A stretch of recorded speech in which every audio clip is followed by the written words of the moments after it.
of the South African Police Service members during expected protests tomorrow is not aimed at preventing lawful demonstrations. Kachalio is speaking at a police parade in KwaZulu-Natal ahead of the June 30th operational deployment.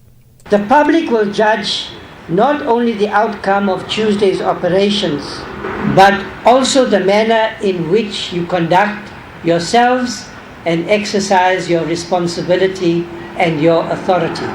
Your responsibility is not to bully, it is to protect. Your professionalism has the power to build confidence in policing and to demonstrate that the rule of law remains the cornerstone of our democracy. Lastly, Revenue Service SARS says it has strengthened resources ahead of tax filing season to boost compliance. SARS is expanding digital services, including a new WhatsApp channel to help taxpayers access assessments and avoid long queues. The filing season begins on the 1st of July with about 6 million taxpayers set for auto-assessment. It says refunds could be issued within 72 hours as voluntary compliance continues to rise nationally. Ngobani Johnston Makubu is a SARS commissioner. In as far as the filing season is concerned, I think what is important for us is to be able to ensure that the 6 million taxpayers that we are going to auto-assess starting from the 1st of July, that those taxpayers are able to check their status on our SARS online query system. You can be able to go there and check your status, whether you are auto-assessed or not, between the 1st and the 12th of July. And we want to make sure that those taxpayers don't panic to come to our offices, that they wait until the end of the 12th of July so that they are able to receive correspondence from us. Recapping the top story this hour, South Africa's historic FIFA World Cup 2026 journey has come to an end. Headlines at 6:30 for SAfm News. I'm Dino Madong. It's a very good morning to you in your SAfm Sports headlines. Heartbreak in Los Angeles. Bafana Bafana's historic FIFA World Cup run ends in a stoppage time 1-0 defeat to Canada in the round of 32. And in tennis, Wimbledon gets underway. Serena Williams making a sensational return to the All England club. We'll have the details around 6:30. SAfm, guiding you through the rush hour traffic. Morning, we start with some heavy traffic coming off the south coast of KZN on your way to Durban this morning up from Munsum-Toti. Truck crash recovery at the top of Tweedy Hill. There's quite a big backlog from Galleria side. Come off at Toti or Dune side and hop onto the R102. Use the alternative route. Come back on a Joiner Road just to keep yourself moving and bypass that queue. The breakdown on the N2 going northbound by Cement Factory, that is being cleared away. So that's good news. Now, if you're driving up into Joburg, coming in from Eldos, Lenasia, Protea, Glen, there are two breakdowns, one north at Diepkloof and then one as you work your way through Diepkloof down to Uncle Charlie. So the N1 north onto the N12 already a little bit slow. There's also a crash on the N1 north at 14th Avenue, so watch for some delays to start building up through there this morning. And Cape Town, Champions Peak Drive remaining closed due to adverse weather conditions, although the weather it is improving. It's a closure from yesterday still in place this morning. Oakups of Echo, the main road, will be the alternative routing points. With your traffic updates, I'm Rob Byrne. The National Briefing on SAfm. Clarity, context, and conversation. This is where the day begins with Kathy Mutlatlana on the National Briefing.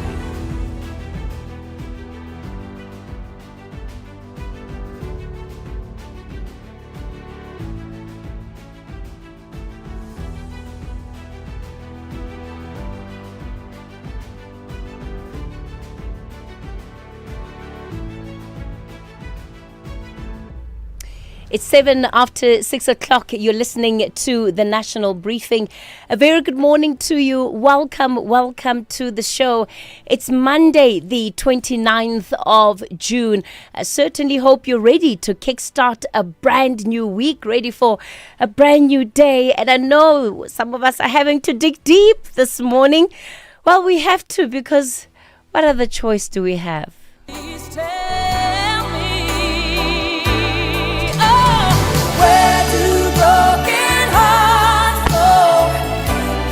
Find their way home, back to the open arms of a love that's waiting there. And if somebody loves you, won't they always love you? I look in your eyes and I know that you still care for me. We're gonna find a place. We're gonna have to find a place for our broken hearts. For a few unforgettable weeks, Bafana gave South Africans permission to dream last night. That dream came to an end. The defeat hurts because for the first time in a long time, South Africans had something to believe in, especially when it comes to the national soccer team. How are you feeling this morning after last night's result? Is it a sense of pride still? Is it disappointment, or is it both? Zaikan, how are you feeling after last night's defeat? I woke up with a sore heart. my romance, my bromance is like a little bit shattered, Kathy. And I'm like, oh, Whitney's asking, what? Where do broken hearts go? We go back to work on a Monday. All right, so Zaikan's going to have all of the latest action from the World Cup. I want to know, what are you doing with your broken heart this morning? Well, while we have that conversation, I think we're reaching what is a critical point nationally. South Africa waking up today before, and it's one day before the much talked about 30th of June deadline. We've been seeing the response from national government. We've been having the debates on social media, and their concerns that tomorrow could genuinely descend into violence. Coming up on the show this morning, we'll speak to the Border Management Authority as thousands leave through our ports of entry. Anti-apartheid stalwart Dr. Alan Busak joins us on what history teaches us about moments like these. The KwaZulu-Natal Premier explains how his province is preparing for tomorrow. And in the reality check, we ask whether South Africa's anger is really about migration, or whether migration has become the face of much deeper frustrations in our country about the things that are simply not working. As always, we'd love to hear from you. In fact, I want to know, what are your plans for Tuesday? What are your plans for tomorrow? Will you be going to work as normal? Are you going to be staying home? Are you going to be joining one of the planned protests that are part of the shutdown? We want to get a sense just of how South Africans then are planning for tomorrow. Also, will you be changing your routine simply because of the uncertainty that hangs over the day? The numbers to dial this morning, 086 000 2032. That's 086 000 2032. On the WhatsApp voice note line, 0614 104 107. That's 0614 104 107. As always, Rob is standing by with your traffic. Zai has your sport, and Ntaoleng has your market update. This is the National Briefing, and we're very excited about getting you started with this brand new week.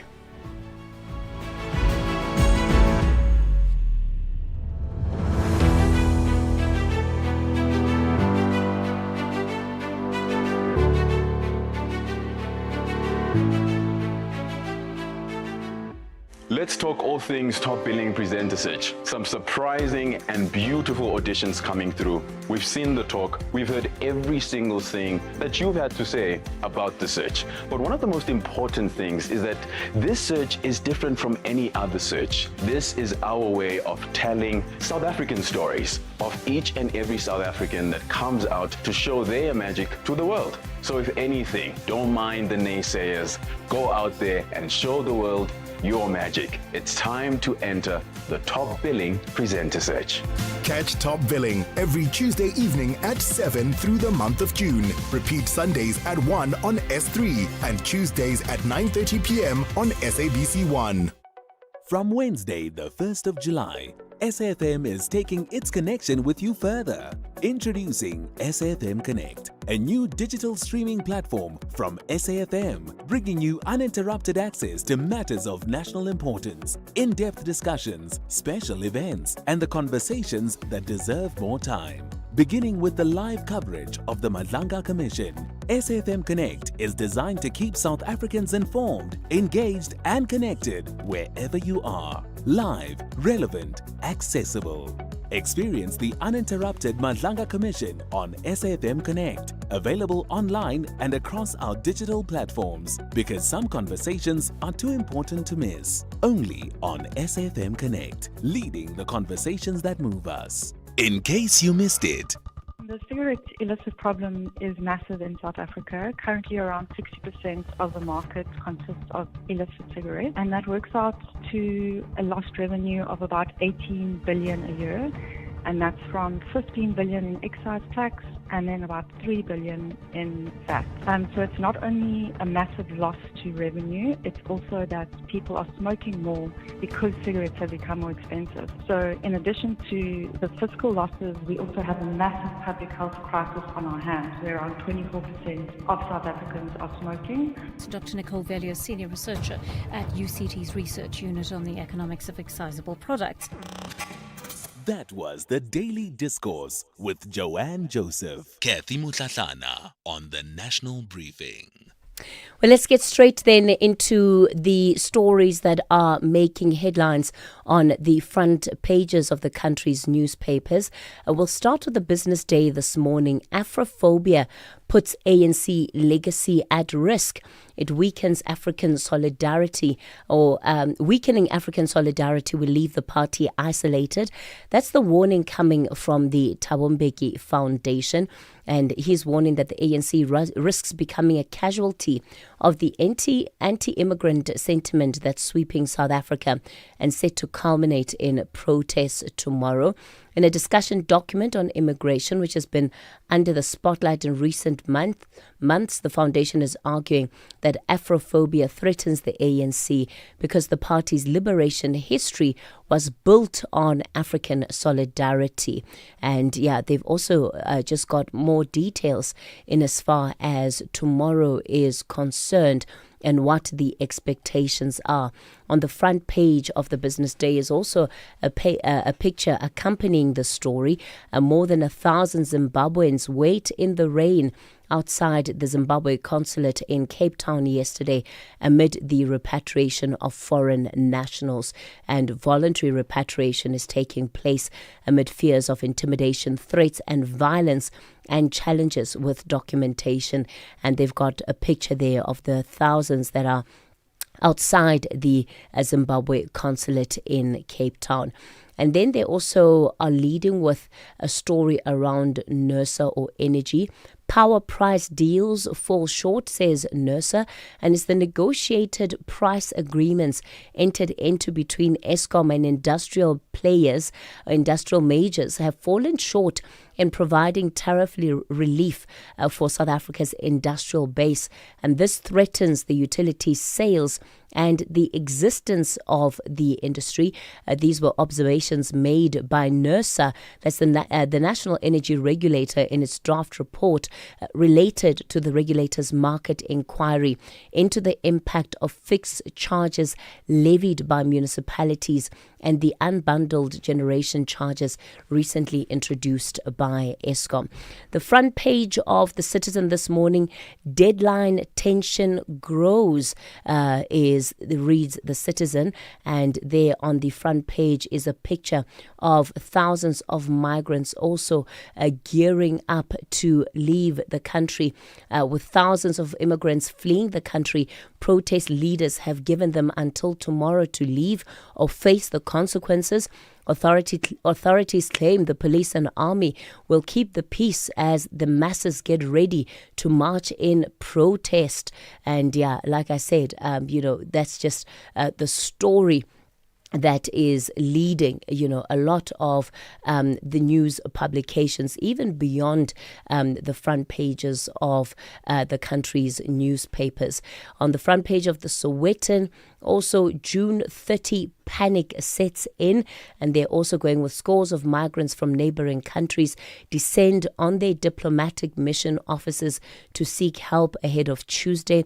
The acting police minister urges officers to protect demonstrators and everyone who lives and works in South Africa. And the old Durban drive-in site has now received thousands of displaced immigrants, mainly from Malawi, who want to be repatriated. And they've just got a picture, of scores of Malawians in Durban who are queuing up for those immigration services. And the front page of the Sowetan reads, June 30 panic sets in. So that, I think, encapsulates the front pages of the country's newspapers, but everybody going with tomorrow's deadline. There is this angst, right? What really is going to happen? Nobody seems to be able to answer that question clearly, including, by the way, the leaders of these protests, right? Yes, they know that they've organized, but what happens tomorrow? It looks like all will be revealed tomorrow, which is why I'm asking you, what are your plans for tomorrow? How are you going to be approaching the day? We'd love to hear from you. The National Briefing on SAfm.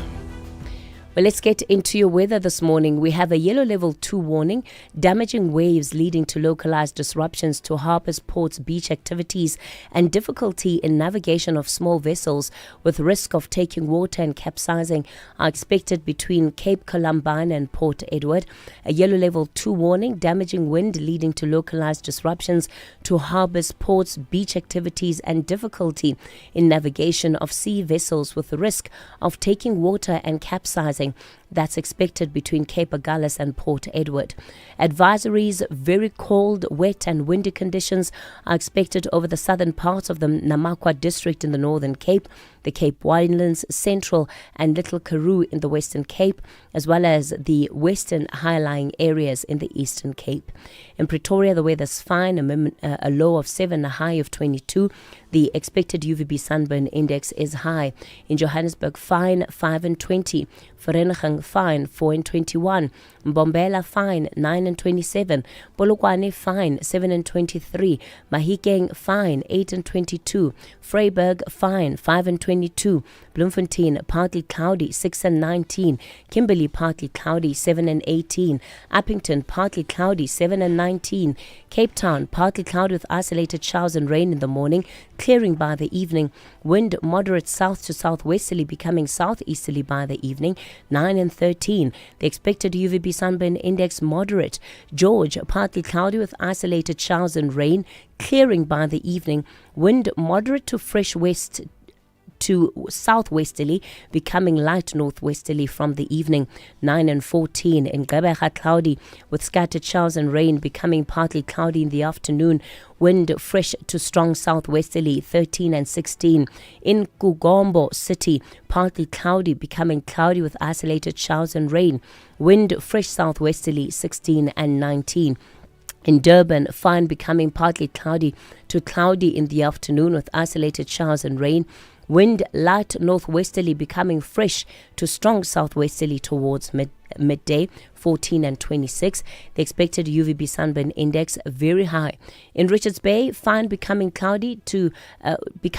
cloudy to cloudy in the afternoon with isolated evening showers and rain. Wind moderate northerly to northeasterly, becoming fresh to strong southwesterly in the afternoon, 14 and 27. In Pietermaritzburg, fine, becoming partly cloudy to cloudy in the afternoon with isolated evening showers and rain, 8 and 25.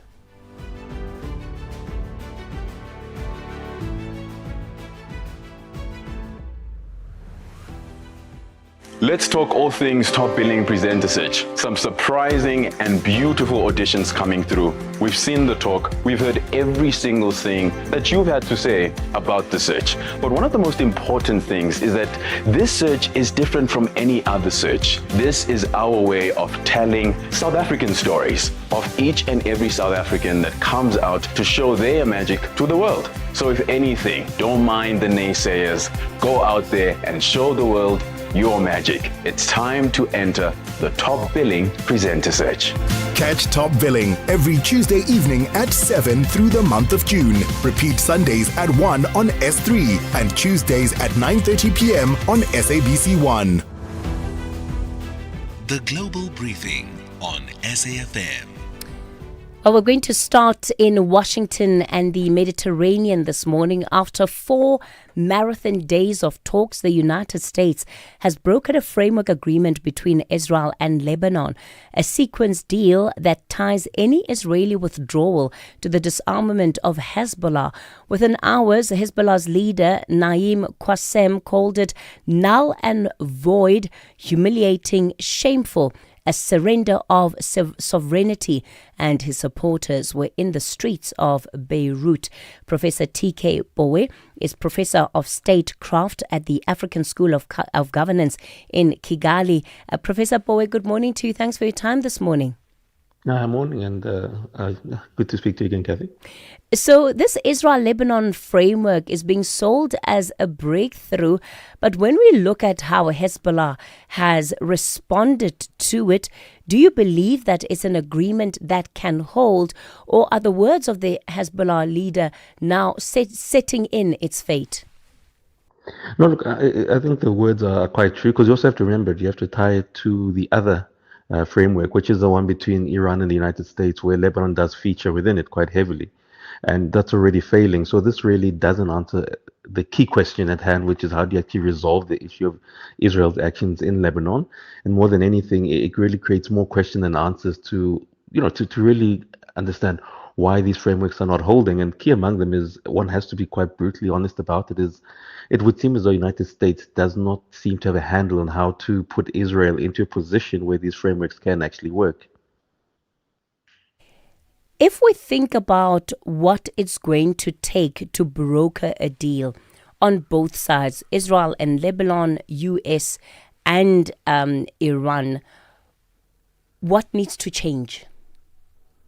Well, look, I think the key act in this would be Israel's acceptance. Israel has to accept that, listen, the actions they've taken in Lebanon go beyond the acceptable norm, which is they have to withdraw from the state and territory of Lebanon. And the only enforcement mechanism which we've seen in such situation is the senior partner in this situation would be the United States has to enforce this within Israel. You've seen that the United States has the ability to tell Israel, listen, stop bombing Iran. And when they do enforce it, it occurs. But in this situation, it would seem as though the United States government is reluctant to do this. And until that part is done, this situation is not going to go anywhere. Let's move on now to relations between Italy, but stay with the US. They've hit fresh turbulence after a viral social media meme fueled a diplomatic row, and it just highlights how online content is increasingly spilling over into international relations. No, indeed, I think this is the new era of what we call Trump diplomacy, where things which used to be done, behind closed doors and resolved behind closed door, Trump just kind of blows it open and says, listen, let's do everything up front. And look, his assertion, I mean, you can't really come up and say, listen, I had a meeting with Kathy, who's the head of state, and she so desperately wanted to have a picture with me, because this really started, that's how Trump framed it. But the issue between Italy and the United States has been fraying at the frames for quite a while, because look, Meloni, Prime Minister Meloni, was quite close with President Trump, but Trump seems to, the closer you get to him, the more dangerous it seems for you, and this is really blown out into proportion. So what we're seeing there is just simply things come falling apart with Trump's open diplomacy, or lack thereof. So get close at own risk then. He comes with a warning sign. And then to New Delhi. This is where India has opened an anti-dumping investigation into steel from China, Japan and Russia. Let's talk about how this investigation is going to be playing itself out.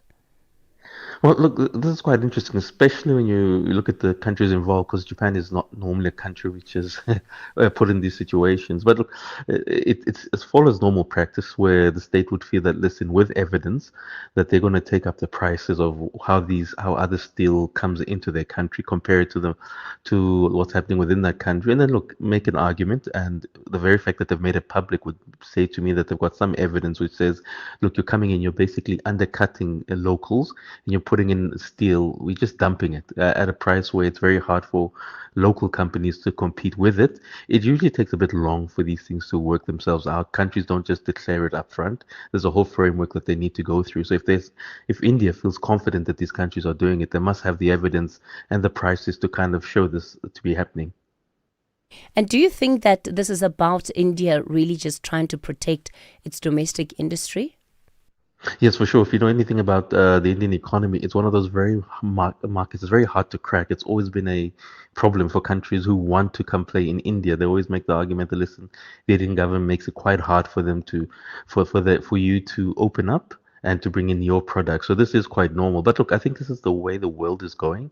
If you look at where the state of the economy is and where a lot of nationalistic issues are happening, countries want to protect their own industries because at the moment the idea of free trade is really coming under strain, and many countries are going to start doing this where they're going to use, look, even if let's say it's not true, they don't have evidence quite fully that it is, they are going to start using partial evidence to kind of close up their markets in order to protect themselves. So it's not going to be unique to India. Going forward, I see many countries doing this simply to try to protect their own economies.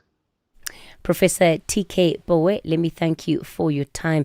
Professor of Statecraft at the African School of Governance in Kigali. All right, it's 6:29. I'm going to bring in just a couple of the voice notes that you've started sending through this morning. Remember, the key questions I'm asking you about your plans for tomorrow. And of course, what shall we do with our broken hearts?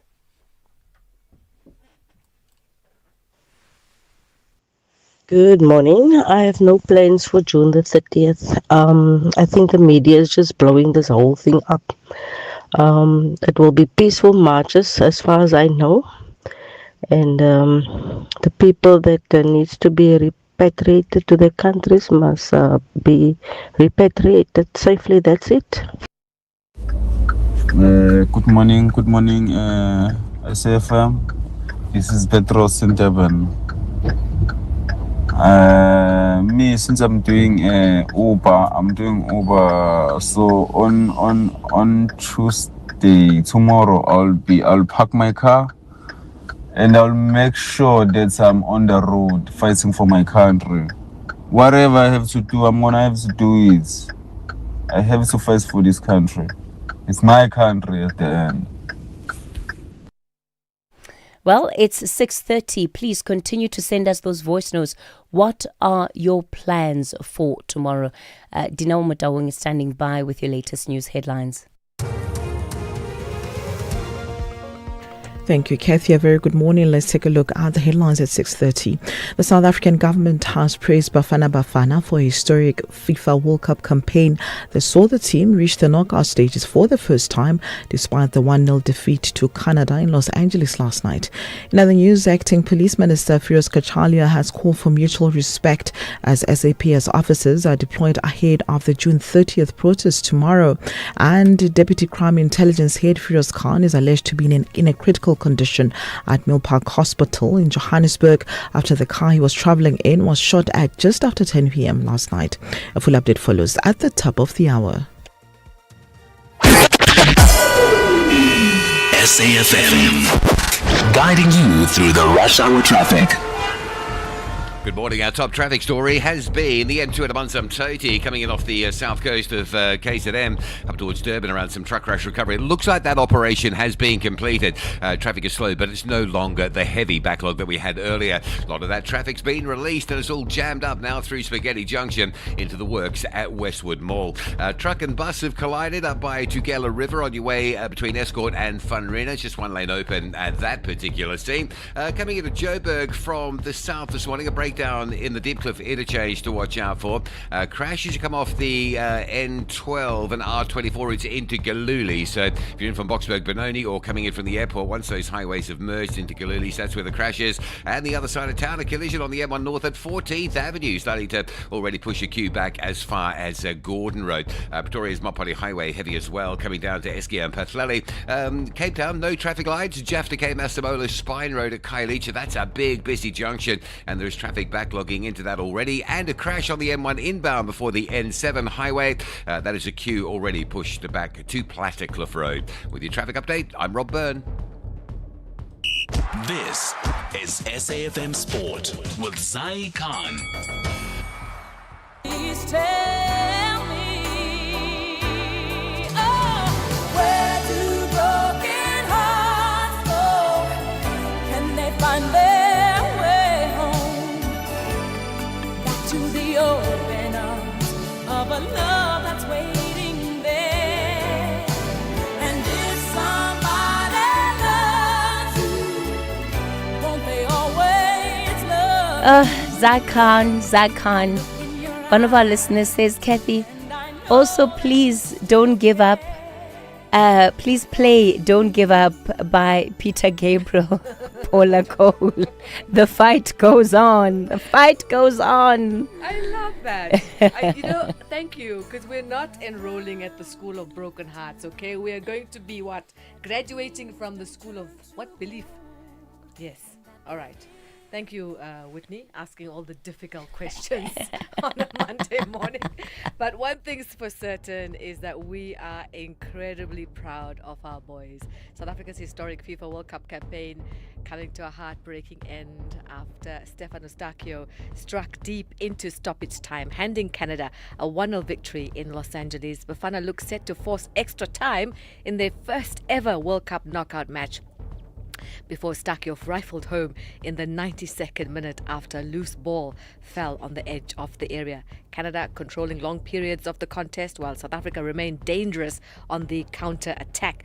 Canada advanced to the last 16 while Bafana bow out with their heads held high after reaching the knockout stage for the first time in the nation's history. Here's Bafana coach Hugo Broos. Very satisfied of what we did. It was 24 years ago that South Africa could qualify for World Cup. We did it. Everyone hoped, and some expected that we should achieve the second round. We did it also. So, okay, we are disappointed, but we wanted to win, and it should be really a little miracle if we should have been in the third round. But we don't have to be too much disappointed again. What we did was good, and I'm very happy and very proud of my team. More soccer news. South Korea coach, it's Hong Myung-bo resigning following his country's group stage exit at the World Cup. The 57-year-old accepted responsibility after defeats to South Africa and Mexico saw the Koreans fail to reach the knockout rounds. Let's go to the Scottish Football Association. They've begun their search for a new national coach following Steve Clarke's resignation. Chief Executive Ian Maxwell says nothing is off the table as Scotland looks to rebuild after missing out on the knockout rebounds. Now, let's go to the cricket, and it's the Women's T20 World Cup semi-final where South Africa are through. The Proteas women booked their place after Australia beat India, setting up a last four clash with the host England on Thursday. Earlier, Chloe Tryon guided South Africa to a 4-wicket win over Bangladesh, while Shabnam Ismail became the leading wicket taker in Women's T20 World Cup history. And finally, tennis. Wimbledon underway at the All-England Club with the world number one Yannick Sinner beginning the defense of his title. 7-time champion Novak Djokovic is chasing a record 25th Grand Slam crown, while the biggest talking point is the return of 44-year-old Serena Williams, who is back in the singles draw on a wild card. That's your sport. We shall serve it up some more on the National Briefing, top of the hour. I am Zai Khan. This FNB Market Brief is brought to you by FNB Business, empowering South African entrepreneurs with the relevant insights they need to grow and succeed every day. The Market Brief with Ndauleng Lechela on SAFM. Ndauleng, a very good morning to you. Things didn't go our way, but I hope you're still wearing your Bafana jersey in support of the national team. Definitely, I am. I am quite sad, Kathy. But yeah, football really is a game of chance, and it wasn't our turn this time around. Absolutely. Now, it continues to be a push and pull. Iran and the US agree to cease attacks and resume negotiations. That's right, Kathy. And you talk about that push and pull, and that's exactly what we've been seeing in oil markets. When hostilities were revived, we did see oil tracking higher, but now it's back in the red after the US and Iran agreed to pause hostilities and revive negotiations over the Strait of Hormuz, reducing fears of supply disruptions yet again. Now, Brent is currently trading around $72.50 a barrel as investors welcomed signs that the two sides would return to the negotiating table in Qatar tomorrow. The agreement follows days of military exchanges that threatened an interim peace deal and rattled energy markets. While the prospect of renewed diplomacy has improved sentiment, traders remain cautious as any renewed escalation could quickly send oil prices higher and reignite market volatility. Then taking a look at what's playing out in company news, SpaceX is set to join the NASDAQ 100 index on the 7th of July, a move expected to attract billions of dollars in passive investment as index tracking funds buy the stock. The inclusion marks another milestone for Elon Musk's space and AI company, which only listed on the stock exchange earlier this month. Now, JP Morgan estimates the change could generate about $4.3 billion in passive inflows, potentially supporting the share price. Nasdaq recently relaxed some of its index entry requirements to make its benchmarks more accessible to newly listed companies. Despite investor enthusiasm, some analysts argue SpaceX remains overvalued after reporting a $4.9 billion net loss last year, despite growing revenue. Now, tracking activity in equity markets, geopolitical developments, and economic data remain in focus as traders in the U.S. await jobs data that will provide insight on the health of the labor market. Ahead of the print, U.S. futures in positive territory. Over in Asia, though, the picture slightly different with stocks mixed. A similar situation back home with the JSE closing mixed on Friday. The all share down 0.6%. But we are seeing some strength coming through in the local currency, which is currently trading at 16.47 to the greenback, 21.74 to the pound, and 18.74 to the euro. Kathy, it's back to you with the tip of the day. Thanks, Ndauling. You know that moment, it's busy, people are waiting, and then payments slow down or stop. Now everything changes. It's no longer a normal transaction, it's a situation. Customers get impatient, staff start guessing, the queue starts watching, and suddenly it's not just about taking payment, it's about keeping the business moving. Most businesses only realize in that moment that they don't actually have a clear fallback. This week, don't assume it'll work. Test what happens when it doesn't. Properly. We'll unpack how businesses stay steady in those moments on Wednesday. The FNB Market Brief was brought to you by FNB Business, your dedicated partner with decades of expertise building and growing South African businesses. FNB, help changes everything. FNB Business is proud to partner with SAFM's The National Briefing. We stand shoulder to shoulder with South African entrepreneurs and businesses because we know building a business is a 24/7 commitment. Whether you're managing cash flow, planning for growth, or navigating challenges, we deliver the sharp insights and practical solutions you need to move forward with confidence. From smart funding options to expert business advice, FNB Business is right there with you. Visit fnb.co.za/business. FNB, help changes everything. Africa in Focus with Advocate Sipho Mantula on SAFM. Refreshing morning to you, Advocate Mandula. No matter the weather, we still have other African countries in this World Cup. So, bolo kaina therefore. We're not ready for that yet. Please, we're not ready to support other teams. Allow us this moment, please. Shine. Our shine it is now off, but let's also congratulate other teams that are still remaining to get it. That's the point I'm trying to push. Yeah, no, I'm not ready to support any other team. I'm still mourning. Advocate Mantula, some disturbing news coming out of Uganda. I mean, we're seeing now that the military chief has ordered the closure of Uganda's leading independent media group. That is quite true, and this is the son of President Yoweri Museveni, Muhusi Rugaba, yesterday shutting down the newspapers, TV stations and radio outlets, but no reasons given. And you will recall that Uganda is ranked 143 out of 180 countries on media watchdog in terms of Reporters Without Borders. This son of Yoweri Museveni, he's active on the social media. So he went on his X and he just said that I don't believe in free press. And this press should be guided by cadres of revolution. I don't know who are those cadres of revolution, but they've shut down major TV station, your national TV of Uganda, your Spark TV, your Daily Monitor, your East African and other platforms were shut down yesterday in the capital city, Kampala.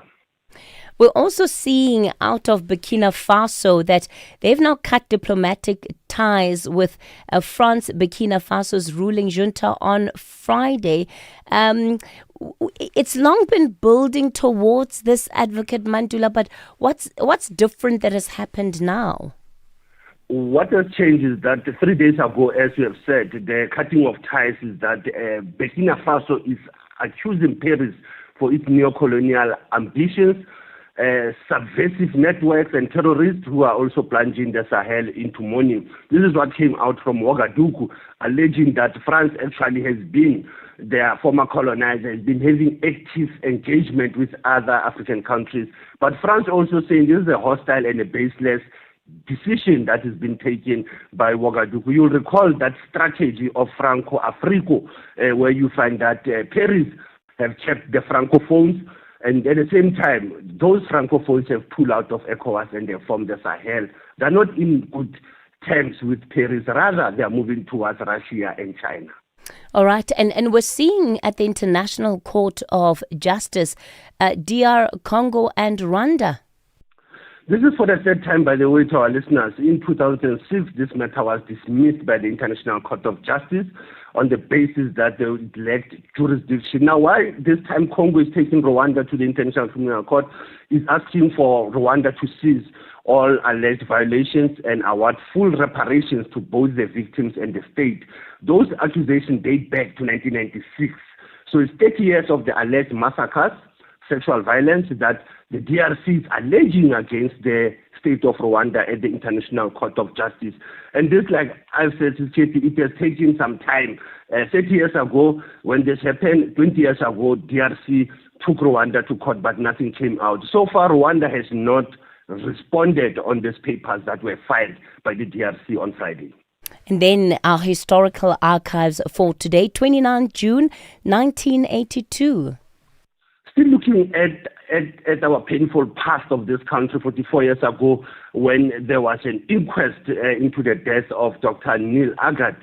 Neil Agat was a white trade union leader who was interrogated for 62 hours by the then apartheid government.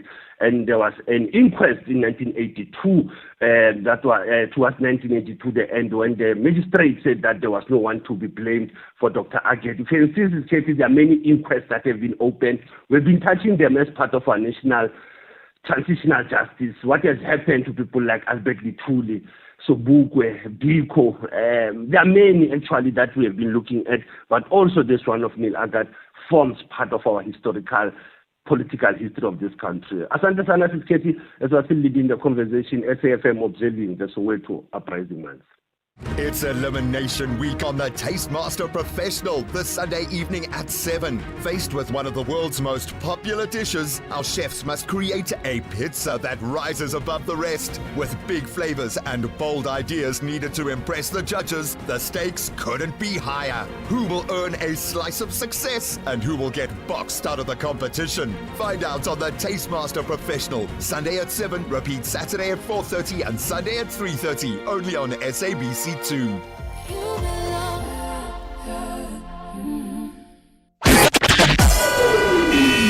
SAFM, guiding you through the rush hour traffic. Good morning. We start in Joburg with a crash. It's on the M1 going north, just up by 14th Avenue. Traffic quite heavy. Those coming out of Soweto this morning are going to find themselves stuck in a queue back through Gordon Road and working back towards the Maresburg area. Also, hold-ups at Galulis at 12 and R24. A crash approaching the interchange, pushing traffic back through to Edenvale on both of those respective routes. I think there's also a breakdown there as well. So you've got a crash and a breakdown coming in from the airport or Boksburg. It does get heavy the closer you get to Galulis. And there's also a bit of a hold up on the R21 South this morning, just at the airport, approaching the R24 split straight through the middle. The bike one fairly busy for school holidays, queuing up from Boysons through to around Parktown's Oxford Road. Earlier this morning, we reported a truck crash recovery south of Durban at Twinney Hill. That's all been done and dusted. All of that traffic's been sort of released at the same time to arrive up into the roadworks at Westwood Mall. So the pressure's on there already from the M7. Bluff exit going through Spaghetti Junction. Roadworks continue between Ottawa and Phoenix, causing delays. I think we're into about week 6 of that disruption. And Cape Town, a crash on the M1 into town at the N7. That's a heavy backlog from Plattekloof across all lanes. And no lights, Marine Drive at Boundary Road, causing a big delay in through Milnerton. Rob Byrne, SAFM Traffic. Oh, yeah, boy. I'm Soweto. Bonjour. This month is all about youth courage. Saisusa from then with 50 years of 1976. And vandaag Skimsam, we have the courage to become. Silete Kaya and stand with our community. Started with the thought. Now we have the courage to create, the courage to sound. Like the Red Bull Symphonic with Beats for My Peeps. Anything can happen, so get the courage to tell your story. Malanga, our fun. Zanzi for sure is the source. From going live at Great Town to empowering the youth with the Enoch Matebuna Foundation. SAPC 1, Zanzi for sure, the source of youth courage. I got.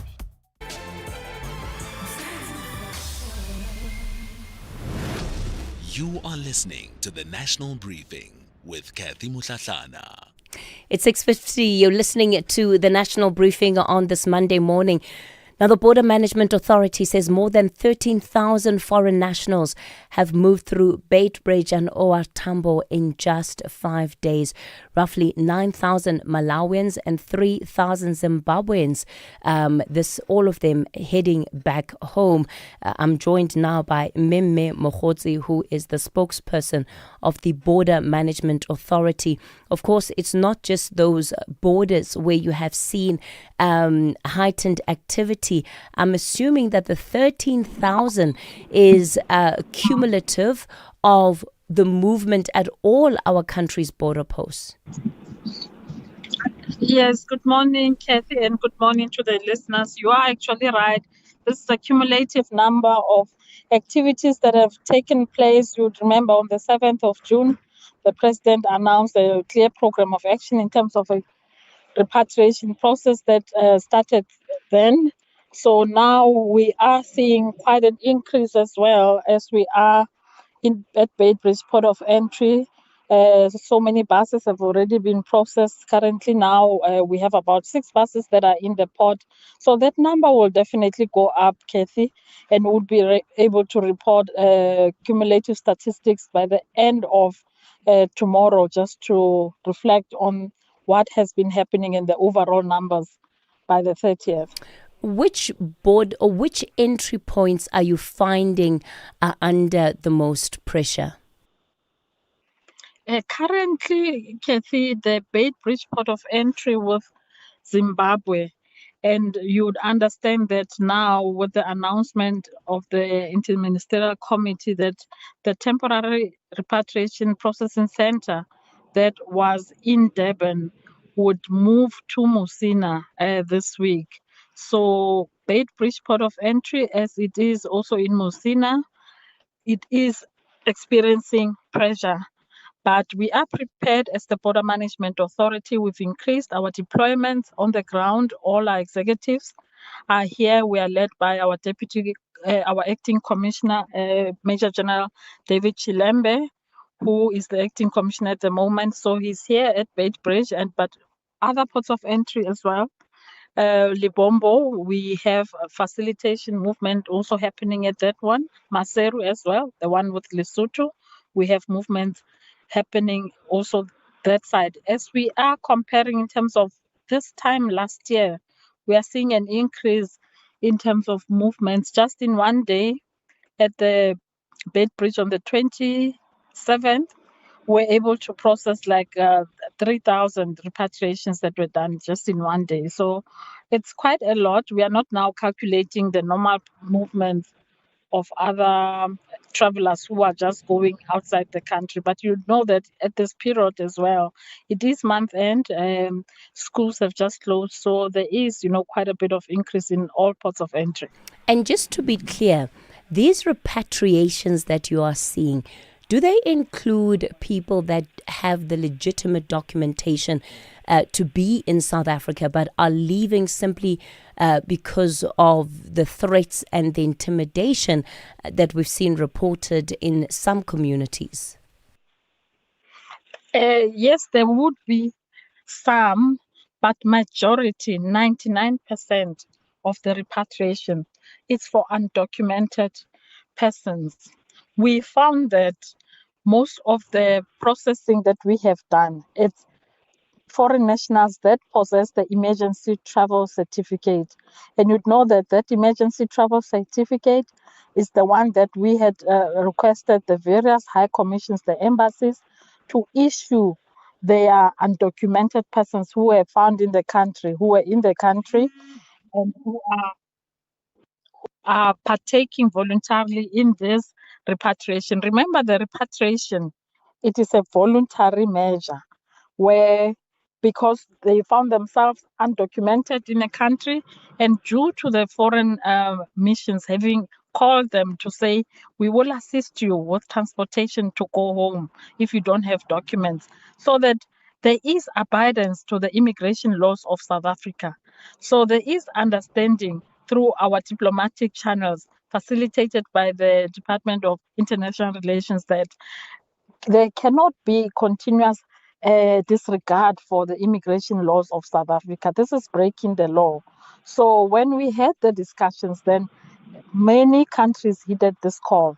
Nigeria, Ghana, Zimbabwe, Mozambique, Malawi, amongst others, even the DRC.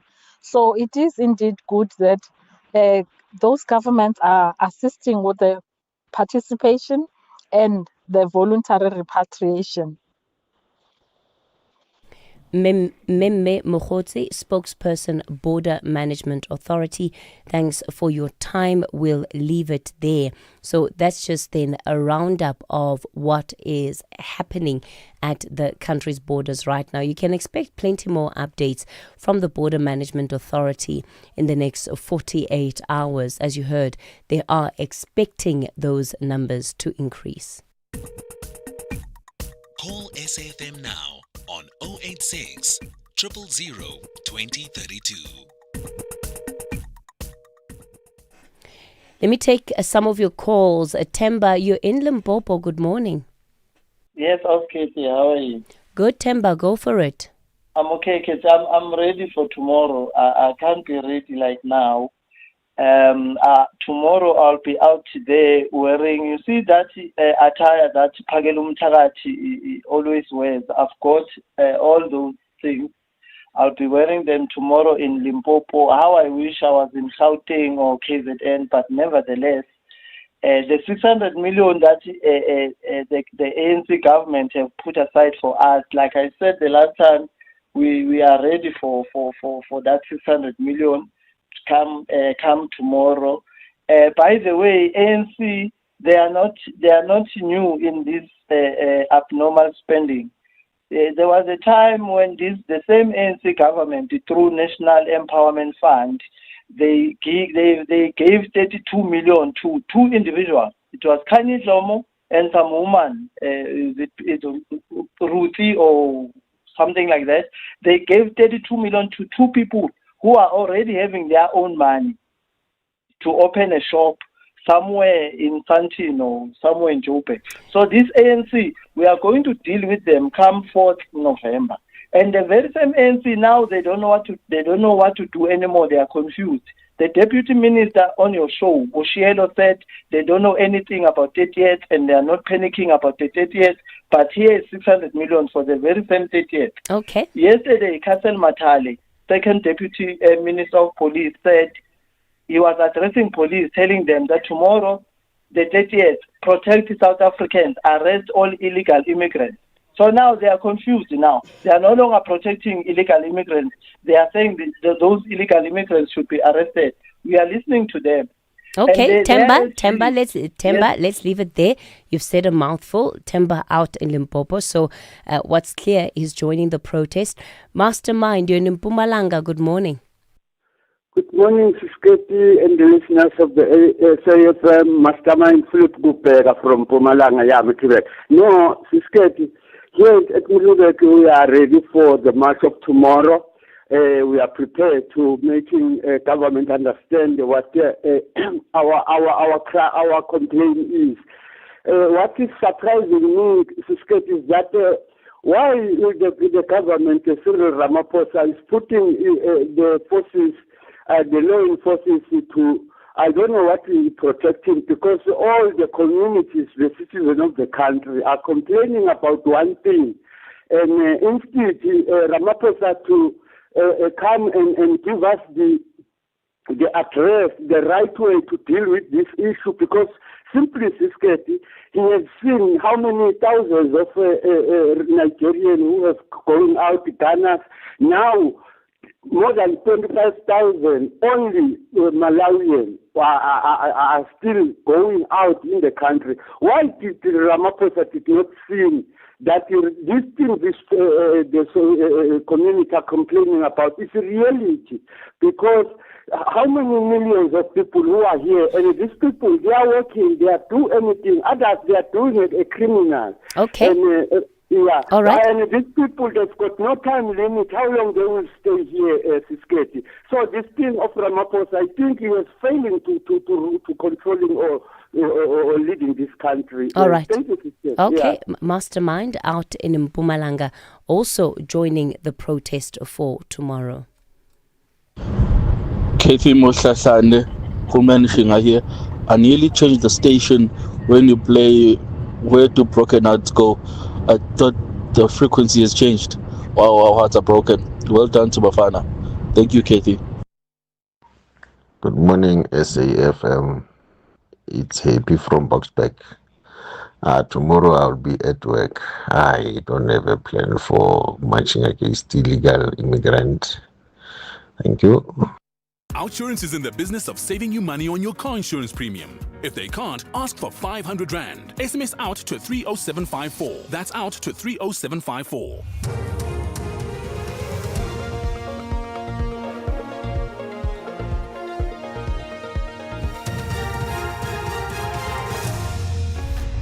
Top stories: high-level probe into attack on senior crime intelligence officer and two boys rescued from Venezuela earthquake rubble.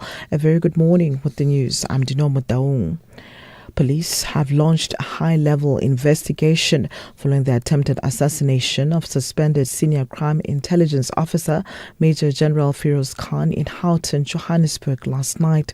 Khan was allegedly shot multiple times by unknown assailants and had to undergo an emergency procedure at Mill Park Hospital in Johannesburg. The motive for the attack is yet to be established.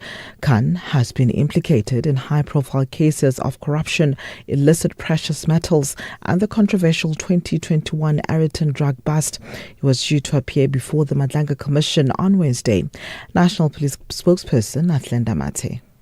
While SAPS is aware of public speculation regarding the timing of the attack, it is premature and irresponsible to speculate on any possible motive or to conclude that the incident is linked to his anticipated appearance before the Commission. Detectives will follow evidence where it leads. The SAPS views any attempt to intimidate, silence, or attack any individual involved in judicial processes in the most serious light, and any attempt to interfere with the administration of justice or the work of the Commission will be met with the full might of the law. Meanwhile, businessman and alleged police informer Tumelo Nku is expected to return to the Madlanga Commission in Pretoria this morning to continue his testimony. Nku has been implicated in the Ariton drug bust which took place in the south of Johannesburg in 2021. He allegedly informed Gauteng Traffic Police Chief Samuel Mashaba, who is currently suspended, regarding a drug consignment of more than 700 kilograms of cocaine destined for Johannesburg from Durban. Sibahle Mota reports. Tumelo Nku returns to the witness stand at the Madlanga Commission this morning. Nku, who began testifying last Thursday, did not continue with his evidence on Friday after requesting time to supplement his affidavit. He has been questioned extensively about why he was carrying more than 60,000 rands in cash on the day of the Ariton drug bust. Although Nku has offered several explanations for having the money, the Commission has suggested that it was intended for something far more sinister. Proceedings are expected to resume at 9:30 this morning. I am Sibahle Mota in Pretoria. In other news, Acting Police Minister Firoz Kachalia has called for mutual respect as SAPS officers are deployed ahead of the June 30th protest tomorrow. He was speaking at a police parade in KwaZulu-Natal ahead of the operational deployment. Premier Tamin Duli and Acting Provincial Police Commissioner Phumelelo Makoba also attended. Kachalia emphasized the need to maintain law and order while protecting the rights of South Africans. We have our own cultures, our own experience, our own value systems, which have taught us the values of mutual respect, of the importance of human dignity. And you don't need a constitution to remind South Africans that those are our deep values. You can say, in fact, that this constitution is an expression of those deep values. We didn't start to have values only when we had adopted a constitution. We had those deep values that were born in a struggle for freedom, against colonialism, against apartheid. The South African government has hailed Bafana Bafana's historic FIFA World Cup campaign after the team reached the knockout stages for the first time. Despite their 1-0 defeat to Canada in Los Angeles last night, government says the nation is immensely proud of the team's achievements. It also thanks South Africans for their unwavering support throughout the tournament. Lastly, further afield, 2 boys have been pulled alive from the debris in Venezuela days after 2 powerful earthquakes struck the country. Interim President Delcy Rodriguez says 33 people were pulled from the rubble alive over the weekend. The 2 11-year-old boys were separately rescued from collapsed buildings within hours of each other yesterday. As of yesterday, at least 1,450 people have been killed. The magnitude 7.2 and 7.5 quakes on Wednesday struck within 39 seconds and caused almost 800 buildings to collapse. Tens of thousands of people remain missing. The BBC's Will Grant. With so many people unable to return to their homes, many of them have come here to the local baseball stadium. They've set up a tent city effectively out in the open, protected at least from the dangers of some of the aftershocks, but of course exposed to the elements. They are sleeping in cheap nylon tents. They have set up tarpaulins. They're sleeping under structures made out of blankets and lying on donated mattresses. Anything they can get their hands on. Recapping the top story, the Sawa police have launched a high-level investigation following the attempted assassination of suspended senior crime intelligence officer Firoz Khan in Gauteng, Johannesburg last night. He was due to appear before the Madlanga Commission on Wednesday. Headlines at 7:30 for SAfm News. I'm Dino Mataung. OUTsurance will go out of their way to try and save you money on your car insurance. If they can't, ask for 500 Rand. SMS out to 30754. That's out to 30754. If your child's aftercare costs were becoming too expensive, you'd switch, right? So why pay more for car insurance? Switching to OUTsurance saved 63-year-old Almero 417 Rand on his 2021 Ford Ranger. Get a quote now, and if OUTsurance can't save you money, ask for 500 Rand or 1,500 Rand if you've been claim-free and with the same insurer for 3 years. Do it now. SMS out to 30754. That's out to 30754. Licensed insurer and FSP. T's, C's and information online.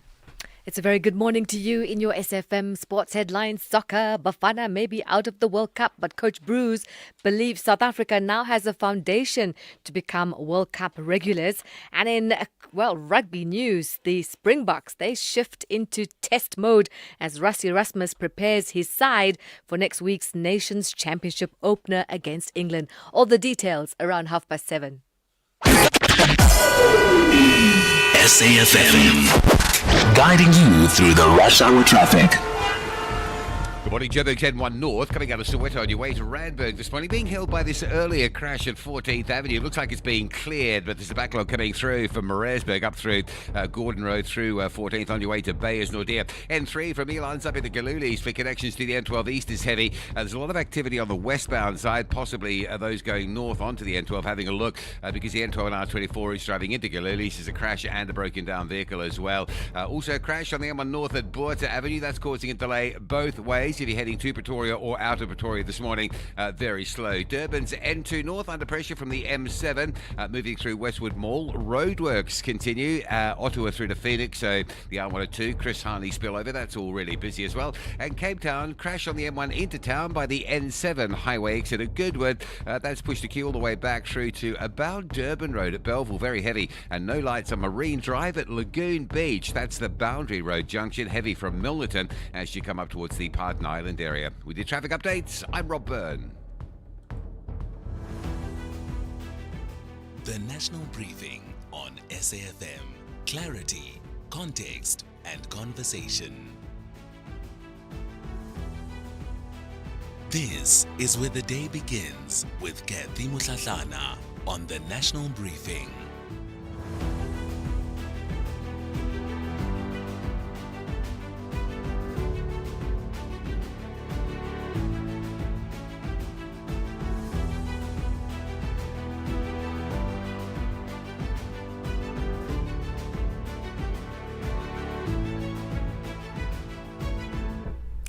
It's 10 after 7 o'clock. You're listening to the National Briefing. Welcome to the show if you've just tuned in. It's Monday, the 29th of June, and we're just a day away from that national shutdown, at least planned for across the country, and it's dominated headlines for months now.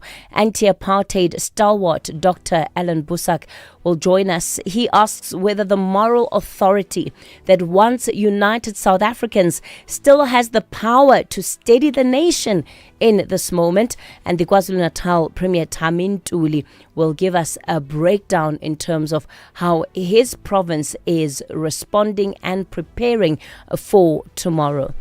And then, of course, there's the conversation we all wish we didn't have to have this morning. Don't give up, 'cause you have friends. Don't give up, you're not beaten yet. All right, we're indulging our listeners this morning, Zai.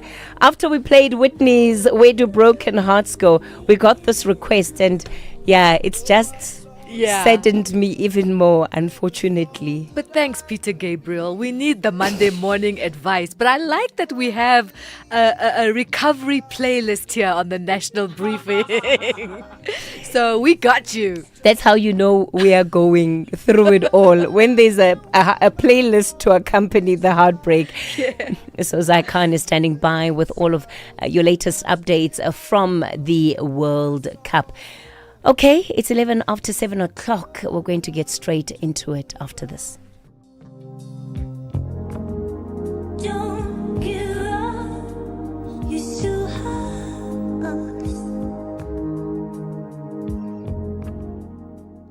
yebo. Club Soweto. Abafet bonjour.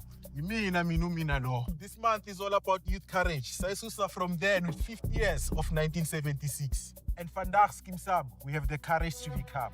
Silete Kaya and stand with our community. Started with the thought. Now we have the courage to create and the courage to sound. Like the Red Bull Symphonic with Beats for My Peeps. Anything can happen, so get the courage to tell your story. Malanga, our fun. Zanzi for sure is the source. From going live at Great Town to empowering the youth with the Enoch Matebuna Foundation. SAPC 1, Zanzi for sure, the source of youth courage. I got.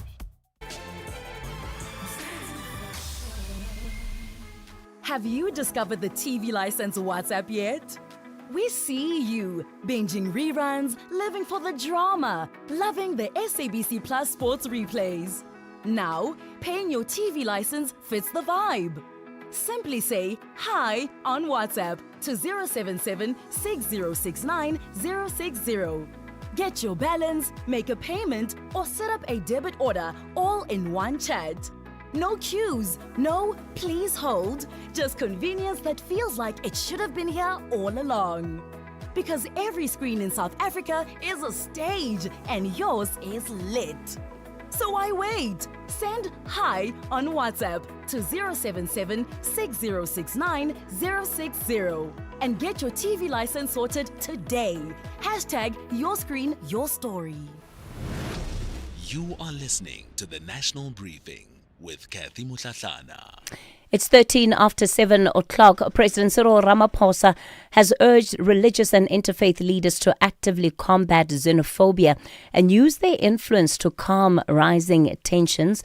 He's also assured the nation that government has the situation under control, while calling on more influential voices to speak out against any form of lawlessness that could see the situation getting out of control. This is in relation to the planned shutdown that is taking place tomorrow. Well, let's bring in one of the anti-apartheid stalwarts and front voices in the then United Democratic Front. That's a UDF, and it was a body made up of civil society organizing protests against the then apartheid regime. Dr. Alan Busak, good morning to you. Thanks for your time.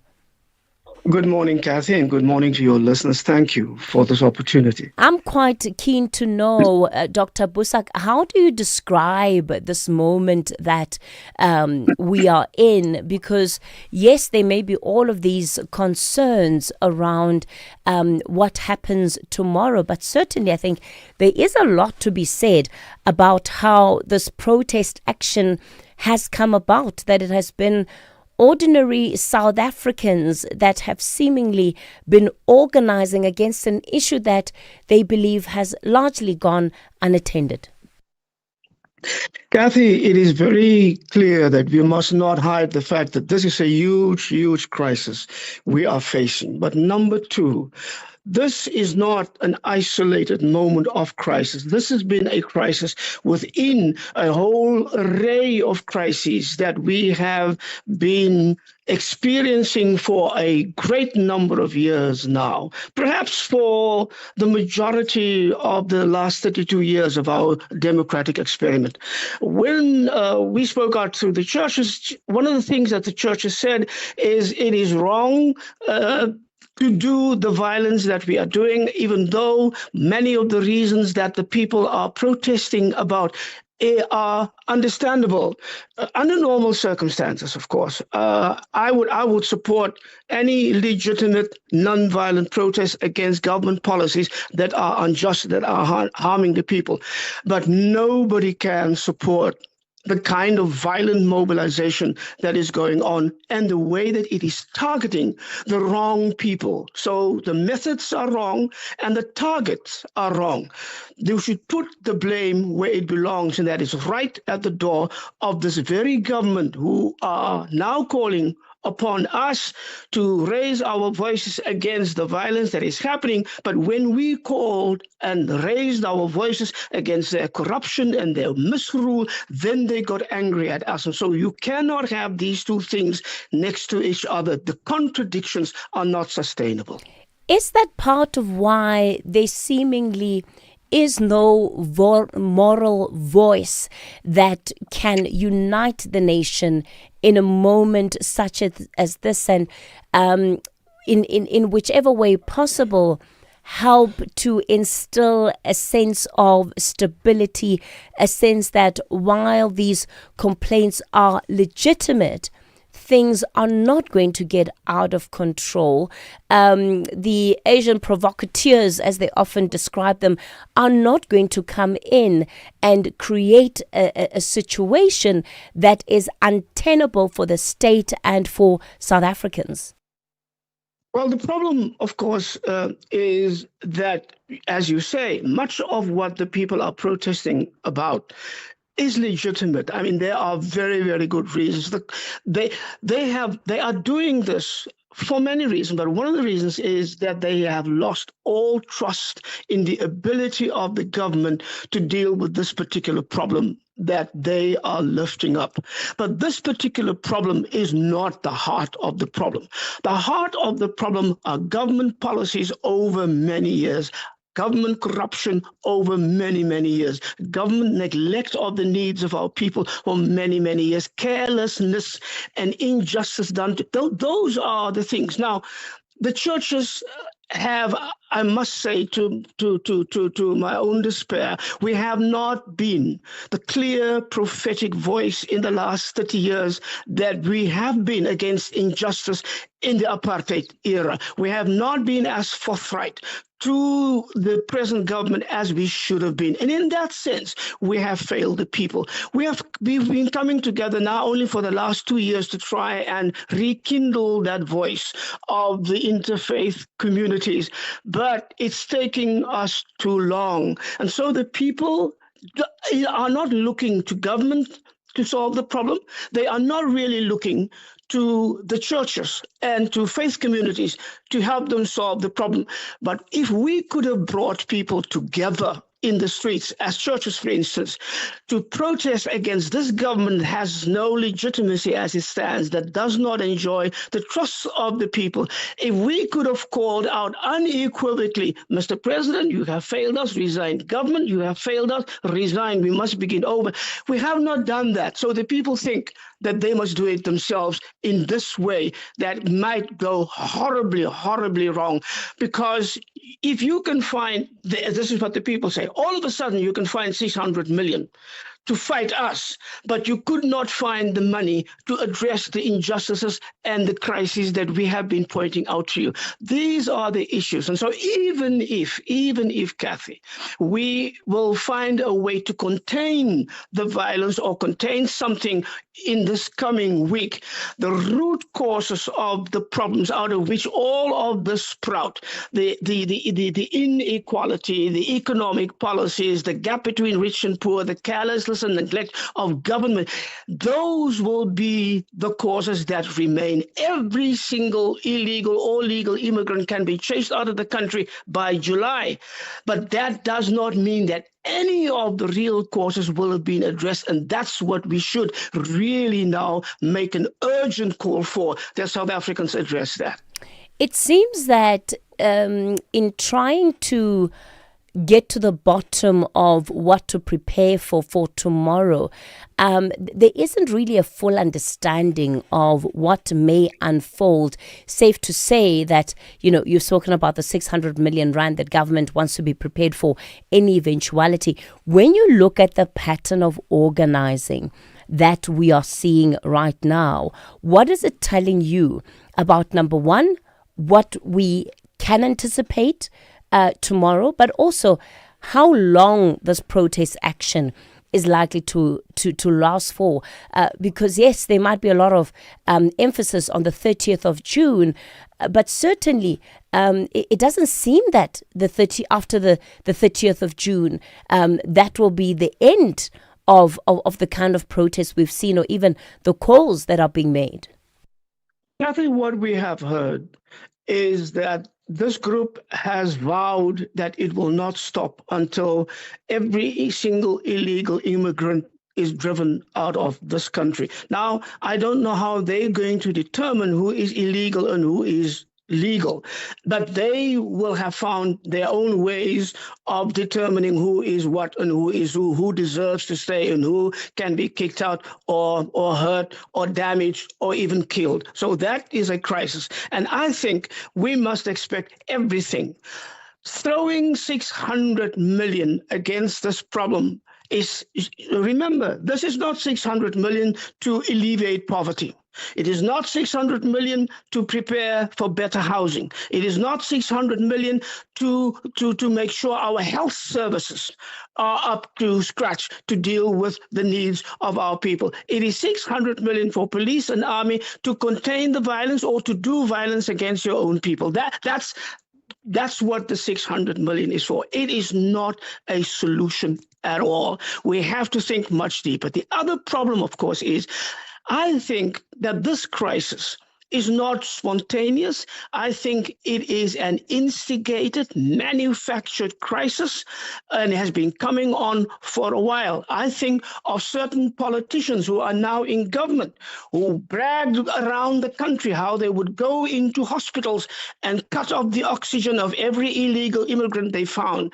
I mean, these are the people who are now in government. How can those people now stand up and say, don't harm immigrants? You have a government who's been sitting there, the ANC government, who has neglected in their policies a way to regulate the way in which we allow legal immigrants, refugees from hunger and war and so forth, to come into this country. Now they want to throw 600 million at something that will not help. So manufactured by who? Manufactured by who? Look, manufactured by politicians in this country. Must I name names? Yes, Mr. please. Which McKinsey. politicians? Mr. Gaten McKinsey. We all saw the clips resurfacing, standing at the river in Limpopo, threatening people. There are people and who went into the hospital to say, I will cut off the oxygen. I thought that was a barbaric thing to say. Now he is changing his mind, however, but you shall reap what you sow. Now we have a party like MK who seems to be clinging to this new opportunity to give themselves a profile and who be on the side of the protesters without taking the responsibility of people who could have been in government, who should have been in government maybe in their view. So it's that kind of contradiction that I'm talking about. And then there is the clear possibility that this march to destabilize the country, to bring violence, to bring crisis, to bring divisions, is part of a plan from outside. I mean, there's money from Israel, they say. There's money from Zionists in this country funding these protests to destabilize a government they no longer like. So it's all of these issues, and it will not help us to be superficial about this. And Dr. Busak, what about the agency of South Africans, right, to participate? The decisions that some South Africans are making, including those getting in touch with us today who are saying, I'm actually going to join the protest because I believe in what they are saying. I agree with their position. Well, you see, that is the issue. That's why I began by saying that many of the reasons why our people are on the streets in protest in this way, those reasons are legitimate, not only understandable, but legitimate. And they look at a government who is not capable of dealing with these problems. That's a simple thing. If a government time all day long from morning till night is consumed by just surviving, finding ways to get out of the self-created dilemmas their corruption has caused them over many, many years, they don't have time to think of clinics and to think of people and to think of hunger and to think of poverty that they need to find solutions for. So I understand. So when people say publicly, I'm going to join the protest, it is not I'm going to join a protest to kill an immigrant. It is to join a protest to say to this government, we do not trust you. You have no authority because you have no legitimacy. The crisis, in my view, is that deep. I have been calling for the last 3 years for people to come forward so that we can form what we call a progressive people's assembly.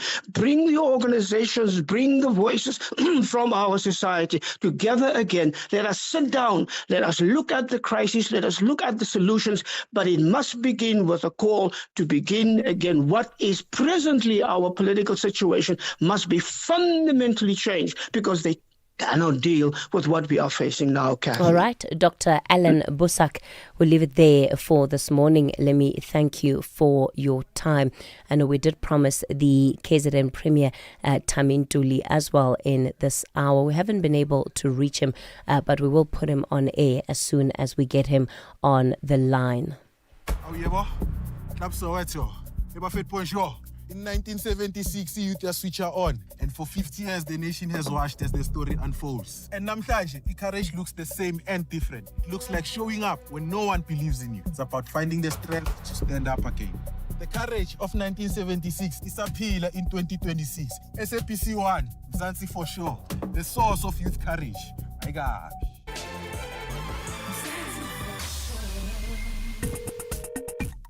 Call SAFM now on 086 000 2032. All right, let me start off then in Edenvale. William, good morning. Good morning, Kathy. Thank you for taking my call. I'm going to rush along for the time. With regard to tomorrow and March and these other organizations, my message to you guys is, please consider that there are innocent lives out there that are being caught up in this whole lot. Teenagers, children, newborn babies that are out there in the cold, going to bed on empty tummies, looking at mommy and daddy and saying, Mommy and Daddy, why South Africa? Why do they hate us? What's going on? And they don't know what's going on. So consider those little youngsters who don't know, haven't got an idea of what's going on. To what end? To what end, William? Kathy, you're saying to what end? Yes. So consider to what end? After they've considered, then what must they do differently? Well, if you're going to, be violent and that kind of thing, think that, please consider that there are youngsters involved, caught up in this whole situation, that haven't got a clue what's going on, that are looking at their mothers and fathers and saying, Daddy, why did South Africa chasing us away? Why did they hate us? And then something else I'd like to just mention quickly, if you don't mind. Very quickly, William. I've got many friends of color. 20 years ago, 25 years ago, I was talking to one of my friends, a lady, and we were talking politics. And back then, this isn't a new thing. Back then, we were talking about foreigners in this country. And she said to me, you know who's to blame about this, foreigners being in the country? She said Mandela. And I was taken aback. I looked at her in the eye, thinking she was just kidding, and I could see that her comment was coming from her heart. And she was a person who would have lived part of her life, in other words, her teenage years and her mid to early 30 years in apartheid. And she was saying, Mandela's to blame for foreigners in this country. I was taken aback by that comment. All right, okay. And I could see she was serious about it. Yeah, William, out in Edenvale, thanks for that. Yeah, that sentiment is always an interesting one because it talks about what Madiba did when he came into the presidency and effectively breaking down, the walls that had been put up by the apartheid government between states and the region. But I don't think that was necessarily a license or free for all. But historically, it's now how it's being interpreted. Is it because it's convenient? I remember the former CEO of the Nelson Mandela Foundation saying that we can't debate for a better past, right? And so the decisions that were made at the onset of democracy were made. But 30 years into democracy, can we really talk about blaming Mandela for the crisis that we have today as if there has been he served one term. So after 30 years, you're going to take the fault of a man who's not even alive anymore and laid at his door, as if the government has not had 26 years to do anything different. I don't know. All right, let me take some of. No, I can't take any more calls. I have to go to the latest news headlines. Thanks, Kathy. With the headlines, I'm Dino Modaung. A very good morning. Acting National Police Commissioner Buleng Dimpane has condemned the attempted assassination of suspended Senior Crime Intelligence Officer Feroz Khan.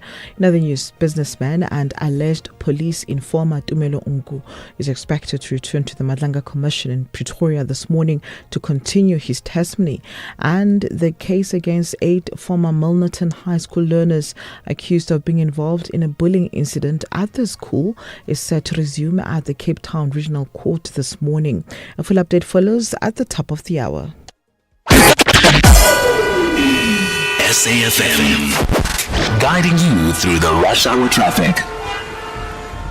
Good morning. We start in Joburg with an update on the M1 North coming out of Soweto. The crash up by 14th Avenue now cleared and that traffic backlog has moved through. The Mike 1 fairly heavy for school holidays. Boyson's up towards Parktown's Oxford Road. The N3 under a bit of pressure from Ilan's going through to Galuli's. And a crash in Pretoria this morning. N1 North at Boerta Avenue also having an impact southbound. If you're heading north, it's from John Foster. If you're coming south, it's from about Rigel Avenue.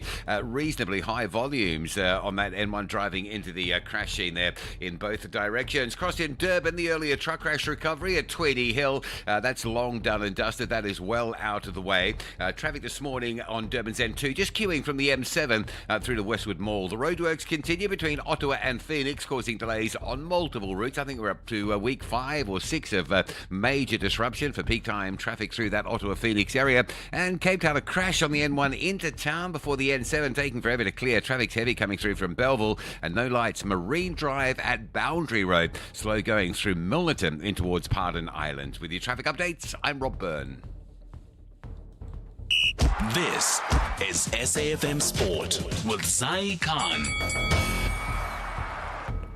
At 7:33, Zai Khan, good morning. Hey, I won't ask what kind of a Monday morning is it, but we have to move forward. We have to forge ahead. Onwards and upwards, and we're back to believing in our boys. Yes, Canada, you broke our hearts, and we see you. Don't give up, 'cause you have friends. Don't give up, you're not me. Yeah, I don't know. I still feel like it's a bit too soon for me. Hey, I'm still at the acceptance. Is it the denial or acceptance stage? Denial. Okay, I'm still in the denial phase. But yeah, Zaikan, yes, you're ready to tell us not to give up. Okay. I got you. We're group hugging here in the studio because that's how we feel. I mean, come on. I get it, Kathy. You've got to. And the thing is that. What upsets me the most is I think we could have won. We should have won. We should have won. We held it right till the dying seconds. But yeah, we've got the national recovery plan for you here on the national briefing. Don't give up, guys, and we won't give up on our boys. Bafana. What a match last night. And the dream may be over, but that belief and not giving up on the squad remains strong.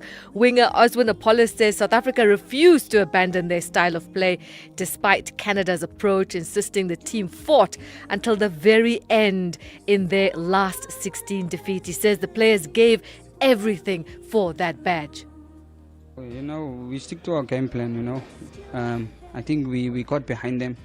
We created our chances, and I think we didn't convert them, and it's painful, to concede, so late in the game, but it's football, but all I can say, I'm very proud of the boys for the 4 today. They did everything they could, and as a player, being part of the team, I'm very happy to be here, and I'm very proud of the boys for fighting today. All right, now let's go to some good news. We've got South Africa, the women's team. They are through ICC Women's T20 semi-final. They've been doing so well. My word. Clutch. they've been clutch, I have to say, especially against, Bangladesh. Yesterday, it could have gone either way. But Proteas women booking their place, and Australia also beating India, setting up a last four clash with the host England. That's on Thursday. The Proteas will take on England. We saw Chloe Tryon guiding the Proteas women to a 4-wicket win over Bangladesh, while Proteas Shabnam Ismail became the leading wicket taker in Women's T20 World Cup history. Now let's go to rugby. The Springboks will look to make an early statement in the new Nations Championship when they host England at Ellis Park on Saturday. Coach Rassie Erasmus is expected to balance the pursuit of victory with building the squad depth as the world champions begin laying the foundation for the 2027 Rugby World Cup. And finally, golf. The world number one, Scottie Scheffler, will return today to face Victor Hovland in a sudden death playoff at the rain-delayed Travelers Championship. Scheffler birdied the final hole to shoot a 68 and finished tied with Hovland on 22 under after the Norwegian carded a 69. Now, there was a storm that forced a 90-minute suspension before fading light postponed the playoff. Colin Morikawa surged into third with a brilliant final round 61, while Matt Fitzpatrick finished fourth. That's your sport. Swing back for more here on the National Briefing. I'm Zai Khan. This FNB Market Brief is brought to you by FNB Business, empowering South African entrepreneurs with the relevant insights they need to grow and succeed every day. The Market Brief with Ndauleng Lechela on SAFM. Good morning, Ndauleng. So we're seeing Morgan Stanley remaining positive on South African assets. That's right, Kathy. The investment bank quite constructive on South African assets despite near-term economic headwinds, saying the medium-term investment case remains intact as the impact of the Iran conflict fades. Morgan Stanley expects low inflation, an eventual end to the Reserve Bank's rate hiking cycle, and future interest rate cuts to improve financial conditions and support domestic markets. It also sees scope for further credit rating upgrades as public finances improve, helped by stronger tax revenue and stabilizing government debt. While Morgan Stanley expects another 25 basis point rate hike next month, it acknowledges a pause is becoming more plausible. Morgan Stanley remains most bullish on SA's bond market while staying slightly cautious on the rand. Moving over to the freight industry, which is preparing for possible supply chain disruptions ahead of planned anti-migrant protests tomorrow, with operators delaying deliveries, adjusting routes, and reviewing security measures to protect staff and cargo. The precautionary steps highlight growing concerns that demonstrations could affect key transport corridors and disrupt the movement of goods. Industry body, the Road Freight Association, has urged companies to prioritize employee safety and, where possible, bring forward deliveries. Protest action on major freight routes, including parts of the N3, could delay cargo and add further pressure to supply chains already strained by port inefficiencies, infrastructure challenges, and crime. Businesses are also working closely with authorities to minimize disruptions. Tracking equity markets, local stocks are in for a choppy start to the week. Investors are eyeing manufacturing and new vehicles data. Ahead of that, the rand pretty steady this morning, trading at 16.47 to the dollar, 21.75 versus the pound, and 18.75 to the euro. Benefiting from a softer dollar as well as easing oil prices, with Brent trading at $72 a barrel. The latter also benefiting global markets, with Wall Street futures in positive territory, while Asian stocks trade mixed. Now, Kathy, it's back to you. Thanks, Ntaoleng. Let's get into the FNB business tip for Monday morning. You know that moment, it's busy, people are waiting, and then payments slow down or stop. Now everything changes. It's no longer a normal transaction, it's a situation. Customers get impatient, staff start guessing, the queue starts watching, and suddenly it's not just about taking payment, it's about keeping the business moving. Most businesses only realize in that moment that they don't actually have a clear fallback. This week, don't assume it'll work. Test what happens when it doesn't properly. We will unpack how businesses stay ahead in those moments on Wednesday. The FNB Market Brief was brought to you by FNB Business, your dedicated partner with decades of expertise building and growing South African businesses. FNB, help changes everything. FNB Business is proud to partner with SAFM's The National Briefing. We stand shoulder to shoulder with South African entrepreneurs and businesses because we know building a business is a 24/7 commitment. Whether you're managing cash flow, planning for growth, or navigating challenges, we deliver the sharp insights and practical solutions you need to move forward with confidence. From smart funding options to expert business advice, FNB Business is right there with you. Visit fnb.co.za/business. FNB, help changes everything. 10 chefs, one title, and a life-changing opportunity. This is the Taste Master Professional. Weekly cooking challenges test their skills, teamwork, and ability to run a professional kitchen, all under the critical eye of renowned chef Bertus Besson. With over 800,000 Rand in prizes, including a brand new car to the value of 440,000 Rand, and the chance to lead the new Taste Master Deli and Restaurant in Paarl, who will rise up and claim this exciting new career opportunity. Find out on the Taste Master Professional. Sundays at 7, repeat Saturdays at 4:30 and Sundays at 3:30 only on SABC2.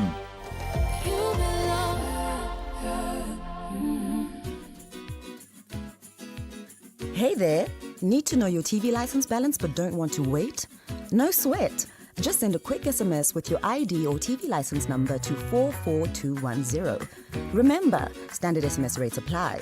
And presto, your balance pops right up anytime, anywhere.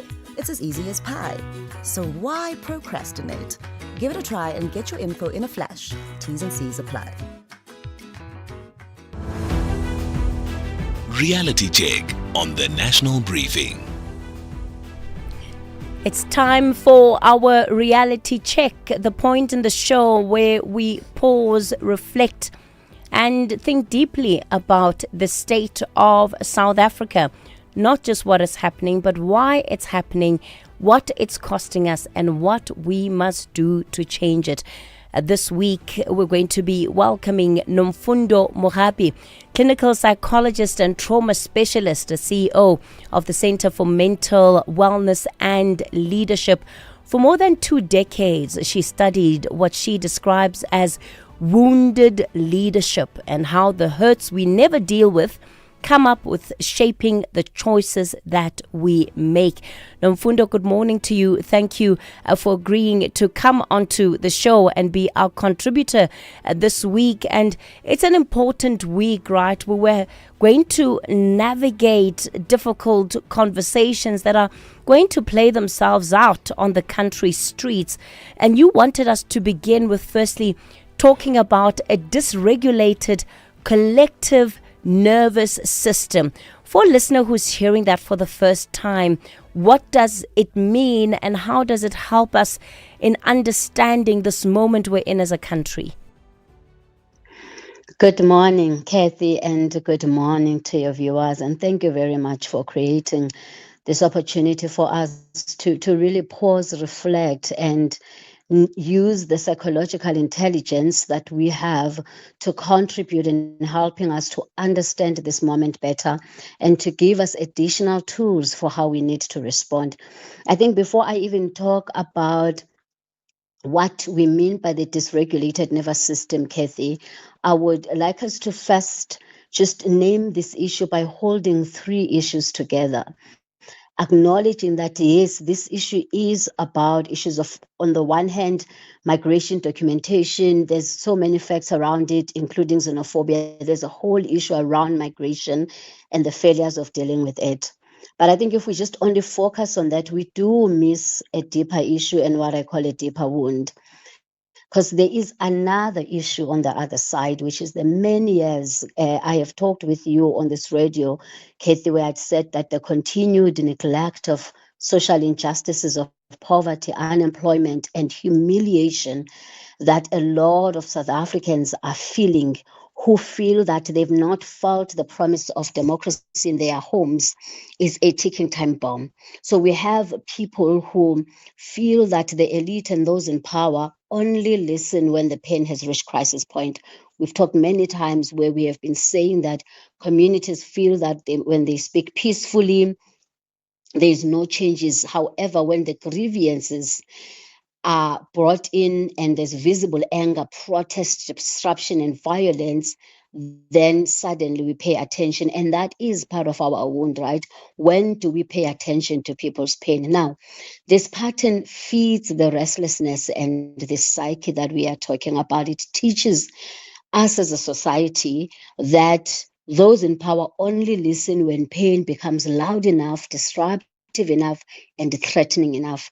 And tomorrow we'll talk in a bit more details because then those that respond to this also respond from a wounded state. And the issue now is not about what to do, is how we do it.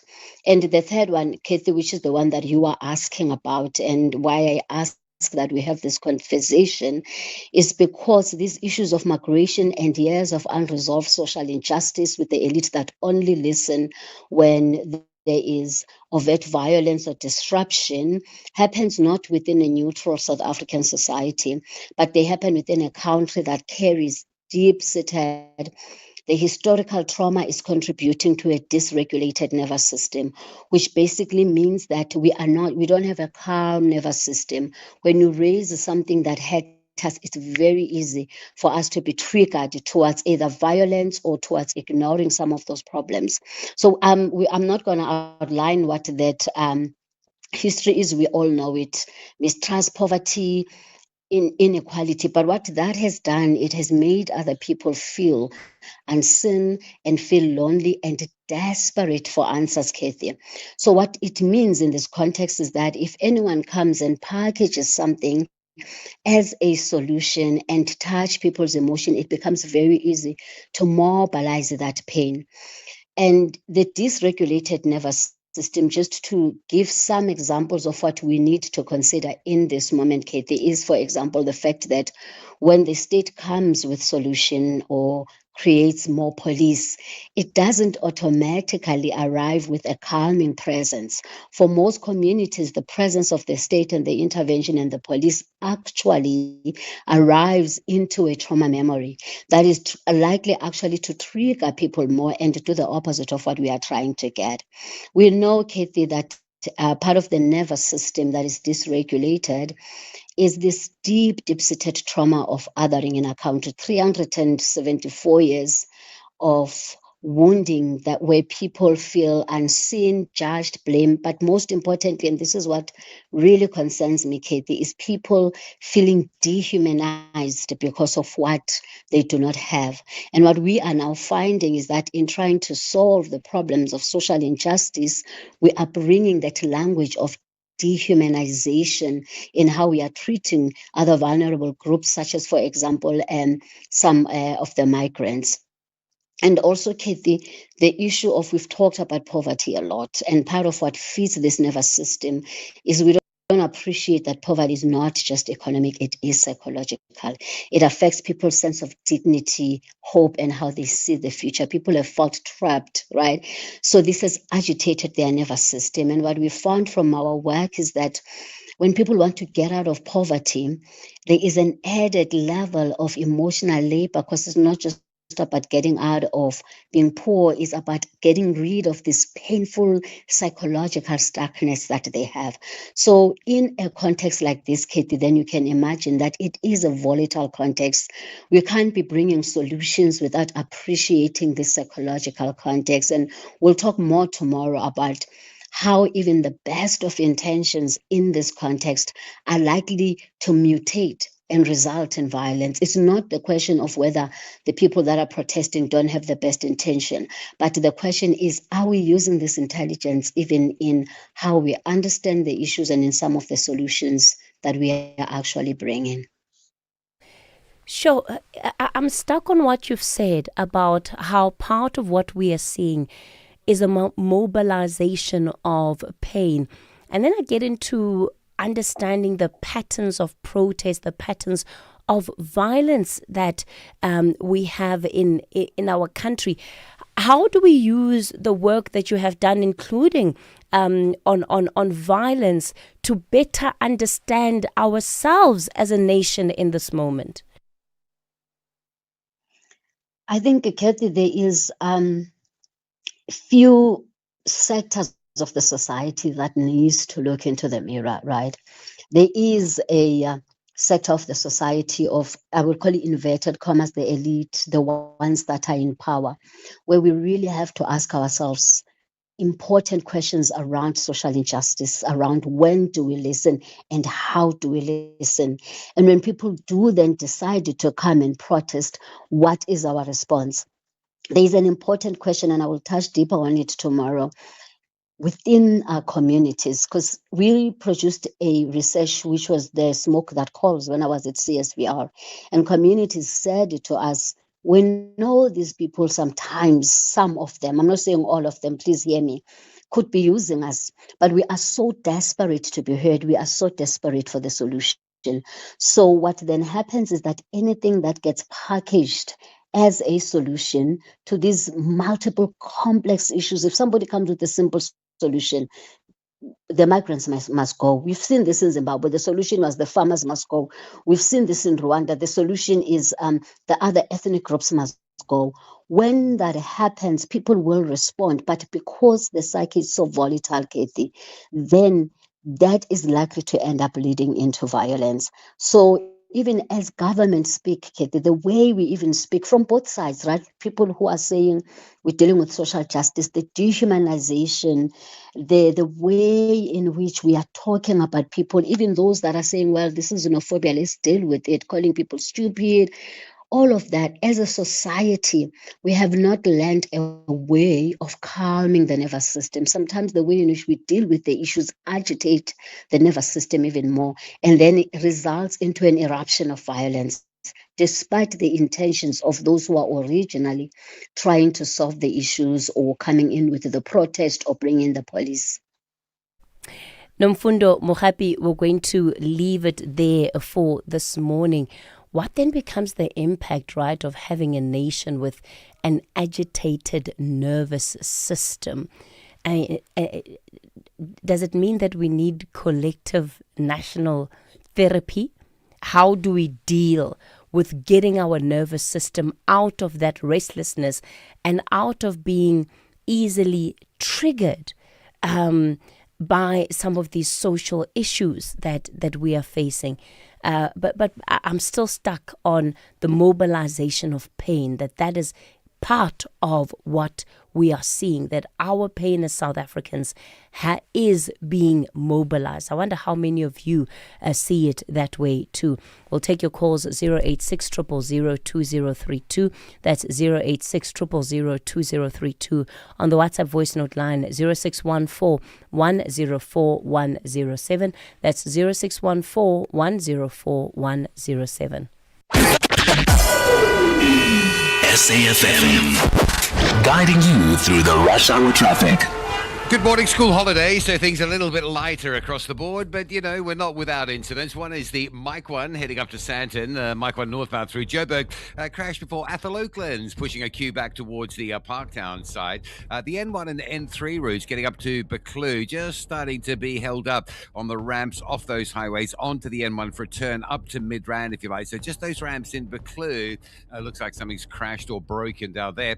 The N1 coming out of Pretoria from Rigel Avenue down to Boerta Avenue remains slow, and a bit of queuing pressure on the N14 approaching a very busy Eupheus Road off-ramp. Eupheus Road through towards Christina de Wit very slow, and that seems to be what's holding up the N14 on the approach. Breakdown in the usual spot in Durban N2 North between Kwamashu and Gateway, so some additional delays there. Don't forget the roadworks Ottawa through Phoenix. The R102 is being worked on. That's heavy, and the Chris Harley option, the alternative route option, gets fairly busy as well.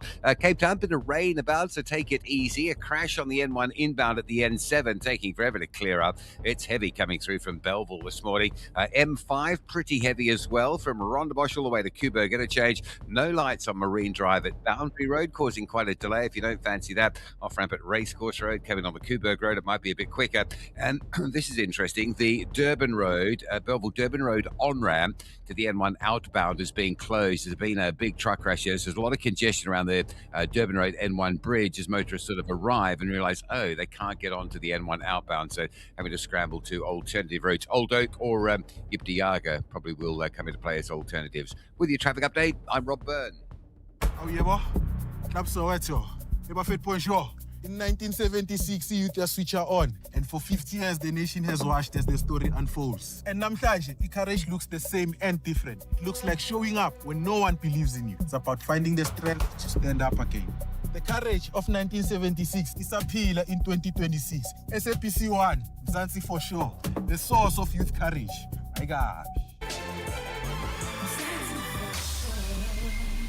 If you think you cannot afford a lawyer, think again. Clientele Legal provides tough professional lawyers for an affordable monthly premium. Our range of plans include cover for you, your spouse, children, and extended family. Plans include cover for civil, criminal, and labor-related matters. Whether it's protection orders, gender-based violence, uncontested divorce, or poor service, your Clientele Legal lawyer will be there to assist you. Our services are convenient. Simply pick up the phone and call your lawyer or send us an email and we'll get back to you. All plans include a bail benefit of up to 5,000 Rand and we'll go to the police station and pay it for you. Plus, Clientele Legal offers you 24-hour telephonic legal advice. Join today. SMS SAFM to 32195. That's SAFM to 32195. Clientele General is an authorized FSP and licensed non-life insurer. T's and C's online. Standard rates apply. Call SAFM now on 086 000 2032.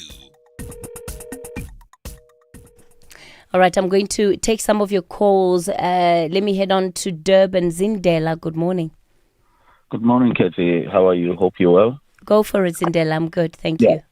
Look, maybe there is also an area we are forgetting when it comes to the state of, or I'll say the emotional state of South Africa or South African, because South Africa is not just a space, it's people. It really is people who have blood in their veins. Now, before, just after the freedom and the democratic dispensation came in, I think it was rushed. South Africans were rushed to kind of move forward, forgetting where and the years of damage that they had gone through.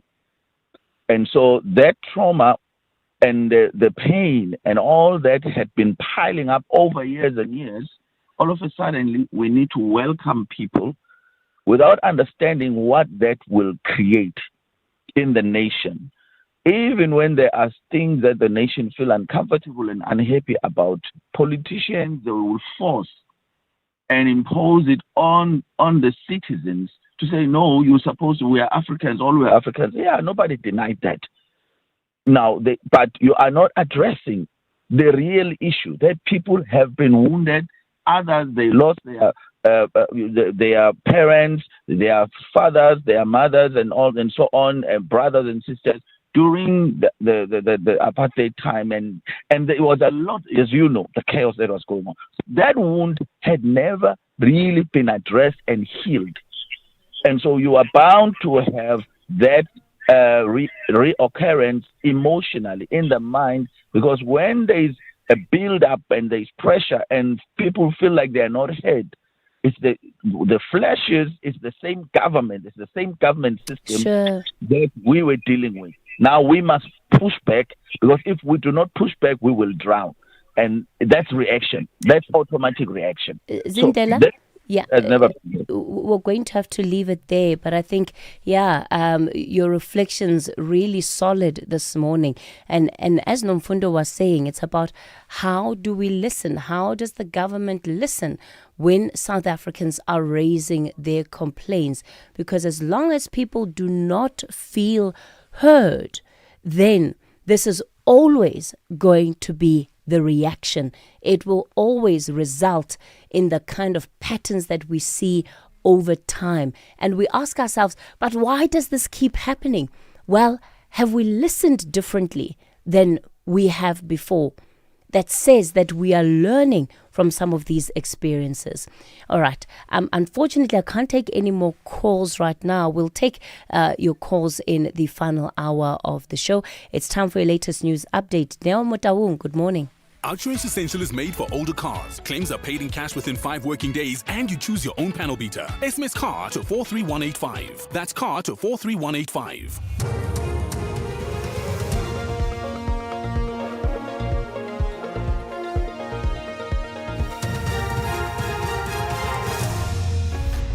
Thanks, Kathy. Top stories. Police chief condemns shooting of suspended officer, and Turkey slams Israel's recognition of Armenian genocide. A very good morning. Acting National Police Commissioner Buleng Dimpane has condemned the attempted assassination of suspended senior crime intelligence officer Firoz Khan. Khan is in a critical condition at the Millpark Hospital in Johannesburg after he was shot in Houghton last night. The motive for the attack is unknown at this stage and no arrest has been made. Khan has been implicated in high-profile cases of corruption, illicit precious metals, and the controversial 2021 Ariton drug bust. He was due to appear before the Madlanga Commission on Wednesday. Dimpane has assured the public that no resource will be spared in identifying, tracing, and arresting those responsible. National Police spokesperson Athlenda Mati. This investigation is being led by the Gauteng Hawks Crime Intelligence and the SAPS Detective Service. Lieutenant General Dimpane has further directed that the Political Killings Task Team be incorporated into the investigation to ensure that every possible lead is pursued and that those responsible are brought to book. General Dimpane has wished Major General Khan a speedy recovery, and her thoughts are also with his family during this period. Meanwhile, businessman and alleged police informer Tumelo Ngu is expected to return to the Madlanga Commission in Pretoria today to continue his testimony. Ngu has been implicated in the 2021 Ariton drug bust in southern Johannesburg. He allegedly alerted suspended Gauteng Traffic Police Chief Samuel Mashaba to a shipment of more than 700 kilograms of cocaine en route from Durban to Johannesburg. Sibahle Mota reports. Tumelo Ngu returns to the witness stand at the Madlanga Commission this morning. Ngu, who began testifying last Thursday, did not continue with his evidence on Friday after requesting time to supplement his affidavit. He has been questioned extensively about why he was carrying more than 60,000 rands in cash on the day of the Ariton drug bust. Although Ngu has offered several explanations for having the money, the Commission has suggested that it was intended for something far more sinister. Proceedings are expected to resume at 9:30 this morning. I am Sibahle Mota in Pretoria. In other news, the case against 8 former Milnerton High School learners accused of a bullying attack is due back in the Cape Town Regional Court today. The learners face 8 counts of assault with intent to cause grievous bodily harm following an incident in October last year that went viral on social media. The victim was allegedly assaulted with various objects, including a hockey stick. The case was previously postponed due to the learners' examinations. Meanwhile, the Western Cape Education Department says their appeal against expulsion is still pending. In Gauteng, the Department of Education says it has uncovered 41 cases of alleged corruption, fraud and maladministration at schools across the province. Education MEC Ileboha Maile says investigations have revealed millions of rand allegedly misappropriated at some schools, including more than 1 million rand at one school and over 2 million rand at another. He says those implicated include teachers, principals, finance officers and school governing body members. Of the 41 cases recorded, 22 occurred in 2023, accounting for 54% of the total. In 2025, 13 cases were recorded, accounting for 32%. By June 2026, 6 new cases had already emerged, accounting for 14%. This indicates that while the numbers of recorded cases are fluctuating, the problem remains active. Corruption has not disappeared. Lastly, Turkey has slammed Israel's decision to recognize the massacre of Armenians during and after the First World War as genocide. Ankara said Israel was deflecting from its crimes in Gaza. Israel rejects the allegations. The BBC's Anbarasan Estirachan. It is estimated that in the dying days of the Ottoman Empire, more than 1 million ethnic Armenians were killed, sent on death marches or forcibly Islamized. Despite Turkey's objections, the killings have been recognized as genocide by more than 30 countries, including the US, France and Germany. The move is widely seen as a rebuke to Turkey, which has regularly accused Israel of committing genocide against Palestinians, an allegation denied by Israel. Recapping the top story, the SAO acting National Police Commissioner Buleng Dimpane has condemned the attempted assassination of suspended senior crime intelligence officer Firoz Khan. Headlines at 8:30 for SAfm News. I'm Dino Motaung. Theft, accident, and 1 million rand third-party cover for your older car. Outsurance Essential has it all. Get a quote. SMS CAR to 43185. That's CAR to 43185. We all get insurance for the moment something goes wrong, and when it does, you need the peace of mind of knowing your claim will be handled fairly. Outsurance keeps outperforming. The Ombudsman, an independent body that rules on complaints, confirmed in their 2025 annual report that Outsurance had the lowest overturned ratio of complaints received. Why would you want to be insured with anyone else? Get a quote and switch today. Call 08-600 60,000 or visit outsurance.co.za. Licensed insurer and FSP. T's, C's and information online. It's a very good morning to you in your SAfm Sports headlines. Soccer, Bafana's World Cup may be over, but defender Mbekazeli Mbokazi could be heading to the English Premier League. And we also bring you news from rugby. The Springboks camp, they're switching into test mode as Rassie Rasmus prepares his squad. And that's for their opener against England at Ellis Park. We'll have details around 8:30. SAfm, guiding you through the rush hour traffic. Good morning, Joburg. First up, crash on the Mike 1 North at Athol, Oaklands. If you're on your way from Parktown through to Sandton, you're going to be held up with that one. The N14 North, just queuing up to get off at Euphus Road this morning. And Pretoria's N1 South coming down from Rigel Avenue towards Boerta Avenue and northbound Boerta Avenue up to Rigel. Both directions there being held by an earlier crash scene. Crossing to Durban, the N2 North, the breakdown between Kormashu and Gateway. So pressure on in terms of delays to the building. Cape Town, no traffic lights along Marine Drive. At Boundary Road, that's Lagoon Beach. Milnerton through Parton Island is pretty heavy. The M5 heavy for school holidays as well. You get a sit from sort of Klipfontein Road, Cromboom Road area, Rondebosch all the way through to the Kubo Interchange. Crash on the M1 inbound at the N7, still causing a delay from Belleville.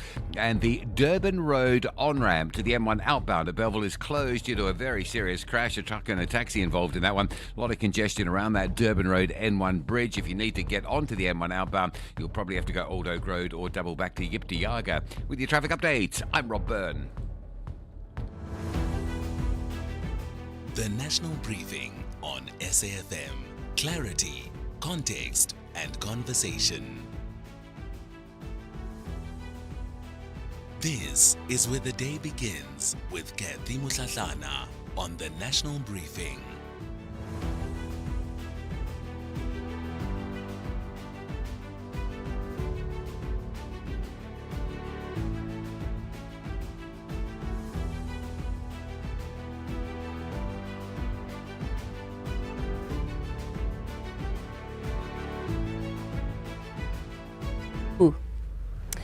It's 10 after 8 o'clock. You're listening to the National Briefing. A very good morning to you. Happy Monday morning. I trust that it's been a good one so far, that you're at least planning on having a good day, despite the fact that our World Cup dreams did not materialize in the way that we anticipated. Coming up in this final hour of the show, in our briefing debate, we bring together the Ahmed Kathrada Foundation, campaigning to defend defend democracy and reject the shutdown of the 30th of June, and the Progressive Forces of South Africa, who back the march. And I think this is an argument really that the whole country is having. So we'll have the two sides bring forth the different arguments in this matter. And then as we get into the rest of the show, we'll take your calls. I'll open the lines on 086 000 2032 is the number to dial, 086 000 2032. The WhatsApp voice note line 0614 104 107. That's where you can send your voice notes and text messages, 0614 104 107. And then in Bilton Mzansi, we'll profile a woman in a village outside East London who's turning thrown away bones into a business. What exactly is she doing? Well, you'll find out a little later in the hour. Mzansi, get ready for your chance to win big. This Friday, you stand to win over 180 million rand in total estimated Powerball jackpots. That's over 180 million rand that could change your life instantly. Watch it live Friday at 9 p.m. Will you be SA's next multi-millionaire? Get your ticket now. The National Lottery. More plays, more chances, more millions. Players must be 18 years or older. Play responsibly. The National Lottery is officially operated by Sisakai. Sanmuran, this is Shugela from Amalanga Wafani. Hi, my name is Sipho Mbele, playing the role of Masangu on Amalanga Wafani. Sanmonani, hello, my name is Zazi Kunene and I play Untando on the new season of Amalanga Awafani. Catch Amalanga Awafani on SABC 1. Do yourself a favor, tune in every weekday at 6:30 p.m. only on SABC 1. That's for sure.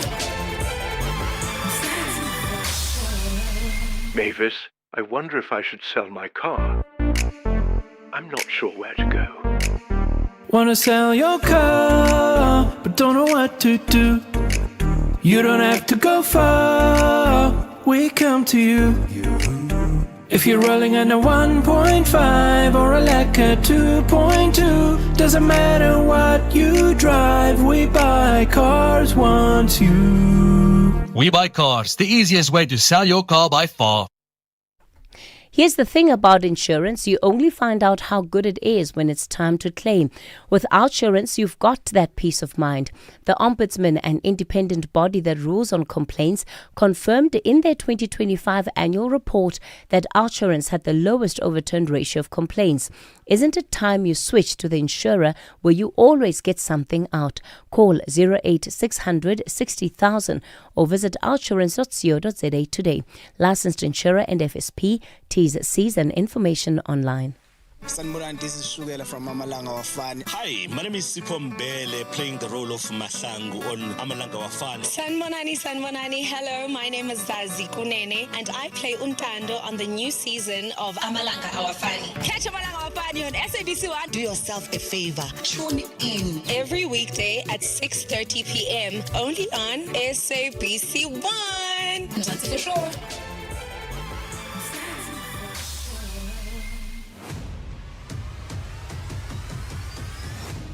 Kathy Mutlatlana is streaming live now on Facebook, YouTube, and X at SAFM Radio. It's 14 after 8 o'clock. Well, let's get into our briefing debate then. The Ahmed Kathrada Foundation has described tomorrow's shutdown and calls for a shutdown as reckless and is warning it could slide into xenophobic violence. We're joined by board member Pumla Williams.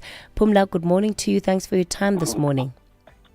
Good morning, and thanks for having me, Katie, and it's good to speak to you again. Absolutely. And on the other side, the Progressive Forces of South Africa, they argue that the law is the law and government has failed to enforce it. Joining us this hour is their president, Mteto Ngugai-Tobi. Mr. Ngugai-Tobi, good morning to you. Thanks for your time this morning. Morning, Kathy. Morning to your listeners, and thanks to be here. Let's talk about this shutdown, right? I think by now we've pretty much covered the language that has been associated with tomorrow's shutdown. The imagination, however, the impression that South Africans have been left with is that, yes, this protest is about government needing to deal with undocumented migrants that are in the country. However, there is a prevailing sense of South Africans then also taking matters into their own hands, going to demand that accountability from individuals, migrants in this instance, demanding that they show their documentation to be in the country. How much of that is going to form what is happening as part of the shutdown tomorrow?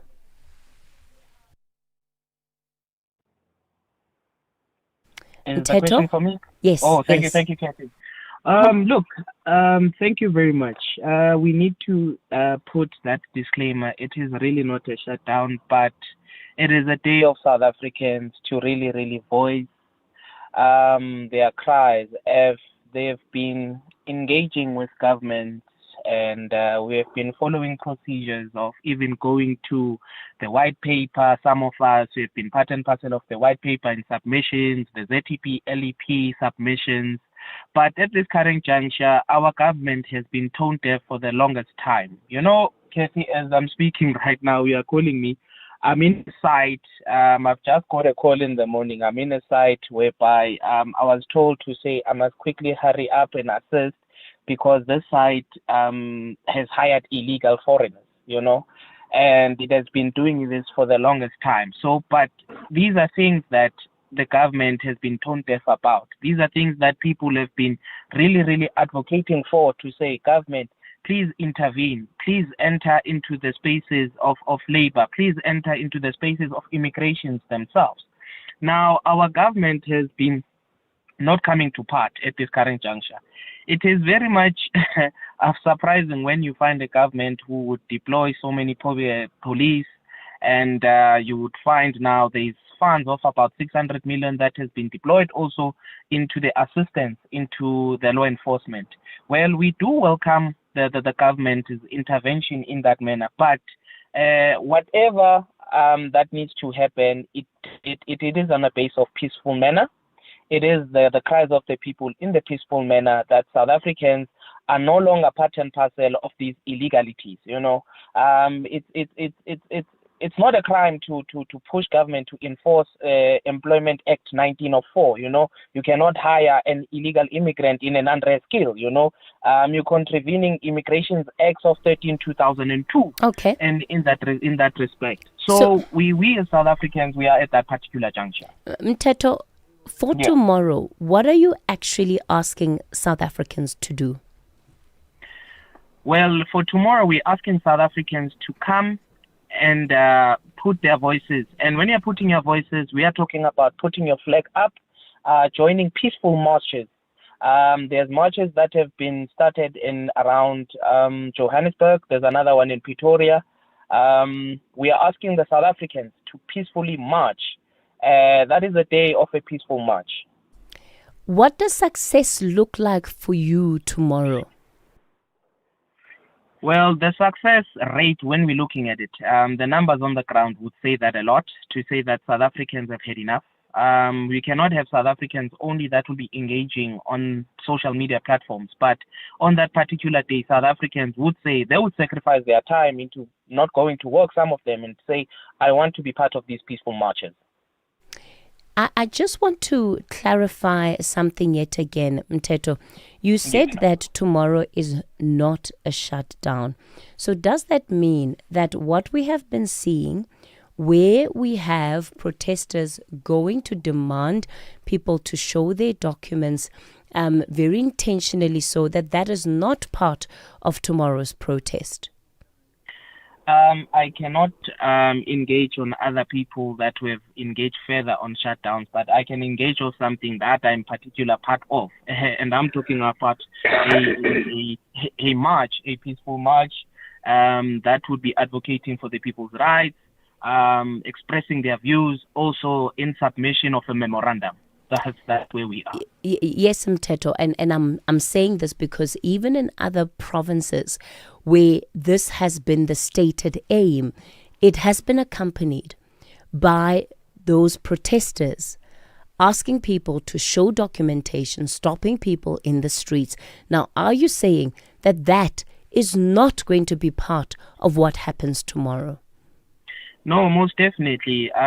We need to understand again, Kathy, that the law also is very straightforward. You know, when you're talking about Section 42 of the law itself, it talks about the citizen's arrest, and in conglomeration with the Act 51 of 1977. That also in itself, it talks about Schedule 1. I'll just give you a brief when you're talking about the documentation itself. Now, there was a court case that happened in 2024, right, into the High Court, of which an illegal foreigner, obviously in Section Immigration 13 2002, flaunted those laws, and that case, the court cases was ruled at the court that it is a Schedule 1 offense. It was a bail judgment, right? That's correct. Now, the court itself said that it ruled that it is a Schedule 1 offense. Now, it comes back to the citizen's arrest of Section 42. So people do have a right again to question and also point and arrest a suspect. That is the right of a citizen of this country. So that's where we are. But in the actual fact, regarding the march, we are not going to be participating in asking for documentation, but we want South Africans on that day to say we are marching peacefully. Okay, so you will not be affecting citizens' arrest then? No, on that day we will not be affecting any citizens' arrest. Pumla, let me bring you into this conversation. So, you know, when you speak about this protest and tomorrow, part of what you've used to describe it are words like, you know, reckless. We've heard from Teto. He says that it's not a shutdown. There will be no citizens' arrest. They will not be checking people's documentation. That seems to be the posture of the march organizers right now. What do you make of that? Thank you very much, Kathy, and good morning to Babu Mtetwa, and good morning to the listeners. And I'm glad with the input that has just been given by Mtetwa on what their posture is. But let me start by saying, Kathy, the Constitution of this country does provide any citizen of this country to go on a protest, on a peaceful protest. So that we will not quiver over that, because it's their right. But it also goes on to say those who opt not to participate, they equally have a right. And I'm glad that Mtetwa is saying that we will not be engaging in citizens' arrest or in arresting people, because as far as I know, even if you do that kind of a person who's arrested in the shop stealing, I don't think they take the law into their own hands. They call the police. But in the case of citizens' arrest, I'm not sure whether all those people who will be protesting and going house to house, they know what they will be looking for. I know that it's immigration officers that are competent, even the police. For them to actually get engaged in issues of immigration, they have to engage with the immigration officers. But the other reason that we don't agree with this protest, yes, we respect it. They have a right to do that. But the reasoning that they are providing, that because the foreigners are taking our jobs, I think that is also untrue. South Africa has a serious issue of unemployment.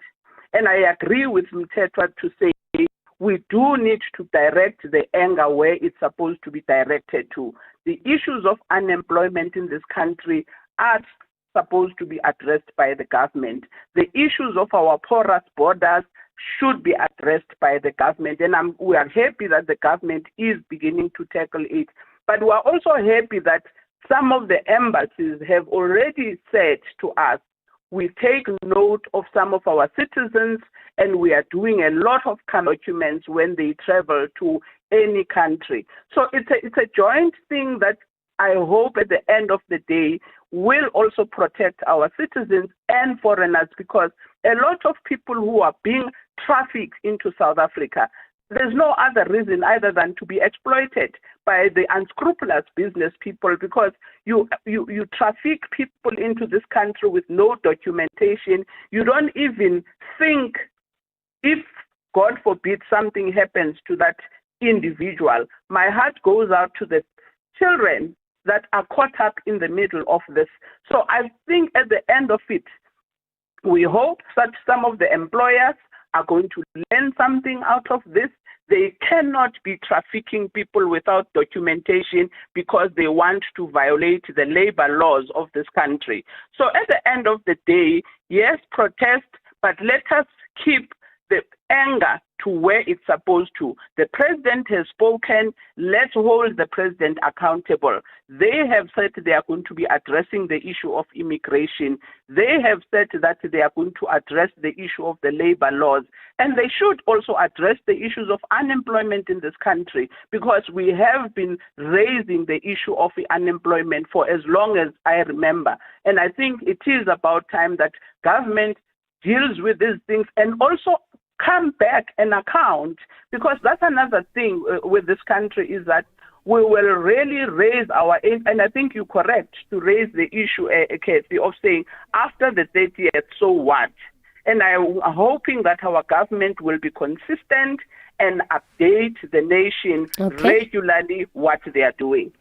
Mteto, how do you respond, right, to that sentiment that says you're knocking on the wrong door, the anger is misplaced, that this is not about foreign nationals or even the documentation, it's about government failure? Look, Kathy, I cannot be told that I'm knocking on the wrong door. Yes, government is part and parcel of what we are seeing personally in our day-to-day livelihood. I think people are aware that take for instance the Lubisi report regarding Home Affairs itself. Since around 2019, 2020, that report has been sitting collecting dust. Nobody has spoken about the Lubisi report. You would move further into now they themselves as illegal foreigners, being assisted by our own officials. We are not saying that. Can you say that again? Oh, sorry. I'm saying that, look, the situation, we are basing it on both sides. Our government is playing part and parcel of this, and of which it has been for the longest time. And at the current juncture, I'll make another typical example of somebody who would allegedly sell drugs. It's somebody that probably is, I see on the ground that is an illegal, and somebody that I would engage personally on the ground again to say, this person, he doesn't have a 9 to 5, but he will always be sitting in this certain corner and be doing this illegal activity. So that is where we are. We are saying that we are knocking at both doors, not one door. Pumla? No. I there's nothing I can disagree with Mtetwa to say, let's actually keep a government accountable. And even after the 30th, because yes, it's a one-day protest, but I think South Africans, we've got to be able to be consistent and hold government accountable. There are so many tools that are in place in our constitution. I don't know how many people utilize this. There are very local structures at a ward level to hold the government accountable. I don't know how many people hold a government accountable when they go and vote. I don't know how many people hold their elected representatives accountable. So I think the challenge with us is that we think by just protesting one day it's enough. We've got tools and we are not utilizing them effectively. Yes, the media is doing its part, but as South Africans, we've got to do our bit. And I'm happy what Mtetwa is saying. I can't falter it. We do our bit as also Ahmed Kathrada Foundation. We are engaged in a lot of training young people how to raise issues, because it's a multifaceted approach and consistent. We train young people how to raise their issues, how to be persistent in making sure those that are in power address the issues. Okay. So, Mteto, then just before I let you go, can you confirm that tomorrow people will be allowed to continue with their normal business days? So if somebody decides to go to work, they will be able to, that there will be no stopping of the lives of ordinary South Africans while these protests take place? Thank you very much, Kathy. We don't believe in anarchy, and that is our strong point. We believe in the rule of law as the country, but we urge South Africans who feel this plight, definitely from township, rural, urban areas, to really come in their numbers. You know, it is a South African matter, not a one-sided march and march matter. Even in my last engagement regarding the briefing, I even put it out saying that we have a South African issue that needs to be sorted out by South Africans. So that's where we are. Yeah. Mteto Ngugai Toby, President of the Progressive Forces of South Africa, and Pumla Williams, Board Member of the Ahmed Kathrada Foundation. With the headlines, I'm Dinoma Daung. A very good morning. The African United Borders Bus Trucks Association has accused government officials of undermining immigration laws by allowing some bus companies to transport undocumented passengers using embassy-issued repatriation certificates instead of valid cross-border permits. In other news, KwaZulu-Natal police have launched a double murder investigation after 2 foreign nationals were found dead in Sundumbili at Mandini early yesterday morning. The pair allegedly stabbed each other during an altercation. And Acting National Police Commissioner Buleng Dimpani has condemned the attempted assassination of suspended Senior Crime Intelligence Officer Feroz Khan. A full update follows at the top of the hour. SAfm, guiding you through the rush hour traffic.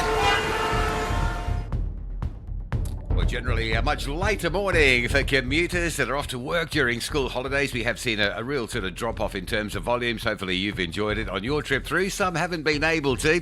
Around some incidents. One of those is the Mike 1 moving up from Joburg to Santa. The crash at Athol Oaklands and delays all the way back through Houghton Drive. So parked out through Melrose, looking pretty jammed up. The N1 in Pretoria Centurion, that is eased up. Looks like there might be some lights out. Pretoria East, Solomon Mishlangu around that Gasfontein junction there, around the Solomon Mishlangu Delphi junction. They might be down very, very slow for this time of morning in that part of Pretoria East. Durban side, earlier problem with a breakdown on the N2 North between Kumashu and Gateway is still there. The traffic stays heavy on that run through towards the Mhlanga exit. You've got a breakdown in the roadworks. And Cape Town, a lot of pressure around Durban Road at the N1 highway this morning. The ramp off Durban Road to join the N1 outbound has been closed. It's a truck and a taxi that have collided. So motorists arriving from Belleville, from Durbanville, realising they can't on-ramp to the highway, then having to double back and find alternative ramps. So a lot of congestion around that bridge system. Lights are down on Marine Drive at Boundary Road, still causing delays in the M1 inbound to town. A crash at the N7 highway Goodwood exit, still causing a big delay coming off Clattercliff Hill. With your traffic updates, I'm Rob Byrne. This is SAfm Sport with Zai Khan. It's 8:34. Zai Khan. I wanted to say a very good morning to you. Backpedal. You know, every time I see you coming into studio this morning, I think about the misery, right? As we get into the conversation, I forget. And then I see you, and then I remember, today. All right, but there's some good news for some of our players. Yeah. We're looking at defender Mbekezeli Mpokazi. He could be heading to the English Premier League. And my word. Does he deserve it? Does right? he deserve that? Oh, gosh. Oh, man. Sometimes you don't have to lift the trophy, Kathy, to win the tournament. And this is what... Okay. No. She's not ready. No, guys. We're not doing that. Wow. As much as I'd like to break it to you. Well, that we can say he didn't have to lift the trophy. Yes, Kathy, he didn't have to lift the trophy, but let's just say that the final whistle has blown. But this one has blown the door wide open for Mbekezi. I even forgot how to pronounce his name. Thanks, Kathy, for that. Mbekezeli Mbukazi. All right, he's announced himself on the global stage, if you haven't already known. The 20-year-old defender. He plays for Chicago Fire. He's a centre-back there. He's reportedly attracting huge interest from English Premier League side Nottingham Forest after a string of fantastic performances in the tournament. Now, statistical the analysis has been done. He's also ranked amongst the best performing centre-backs at the World Cup. So there we go. Shining and flying the flag high. So definitely South Africa's brightest young talent there, and hopefully it's all going to be on an upward trajectory, which is exactly what Coach Hugo Broos he thinks when he looks at the South Africans as well as the Africans that are performing well at this World Cup. A matter of believing. I think before maybe those African teams didn't really believe in themselves when they went to a World Cup, because they played against the big European countries and South American countries and blah blah. They didn't have that belief that they could also have good performances, results and success. I think that changed a little bit in the past years. The belief is growing in Africa that also there we have good teams, and also there we can play a certain role in World Cup. In the meantime, President Cyril Ramaphosa has congratulated Canada on reaching the FIFA World Cup last 16 while praising Bafana Bafana for their historic campaign. South Africa bowing out after a 1-0 defeat in the round of 32. But the president says the nation remains proud of the team's first ever progression beyond the World Cup group stage under coach Hugo Broos. Cricket, Proteas women captain Laura Wolford believes she's just 1 or 2 shots away from rediscovering her best form ahead of Thursday's T20 World Cup semi-final against the hosts England at the Oval. South Africa have knocked England out in their last 2 World Cup semi-finals, and Wolford says the batting-friendly Oval pitch could suit the Proteas' powerful batting lineup as they chase a 3rd straight T20 World Cup final. And finally, rugby. The Springboks are preparing to launch their nation's championship campaign against England at Ellis Park come Saturday. While a win over their old rivals is the immediate target, Coach Rassie Erasmus will also use the test to build combinations and test squad depth as South Africa begin its road towards the 2027 Rugby World Cup. That's your National Briefing Sport. John Herricker will be tackling some more at around 12:30. I'm Zai Khan. Clientele is here to safeguard you and your family with compassion because life happens. Be part of a family that truly cares. Our funeral dignity plans have helped South Africans bury their loved ones with dignity for more than 30 years. Let us help you create a meaningful tribute that honors your life and those of your loved ones. We pay out within 24 hours and you will get double accident cover with a clientele funeral plan. Our plans are affordable. Pick the option that suits your needs. Easy to apply, no medical examinations and no paperwork. SMS SAFM to 48031. That's 48031. Clientele Life is an authorized FSP and licensed life insurer. T's and C's online. Standard rates apply. It's Elimination Week on the Tastemaster Professional this Sunday evening at 7. Faced with one of the world's most popular dishes, our chefs must create a pizza that rises above the rest. With big flavors and bold ideas needed to impress the judges, the stakes couldn't be higher. Who will earn a slice of success and who will get boxed out of the competition? Find out on the Tastemaster Professional, Sunday at 7, repeat Saturday at 4:30 and Sunday at 3:30, only on SABC2. If your dog groomer was becoming too expensive, you'd switch, right? So why pay more for car insurance? Switching to Outsurance saved 40-year-old Rafik an unbelievable 899 Rand on his 2017 Navara 4x4. Get a quote now, and if Outsurance can't save you money, ask for 500 Rand or 1,500 Rand if you've been claim-free and with the same insurer for 3 years. Why wait? SMS out to 30754. That's out to 30754. Licensed insurer and FSP. T's, C's and information online. SAFM now on 086 000 2032. Kathy, your caller William, who says that there's kids and babies involved in this whole debacle. I think their mummies and daddies should tell them that they came into the country legally and that for every action, there are consequences. And that's exactly what is happening to them. That South Africa does not hate them, but South Africans want their country back. That's my take. Thank you, Atan. Morning, Kathy. As for me, tomorrow I'll be roaming around with my CVs in Mall of Africa. I know quite a few of restaurants that will be short of staff because they normally hire those illegal undocumented migrants. So they'll be needing staff tomorrow. Good morning, Kathy and the listeners. Only scared skill we need in our country. We've got a lot of young people who are not working in this country. The job that can be performed by South Africans, let it be for South Africans. Pay, documented or undocumented, bring a scarce skill in South Africa. That's all. That's what we want. Thank you. Kathy, good morning. I'm Takata in Mangwevi in Ilandi location. Oh, I so wish I was in one of those urban areas like Cape Town, Durban, Gauteng, because now I'm home in Landi location. The nearest place for me is Aidujwa in Eastern Cape. I wish I could have transport so that I can join people who are caring about this country. March and March, Operation Dudula. Oh, we are thankful. Thanks. All right, those are just the voice notes that are coming through. Let me go to the phone lines. Tapelo, you're in Kuruman. Good morning. Good morning, Sis Katie. How are you? Yes, Tapelo. Sis Katie, I'm not happy about Mr. Pulsak calling our people, these people in this group, like they are not South Africans.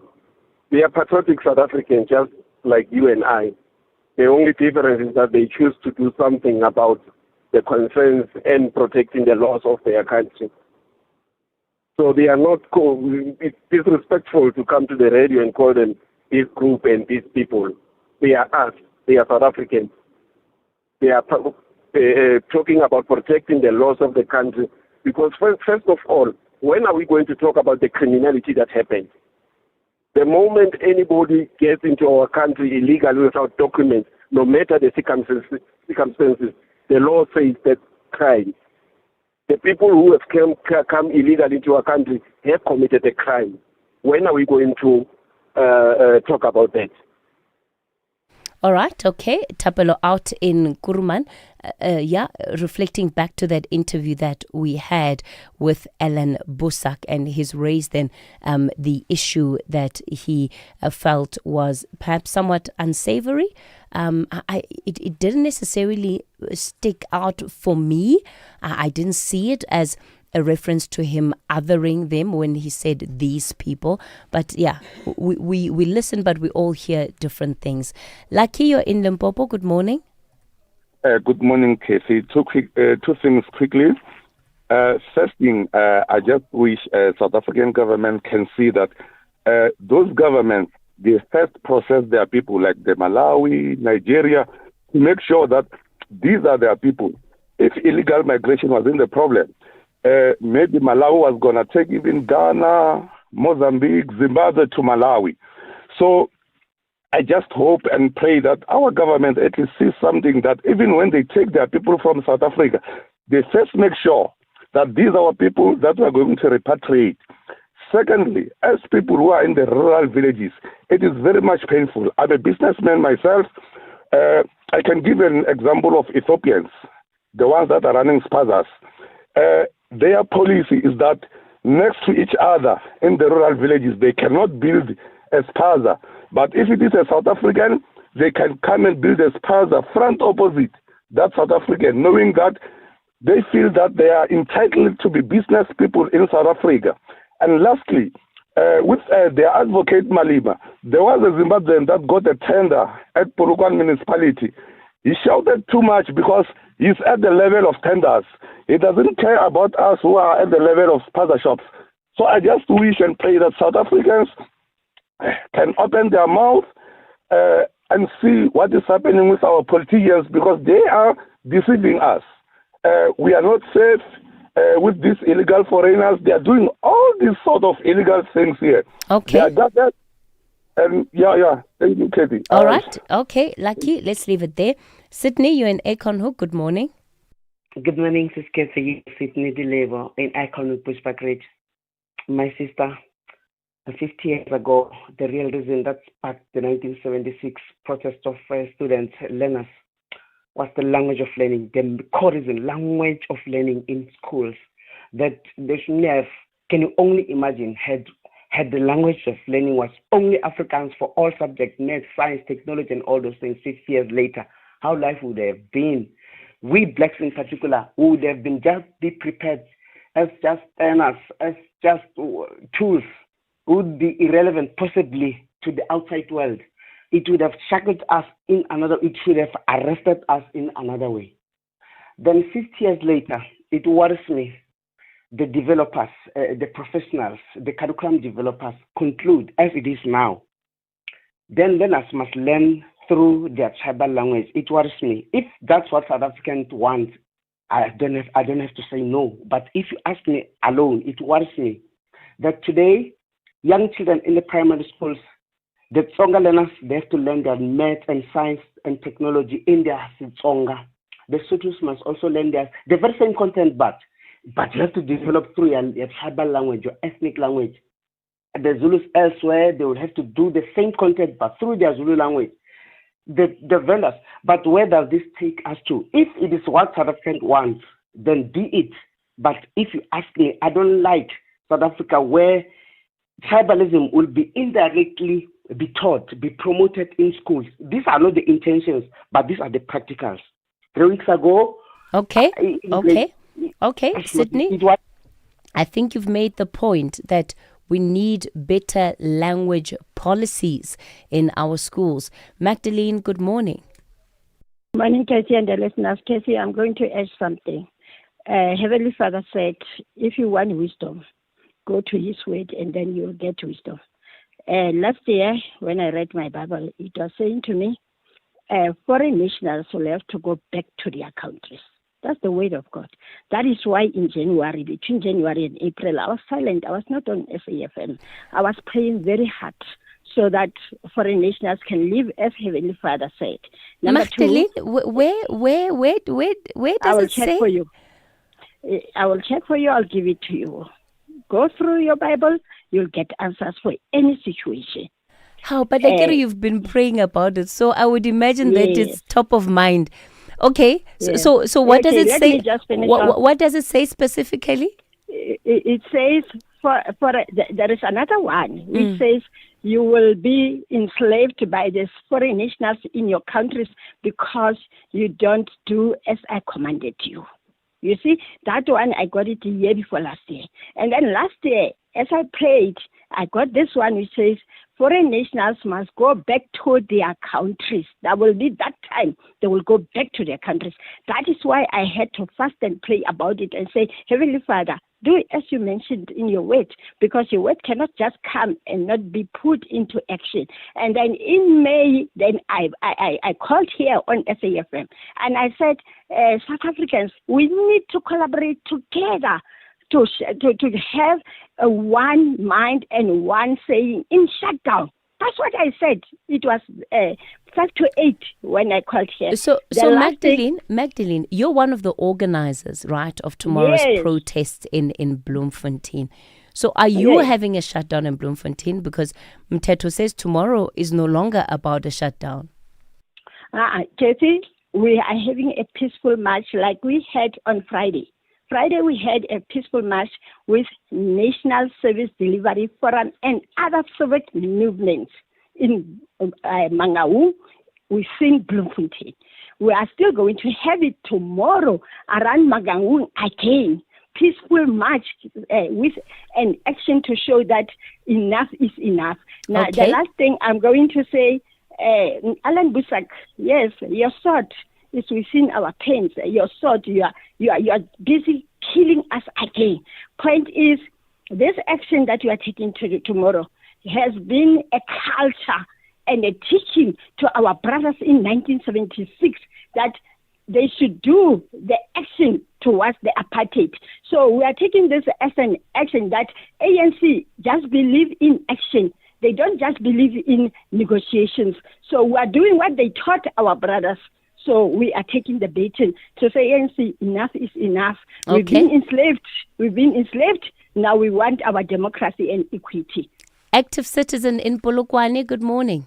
Mushatlego, I know you at the personal level as a staunch Christian. So what that woman has just said, go and Google it and find it, and because she's correct. Now, two things I want to raise with you. We could also bring up Leviticus, right? That says don't mistreat foreigners who live in your land. That's not the reason why I called it. Yeah, exactly. Yeah, and I knew you were a Christian. Exactly. You something. Thank you. Kathy, look, two things that Ahmed Kathrada has said which are totally misleading, and I don't know what is their interest. Number one, they talk about the fact, actually, they are putting a narrative that the foreigners are not coming here to take job opportunities. Now, here's a very simple question. What are they here for? Because if they're not here to take job opportunities from South Africans, then they're here to commit crime. Because obviously they don't come here to orally charge, if you understand what I'm trying to say.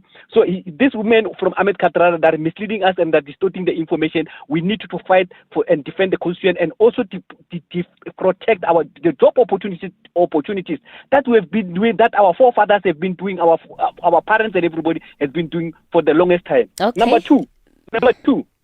She said we need to give the president a chance to deal with this matter. Let me remind her and her followers and many other people who will try to ignore certain facts.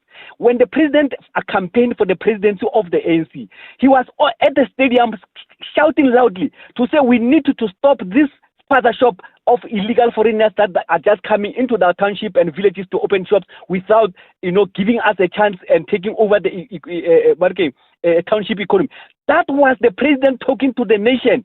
Now, what more do we have to give the president time? I mean, from 2017 until today, how much more time do we have to give the president? Okay. What is the reason for us to believe what the president has said to us, that he's going to implement what he has promised us? Because he made the promise in 2017, he failed to fulfill that promise from 2017 until today. Active what citizen. more do we have to give him? So we need to stand up tomorrow as South Africans and fight for this country and fight to defend the constitution and the laws of this republic. Let's leave it there. Active citizen in Polokwane.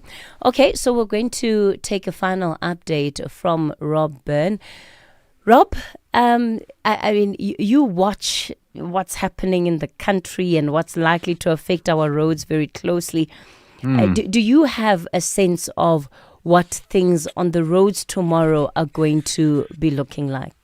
I think, well, school holidays, Kathy, so volume's a lot less than normal. I think a lot of people will stay away from a safety point of view. So I think if you are out and about, the roads should be relatively open and light traffic. But of course, then you have the blockages, and it's the truck drivers, I think, that hold the key to this. Look, a lot of these protests that we've seen moving through areas so far have been very low numbers and peaceful. Obviously, tomorrow will be a little bit different to that. But I think,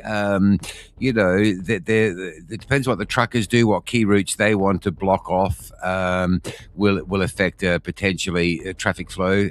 Otherwise, we'll just have to sort of call it as we play it. A lot of information flying around, a lot of information, but we'll make sense of all of that in terms of balancing it against the real time that happens tomorrow. So I guess for everyone, just, be safe, be aware that it is an unusual day, and just be safe and maybe plan ahead where you can, particularly if you've got a long distance route to make. If you go Joburg through to Durban, there's a likelihood the N3 may be blocked. So this may be postponed. That longer distance travel tomorrow might be a good call as well. Roads this morning, generally okay, as I say, a lot lighter volumes. The M1 a little bit slow, just heading up into Buccleuch from Rivonia. The R24 onto the M12 into Galilees. That looks a touch on the sluggish side as well. But generally, the highways around Gauteng are moving open and flowing.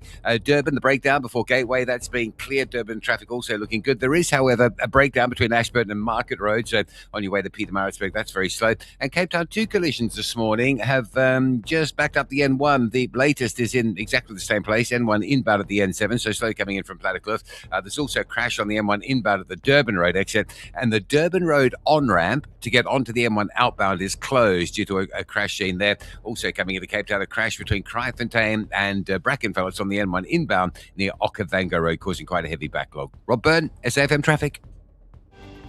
If you think you cannot afford a lawyer, think again. Clientele Legal provides tough professional lawyers for an affordable monthly premium. Our range of plans include cover for you, your spouse, children, and extended family. Plans include cover for civil, criminal, and labor-related matters. Whether it's protection orders, gender-based violence, uncontested divorce, or poor service, your Clientele Legal lawyer will be there to assist you. Our services are convenient. Simply pick up the phone and call your lawyer or send us an email and we'll get back to you. All plans include a bail benefit of up to 5,000 Rand and we'll go to the police station and pay it for you. Plus, Clientele Legal offers you 24-hour telephonic legal advice. Join today. SMS SAFM to 32195. That's SAFM to 32195. Clientele General is an authorized FSP and licensed non-life insurer. T's and C's online. Standard rates apply. This week on Expresso, we celebrate the release of Minions and Monsters, and yes, the Minions are taking over our studio. We meet sibling dance stars Isabella and Daniel Abrams, who made history representing South Africa at the World Dance Masters in Croatia and took home top honors. And then the Stellenbosch International Chamber Music Festival brings breathtaking performances and world-class music to the Expresso stage. So join us on Expresso weekdays from 6 to 9 a.m. on S3.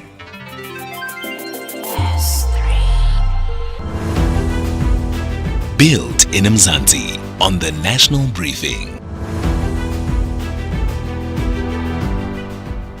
Well, our guest for Built in Mzansi this morning is none other than Phumeza Stearman, who is founder of Rural Impact Bone Broth and a participant in the Stellenbosch Business School Small Business Academy. Phumeza, good morning to you. Thank you for your time this morning.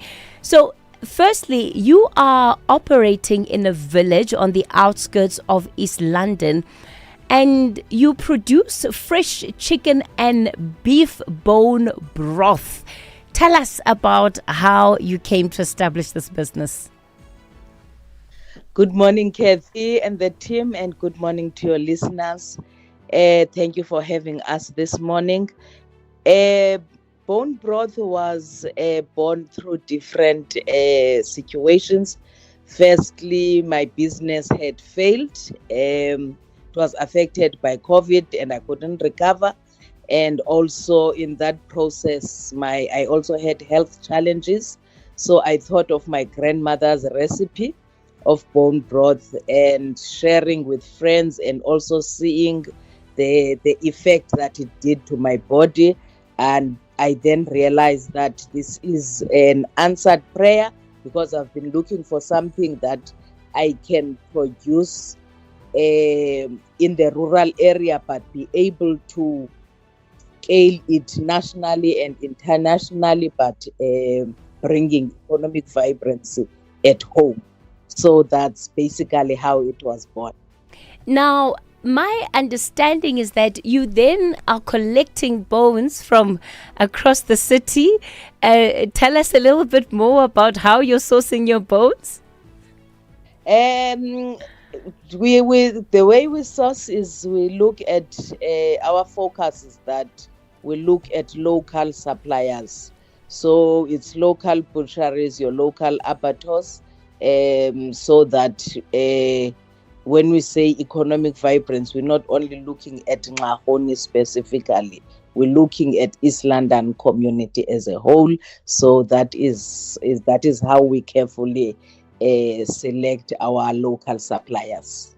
What's been the uptake of your products in the region and perhaps even more broadly?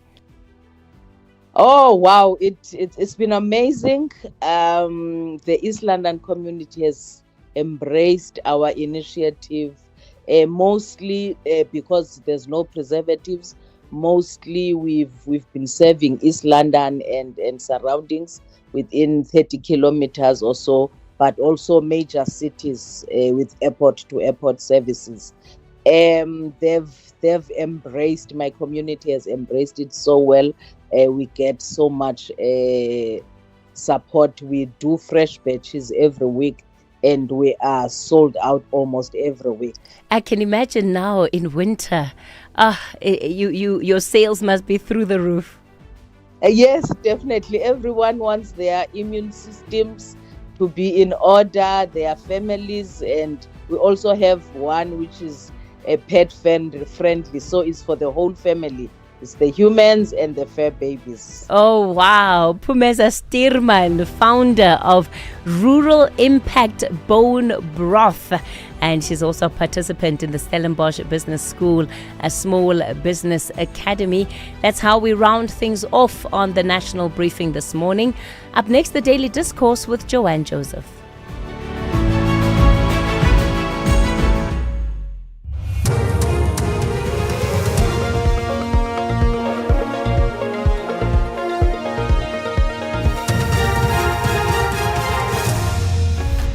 Top stories. Association challenges government's handling of repatriations, and Umpile Sithole's grandparents back in court.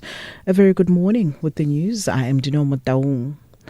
The African United Borders Bus Trucks Association has accused government officials of undermining immigration laws by allowing some bus companies to transport undocumented passengers using embassy-issued repatriation certificates instead of valid cross-border permits. The association warns this could encourage the forgery of documents and create security risks. It says some of the buses involved were previously intercepted for transporting undocumented nationals into South Africa. Association's chairperson Phumozo Mukwati. There was a joint operation between Parliamentary Committee in Transport, Home Affairs, CBRT and the BMA discussing the same threat of the state and also this illegal bus operator, that it was agreed that 30 kilometers from the Bed Bridge there will be inspection of all vehicles that will be found without permit. They will be impounded and fined. But we are witnessing and we are being undermined when the BMA confirmed that some of these buses are found to be transporting passengers without the cross-border permit. Meanwhile, the Johannesburg Metro Police Department is on high alert ahead of planned marches and gatherings in Soweto against undocumented foreign nationals. Spokesperson Xolani Fihla says no formal applications were submitted, making the gathering spontaneous under the law. He says officers will be deployed to maintain public order and manage traffic disruptions. Motorists are urged to avoid routes around Zondi and the Jabulani Amphitheatre due to possible delays and road closures. Lawlessness, vandalism, or illegal barricading of public roads will not be tolerated. Those taking part are urged to conduct themselves peacefully and within the framework of the law. To motorists, please anticipate delays, heavy law enforcement presence, and the potential localized diversions around Zondi, Jabulani, and surrounding arterial routes. If possible, please plan your trips early or utilize alternative routes to avoid frustration. In other news, KwaZulu-Natal police have launched a double murder investigation after 2 foreign nationals were found dead in Zundumbili at Mandini early yesterday morning. The pair allegedly stabbed each other during an altercation. A third person who witnessed the incident and is of the same nationality as the deceased has been taken in for questioning. Police spokesperson Robert Nechunda.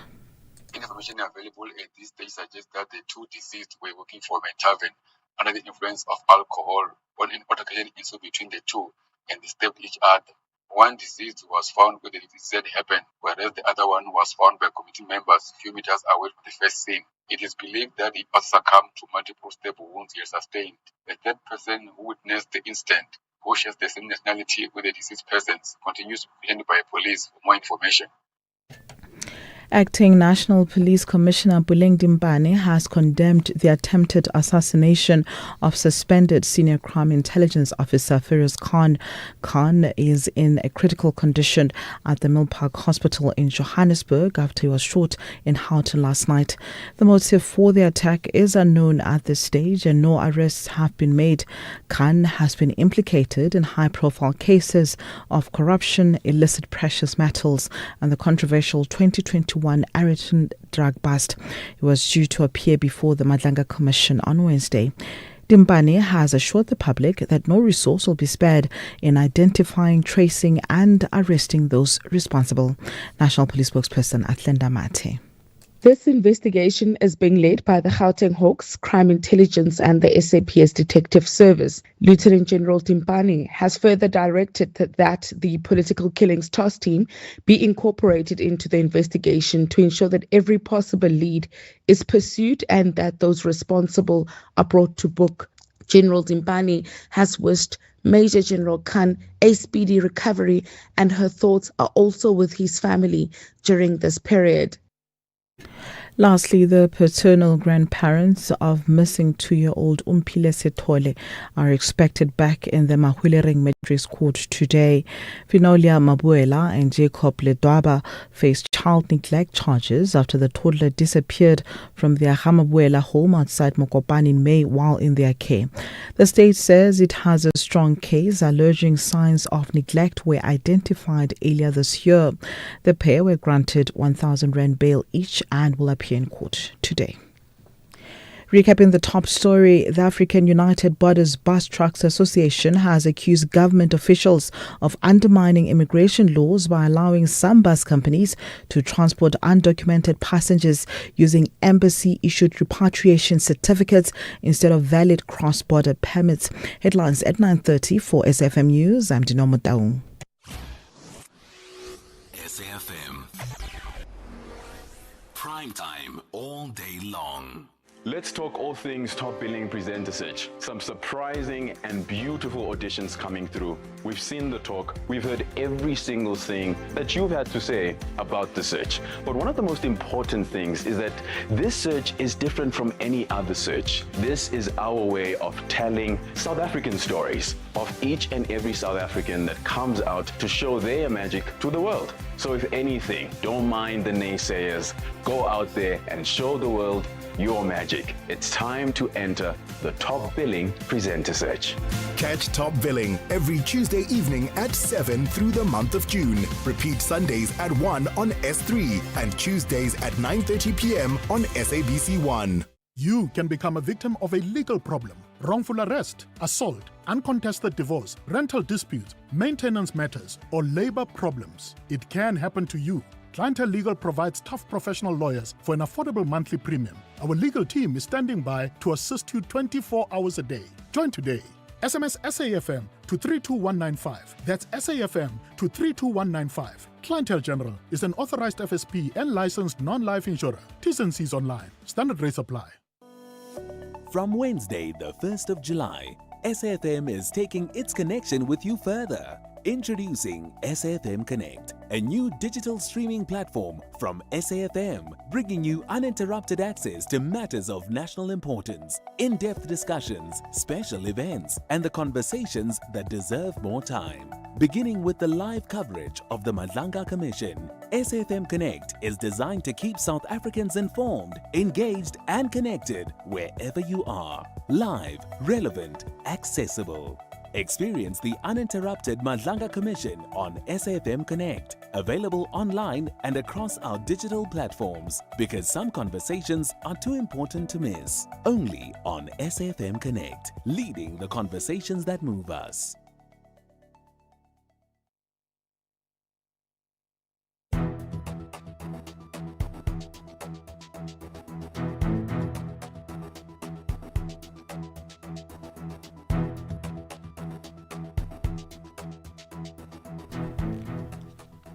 9 minutes past 9 here on the Daily Discourse. Good morning and welcome to the programme. I'm Joanne Joseph. Great to be with you this Monday morning.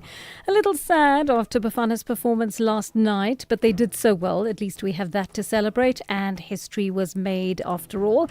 And so we're going to try and kick off this week on a more positive note, thinking that history has been made and we ought to be proud of the boys for coming that far. Well, the team is with you. Melissa and Ginil, we're producing the show and taking your calls. Mundli is on sound. Tabo is behind the camera today. And remember, apart from listening to us on the radio, you can also listen live on DSTV channel 814, or you can go to our website and listen live there. We're also on the SABC Plus app. Now, in addition, we are streaming our broadcast on video, so you can watch us from anywhere in the world on YouTube, Facebook and X. If you're joining us from there, please, you're very welcome, and thank you for being with us. Stay with us during the course of the show. Don't forget that if you haven't managed to catch the show in its entirety, our digital team loads the podcasts onto our website so you can catch up on all our interviews on demand there. And remember, our studio line remains open throughout the show. We always kick it off with an open line. We love to hear from you. I think many of you are going to, like me, be licking your wounds after Bafana's defeat on the weekend. But tell us, vent to us and tell us what it is that's on your mind this morning. We'd love to hear from you. 086 000 2032, our WhatsApp line 0614 104 107. Keep your calls and your voice notes short, please. Let me tell you what's coming up in this hour. We are one day ahead of the March and March demonstrations that are supposed to take place all over the country tomorrow. We're going to check in with March and March to see how ready they are. They've also been having these kind of preparatory marches over the last few days, so we're going to check in with them to find out exactly whether they are ready to proceed tomorrow.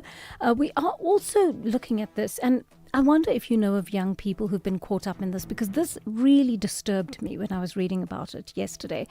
It's all about the health crisis and the psychosis that so many young people are experiencing as a result of using drugs, right? And there are a number of substances that are listed, but the Gauteng Health Department has come out and it said there are so many young people who are experiencing psychosis because they've been using drugs. And it ranges from marijuana to the harder drugs, to alcohol, right? And they're saying this can lead to all sorts of things like schizophrenia and so on. And a lot of families and caregivers are reporting to health authorities that their children who've experimented with drugs have ended up with long-term mental health conditions because of that experimentation. With some families, I know of one family in which this happened, where a child who was perfectly healthy experimented with marijuana, and after just one use, he experienced psychosis. He had to be put into a ward, he had to be institutionalized for a little while, and it took months for him to work his way back to a point where he could live a normal life again. But he had to be severely and heavily medicated in order to return to his normal life, because what he didn't realize was that there was schizophrenia, a history of schizophrenia in his father's family, and consequently, he was susceptible to that, and it triggered that in him. And so he started to hear voices, he started to have out-of-body experiences. Drugs are not something to play with, right? And our children often don't realize that. They come under peer pressure. They say, well, I'll just quickly I'll have one puff of this or one sip of that, without realizing that it could have long-term consequences for them, and it radically alters their lives. So talk about that to me. Do you have a child who's been through that? Do you know of someone who's been through that? Are you a healthcare worker in that field dealing with the kind of psychological and psychiatric problems that result in young people having to be hospitalized because they have abused drugs? Let me know about that. I'd love to hear from you on that. And then we're also going to we'll catch up with the police a little bit later on to find out what their readiness is for the marches around the country tomorrow. And a little bit later on in the program, we're also going to be talking about Bafana's loss to Canada. I think we by that time, enough time will have passed for us to do a post-mortem that hurts a little bit less. So we're going to be connecting with Nkululeko Ngeu, who's a co-founder of Idiski Media. And he's going to talk to us about exactly what went wrong last night and perhaps the prospects for Bafana's success in the future. We we keep hopeful. What did one of my guests on a show I did last night, a few nights ago, say? We are prisoners of hope. I like the sound of that. All right, I'm taking your calls at this hour. Tsepo in Winterveld is on the line to us. Tsepo, good morning. How are you doing? Yeah, I'll leave. That's good news. I just want to speak about the Ministry of Small Business and the Yes. initiative that they're taking in terms of like trying to resuscitate the spaza business in the communities, Right. in the black communities mostly. So like I noticed that like when you register on their system, they need a lot of things and relevant things, like so I'm not complaining about the things that they need, but then they're needing a lot of things. So that you need to have a SARS registered, you need to be registered with SARS. You need to have a sound structure that where you be placing all those things before you get that funding. You need to have been registered with the municipalities. So municipalities, do they allow you to have those? Do they allow to have a business in that area? Yes, those or something certificates like that they have to give so you. like Yeah. you need the electricity, the water bill, like Yes. registration, those things. But then I'm worried that these things are not needed when foreigners are opening up their businesses. I mean, they're just popping up businesses everywhere. Spaza shops, when you're going, like every day, it's almost every day where you're seeing like a spaza shop pop up. But then you don't have these people being monitored as much as. That's true. And every time Yes. every time there are raids in communities, like police are doing raids, they're targeting the taverns and like those beer halls or something like that. Do So they those never, businesses- Tsepo, do they never target the sponsorships that are not being run legitimately? It's rare, actually. I don't Okay. remember like that happening a lot, actually. So like what I know is that every time I'm seeing most of the things that I'm seeing after they come from the raid, like it's or something like that. But you never see them holding a lot of grocery that's being sold from an illegal area. Okay, that's So, an like, that's what interesting I'm saying, point, that's like- Tsepo. this It makes is it part difficult. of- Yeah. Sure, it's part of the Yeah. things that are making them much relevant, actually. That like our frustrations now are being we're being redirected because we're being told that we're being xenophobic when we raise these issues. But then, But Tsepo, South Africans have they have legitimate concerns, right? We have legitimate why are they concerns as calling South police Africans. on us? They're people like we are the people who are doing bad things. Because some people are doing bad things. And I'm not saying that everybody is, but a number of people have been killed and injured. Those people are breaking the laws. They are involved in criminality, right? If you hurt someone or kill someone, it is unlawful, and so you do deserve to be caught and prosecuted for that. But what you're raising about the issue of red tape and so forth is a very legitimate concern. And I think March, the people who are going to be marching tomorrow do have legitimate concerns because this is the reality of their lives. And you're quite right that if you're starting a spaza shop, you do have to have all that bureaucratic admin in place, because we spoke to SAfmRadio a few weeks ago, and they said, they need you to have your certificates in place.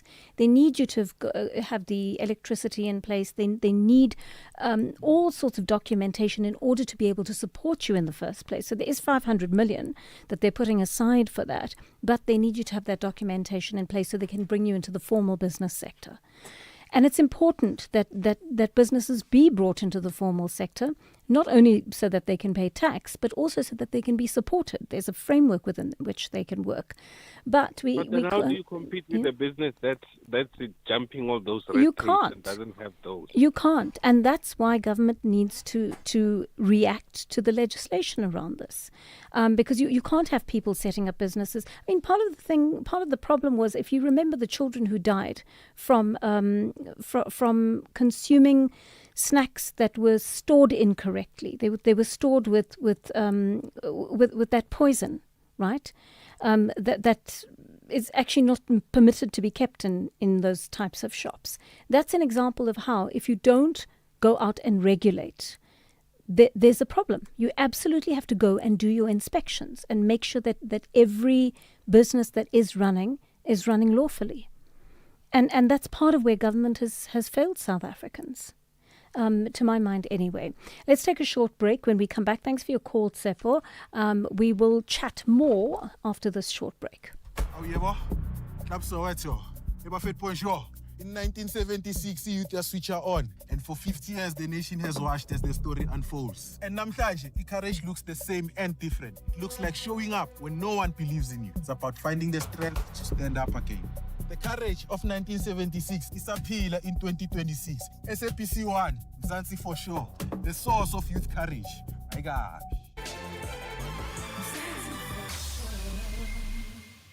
Keep moving through 6 a.m. call times, the rain, dirt tracks, and moving through tight deadlines. Because you move with purpose, from the first stop to the final drop.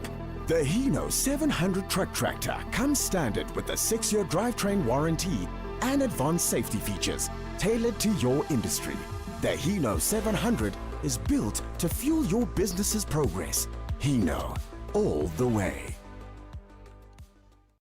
EFC is live this Thursday. Cape Town's very own undisputed bantamweight champion, He's the troublemaker Jacobs, puts his gold strap on the line. But a hungry challenger, the relentless gift walker, steps up to the biggest stage to try cement his name in the history books. How's the troublemaker sound? Sounds like it's good to me. One champion, one challenger.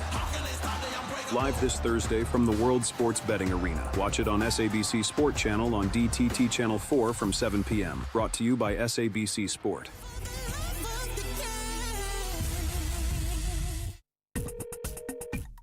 Call SAFM now on 086 000 2032. 21 minutes past 9 here on the Daily Discourse, and your messages are coming in on the WhatsApp line, thick and fast. One of you saying, good morning, Joanne. As South Africans, let's give our team a big thumbs up. They made South Africa proud, although they lost to Canada. This is Velefini in Mhlongo from Komashu in Durban. Thanks, Velefini. Yes, I think we should give them some credit for getting further than they ever got before. And let's remember, if I remember the rankings, my husband was feeding me a whole lot of information last night, and he was saying, I think we sit 60th and Canada sits 30th. So, they're not a strong football nation, but they've been doing better than we have, and they're more resourced than we are, right? So I think we did fairly well under the circumstances. Good morning, Joanna. I'm very happy to see Bafana coming home. Home is where the heart is. Home sweet home. Welcome, Bafana. Anonymous Cape Town. Thank you. No, I think we must give them a warm welcome when they get off that plane. They need some credit for what they've done there. And one of you is blaming Kaizer Chiefs supporters for their loss. Good morning, JJ, and good morning. Even though we lose, but I'm proud. You know why we lose? When we were playing and then the Chiefs fans were against us, we were doing good. Now Kaizer Chiefs fan came back and came with a bad luck to Bafana. I blame Kaizer Chiefs fans. While they were playing first match and second match, they were against us. And then we were doing well. So, yeah, you're blaming the Kaizer Chiefs fans. You're lucky you sent me that message and not Kathy. She would have been very upset with you. But, I think they did their best, under the circumstances. Dwaisa in Ezingolweni is on the line to us. What do you think about Bafana's loss last night, Dwaisa? Dwaisa, hi. Can you hear me? This guy is putting salt on the bleeding wound.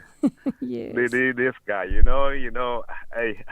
anyway, I'm a strong Kaizer Chiefs supporter. Okay, and you supported Bafana, right? Did you? Yes. Yeah, of course. I was supporting Bafana with heavy heart, though. Yes. With heavy heart, though, because only one player was selected. So this guy must. I don't want to say he must shut up, but in a friendly manner, he must just shut up.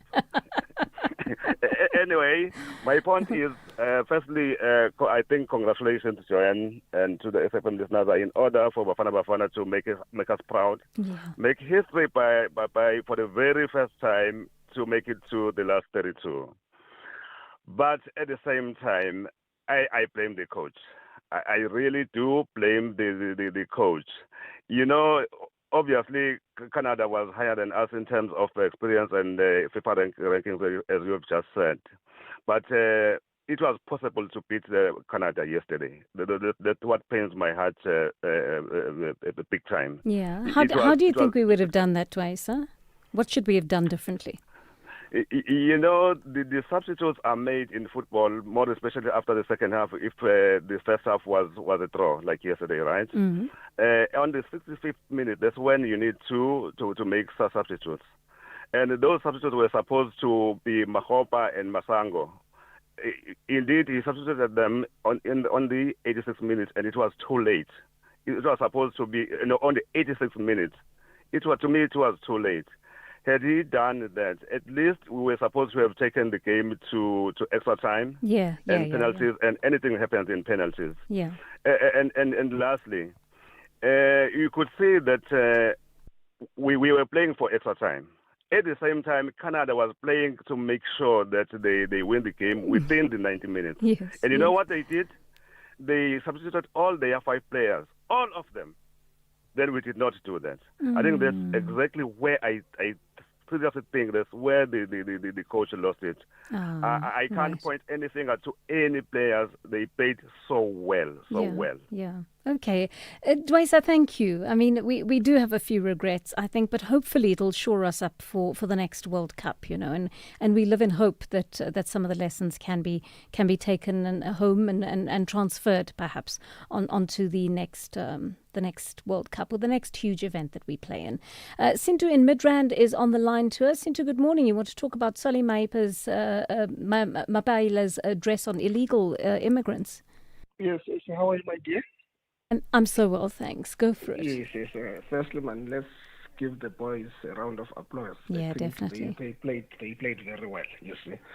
It's one of those days, you see, one has to go through. Yes, man.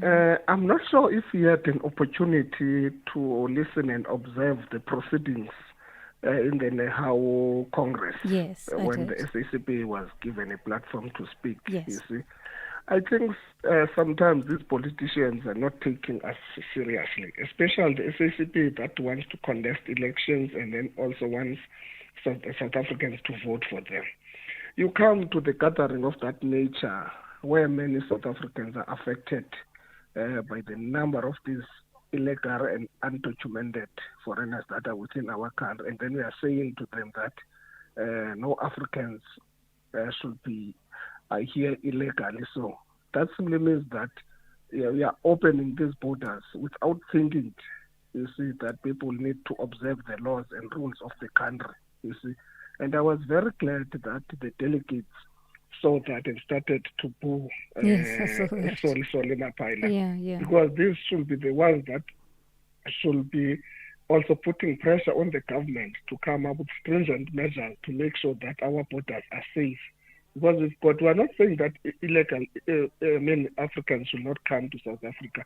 They should be documented. Yes, quite They should come to the country legally, and then they should be counted, so that whoever commits the crime in this country should be able to take responsibility, and then the law enforcement must be able to arrest those people. But for him to go there and said what he said there, I think it was uncalled for. This is what I wanted to say, my dear sister. Yes, thank you, Sintu. Thank you very much for that call. I mean, I think one also has to read the room, right? You've got people who are in a very, very precarious situation where people are living hand to mouth at the moment, and I mean, I'm all for Pan-Africanism. I really deeply believe in it, and I hope we can one day graduate to a continent without borders. In the same way the European Union has, they have borders between their countries, but obviously the flow of people, of information, of trade, all of those things work so beautifully. And I aspire to living on a continent where we can also benefit from that at some point. But we're not there right now. We're actually going to discuss this with one of our guests in a short while. The fact that we are not at that point where every country is stable enough for us to do that. And sometimes it doesn't help for us to be saying philosophical things about Pan-Africanism when in that moment people are worried about where their next meal is coming from. I think we have to take cognizance of the rule of law, and we also have to keep that goal of Pan-Africanism very much in mind. But also, I think we do need to be sensitive to what people are saying on the ground when they tell us that they don't know where their next meal is coming from. And we are conscious of the fact that that's not a concern for us. We can spend time thinking about the more philosophical things because we're not worried about the basics, like, do I have something to eat tomorrow? Am I able to send my child to school? Can I get care at the local clinic? All of those questions are very important ones to South Africans right now. 9:30 on the Daily Discourse. Let's catch up with Dineo Motaung, who has your latest news headlines. Thank you very much, Joanne. A very good morning. Let's take a look at the headlines at 9:30. Government says as of Saturday, over 18,000 foreign nationals have been processed for deportation and repatriation. Meanwhile, the African United Borders Bus Trucks Association has accused government officials of undermining immigration laws by allowing some bus companies to transport undocumented passengers using embassy-issued repatriation certificates instead of valid cross-border permits. And independent policing and crime analyst Dr. Mxolisi Mathebula believes the sitting of the Madlanga Commission of Inquiry should be extended by at least 6 months to accommodate the delays. A full update follows at the top of the hour.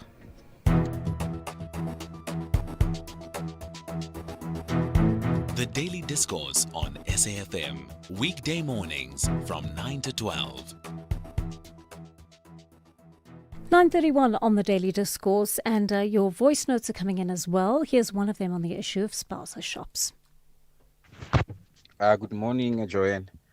Tumelo from Postmasbeck. Joanne, this morning I was driving around on duty, and I realized that most of the shops, 90% of the shops, tuck shops, small shops, item shops such as the ones selling cupboards, beds, and so forth, they are closed. So, Joanne, are you really telling me that all of 90% of shops are owned by foreign nationals that are illegal in this country? My goodness, we are in trouble. You know, that's a good question. I have not looked at the percentage of shops that are owned by migrants in this country.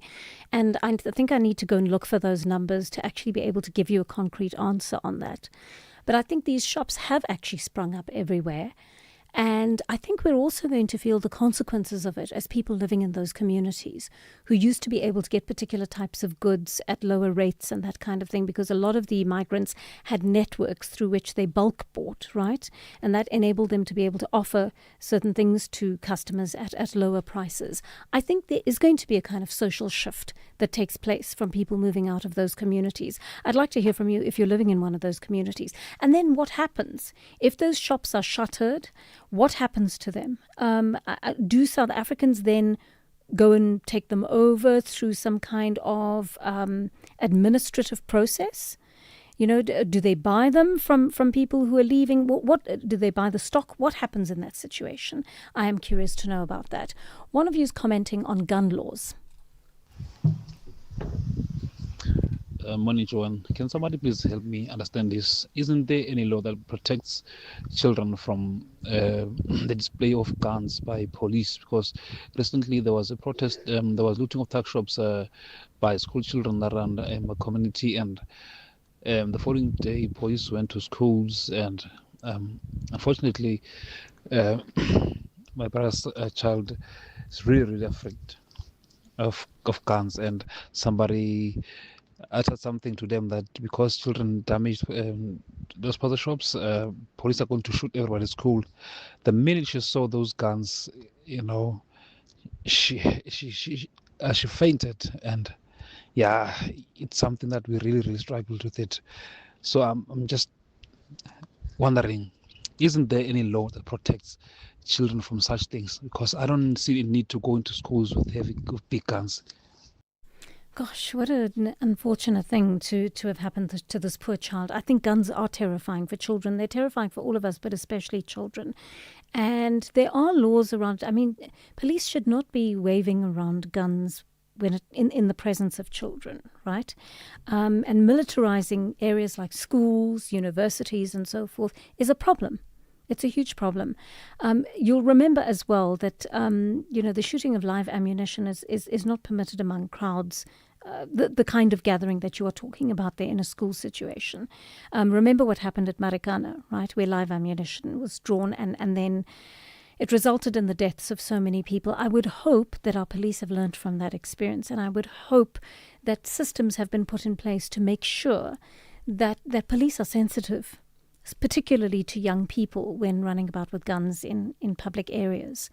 But whether there are laws that pertain particularly to the safety of children in those spaces, I'm not sure. I think it applies to all people, regardless of whether they're adults or children. But it is rather worrying, police drawing guns in a school situation. I think that's totally unacceptable. One would want to bring the situation under control, and only as a completely last resort, were there to be ammunition fired, the police ought to respond.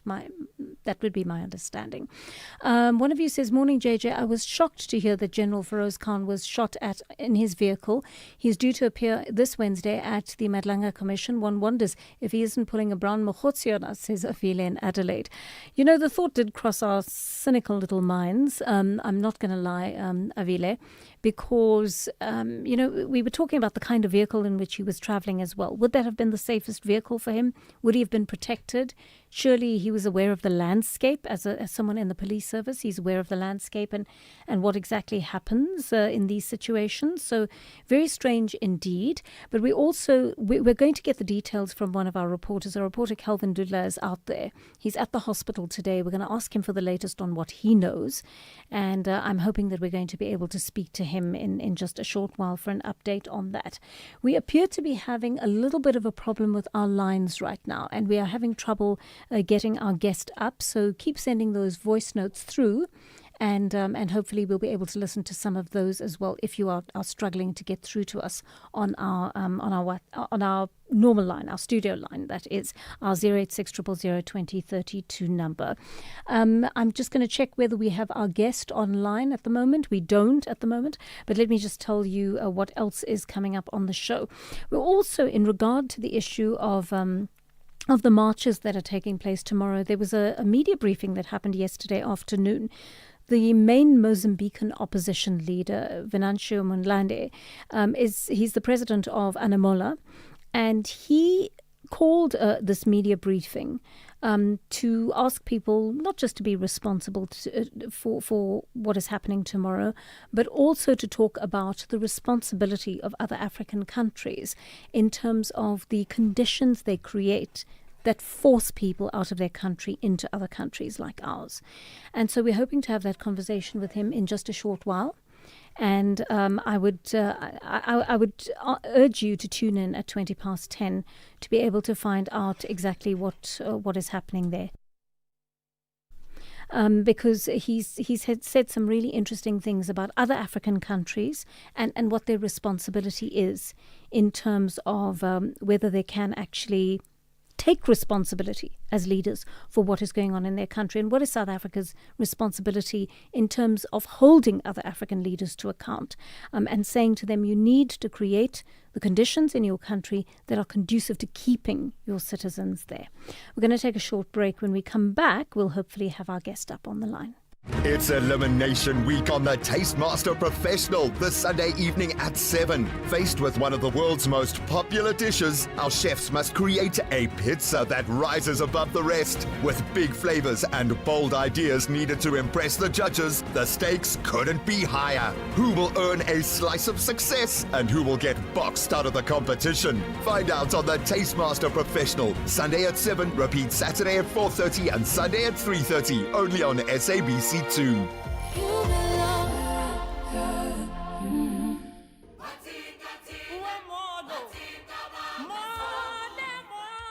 This June, Youth Month, SAfm brings South Africans together across generations to reflect, challenge, remember, and reimagine the future. From students to struggle veterans, from campus radio to community voices, from 1976 to 2026. This is 50 years later. A month-long national conversation. Only on SAfm. SAfm, leading the conversations that move us. As we celebrate 90 years of existence, SAfm takes you back to the voices that shaped a nation. Berea, the home of the four bespectacled Tisson brothers, all of whom work or have worked on the English service, particularly Audio Mix and Radio Today. Watch how the night proceeds towards dawn. And I need a lot of consoling when I started the early program. People couldn't believe that John O'Donnell and B. Reid were chosen for the early morning program, because if ever two announcers used to want to swap a morning shift for an afternoon shift, John and I would do it. 90 years of trusted voices. This is SAfm. Exciting news, South Africa. SABC TV Licenses has partnered with Capitec to make paying your TV license simple, affordable and accessible. If you're a Capitec client, sign into the app and click on Transact. Next, select Pay Bills, then click Pay At and enter your reference number to complete your payment. It's as easy as that. You'll receive instant SMS confirmation. Now you can keep your stories alive and your screens shining bright. TV licenses, pay yours, make a difference. The Daily Discourse. More than talk, real understanding. Just after 20 minutes to 10 here on the Daily Discourse, and News 24 is telling us around 500 anti-migration marchers took to the streets from Orange Farm to Sebokeng on the weekend. They've described it as a dress rehearsal for tomorrow, when demonstrations will take place in various locations around the country. Let's speak to Sunnyside CPF chairperson Sandile Dube, who's also involved with March and March. Good morning to you, Mr. Dube, and thank you for your time on the Daily Discourse this morning. Was this a March and March protest which took place from Orange Farm to Sebokeng yesterday? Good morning, Joanne. Good morning to your listeners. For the purpose of this conversation, please refer to me as the leader of Gauteng when it comes to March and March movement, and an NEC member of March and March. Thank you. Okay. The question was this a March and March protest which took place from Orange Farm yesterday to Sebokeng? Look, we have a number of civic organizations that are in support of March and March. So indeed, the march was a march that was in support of a call by March and March to take place tomorrow, the 30th. Yes, indeed, we can confirm that. So yesterday, what exactly happened? Were you involved in what happened yesterday? Was it a dress rehearsal for tomorrow? We don't call it such dress rehearsal. So for us, it's March and March until we win. Every march is as important as the marches that we will be having tomorrow. So there's no march that is less than the other march. So it's not a dress rehearsal. It's a continuous process of marching until we win the fight against illegal immigrants. So was this a police-sanctioned march, an official march that you had permission for? I would hope so, though as I've said, it was not applied by March and March. But I would hope that all the marches of civic movements that are associated with March and March, or that are yielding to the call of March and March, they should do that in line with the law. How would you not know that as the Gauteng province convener for March and March?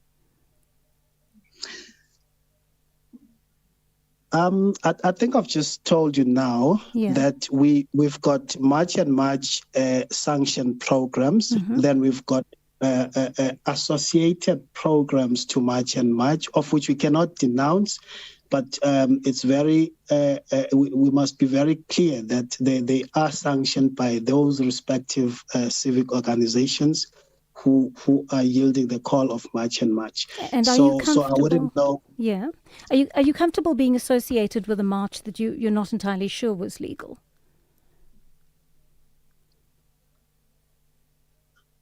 Yeah, I'm not comfortable.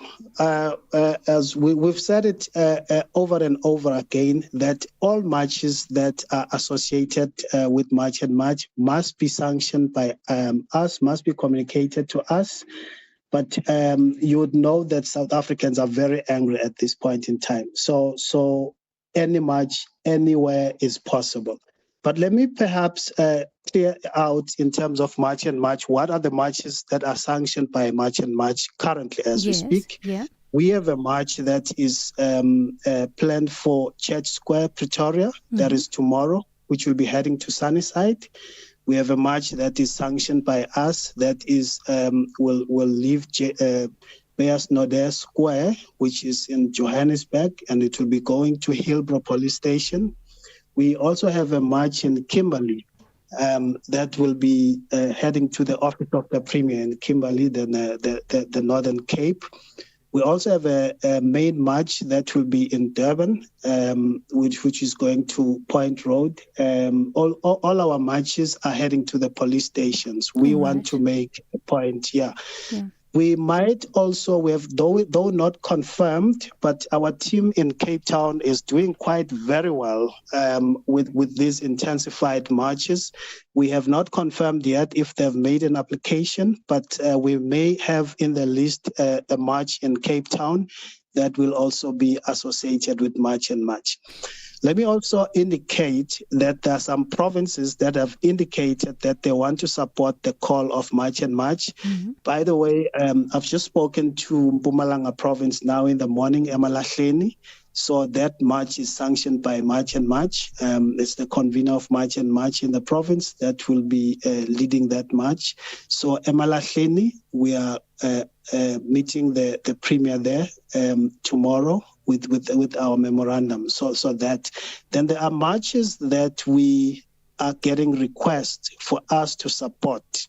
They may not necessarily have been applied for by March and March, but it's the civic movements that we work very closely with. Yes. As you would have known, that we've announced last week a peace pact with a number of civic movements. One of those marches will be in the Free State. In the Free State, there's two marches there.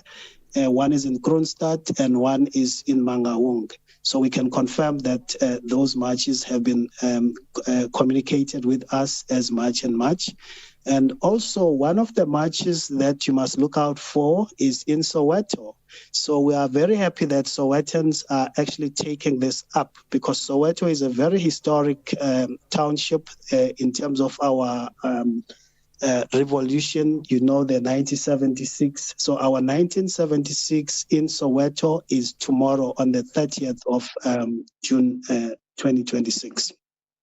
So tell me, how many marches are there countrywide happening tomorrow, Mr. Dube? Well, I can only confirm those that are sanctioned by March and March movement. Yeah. So at the moment, I can confirm four. With this different, two in Gauteng province, one in KZN, and also one in the Northern Cape. But we others are at a finalizing stage. For instance, in Mpumalanga, Emalahleni, they are finalizing all the preparations today.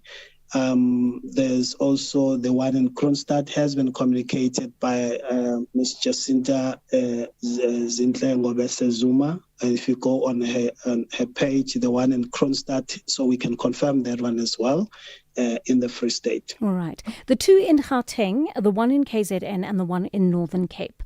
You've got police permission, I take it, to hold all of those marches, the four marches. Yes, we can confirm, including the one in Kroonstad. The fact that we have confirmed it means it has been confirmed. What about the marches with affiliated organizations that you were speaking about? I mean, like you've spoken about the one that happened on the weekend. You say that there are still, there may be more tomorrow from organizations with whom you're affiliated.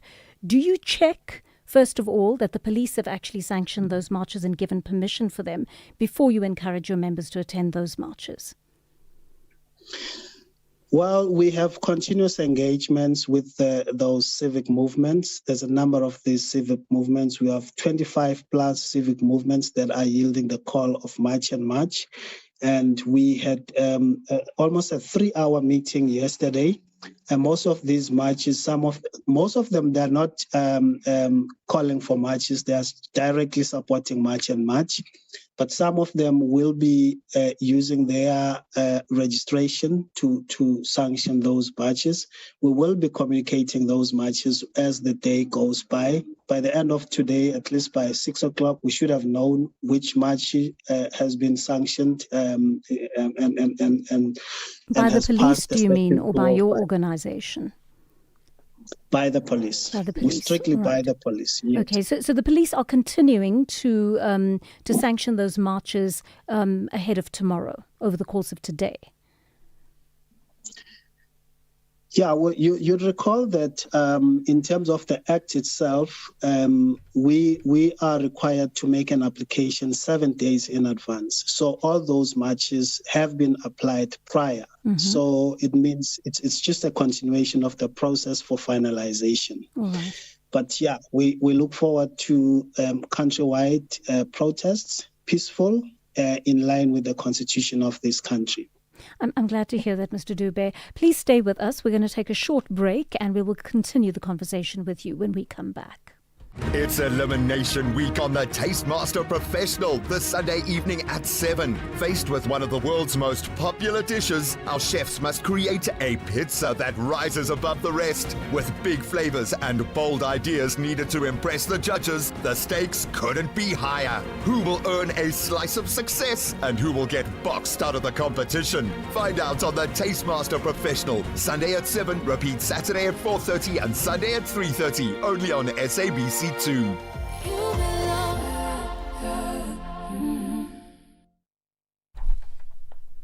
Exciting news, South Africa. SABC TV Licenses has partnered with Capitec to make paying your TV license simple, affordable and accessible. If you're a Capitec client, sign into the app and click on Transact.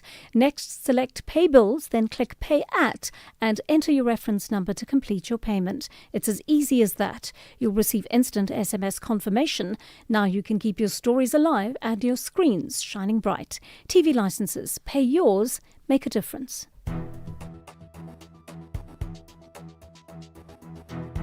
The Daily Discourse on SAFM, weekday mornings from 9 to 12. 9 minutes to 10 here on the Daily Discourse, and Sandile Dube from March and March joins us at this hour. Mr. Dube, one last question for you, and this is in regard to a concern around potential violence. We have seen violence already take place in the country. We're not directly attributing that to anyone from March and March yet, because it's not clear who exactly is behind that violence. But the worry is that if there is violence tomorrow, who will take responsibility for it? That is a question that is being raised. How do you intend to ensure that the marches are as peaceful as possible, given that there are hundreds of thousands of people who are likely going to be out in the streets tomorrow? Well, we're very fortunate to have been joined by all these other civic movements who have made a commitment to donate the marshals who will be ensuring that there's peace in these marches. We also, March and March, you would have known that there are political parties that are yielding the call of March and March. Some of those political parties are also wanting to give us a donation for marshals. So they will be donating their members to assist us in marshal. But most of all, we expect the public order policing to do their job. They have the 600 million budget that has been given to them. So the responsibility is with SAPS and all other law enforcement agencies to ensure that there's peace. Ours is to ensure that we make a call for a peaceful march. No member under the banner of March and March movement should take the law into their own hands. You're not allowed to do any search for any possible illegal immigrant that you see, but point that out to the police to do their work and the immigration office thereof to take effect. All right. Thank you very much for speaking to us this morning, Sandile Dube. You are listening to Joanne Joseph on SAFM. 6 minutes to 10 here on the Daily Discourse. It is Drug Awareness Week, and the Gauteng Health Department is worried about how substance abuse is affecting the mental health of young people. It's particularly concerned about the substance-induced psychosis among the youth. Let's find out the extent of it. Gauteng Health Department spokesperson Steve Mabona is with us. Mr. Mabona, good morning. Welcome to the Daily Discourse. What is the scale of drug usage and abuse among young people in Gauteng right now? Good morning, and to all our listeners, Joanne. Look, it's quite concerning. That's why we felt that let's, come forward and plead with the members of the community, especially parents, because we can see that our youth is more, indulging on the substance. So, and also the alcohol.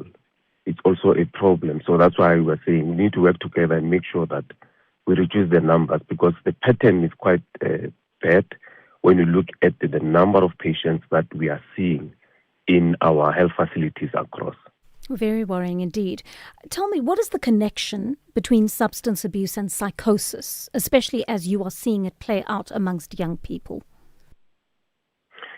It's quite bad, because the professionals are saying the more utilization of substance, the bad it looks and it becomes, because then you start seeing things, you have beliefs which are not there, and which might lead them to schizophrenia.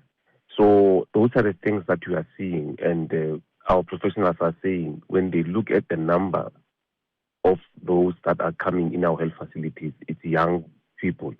So that's why we just want to caution and to say to parents, let's work together and make sure that we reduce the level of substance abuse.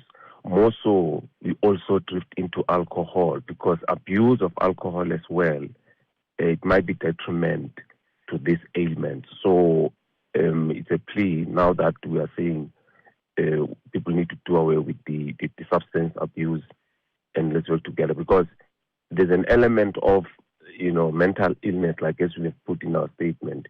You see in our psychiatric wards or the mental health wards, where you have numbers that are increasing, but when you check, the source will then be substance abuse, and you need to make sure that you treat those patients. Unfortunately, some of them they will then be treated and they will be outpatient. But those that are inpatient, it's a challenge for us. Then we need to make sure that we avail space, and as you were, the numbers, if they are increasing, then we don't have space to accommodate them in our facilities. All right. But I'm sure many parents or caregivers are simply not aware of the symptoms to look out for. What should they be looking out for, Mr. Mabona? Look, like as I've indicated, one will be saying things that, are unbelievable, or have a certain beliefs, or to start to communicate things that are not there. Disorientation thereof on a continuous basis. Those are the things that they need to look at and make sure that they, book them in so that they are well taken care of. And we have seen that the utilization of cannabis, cocaine, those are the problematic substance that we are seeing that are being utilized. Right. Why is early diagnosis and treatment so important in these cases? It's important because you will then be treated and you can go back to normalcy. Because if it prolongs, it might be a challenge for you to, at this entirety, get out of the process then, because you will probably lead into mental health, which you will then be consistently being treated in our facilities. So early detection thereof and diagnosis, we can then treat, and there are those that would have treated and they are now out of the hoods and they are leading their lives well. Thank you so much for speaking to us. Mr. Steve Mabona, he is the spokesperson of Gauteng Health. They're talking to us about the issue of young people experiencing psychosis as a result of substance abuse. Have you experienced that with your child or with a child who falls in your inner circle? And how have you treated that? Have you made sure that you get them to a facility, through to a clinic or a hospital, some facility where they can help with this? I think it must be a terrifying thing for the child and for the parent. And there's a lot of peer pressure that comes into this as well, saying, oh, come on, just have a sip of this, or come on, we're going out drinking, come with us today. And I think young people find it very difficult indeed, particularly in our country, where young people feel so deeply disenfranchised and feel there's so few opportunities for them. That trauma often gives into a kind of complacency where they say, I have no other choice, but let me take something, a substance that will help me escape from my reality. And that's often where the problem begins. So talk to me about that issue that you've had, and tell me, if you are a parent or a caregiver, exactly how you have dealt with challenges of this kind. That brings us to 10 o'clock here on the Daily Discourse. Dineo Motaung with your latest news bulletin.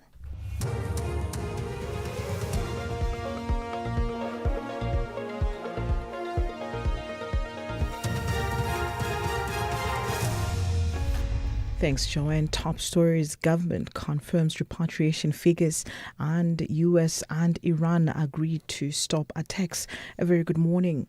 Government says more than 18,000 foreign nationals have been processed for deportation and repatriation as of Saturday. It says it is aware of growing concerns among migrant communities about their safety ahead of planned protests and an unofficial June 30th deadline issued by some groups for undocumented foreign nationals to leave the country. Government spokesperson William Baloyi says police have opened 10 cases of intimidation and incitement of violence against foreign nationals. He has urged anyone feeling threatened to contact law enforcement. Government unequivocally condemns all forms of intimidation, harassment, or violence directed at any individual within the Republic, irrespective of their nationality or immigration status. Law enforcement agencies, including the South African Police Service, have been placed on high alert to prevent any unlawful activities. Individuals or groups found engaging in acts of violence, intimidation, or incitement will be dealt with decisively in accordance with the law. Meanwhile, the African United Borders Bus Trucks Association has accused government officials of undermining immigration laws by allowing some bus companies to transport undocumented passengers using embassy-issued repatriation certificates instead of valid cross-border permits. The association warns that this could endanger the forgery of documents and create security risks. It says some of the buses involved were previously intercepted for transporting undocumented nationals into South Africa. Association chairperson Phumuzo Mukwati.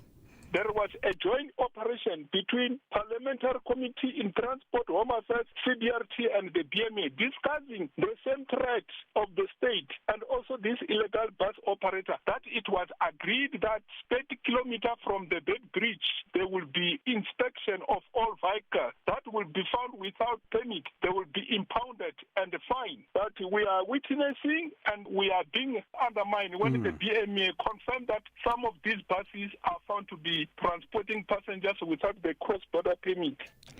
In other news, independent policing and crime analyst Dr. Mxolisi Mathebula says the Madlanga Commission of Inquiry should be extended by at least 6 months to accommodate delays. This follows the shooting of suspended Deputy Head of Crime Intelligence Feroz Khan, who's in a critical condition after being ambushed in Houghton, Johannesburg. Khan was due to testify before the commission on Wednesday. Mathebula says his evidence is crucial given his involvement in the 2021 Ayrton drug bust. Still have the likes of Sundam Kunu, the likes of Mr. Karim, the likes of Mr. Van Veek, and now General Khan. And it is not possible for General Khan to recover within a month because the commission has almost a month to wrap up its work. And it would not be possible Because we would like to hear from the likes of General Khan, because he has been implicated on a number of other incidents, especially the Eretin drug bust case. We want to know what happened there. In court matters, controversial Northwest businessman Brown Mokgotsi is expected to hear the outcome of his second bail application. Refilo Mekwa reports. Mokgotsi was previously denied bail over inconsistencies with his residential address. During his bail appeal, the state strongly opposed the application and introduced new evidence alleging that Mokgotsi, while in custody, tried to pressure and intimidate a neighbor 3 times through his wife to change her statement about where he lived. The defense has denied any intimidation, including the mentioned telephone call, which it says is an exercise by the state to paint Mokgotsi negatively and keep him incarcerated. Lastly, further afield, an American official says the U.S. and Iran have agreed to halt strikes after a series of clashes around the Strait of Hormuz. They say technical talks on the recent Memorandum of Understanding are expected to continue. Iran is yet to confirm this. The tit-for-tat exchanges over the weekend had raised concerns that the ceasefire between the U.S. and Iran could unravel. The BBC's Yolandi Nell. The renewed fighting was triggered by efforts to reopen the Strait of Hormuz, with differing interpretations of the Memorandum of Understanding to end the war. Now, a US official says that both sides will stand down for now, allowing vessels to move freely. Unconfirmed reports say technical talks are due to continue in Qatar on Tuesday. The latest exchanges of fire in the Gulf began after Iran attacked a cargo vessel last Thursday. President Trump threatened that Iran would cease to exist if it didn't honour the interim agreement. Recapping the top story, the Sawa government says more than 18,000 foreign nationals have been processed for deportation and repatriation as of Saturday. Headlines at 10:30 with Onda Lambana for SAFM News. I'm Dino Mutao. If we have rights, shouldn't we also have opinions? SAFM, leading the conversations that move us. This week on Expresso, we celebrate the release of Minions and Monsters, and yes, the Minions are taking over our studio. We meet sibling dance stars Isabella and Daniel Abrams, who made history representing South Africa at the World Dance Masters in Croatia and took home top honors. And then the Stellenbosch International Chamber Music Festival brings breathtaking performances and world-class music to the Expresso stage. So join us on Expresso weekdays from 6 to 9 a.m. on S3.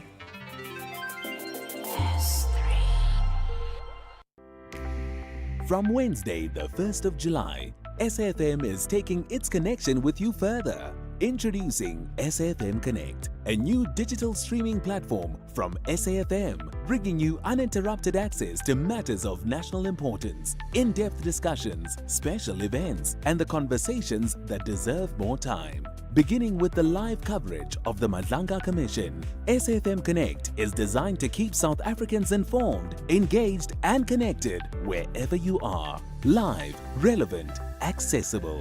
Experience the uninterrupted Madlanga Commission on SAFM Connect, available online and across our digital platforms, because some conversations are too important to miss. Only on SAFM Connect, leading the conversations that move us. The Daily Discourse on SAFM with Joanne Joseph, unpacking the issues that matter. The Daily Discourse on SAFM, weekday mornings from 9 to 12. 8 minutes past 10 on the Daily Discourse. Thank you for joining us in our second hour. I'm Joanne Joseph. Great to be with you today. And of course, it is a packed show as always. Our lines are open 086 000 2032. Our WhatsApp line 0614 104 107. Send us some voice notes or a text if you prefer. I'm going to read out some of those voice notes or those texts in just a moment and play your voice notes. But let me just tell you what's coming up in this hour on the Daily Discourse. We're speaking to the police, the Deputy Deputy Minister of Police, in fact, Poli Boshielo, about the issue of security cluster readiness for tomorrow. We know there are lots of marches planned, and we had Sandile Dube from March and March telling us just a short while ago that essentially there are 4 official marches planned. In other words, four marches for which they have actually obtained police permission. Police permission seems to be coming in over the course of today. So there may be more official marches than that. And then there are other organizations that have apparently applied to march as well. And so some of those marches will be combined. But we're going to find out exactly what the police are saying about that. And then at 10:20, we're talking to the Mozambican opposition leader. He's calling for other African countries to play their part as well in solving this migration problem in South Africa. So we'll chat to him in a short while. And then after 10:30, I think this is going to be a very interesting interview indeed. Investigative journalist Juanita Hunter is going to join us, and she's been writing very much about the motivations and the networks behind March and March. And she wrote a very interesting piece in News 24 last week that spoke about the issue of the organization of March and March, who actually may be behind funding it and so forth, because that's a question that has been put to March and March. And of course, Jacinta Ngobese Zuma hasn't responded directly to that. You know, she's given a very strange answer in terms of funding. She did say, well, you can look at our bank statements if you want. However, they haven't opened that to the public for starters. But the other question is, she keeps responding by saying, well, when you ask where the money comes from, are you assuming that as black people we can't organize ourselves? That's not an answer to the question, right? Let's face it, this kind of level of organization, to be able to maintain law and order and to ensure that you've got centers where all of this can be organized, you've got personnel in those centers, you've got posters, you've got T-shirts, you've got caps, whatever comes with it, all of that costs money. And so it'll be interesting to speak to Juanita Hunter about what she has been able to uncover in regard to that. All right, listening to some of your voice notes on this issue first. Molo Joanne. Big up to Sandile Dube of March and March. My brother, you just nailed it. You just set the record straight.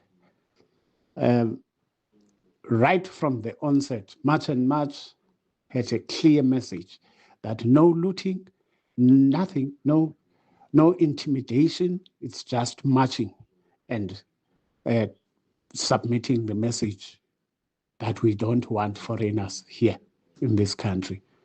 Illegal foreigners are the worst ones. Now I'm waiting to hear what the critics are going to say after this. Good morning, Joanne. This is GS Mospacing. Joanne, you know what? If I were the March and March leaders, I would turn it around and say, let's all postpone this March and March, the marching of ours, and let's see what government does with that, because government has got money for these things, for preparation of these things. But whenever we have bigger problems that need money, there's no money. And we must just say we're postponing it, or we're extending the marches.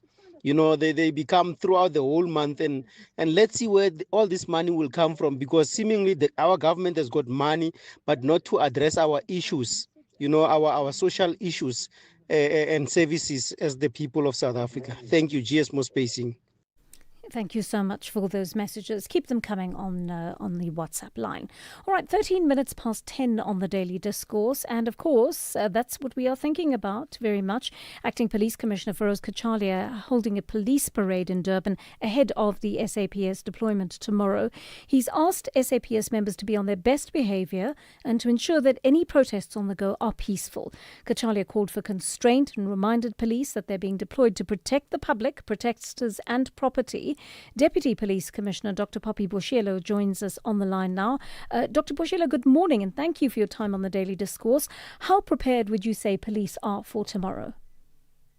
Thank you very much, Joanne, and good morning to your listeners. As the multidisciplinary law force enforcement. We are ready. For sure, you have seen around the 9 provinces, including the national one at Nasrec, where we were showing what we have firepower, working together with Metro, and also the private sector and securities coming in to assist us to be able to do that. As I'm talking to you now, I'm on my way to Base Bridge just to see what is happening, because yesterday I was there. They were able to process one bus for 30 minutes. So I'm just going to see how we can best also improve it.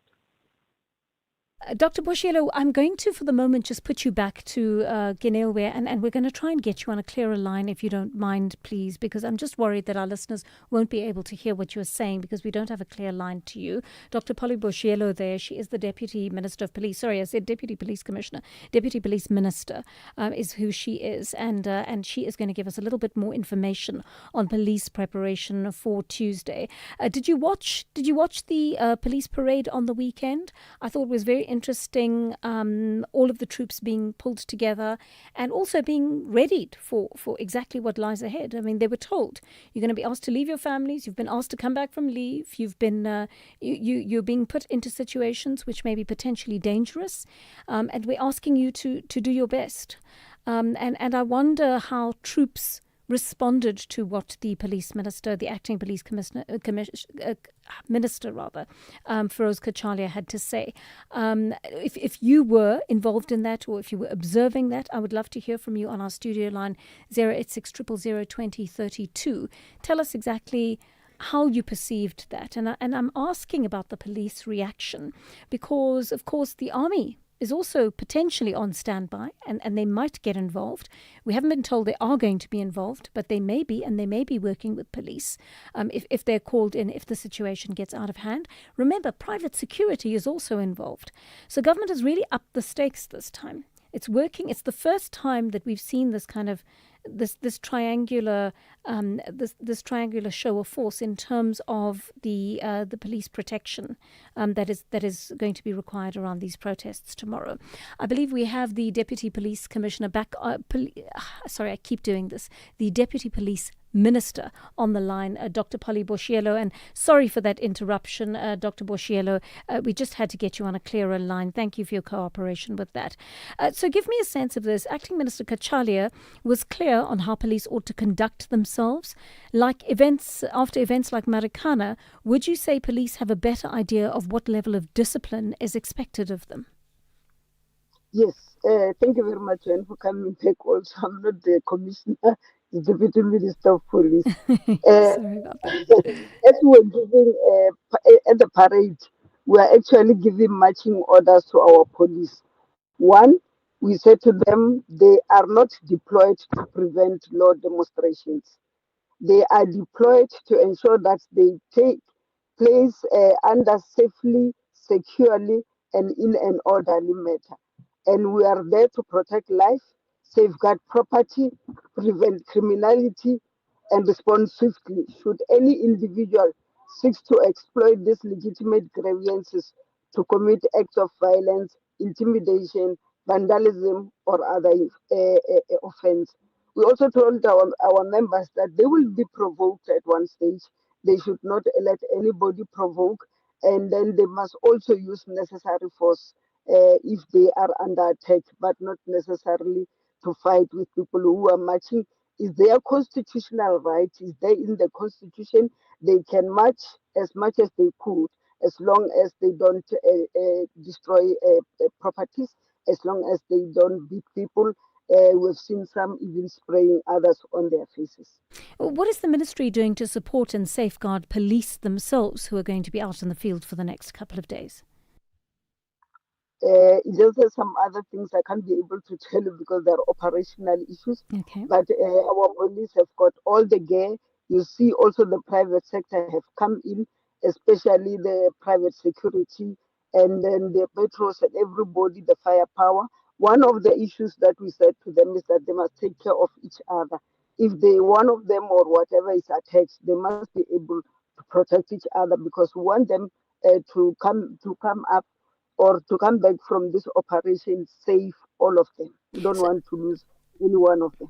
You're mentioning something important here, Minister, and this is my concern. In the same way we're asking March and March about taking responsibility for their demonstrators out in the streets, you've now brought private security into the equation. Who is in control of private security tomorrow? Are they taking orders from your commanders, or are they acting within their own framework? No. All the forces that I'm talking about, including the metro, the traffic officers, and everybody is under the command of the police. That's why when we had the parade, you will have seen all the forces under one and getting the same messages. So they are under the command of the South African Police Services, all of them. And should they step out of line and breach what they have been asked to do, breach the law in any way, can you personally take responsibility as the police ministry for having brought them in? No, we'll be able to take action immediately. We're not even going to hesitate, because we said to them, people have the right to march, so they don't have to intimidate them. They just making sure that like any other march, they're always there to make sure that people are safe. So, but if you are excited and want to do something that you are not supposed to do, we'll take action against you without any hesitation. Dr. Boshielo, last quick question, please. The minister also warned that anybody involved in injuring or killing people or damaging property would face criminal prosecution and civil liability for damages. Was he talking about just the actual perpetrators or the march figureheads as well? All of them, especially the march leaders, because remember, for every march, you must be able to apply for the permit so that we can provide proper security. But also, you have to apply for public liability to say if anything happened to a property or what from one of the marches on everybody, you as a person who have organized the march, you are liable. All right, let's leave it there. Thank you for your time this morning. Dr. Polly Boshielo, Deputy Minister of Police. If you think you cannot afford a lawyer, think again. Clientele Legal provides tough professional lawyers for an affordable monthly premium. Our range of plans include cover for you, your spouse, children, and extended family. Plans include cover for civil, criminal, and labor-related matters. Whether it's protection orders, gender-based violence, uncontested divorce, or poor service, your Clientele Legal lawyer will be there to assist you. Our services are convenient. Simply pick up the phone and call your lawyer or send us an email and we'll get back to you. All plans include a bail benefit of up to 5,000 Rand and we'll go to the police station and pay it for you. Plus, Clientele Legal offers you 24-hour telephonic legal advice. Join today. SMS SAFM to 32195. That's SAFM to 32195. Clientele General is an authorized FSP and licensed non-life insurer. T's and C's online. Standard rates apply. EFC is live this Thursday. Cape Town's very own undisputed bantamweight champion, Faheez the Troublemaker Jacobs, puts his gold strap on the line. But a hungry challenger, the relentless gift walker, steps up to the biggest stage to try cement his name in the history books. How's the Troublemaker sound? Sounds like it's good to me. One champion, one challenger. Live this Thursday from the World Sports Betting Arena. Watch it on SABC Sport Channel on DTT Channel 4 from 7 p.m. Brought to you by SABC Sport.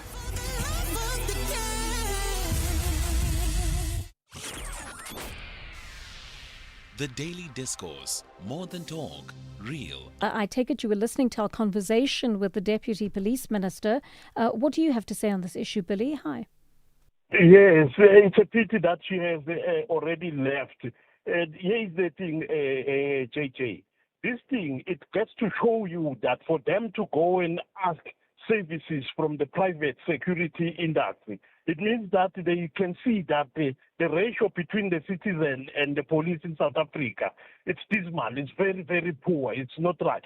We should be having at least 500,000 police officers in South Africa. We have got 2 deputy police ministers. After 2 years of them ascending to their high-profile positions, those deputy ministers, they were yet to have their job descriptions to show you that the president, Cyril Ramaphosa, and his cabinet, they only prioritize themselves and they forget about us, the citizenry.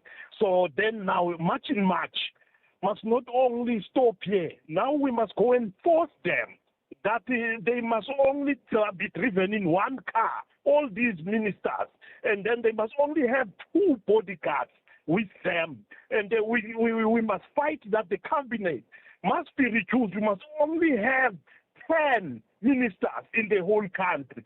10. We don't. All right, Billy, thank you for that. Not deputy minister. All right, thank you. Thank you for that, Billy in Mbombela. That takes me straight into this next interview with Mozambican opposition leader, the president of Anamola, Venancio Mondlane.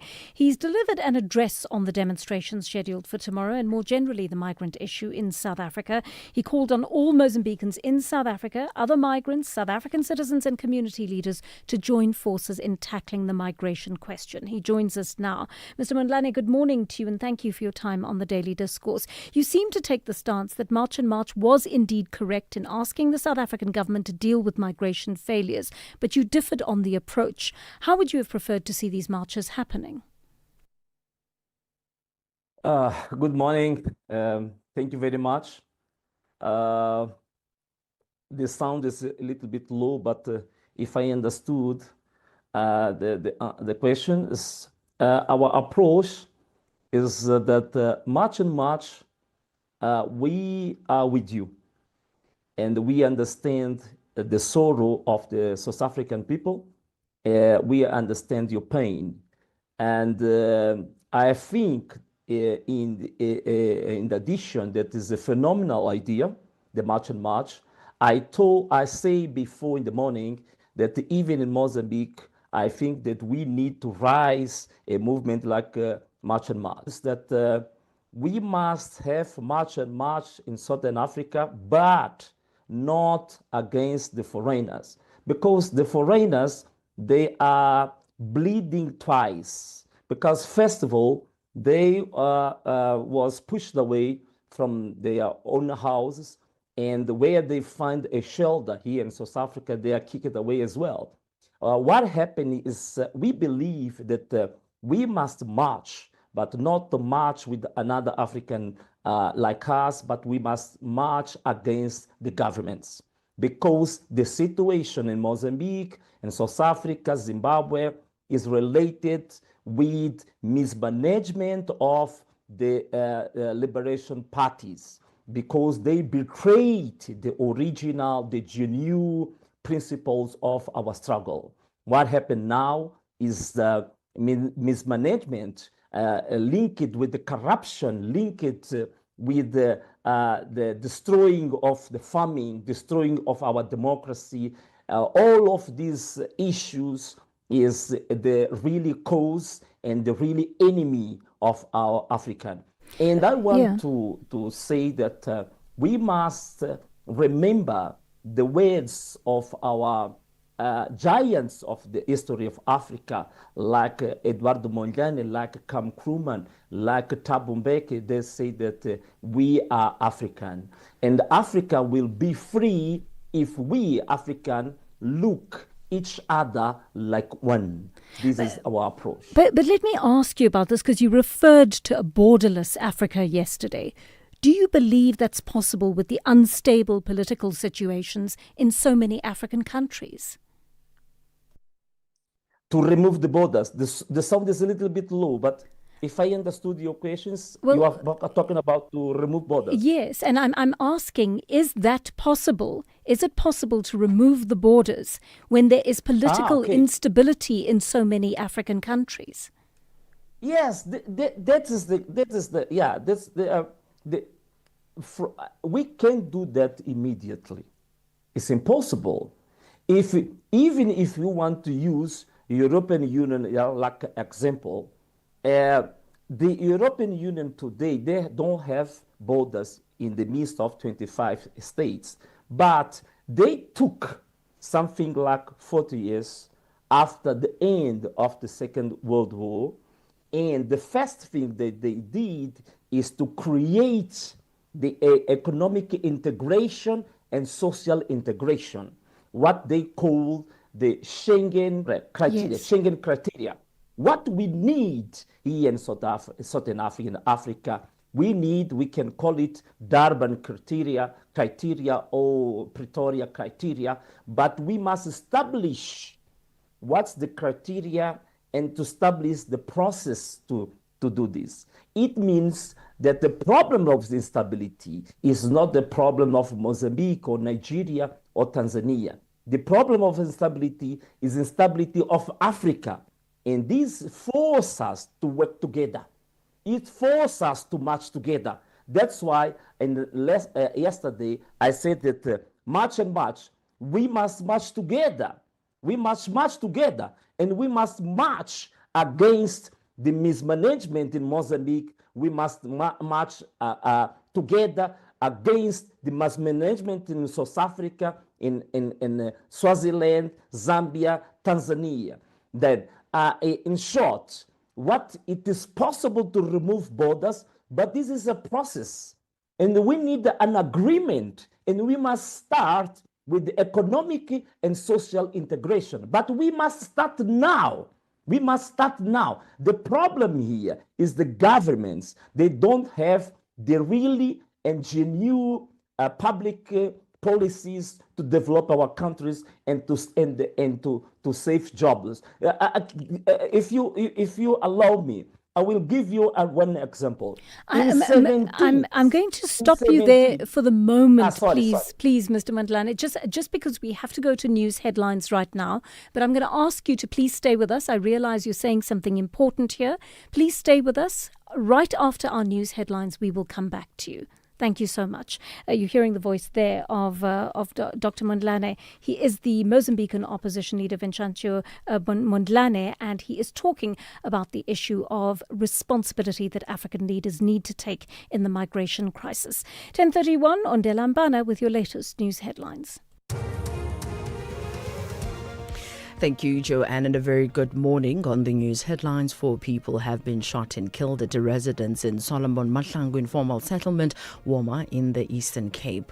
Madlanga Commission Chairperson Justice Mbuyiseli Madlanga has expressed dissatisfaction with a supplementary statement submitted by businessman and alleged informer Dumelongu, and government says as of Saturday, over 18,000 foreign nationals have been processed for deportation and repatriation.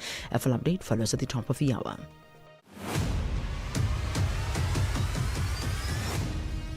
SAFM is streaming live now on Facebook, YouTube, and X at SAFM Radio. 10:31 on the Daily Discourse, continuing our conversation at this hour with Venancio Mondlane. He's president of Anamola, and he is the Mozambican opposition leader. Mr. Mondlane, just a couple of last questions for you. You were starting to give us some examples of what needs to be done from a governmental point of view to create stability in various countries around the continent so that there aren't these push factors into South Africa. How do we get individual African governments to take responsibility for creating the conditions that want to make their citizens remain in their countries rather than flee to a country like South Africa en masse? Yes, thank you very much. What we need, that's why I say that we need to be joined with the March and March movement to march to the embassy of Mozambique, embassy of Swaziland, embassy of Uganda, embassy of Nigeria, because the problem is the government. What we need, for example, in Mozambique, what we need is to understand and to meditate what happened, because in 17th, Mozambique was one of the largest industry in Africa. Now Mozambique is among the 5 richest countries in the world in terms of natural resources. But ironically, Mozambique now is the 2nd poorest country in the world. It means that the problem is not money, the problem is not resources, the problem is the policies, the problem is the integrity of our government. What we need to do, we must fight in our countries against corruption. We must fight, for example, in the case of Mozambique. The former president of South Africa, Thabo Mbeki, he has a brother called Molefe Mbeki. He's an academic man. He wrote a book and he said that the problem that South Africa is facing now with the youth people, that there is a drug called the Nyayope that is devastating the youth. He said that the responsibility is the government of Mozambique, Frelimo, because the Frelimo is promoting the drug traffic using the coast of Mozambique to bring heroin to inside the continent. We must fight this drug traffic. We must fight the corruption. We must fight what Nelson Mandela called that the Liberation Party now. There is people in the Liberation Party that are trying to have the prosperity basis in looting the national wealth. This is the problem. We must fight this. And we must fight this together. We must fight this together. March and March is a good example. It's a phenomenal example that we can do the same, but not against the foreigners. We must do this to the rulers. We must do this to the governments that stole our future. This is what I believe, and this is our approach. Thank you so much for speaking to us today. Very interesting talking to you, and I hope we get the opportunity to do it again at some stage. Venancio Mondlane, president of Anamola, he is the Mozambican opposition leader. 10:35 on the Daily Discourse. Let's take a call on that interview. Mike in Middelburg, you were listening into that interview. What did you think, Mike? Thank you, JJ, for taking my call. Yes, I agree entirely with the speaker in as far as keeping leadership in the continent accountable. In his song titled Not Gonna Give It Up, the late great Peter Tosh says, Africa is blessed, extremely blessed with the resources, but these resources are not used optimally to the benefit of Africans, and hence Africans are the poorest race in the richest continent. He's calling upon Africans, the late great Peter Tosh in this song, to rise up. And I think this is the time for Africans to rise up and bring their leaders to account. However, I do not agree with him when he says they must not direct this to foreigners. If foreigners go to respective African countries illegally, I think the leadership of civil society, be it March and March or whichever organization, must definitely deal with that as March and March are dealing with it. The only thing that must not happen is violence.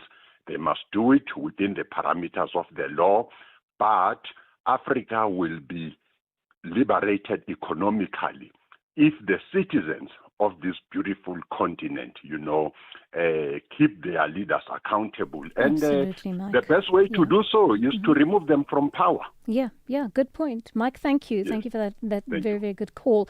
Tosca in Durban is on the line to us. Tosca, you were listening to the Mondlane interview as well. What did you think of it? Well, thank you very much, and morning to everybody in the studio and the listeners. I do agree with him in as far as fighting against maladministration and corruption within the government.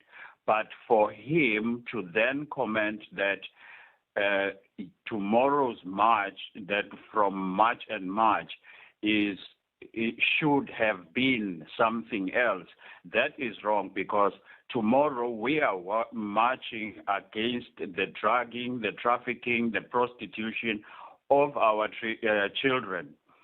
We are marching against the sabotage of our infrastructure, the electric cables and all of that. So we are marching against being belittled by foreigners whom we welcomed warmly. And throughout the years, there hasn't been any problem between us, but until they started destroying our children with drugs, our Tosca, future. That's not quite true, though, right? We've got a history of xenophobia in this country, and government has been trying to deal with it for years and years, quite unsuccessfully, I might add. But xenophobia has been a long-standing problem in our country. This is not new, and it's incorrect to say that this has just started in recent years. Take a call from Kelvin in Bloemhof. Kelvin, good morning. Good morning, Joanne. How are you? I'm well, thanks. Go for it. Well, thanks. Look, I listened to this interview, diagnosing the problem correctly, but coming up with the wrong solutions.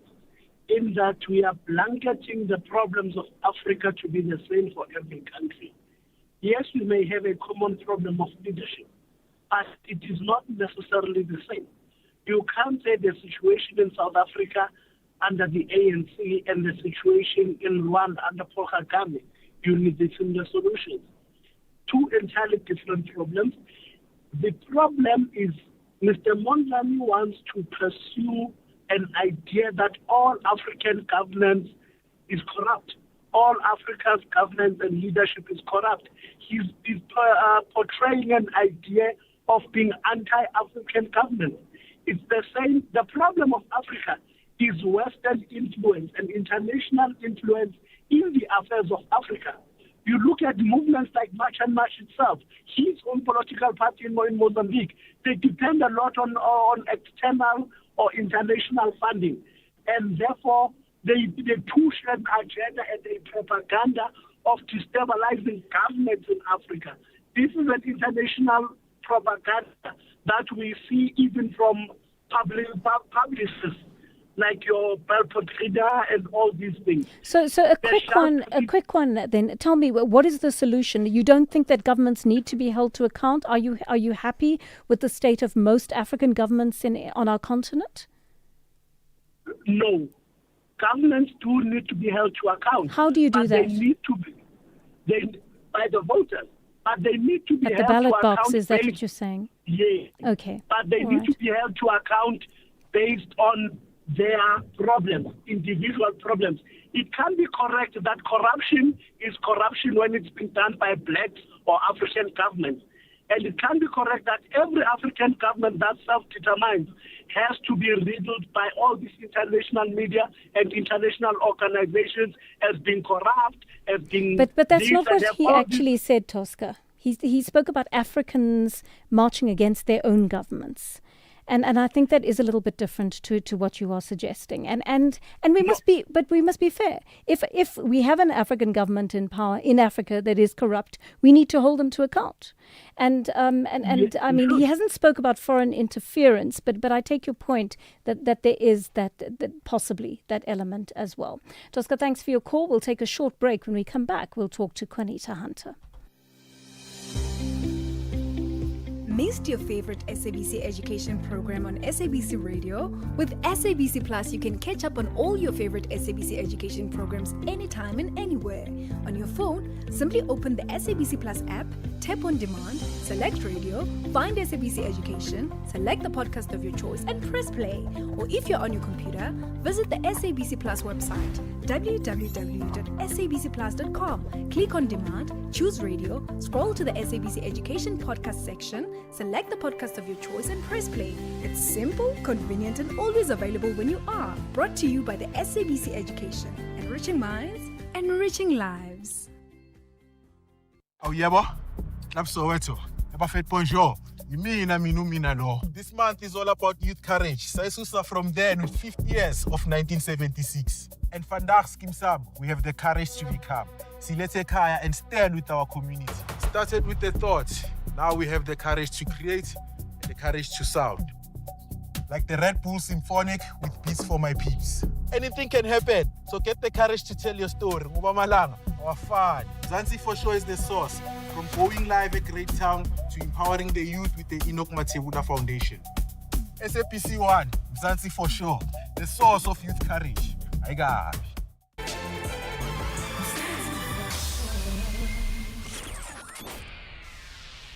The Daily Discourse, more than talk, real understanding. Heading for 11:15 on the Daily Discourse, and investigative journalist Juanita Hunter has written an interesting piece in News 24 about the current anti-migrant mobilization in the country. And she's controversially titled it, "South Africa, We Are Being Played." The article explores the support for protest movement March and March and where that is potentially coming from. Juanita Hunter joins us now. Ms. Hunter, good morning and welcome to the Daily Discourse.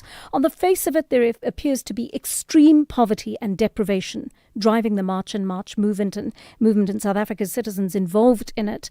But you've asked an important question, which is why now? What are you suggesting could be the answer to this question? Well, it appears that, first and foremost, that what has been used as this mobilization against anti-immigrants is premised on very real issues. In a normal world, quote unquote, Joanne, you would have had protests against governments in the form of service delivery failure, because these are government failures that communities are raising concerns with, issues around safety, issues around corruption, issues around the lack of enforcement of immigration laws. And so these are generalized anti-government disputes that communities have. But what we see now is this repurposing and this mobilization of this grassroots anger, if you like, into the direction and the scapegoating of migrants, right? And so the question is not about whether people have the right to be angry or people don't have the right to be angry. And again, it's also not a question about the political mobilization against foreign nationals. This is a worldwide trend, and the scapegoating of foreign nationals exists in far-right politics everywhere in the world. The question about the danger of where we are is this deliberate effort to cultivate this mass anger and to push it in the direction towards immigrants. And so what I try to understand is, how is government viewing this in relation to their response? We know we've seen in our televisions yesterday, Feroz Kachalia, the acting minister of police, sort of sending out the troops, and there's been a lot of concern about keeping the country safe, despite the fact that the organizers of March and March saying they are not promoting any violence. You're seeing efforts at violence. And so there's lots of theories as to what's the undercurrent, what is actually at play here. And so what I understand is that there's assessments by senior security officials that are saying that there is this mobilization in the nexus of, number one, criminal networks that link back to the extortion groups like the construction mafia. You also have actors that are mobilizing around Zulu nationalism, and then you have the political links in the orbit of former President Jacob Zuma. So those three networks pulled together. There are some people of interest that law enforcement and intelligence officials are looking at. And so it's quite interesting that you see that in some of the high-stakes meeting the president is having, is that he sat down one-on-one with the king, the Zulu king, in an effort to try to come to some sort of plan going forward in the mobilization of Amabuthu, because this network that has been activated in relation to the anti-immigrant sentiment was what was ignited in July 2021. And similarly, there was an effort to ignite it in 2018, when we've seen Amabuthu being mobilized after former President Jacob Zuma was removed and President Cyril Ramaphosa was elected at that time. And so, again, there is genuine community issues. There is definite, concerns at government failure. But again, this very sinister and nefarious efforts to channel it in a very direct way is what is of immediate concern, Joan. And I see that you've spoken to intelligence experts who are telling you about this intersection of these three groups. How reliable are those sources, Juanita? Absolutely reliable. These are networks that I had spoken to. I had attributed to the top echelons of the state security apparatus. I had also double-checked it with what members of the executive were briefed on to understand what is making government make this very serious plan. What is behind this uncertainty, or sort of this not uncertainty rather, but this concern and the mass mobilization of state resources and this efforts to work with private security. So what is at the heart of it? Is it just a fear of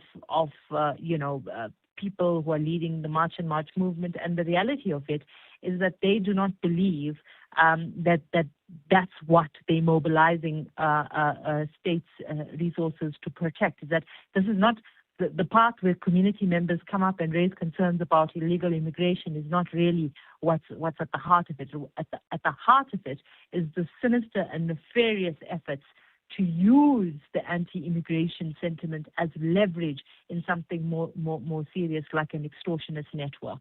And again, as we saw from July 2021, that what happened publicly was a ruse, a tool, if you like, for what was happening behind the scenes.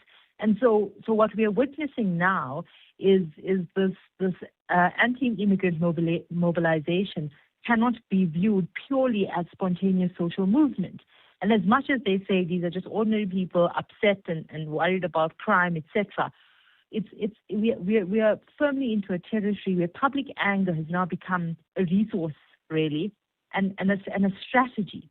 And so it's like the social instability that whether it's in Western Cape, in KwaZulu-Natal, all over the country, there's social instability.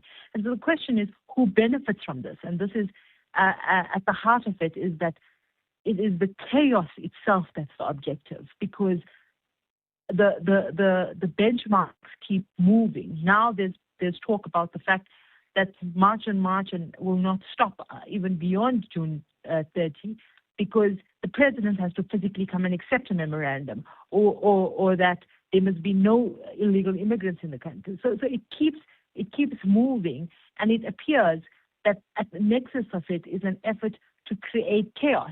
And the question then is, who benefits from the chaos? And that's where intelligence officials and the state security apparatus has to come strong down on breaking apart that nexus of organized crime and its intersection with those that are mobilizing publicly and political entities.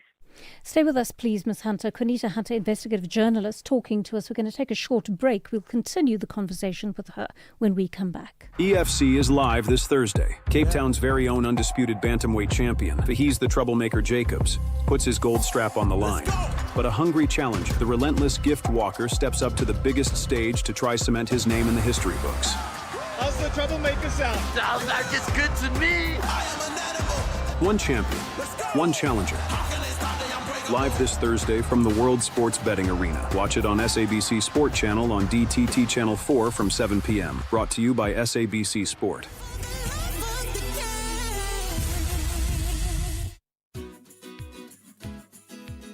Hey there. Need to know your TV license balance but don't want to wait? No sweat. Just send a quick SMS with your ID or TV license number to 44210. Remember, standard SMS rates apply. And presto, your balance pops right up anytime, anywhere. It's as easy as pie. So why procrastinate? Give it a try and get your info in a flash. T's and C's apply. You are listening to Joanne Joseph on SAFM. 8 minutes to 11 here on the Daily Discourse, and we're speaking to investigative journalist Quanita Hunter, who has been in close contact with members of the intelligence community. And these intelligence experts are telling her that not everything that we see is necessarily what is going on behind the scenes, and pointing out the fact that the March and March cause certainly has a lot of support from South Africans based on the kind of deprivation, the suffering of South Africans that we've seen on the ground, but that there might be particular players behind it who have other intentions. So, of course, to continue our conversation, Ms. Hunter, a question that comes up is you've dealt with the possible motive for a movement like this potentially being hijacked or being set in motion by people who are hungry for instability in the country, allegedly. But I mean, how aware would someone like Jacinta Ngobese Zuma be at the head of this movement of what might be happening behind the scenes? Is that clear to you?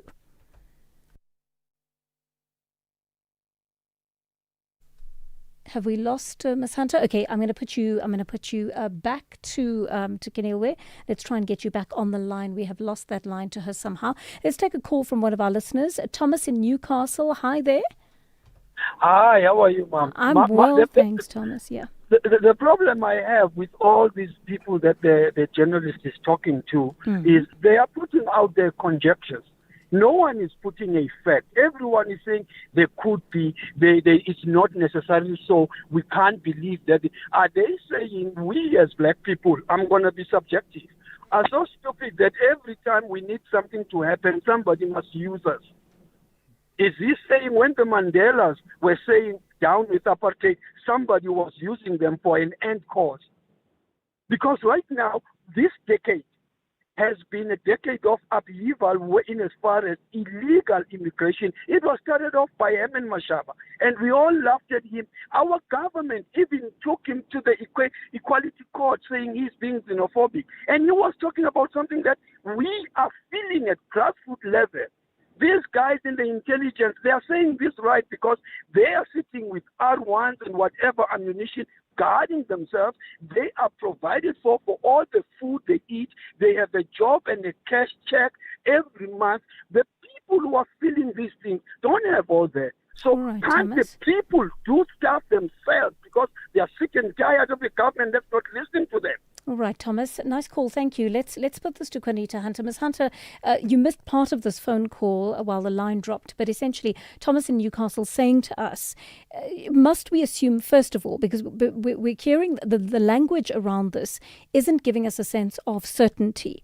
Are we saying with certainty that intelligence officials know for sure that this is what is happening?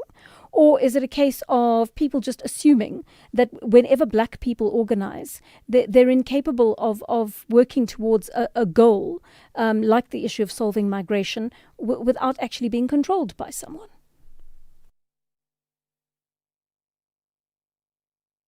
Are you able to hear me, Hunter? Sorry, please start again. We lost you there. I said two realities can exist at the same time, that you can have genuine legitimate concerns and public mobilization around legitimate issues. And as you heard, as we heard from the caller, is that there are really concerns about government failure. That cannot be taken away at all. All right? And so the strange situation is that what is directed at government failure is being taken out against people.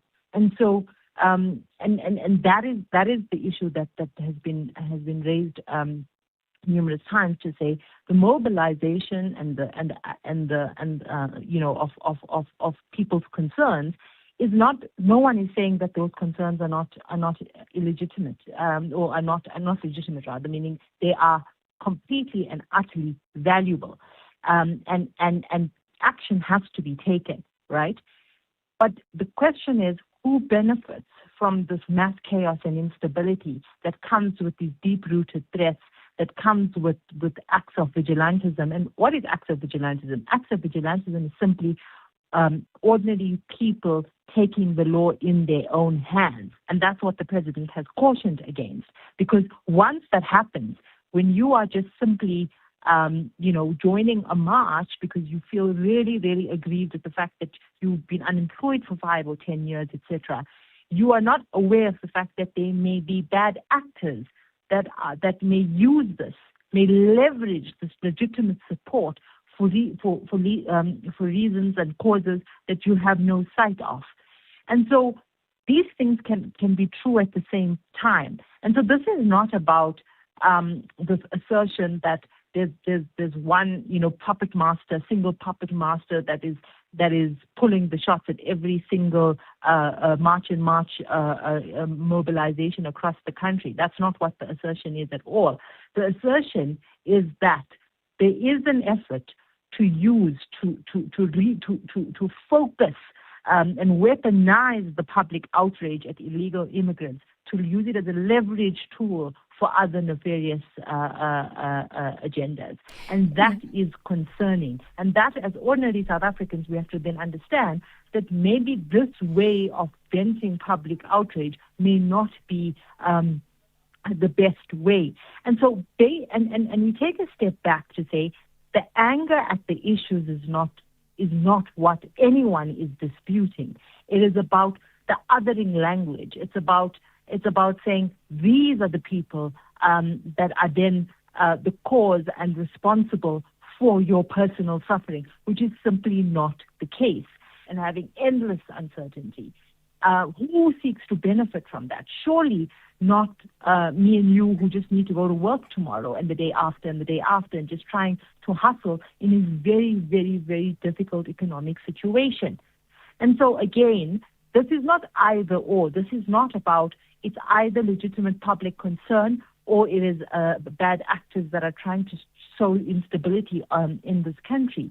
It is variations of all of that put together, which is what makes it such a dangerous moment and a tinderbox that can just simply ignite the country in ways that can be devastating. And let's not forget that in July 2021, it was a series of things. It was people were looting, were hungry, but people were also mobilized to loot. We now know years later in the Matlanga Commission what was actually happening around drug trade, etc., and the stealing of weapons, all of these things that were happening behind the scenes. But at the time, we were told that ordinary South Africans were upset at a court decision and were hungry and were looting shops and trucks.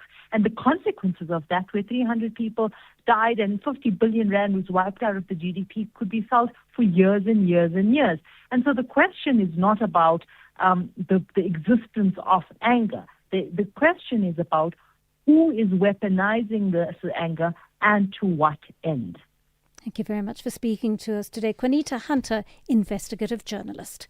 That brings us to 11 o'clock on the Daily Discourse. Let's connect with Ondela Mbana for your latest news bulletin.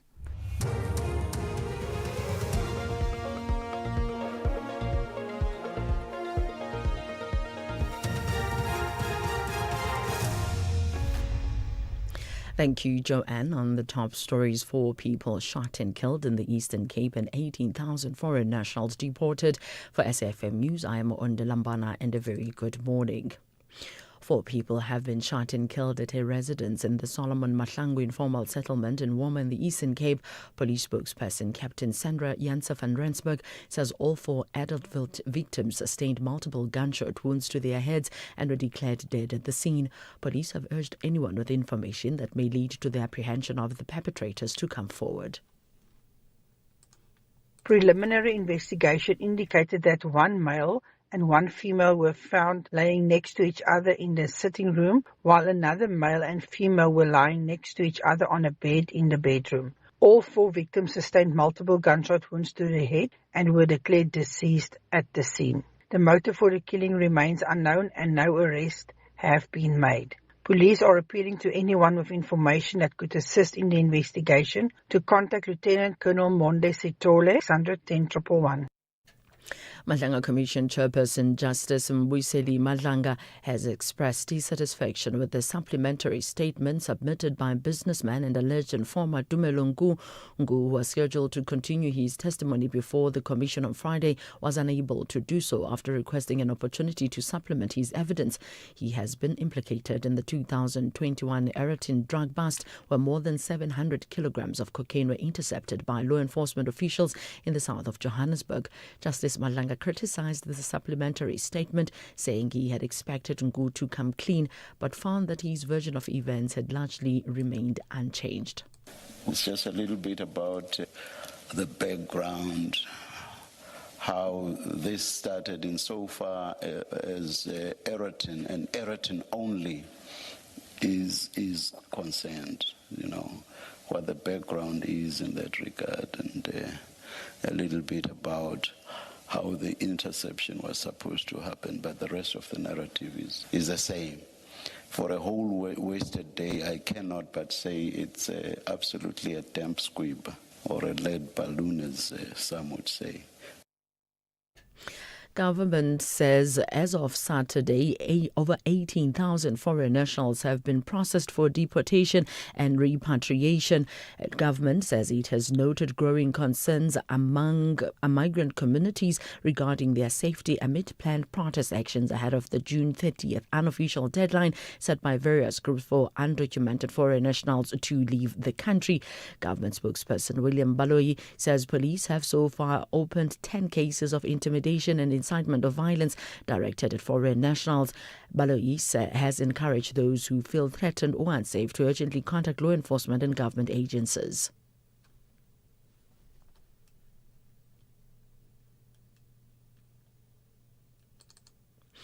Ngu explained to Commission that he had reservations about his testimony from last week, which were influenced by fear he has been implicated in the Eritrean drug bust that occurred in southern Johannesburg in 2021.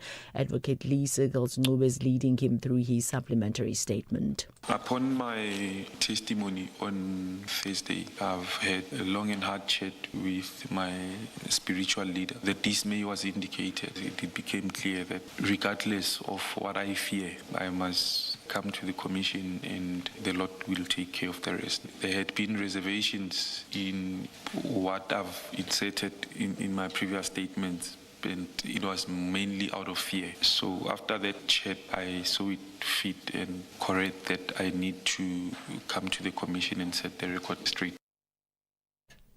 There's growing anger in Venezuela as residents accuse government of not providing enough support following last week's double earthquake. Tens of thousands of people are still estimated to be missing, and more international teams have been arriving in the country to join the rescue efforts. Nearly 1,500 people have been confirmed dead. Earlier, Venezuelan interim president Delcy Rodriguez stated that progress had been made towards restoring key services. We have already restored about 75% of electricity service. Teams are continuing to work towards full restoration of electrical services as well as water services. And the transit and circulation in roadways are about 90% restored, which is very important for rescue operations. Recapping the top story, 4 people have been shot and killed at a residence in Solomon Mahlangu informal settlement Woma in the Eastern Cape. For SAfm News, I'm Mondelambana. Headlines at 11:30. SAfm 105.2 FM in East London. Water bottle, check. Sunscreen, check. Binoculars, around my neck. Is that Tembi? The same couch potato who shouts when we interrupt his soapies with But look at her now, a professional bird watcher. Oh, I'm shook. She's finally out here. I love the peaceful sounds of nature. Live life outside with Cape Union Mart.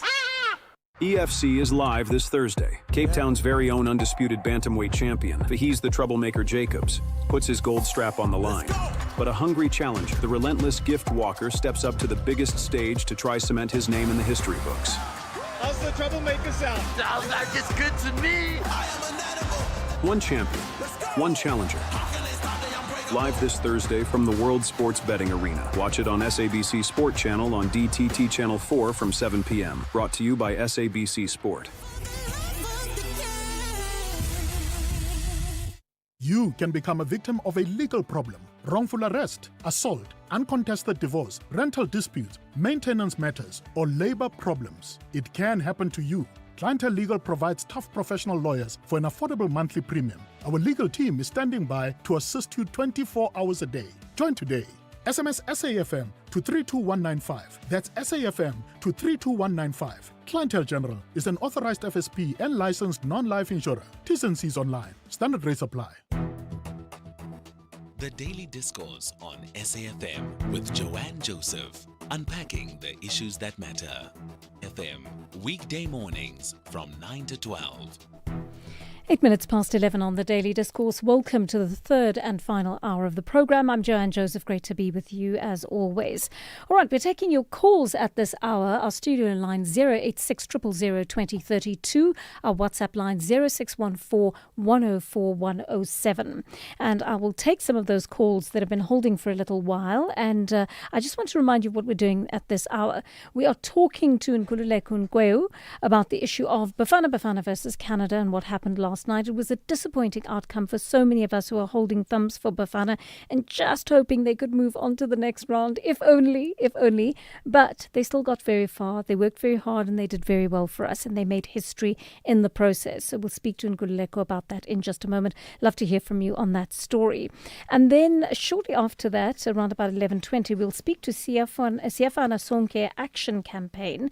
They are among the coalition that is trying trying to maintain cool heads by saying, when we march tomorrow, let's do it peacefully, and let's in fact not turn our anger on the migrants. Let's turn this into a social movement that can actually change the country for the better.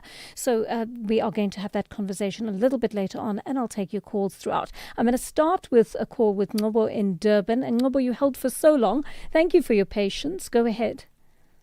Great. Good morning, Joanne. I must say your show is great, and I think you're being objective, not only in answering questions, but in giving us a chance to express how we're feeling at the moment. Keep up the good work. And I'm saying this in comparison to your other colleagues in other shows who clearly have taken a stance against these marches that are taking place and the one that is taking place tomorrow. Well done, Joanne. Keep up the good work. Secondly, and most importantly, the lady you've just spoken to now, she speaks like an academic, theorizing. She's not in touch with reality. I'm not going to waste my time to comment on what she's just said now, but she must just step aside. She doesn't know what she's talking about. She doesn't know what we're going through in our own townships. Most importantly, and lastly, Joanna, I appreciate your time.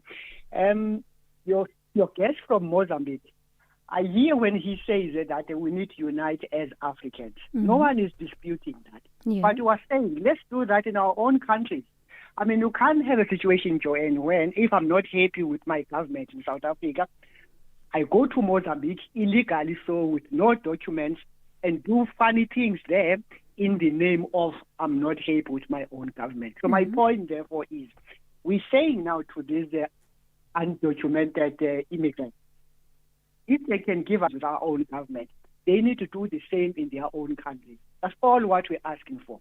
And lastly, the march tomorrow, Joanne, is going to be peaceful, especially because government has set aside 600 million to protect all of us. We should not be worried.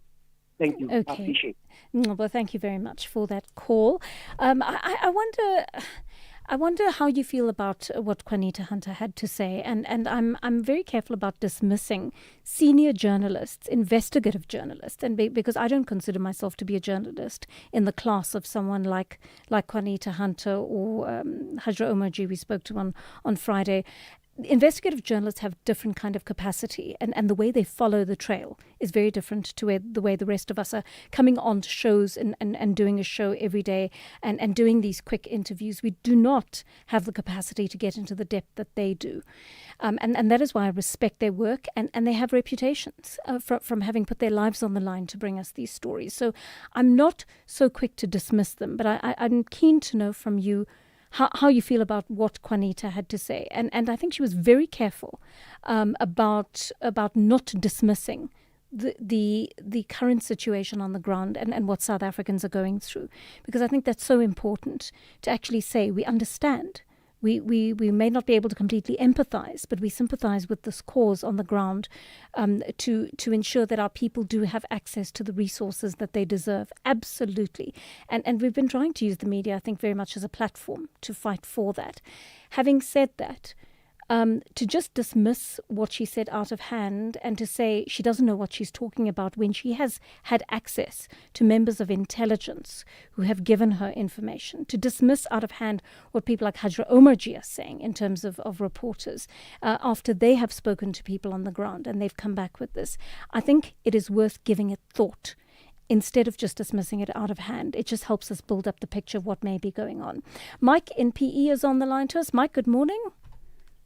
Morning, Joanne. I think, with the media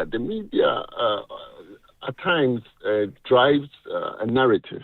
And I think the narrative that's been driven, when you say that investigative journalists have got the capacity and it's not factual. There's been many times where the journalists have got it completely wrong. And even if you listen to what this lady is saying, Juanita, she's using words like allegedly, insinuations, we've heard, and so on and so forth. And by the way, just a few years ago, she wrote an article that Gaddafi had millions of dollars at Nkandla. So please don't tell us that they've got the depth, they've got the capacity, so we must take what they are saying as factual. No, I didn't say that, Mike. I didn't say that. Take it as factual.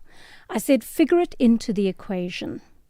And the reason that we use this language of alleged, this may be the case, we believe this to be, is because we do this for legal reasons, because we respect that we are working within a framework. And until we have the hard evidence, our first step as journalists is to actually speak to the people on the ground or speak to the people who are giving us this information. When you are speaking to whistleblowers, you use this language because you cannot come out and say for sure this is actually the case. But remember that all of these commissions, like the Madlanga Commission, commissions like the Zondo Commission, that on which facts have now been established, came from investigative journalism, right? Maybe less so with the Madlanga Commission, because it was actually the KZN police commissioner who brought that out, Mgwanazi. But think about the Zondo Commission. The Zondo Commission was based almost entirely on what journalists brought us. It was investigative journalists who broke those stories. We owe them a debt in this country. We owe them that debt because they brought truth to the fore. And the fact that you may not agree with what they say doesn't mean their work is worth any less. Do you know what I'm saying to you, Mike?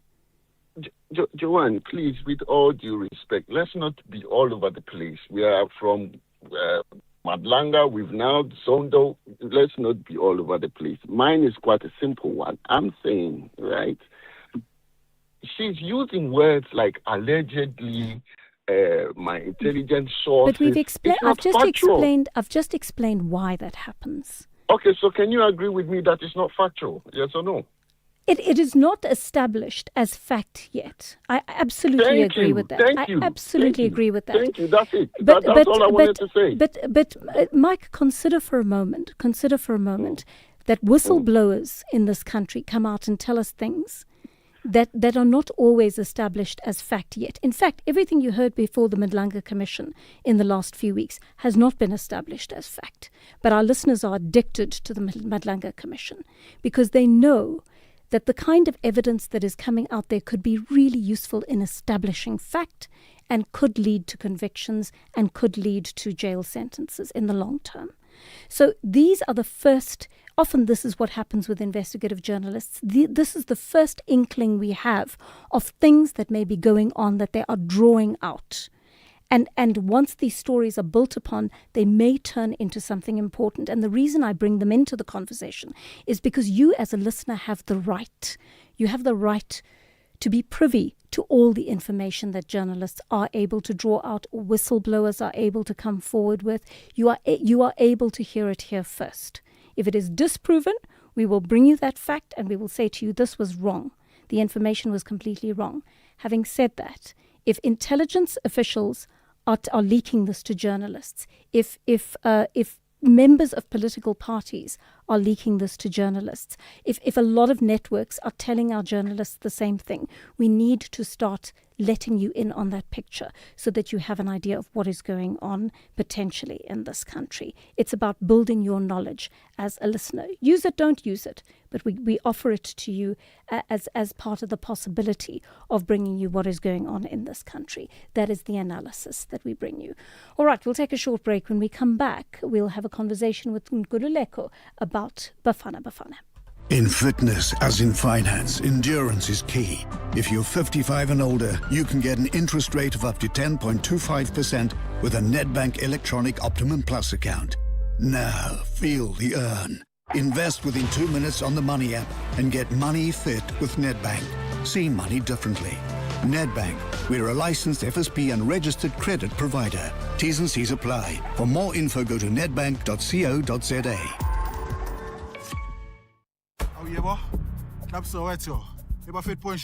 In 1976, the youth switch on, and for 50 years, the nation has watched as the story unfolds. And namhlanje, courage looks the same and different. It looks like showing up when no one believes in you. It's about finding the strength to stand up again. The courage of 1976 is appealing in 2026. SAPC 1, Mzansi for sure. The source of youth courage. My God.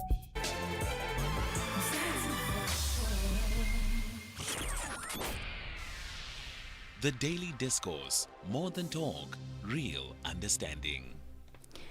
19 minutes past 11 here on the Daily Discourse, and Bafana's and our World Cup hopes sadly came to an end last night at the hands, or perhaps the feet, of Canada. The final score was 1-0 in Canada's favour. It would have gone into extra time had Bafana held on, but it just wasn't to be. Nkululeko Nkweu is co-founder of Idiski Media and joins us now for some analysis. Nkululeko, such a disappointment last night. Canada, we know, is a high-ranked side, but not a very strong football side. Could we have done better last night? Good morning, Joanne. Good morning to your listeners as well.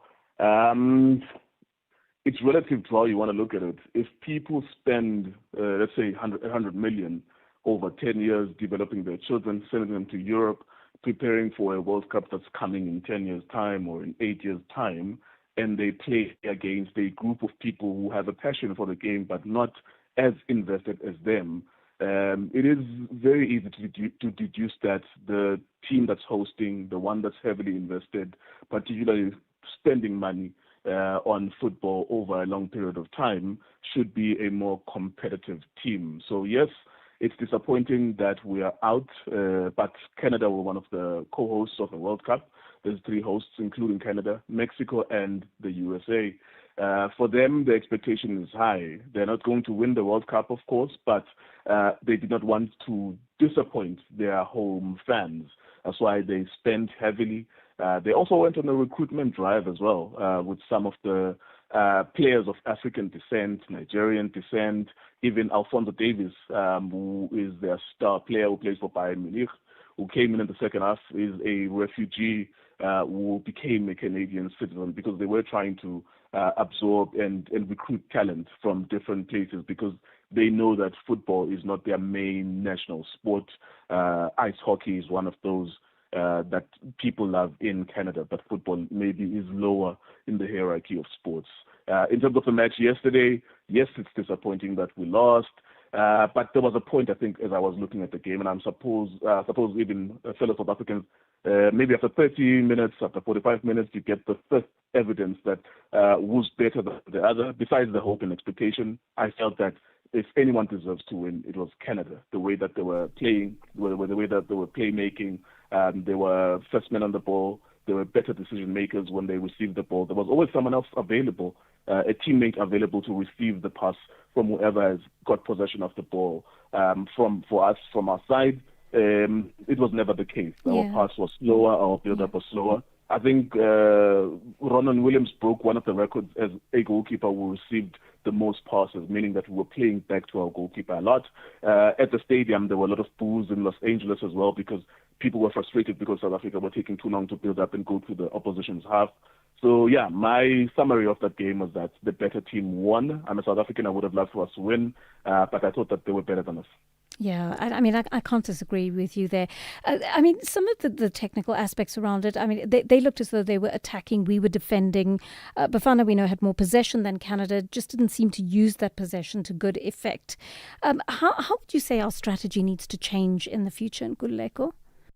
Under Coach Joel, we've been a defensive team, so our best run at the African Cup of Nations, the two previous editions before, the one in Ivory Coast, we went as far as the semifinals and we came third place. And I think we drew 4 matches 0-0. We were a rather defensive team. We rode our luck a lot. So from a strategy standpoint, I understand that there was a lot of people who were not really following Bafana as intensively as we do because we make money from talking about the game. We also are journalists from the game as well. You know, so if you've been watching Bafana, you will know for the past 5 years that they are rather, under Hugo Broos, they are a rather defensive, pragmatic, stubborn to beat team. That's why Canada struggles to beat us. I was not surprised, for example, that it took attacking midfielder Relebohile Mofokeng and he put an extra defensive midfielder just to make sure that we are difficult to beat. So from a strategic standpoint in terms of how we play, I don't think if Hugo Broos, we understand that he had announced before that was his last World Cup and he was going to leave Bafana.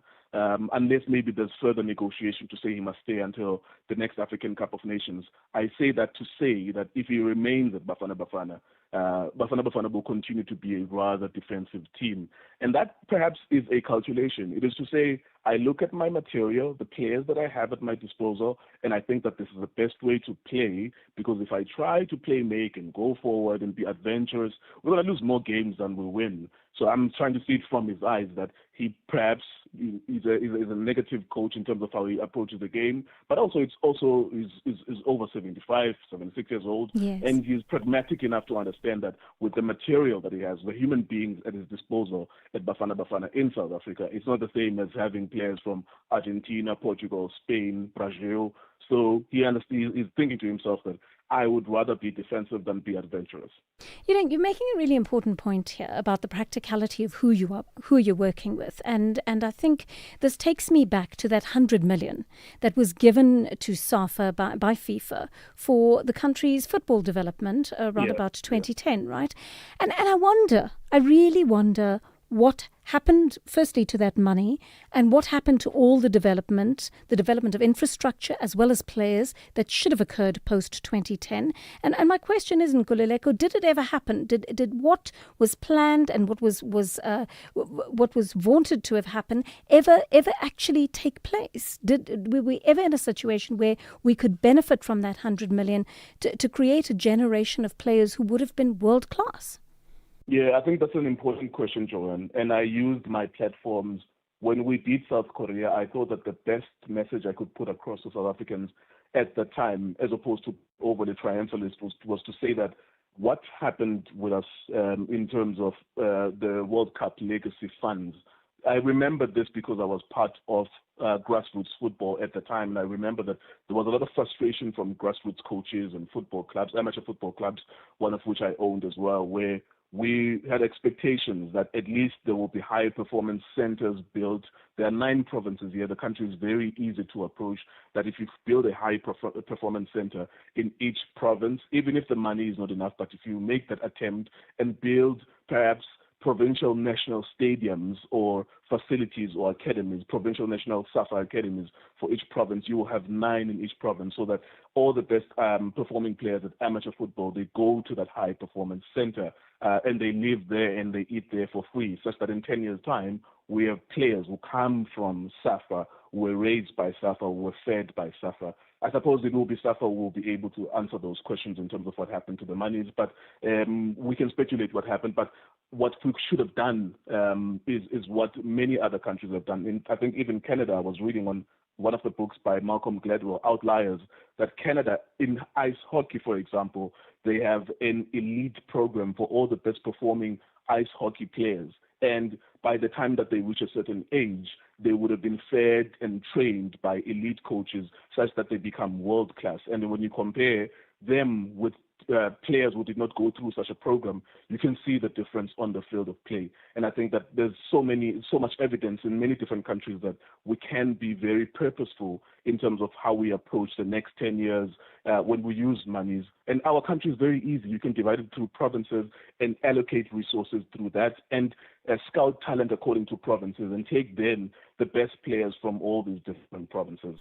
So when we were triumphalists against South Korea, which of course we were excited that we got to the next level, the knockout stages for the first time in our history, the timing was perfect for us to remind ourselves that football is not just about Orlando Pirates and Chiefs and Sundowns giving us players. It's about us also as a national association being purposeful about the direction that we are going, to say that in the next 10 years for the next World Cup, just like Japan and South Korea and many Asian nations that are very progressive, they see 10 years in advance or 20 years in advance to say, this is what we want to achieve from a World Cup 10, 20 years from now. This is what we are going to do now to ensure that we are very competitive. And that's why Japan tonight are playing against Brazil. I wouldn't be surprised if they at least score a goal or even shock Brazil in that because they've been training their kids, taking them to university. 8 of the players that will be playing tonight for Japan in the national team went to university to study movement and technique in football specifically and write theses around that.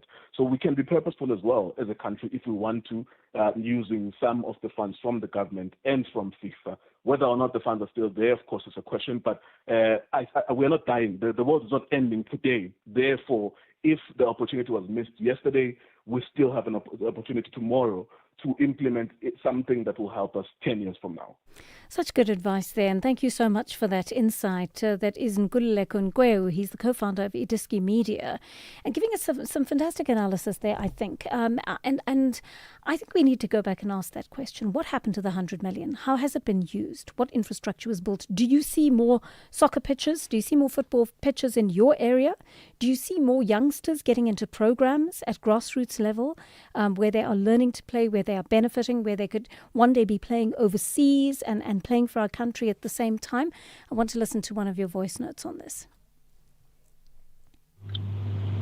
Greetings, JJ, and I greet the South African listeners. Incognito, Durban. Hard luck to Bafana, but I give thanks and praises that we made it to the next stage in the tournament. Now, looking forward, we need to dissolve the South African Football Association Board. SAFA is making us suffer. So now, if we were to look for a new coach, if it's not Upito Musimano or Rulani Mukwena, I think as a Kaizer Chiefs fan, I think we need to go to Spain and look for Jose Rivero. That man knows how to play games, especially knockout games. Thanks, Incognito, Durban. Incognito, thank you for that message. That brings us up to 11:30 on the Daily Discourse. And Delambana standing by with your latest news headlines. Thank you, Joanne. On the news headlines, controversial Northwest businessman Brown Mokhodzi's second attempt to secure bail has been denied at the Johannesburg Magistrates Court. 4 people have been shot and killed at a residence in Solomon Mahlangu informal settlement Woma in the Eastern Cape, and Malawian and South African authorities are racing to clear Durban's old driving repatriation site before tomorrow's protests against undocumented foreign nationals. A full update follows at the top of the hour. Oh, yebo. Soweto. Bonjour. This month is all about youth courage. Saisusa from then with 50 years of 1976. And vandaag Skimsam, we have the courage to become. Silete Kaya and stand with our community. Started with the thought. Now we have the courage to create and the courage to sound. Like the Red Bull Symphonic with Beats for My Peeps. Anything can happen, so get the courage to tell your story. Malanga, our fun. Zanzi for sure is the source. From going live at Great Town to empowering the youth with the Enoch Matebuna Foundation. SAPC 1, Zanzi for sure, the source of youth courage. I got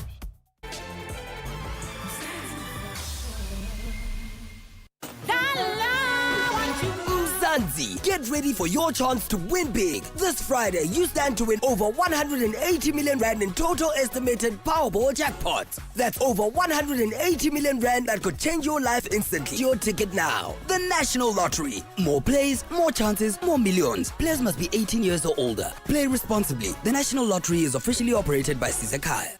You are listening to Joanne Joseph on SAFM. 11:32 on the Daily Discourse, and of course it's that time of the day when we catch up with what is happening at the Madlanga Commission. It's on a break right now, but it's been an interesting morning. Businessman and alleged police informant Dumelo Nku returned to the Madlanga Commission today under intense questioning over his alleged role in the 2021 Ayrton cocaine bust. Today's testimony raised even more questions than answers. The Commission examined a series of WhatsApp messages exchanged in the days leading up to the seizure of more than 700 kilograms of cocaine worth an estimated 300 million rand. The chats referenced keys and involved figures identified as Vijay, EB, suspended Gauteng Traffic Police Chief Samuel Mashaba, and a mysterious individual known only as John Wick, whom Mku claimed was communicating with Alpha. Commissioner zeroed in on overlapping timelines between the 25th and the 29th of June 2021, probing whether another undisclosed operation was running alongside the Ayrton bust. And Nku repeatedly declined to provide further details. He cited confidentiality, but it was a move that only deepened concerns about his credibility and the true nature of his involvement. The day's evidence leaves the Commission grappling with fresh allegations of possible collusion, manipulation of police operations and hidden networks behind one of South Africa's biggest cocaine seizures. Nku's testimony is expected to remain a key focus as the Commission continues to unravel the events surrounding the Ayrton drug bust. That will continue after this break, and of course there'll be updates on Madlanga throughout the day here on SAFM. Call SAFM now on 086 000 2032. The clock is nudging us towards 25 minutes to 12 here on the Daily Discourse, and late yesterday the SAfmRadio Action Campaign announced it was holding an urgent national media conference today at Constitution Hill and online. It was earlier this morning. The campaign is being supported by more than 160 organisations, including trade unions, community civic organisations and broader civil society formations. Let's speak to President of Gibusa and coordinator of the Marshalltown Fire Justice Campaign, Mametlwe Sibei. Mr. Sibei, good morning to you and thanks for your time on the Daily Discourse. What was the purpose of your media briefing earlier today?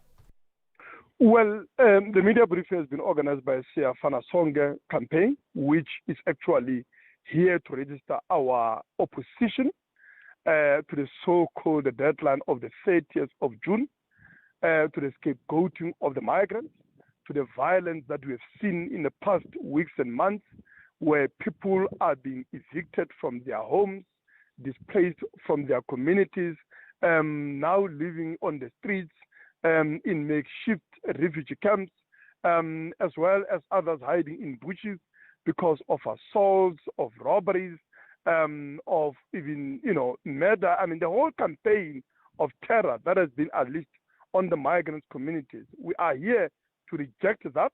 Without equivocation, without ambiguity. We are here to demand accountability for those that are responsible for this violence and to say that they need to be prosecuted.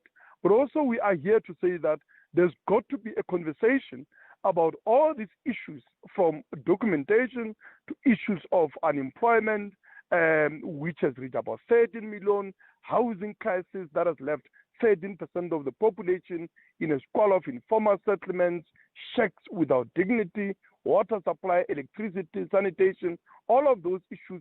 We have to have conversation with them on the basis of working class solidarity and understanding that it's only when we're united as a working class, as a poor, that we can confront this crisis. I mean, groups like March and March would tell you that they're beyond conversations, that they've been waiting for 32 years for government to move on these issues, that government has had the budget to be able to uplift the lives of South Africans, and they haven't done so. And that actually you cannot have a reasonable conversation with government about this, because when you ask nicely, you don't get. And that is what drives people to the streets, and that is what has led to the formation of groups like March and March that are now taking their protests to the streets. Well, I mean, it is true. I think we've got to be honest about the fact that our movement has been taking a battering. It has been weakening. The trade unions are at their lowest because of the restructuring that has casualized many workers. Our communities are fighting around service deliveries, jobs. Every single day there are a number of protests, but there's no coordination because, in the past, where Sanko, that was a national movement of communities, they've chosen their alliance with the ruling party over community disparate for services, for jobs, and all of that. So that's a crisis that we are facing. But we've also seen that when we do have those moments, when the working class is united, and I had a singular privilege of participating in some of those heroic movements of the workers who were facing the powerful elites that have monopolized power, but also the ownership of the economy, of the minerals, of the land in this country. Look at 2012, when the mine workers confronted, the mine bosses. They transformed the situation in the mining industry. Miners were fighting. At the time, we're earning about 5,500 on average Today, they are earning cost to company 27,000. We have seen during the Christmas fall when the youth have won tens of billions of allocation to higher education, creating space for many students, but also a financial support for others that otherwise will not be able to make it in higher education without that financial support. We have also seen workers in that very same movement during outsourcing must fall.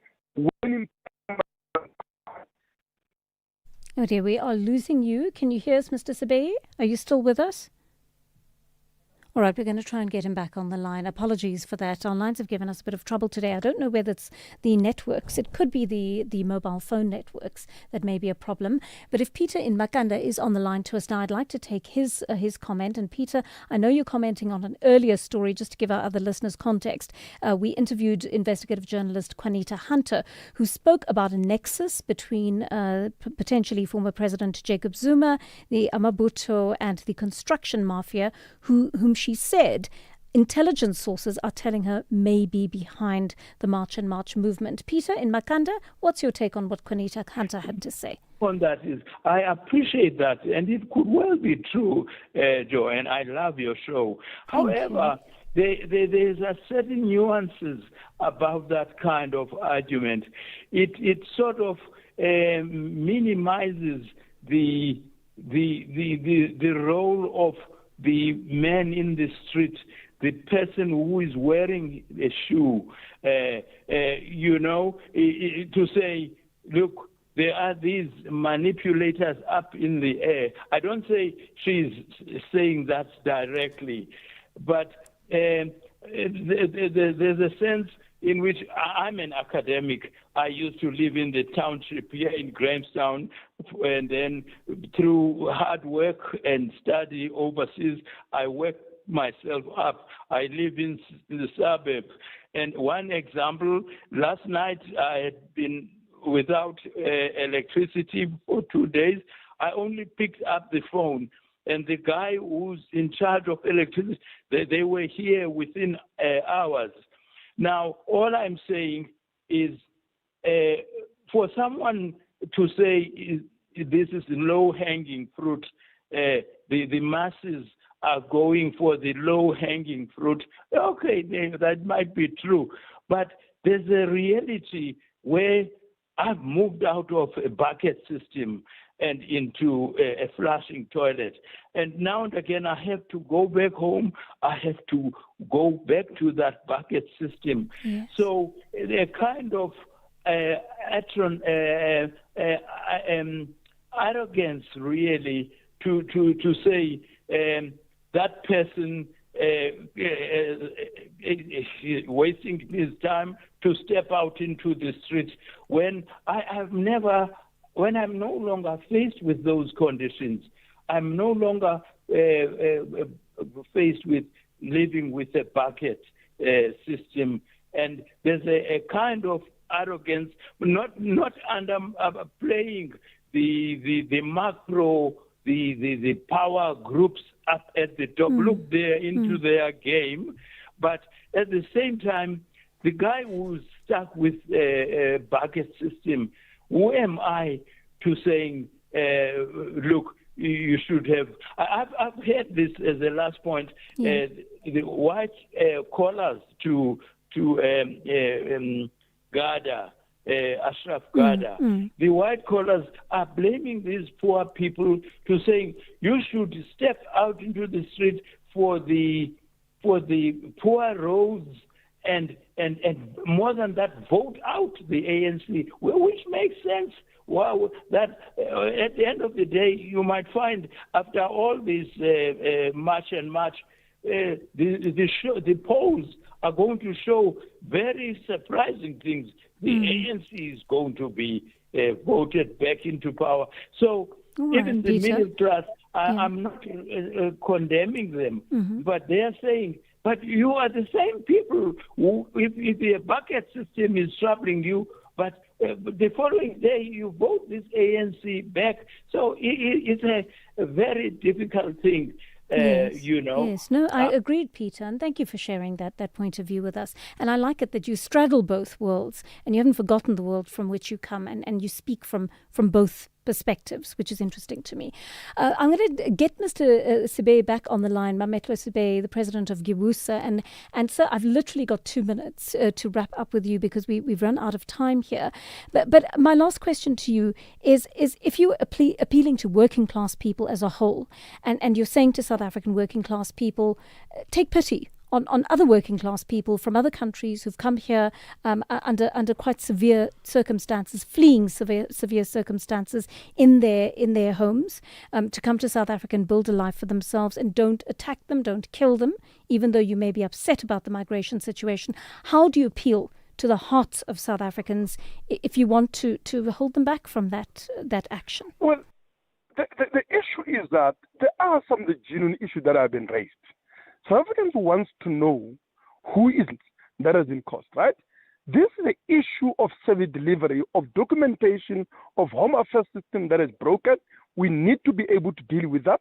That is affecting migrants primarily because they are the ones that, when their documents are not being renewed, they actually lose their status of regularity in the country. But there are also 4 million South Africans that are without documentation. And those people, I can tell you, they are affected by lack of access to services.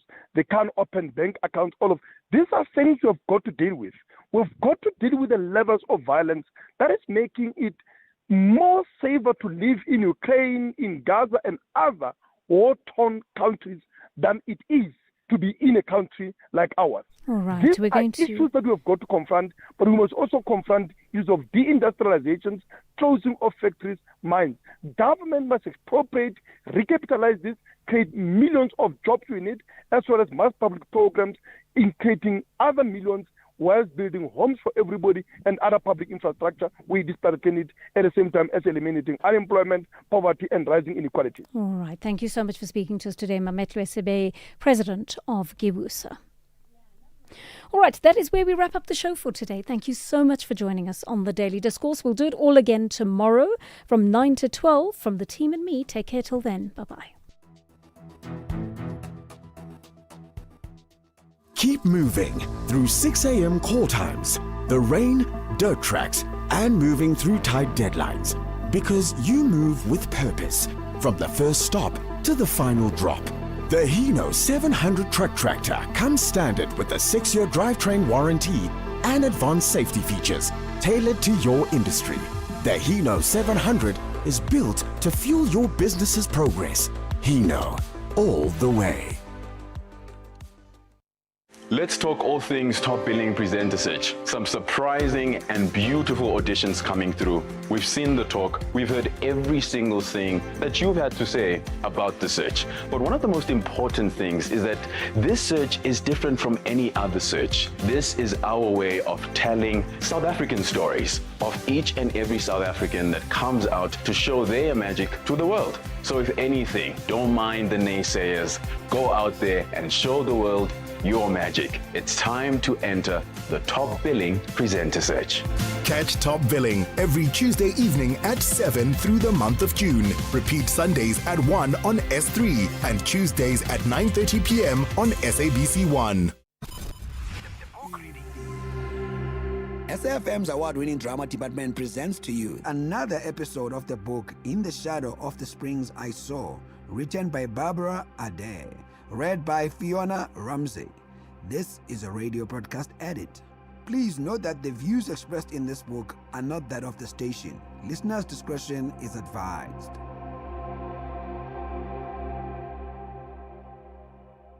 A long time ago, white male farmers moved into Ekurhuleni. The space had no name. This land is my land.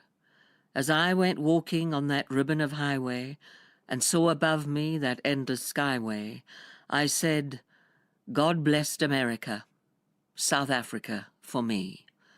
This land was made for you and me. This land was made for you and me. The farms were large, very large, and their borders were inaccurately drawn. There was no need for a border.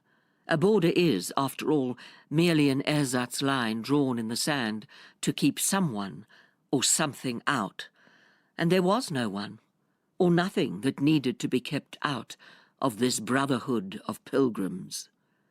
But sometime that was far away, when private property was sanctified and this space was owned, was a high wall there that tried to stop me. A sign was painted, said, private property. But on the back, black side, it didn't say nothing. God blessed South Africa, America for me. This land was made for you and me. And so then men drew up the borders. What do you own? My land and my women? And the men made accurate borders, correct borders. 3 government-owned farms. Geduld. Patience. Paul Kruger bought this farm. There is no record of what he paid for it, but it was valued by the Landdrost of Heidelberg at £100. De Rietfontein, Reed Fountain, and Brakpan, a small brackish lake. And then there was extra land, unowned land. The land was not belonging, did not belong, and so this extra land was owned by the men. One bright sunny morning in the shadow of the church, I saw my people as they stood hungry. I stood there wondering if God blessed America or South Africa for me.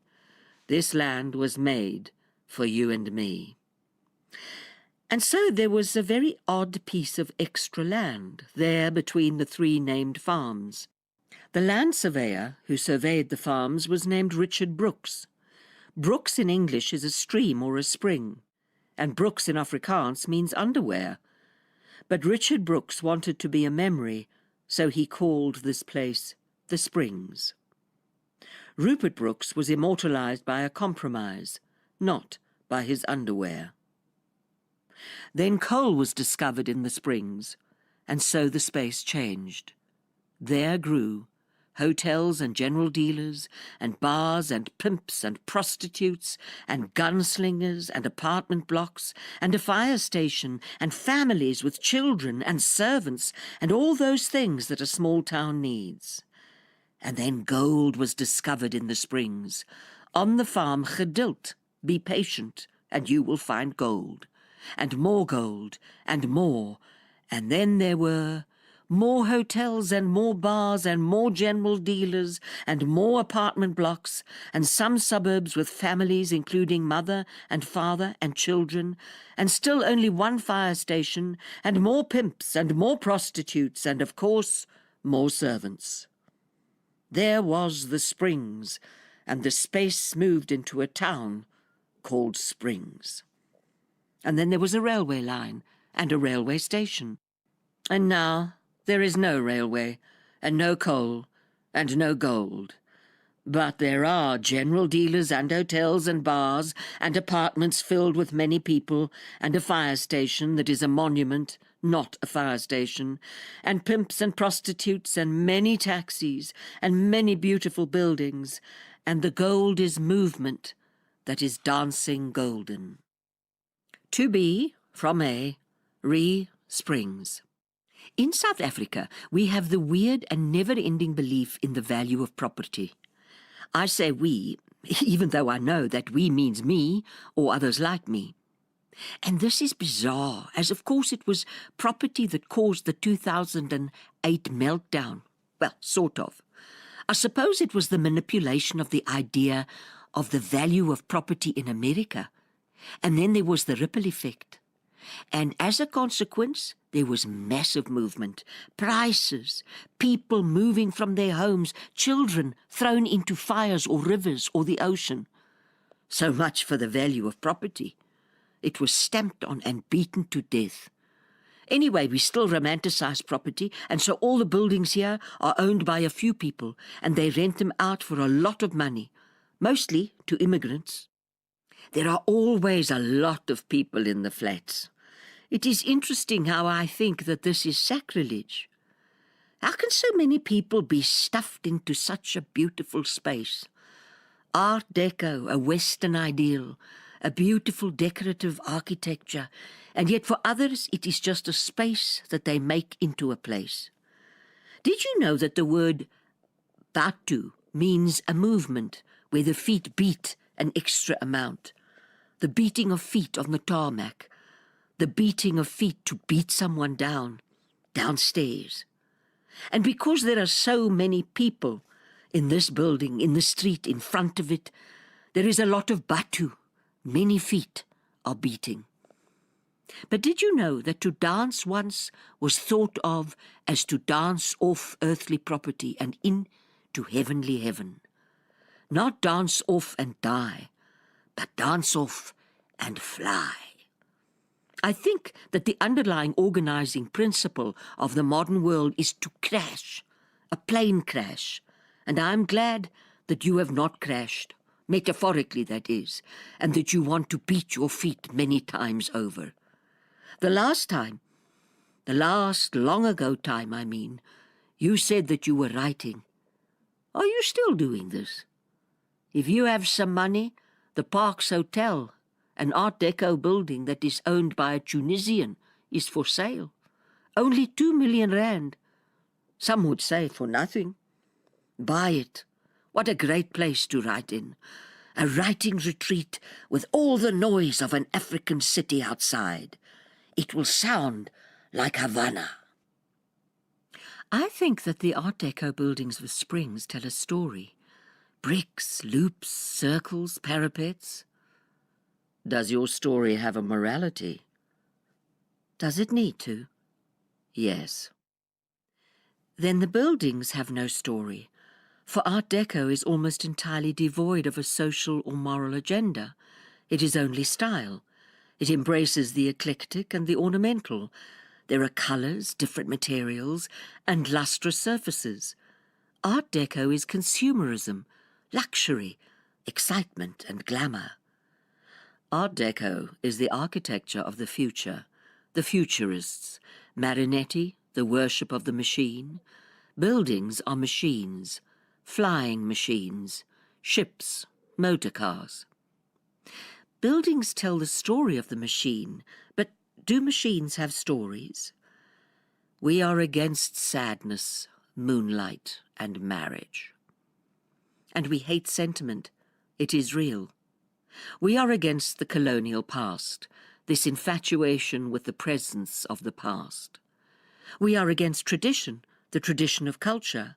We are against tribalism, symbolism, moralism, parliamentarianism, individualism, archaism, egoism, and pessimism, and every kind of materialistic self-serving cowardice.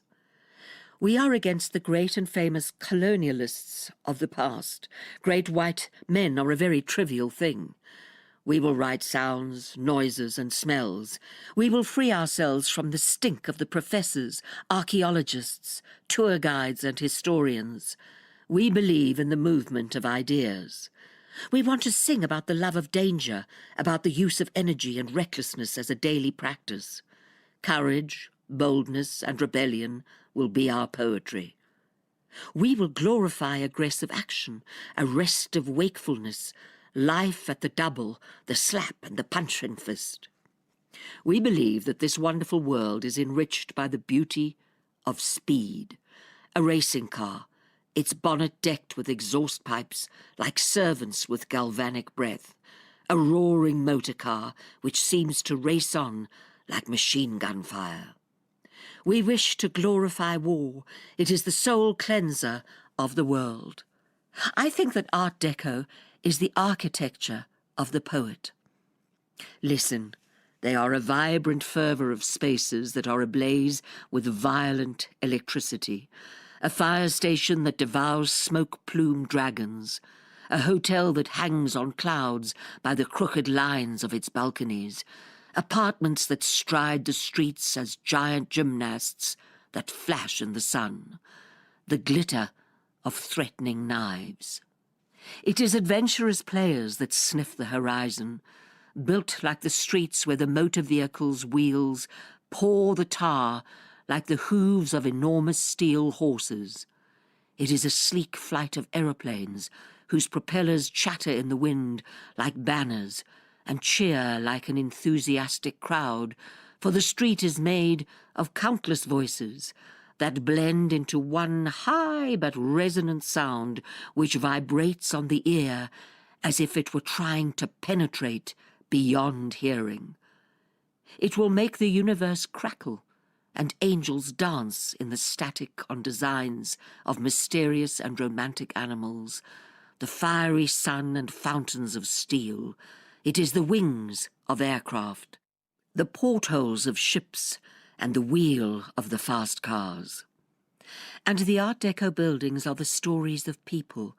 It is their poetry, words of luxury and desire, and prosthetic limbs that run and dance, tales of ballerina buildings that do not teach of morality, but celebrate and make legends of the children who live inside them. The architecture of a story. The book In the Shadow of the Springs I Saw, written by Barbara Ade, read by Fiona Ramsey. The book is available online and in all leading bookstores countrywide. It is broadcast on SAFM at 11:45 Monday to Thursday on the Daily Discourse. It is produced for the station by Vovi Patala, technical production Wiseman Manele, Nanda Koza, and Tato Mapuru.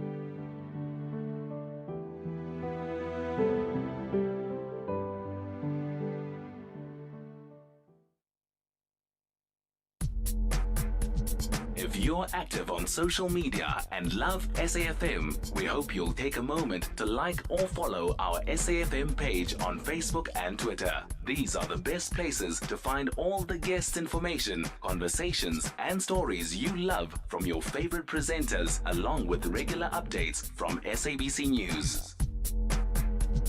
And don't forget, you can send your questions to feedback@safm.co.za. SAFM, leading the conversation.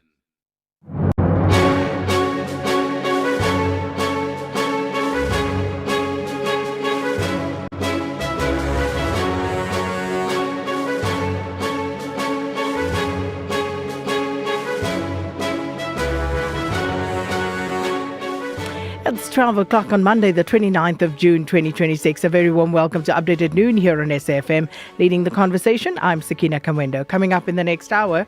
We are in the consignment business. All right. So these gentlemen would like their operations disrupted. Businessman and alleged police informer Tumelonku says he was instructed to organize a drug bust to discredit a rival syndicate and... We do not support the breaking of the rule of law, which other people are threatening. The opponents of stability, progress, peace and democracy are becoming more louder. Many of South Africa's political parties have rejected the planned 30th of June shutdown by anti-illegal immigrant groups. And coming up in sport... We hear from Hugo, we hear from Ronwin. A little bit of sad news, but we also look ahead to plenty more football. There's also cricket, and Wimbledon has begun today. Wimbledon starts today. All right, John Chirico with those details. Second half of the show. In the meantime, share your views with us. 41391 is our SMS line number. You can also write to us at X, at SABC News_radio, or you can send us a WhatsApp voice note on 082-692-3909. Well, these and more stories coming up on this Monday edition of Updated Noon. First, though, here's the latest news with Onde Lambana.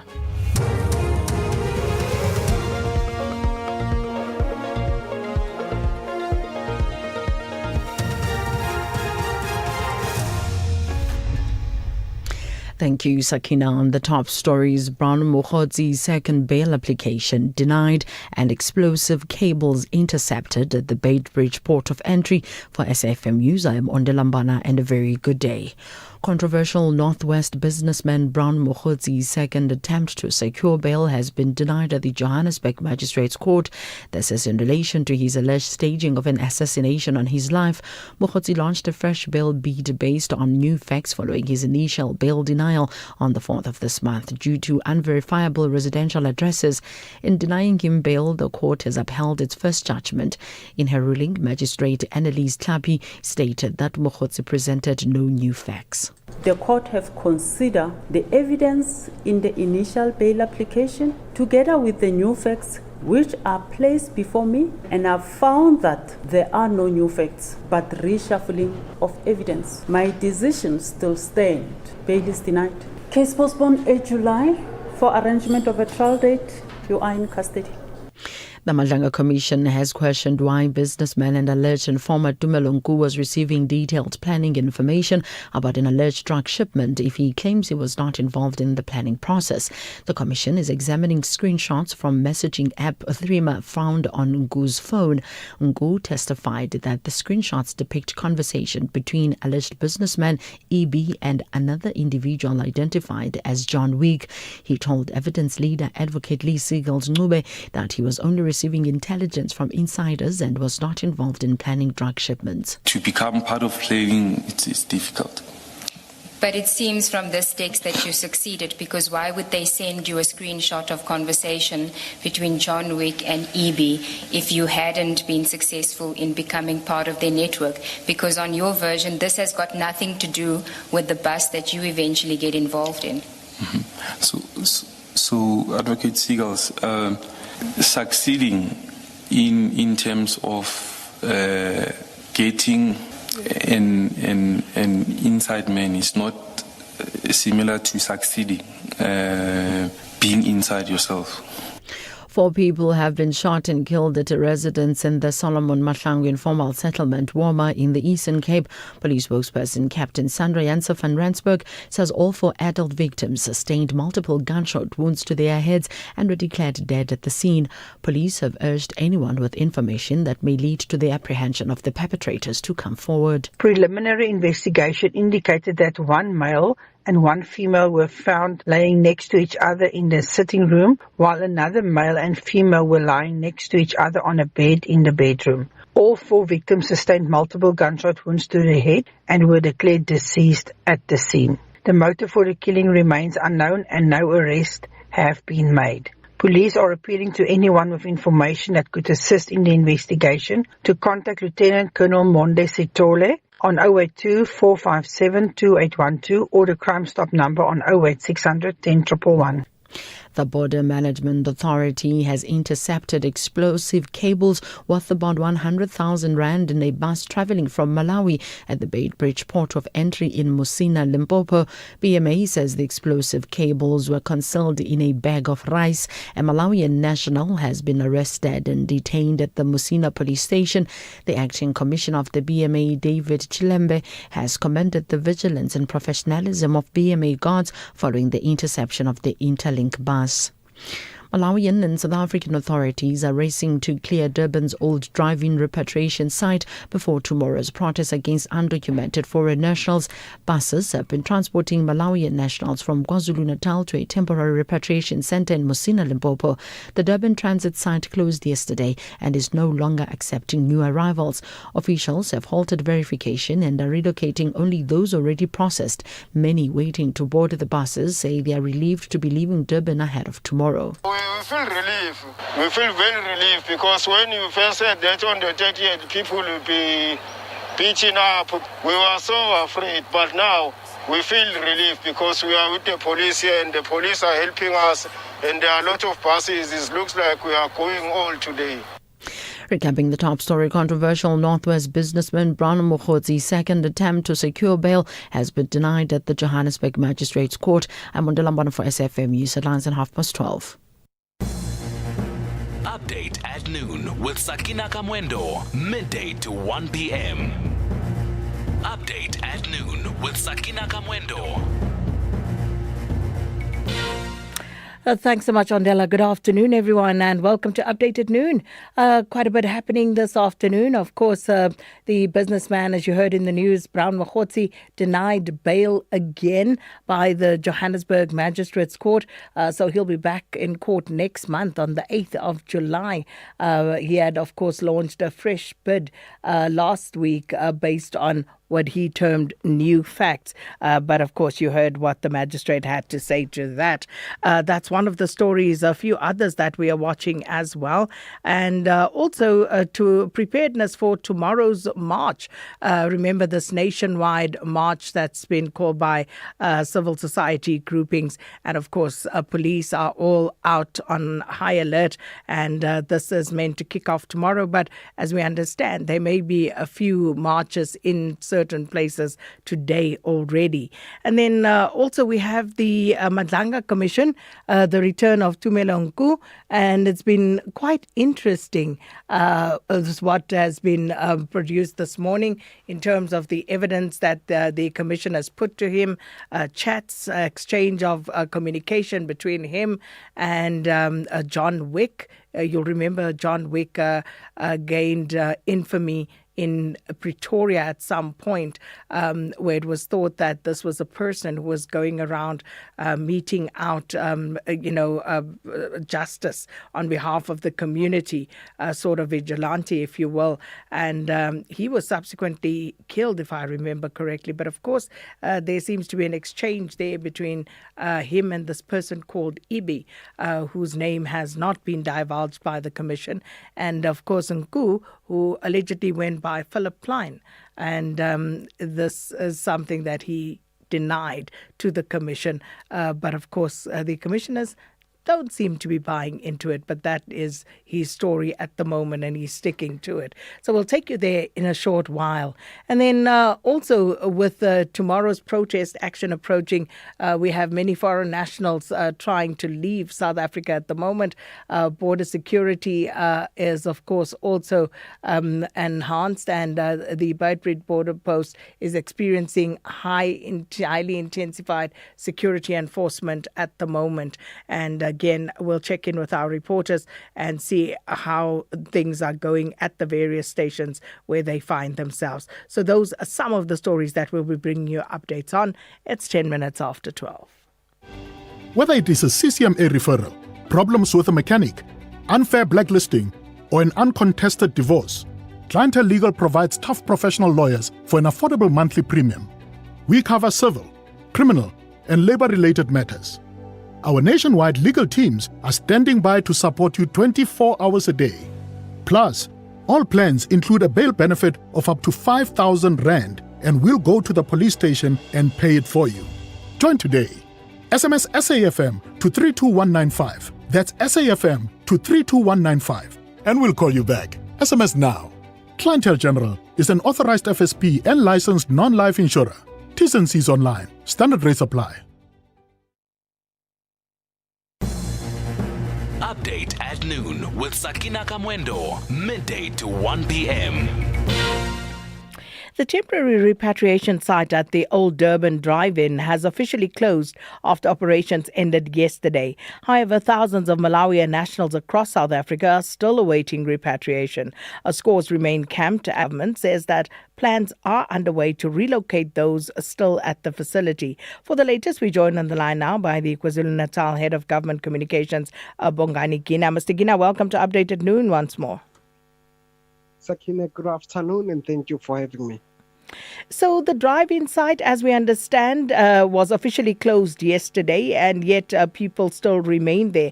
Can you just give us an update on how many people are still there, if indeed they are, and also what is the immediate plan to deal with those still camped on the site? Yes, Sakina. Well, yes, the Premier indeed, following a visit by the acting National Minister of Police, Kashalia, to the province, as well as the Home Affairs head, Mr. Mwabe in KZN, they visited the center, the in-drive center there. And the Premier did say he would like that at least by today that the center is closed and that all the Malawians that are there are transported out of the province back to their countries or at Mosina in Limpopo, where they'll carry on to be verified and so on. But what you're finding is that you will deal with the ones that are there inside, but more and more are keeping on coming, to the point that we're starting to have a sense that some are even starting to come from other provinces because they see that there's progress there and that there's movement, something is happening. So because when they close the gates, for example, you find that there are still new ones that keep on coming. So that's the dilemma that is there, or that the problem that we have identified. However, these, must be said, are undocumented and illegal foreign nationals, because those who has proper documentation are still in their places of stay. And so we do continue to say those who are in the country legally so, lawfully so, they should have nothing to worry about. They should just remain in their residence where they're staying, and no one will bother them.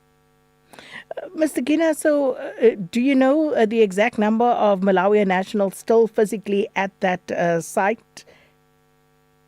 Now we look at we had about 15,000 or more. Now, looking from this morning when we took a visit there were about 3,000 of them. But then there are buses as well that are transporting them. Even now, if you go there, they are still being transported. So the number is decreasing. But somehow, we still have some new ones that are coming. So it's really hard to keep up. What are your Malawian counterparts saying at this point? They've been cooperating quite well with the provincial government, but they've also said they've run out of resources in terms of providing buses to have them transported, to the point that we've got organizations like Gifts of the Givers and others, Good Samaritans, that started to say, okay, let us also help and assist you with transporting these people.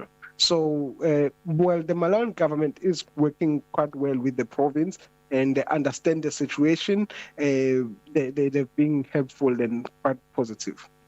Mr. Gina, I'm not sure how far the provincial government has gone in trying to establish, just how well-rooted these undocumented foreign nationals have been in the province. Do you think that people have literally packed up their lives and will not be returning? Or is it like some of the skeptics say, well, they're leaving for now and they'll be back as soon as the situation normalizes again? As we never guaranteed and understood the way that they came, it will really be difficult to predict if they won't come back the same way they got in. That's a challenging one. But we are hopeful that if they come back, we're saying they must just follow the right channels, apply for their visas, and they'll be allowed into the province. I mean, into the country. The country is not rejecting all African brothers and sisters, only that they must follow the right processes. That's all. And then, Sakina, important to mention is that the verification process is also very helpful, because through it, the police, SAPS, have managed to arrest some of the criminals or suspects that have been wanted for various criminals, including one that raped a woman, a child at Umlazi, one that has been involved in attempted murder. In total, the last we checked yesterday when we got the report, at least 5 that have been wanted for serious crimes have been arrested. So the process is quite helpful in assisting also to make sure that those that are suspected to be involved in some criminal activities are dealt with or are arrested. And just in terms of those who are still at the drive-in site, who holds operational responsibility for the individuals who are still there, given that there is that threat tomorrow of a march and people may decide to visit that particular facility as well? That's been our fear, and that's why the Premier issued a call that but still there, and social development is still there. All the relevant departments are there to make sure that the process is sped up, and that so that the center is cleared. Or in fact, not only the in-drive one in Durban, but also the Peter Maritzburg one at Mayor's Walk in Dales Park, to make sure, because Public Works has been saying that building, the occupation of that building is even illegal because it's not even safe. when it's according to the standards of public works. So we're making sure that the InDrive Center as well as the Pietermaritzburg Center is shut down by today. We'll leave it there. Thanks so much, Mr. Gina, for another update. The KwaZulu-Natal Head of Government Communications, Bongani Gina. Update at noon with Sakina Kamwendo, midday to 1 p.m. It's 18 minutes after 12. Now, many of South Africa's political parties have rejected the planned 30th of June shutdown by anti-illegal immigrant groups. Now, amongst the reasons for their opposition is the need for the rule of law to be observed and possible violence to be avoided. The country is on high alert ahead of tomorrow's planned protests, which have been declared by groups such as March and Operation Tutula as the cutoff date for illegal immigrants to be in the country. The groups have held several marches across the country in recent weeks, with some descending into mayhem. Pusi Bupela has more. The ANC has urged South Africans to use democratic processes and observe the rule of law in resolving the challenges they face. ANC-NEC member Suprama Humapilo said this on behalf of Nomvula Mokonyane, the first deputy secretary of the party, at an online platform this last weekend, where participants rejected the 30 June shutdown. This democracy that we have must be used by everybody who has a grievance to make sure that those grievances are addressed within democratic value systems that are enshrined in our constitution. Therefore, we do not support the breaking of the rule of law, which other people are threatening, and it is our hope that law enforcement agencies, as indicated by government, are ready to respond to those who will want to take advantage of the situation. Unsurprisingly, the ANC's largest partner in the GNU, the DA, has echoed its sentiments, calling on citizens to be united against attempts to divide. With party deputy federal chairperson Solly Malatsi saying the country needs to be more vocal against populists who are hell-bent on breaking its social fabric. It is very clear that these calls for a shutdown are dangerous. And what is increasingly becoming clear is that opponents of stability, progress, peace, and democracy are becoming more louder and more visible. This calls on all of us who believe in our democracy to unite stronger, to push back against these attempts to divide our communities and normalize criminality masquerading as protest. If we don't do that, the scars that will emerge from these shutdowns will live with many of us forever. The EFF has taken a stronger stance, calling for the arrest of leaders of anti-illegal immigration groups. The party has lamented the conduct of these groups, which it says has damaged the reputation of South Africa as a defender of human rights. Mobile Mhlongo is EFF Head of International Relations and Member of Parliament. These crimes that have been committed by March and their groupings, every time they protest, they beat up Africans. Even those with documentation get to be beaten up on a daily basis. So we call on a law enforcement agency to act on this crime. These people have declared that they are going to kill, they are going to do anything necessary to make sure that Africans live. The people have declared a crime before they can commit a crime. We don't know why they are not arrested even to this day. We say law enforcement agencies of South Africa ought to act and act immediately and arrest those who are declaring that on a certain day, on the 30th of June, they shall be committing a crime. There are, however, those on the political landscape that have been unequivocal about their support for the anti-immigration groups, amongst them being Action SA. Its leader, Herman Mashaba, was on hand to congratulate March and March on its protest action in Johannesburg 2 months ago. Jacinta and March and March, I'm here to give my unconditional support to the work of law that you are doing for our country. Thank you. You are doing this for my children, you are doing this for my grandchildren, because as a country we've reached a stage where these foreigners have shown total disrespect to us. The only way I believe we are going to save this country are actions like this. So please keep on doing this. Meanwhile, the MK party has moved to dissociate itself from any links with the March and March grouping led by Jacinta Ngobese Zuma. In a statement in response to a Times Live report, which suggested a link between the 21 July unrest and the upcoming shutdown, the party stated that founder, former President Jacob Zuma, has repeatedly called for peace, discipline and political activism, saying the article is a mischievous attempt to tarnish Zuma's name. That said, the country remains on a razor edge as 30 June looms. And that report, of course, by Busi Bopela. Let us know your thoughts at update at noon or at SABC News _radio, or you can send us a WhatsApp voice note. Sakina Kamwendo on SAFM.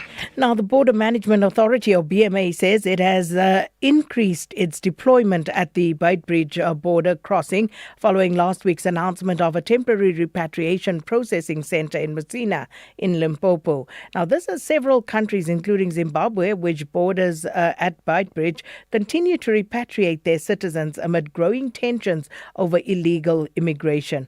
But for more on this, we join on the line by Border Management Authority spokesperson Meme Mkhotsi. Ms. Mkhotsi, thanks so much for your time. Welcome to Update at Noon. Thank you, Sakina. Thank you for having me. Good afternoon to the listeners. Ms. Mkhotsi, the Border Management Authority says it has increased deployment at the Beitbridge border crossing. Just talk to us about that in more detail, please.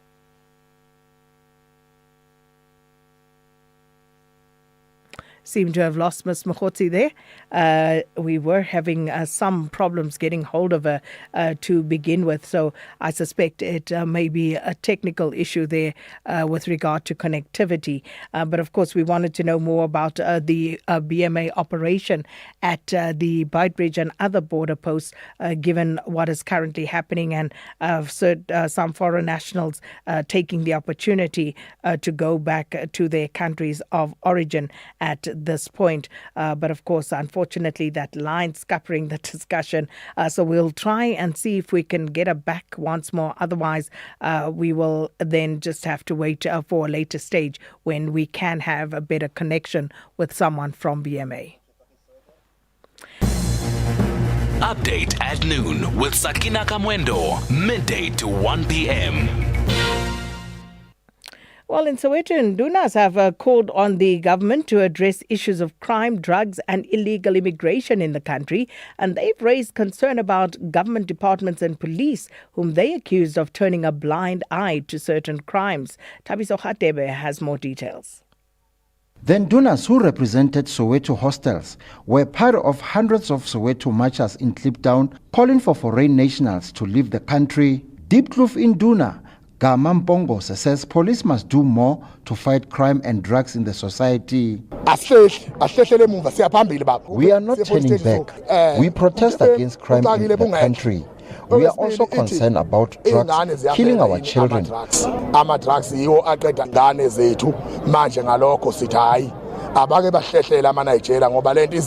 The march was used to mobilize residents ahead of Tuesday's protest against illegal immigration.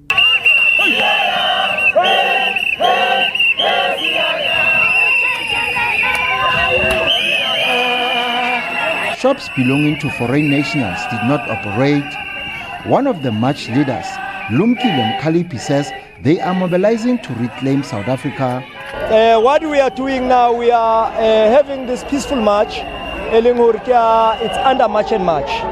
We will march until Rifilor, our country, belongs to us, and it is initially ours. We want to keep it as South African as possible. So what we are saying now is illegal immigrants must just evacuate. Give us the peace of mind for now, since we are doing inner things that within the house. Yes, South Africa. Of course, yes. Of course, yes. We are mobilizing for Tuesday, of course. Bangladeshi businessmen who trade in Kliptown, Soweto, say they fear the anti-illegal immigration march on Tuesday might target foreigners who are in the country legally. Riyad Hossein, one of the businessmen, says if the situation gets out of hand, they will be forced to leave South Africa. Well, that report by Tabiso Khatebe, and I'm not sure that Ndunas, how do we say Ndunas, or is it Nduna? But anywho, I can't claim that would be my first or even second language. So, yeah, those in the know will let us know. Right, let's try and get back to the Border Management Authority story. On the line, we have Ms. Mohotsi, who's the Border Management Authority spokesperson. Ms. Mohotsi, thanks so much for getting back on the line with us. Hopefully the line will hold this time around. I was asking you about the repatriation process in Messina and also the announcement of this is, of course, a temporary centre, but the announcement that you would have increased deployment at the Beitbridge border crossing. What does that entail? Thank you, Sakina, and afternoon to the listeners once again. This entails ensuring that we have all our officials on the ground, supplemented by other officials from other ports of entry to ensure that the processing runs smoothly in terms of repatriation. You'd understand that the repatriation is also coupled with some of the deportations of foreign nationals that come from the Lindela holding facility. So the process is running concurrently, and supporting agencies, the Department of Defense, the South African National Defense Force, the South African Police Services, South African Revenue Services. Those are officials that are on the ground, but also traffic management, all the intelligence operatives are also here to assist. And Sakina, just to announce to you that the interministerial committee members are also here. We have about 4 ministers in the border today. They are receiving a briefing now in terms of the activities. And we have the full support of government in terms of ensuring that this process runs as smoothly and as humanly as possible. And just in terms of the numbers that you are processing at the moment, can you give us an indication of that, Ms. Mokotsi? Yes, Sakina, just to report that on the 28th, which was yesterday, we facilitated and were able to repatriate just over 4,000 Malawians here at the Beitbridge port alone. So, and we had an additional for about over 450 Zimbabweans that were also repatriated yesterday. So the numbers are increasing. We should be able to give a clear picture of the numbers for today, only tomorrow as we consolidate. As you know, that the operations start very early in the morning, they conclude very late at night. So we should give a clear picture. You would remember that the statement that was issued by government has already estimated the repatriations to be at over 18,000. So all those numbers are increasing. This is excluding the number for yesterday. So we will be looking at a picture of maybe over 20,000 in terms of when we do our overall consolidation. And are you seeing a similar upsurge in numbers at other border posts? At this point, not at the magnitude of the Beitbridge port of entry.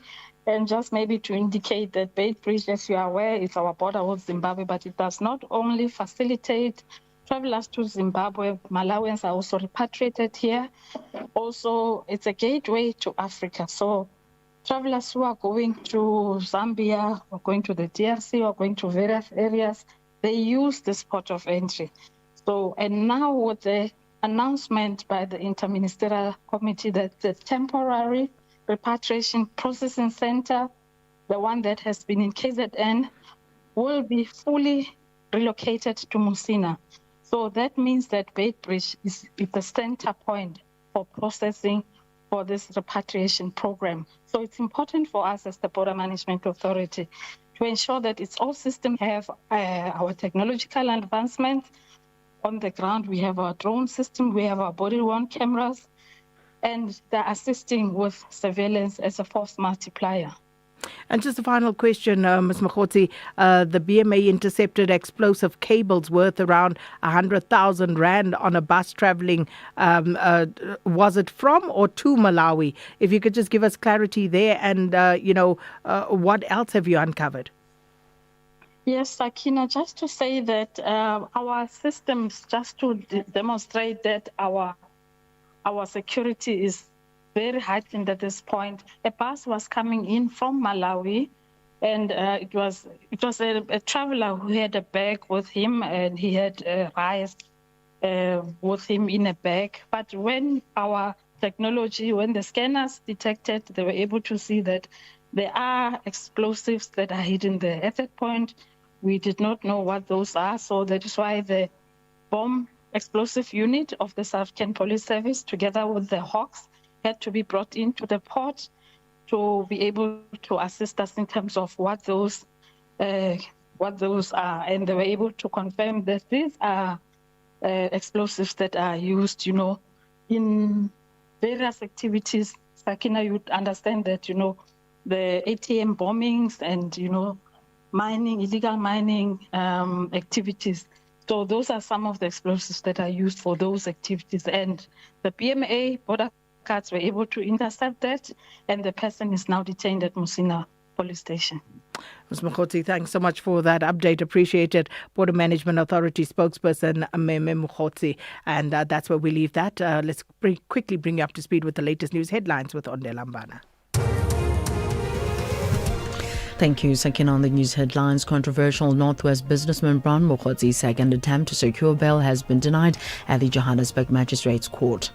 The Free State government says all systems are in place ahead of the planned nationwide protest against undocumented foreign nationals tomorrow, and the Border Management Authority has intercepted explosive cables worth about 100,000 rand in a bus travelling from Malawi at the Beitbridge port of entry in Musina, Limpopo. A full update follows at the top of the hour. Economic news on SAFM. Facts and figures you can count on. Well, on this Monday afternoon, our analyst is Zimele Mbanjwa, investment analyst at FNB Wealth and Investment. Good afternoon, Zimele. Afternoon, Sakina.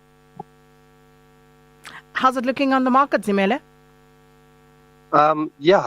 So looking at the local market, the GSE actually started off very well in the morning, but still very much in the green. Good thing is it's mostly broad-based, so green screens across the financials, industrials, the mid-caps, small caps. However, we are seeing some pressure in resources, mostly because of softer underlying commodities as far as the precious metals are concerned. So gold and platinum counters are currently seeing the pressure right now.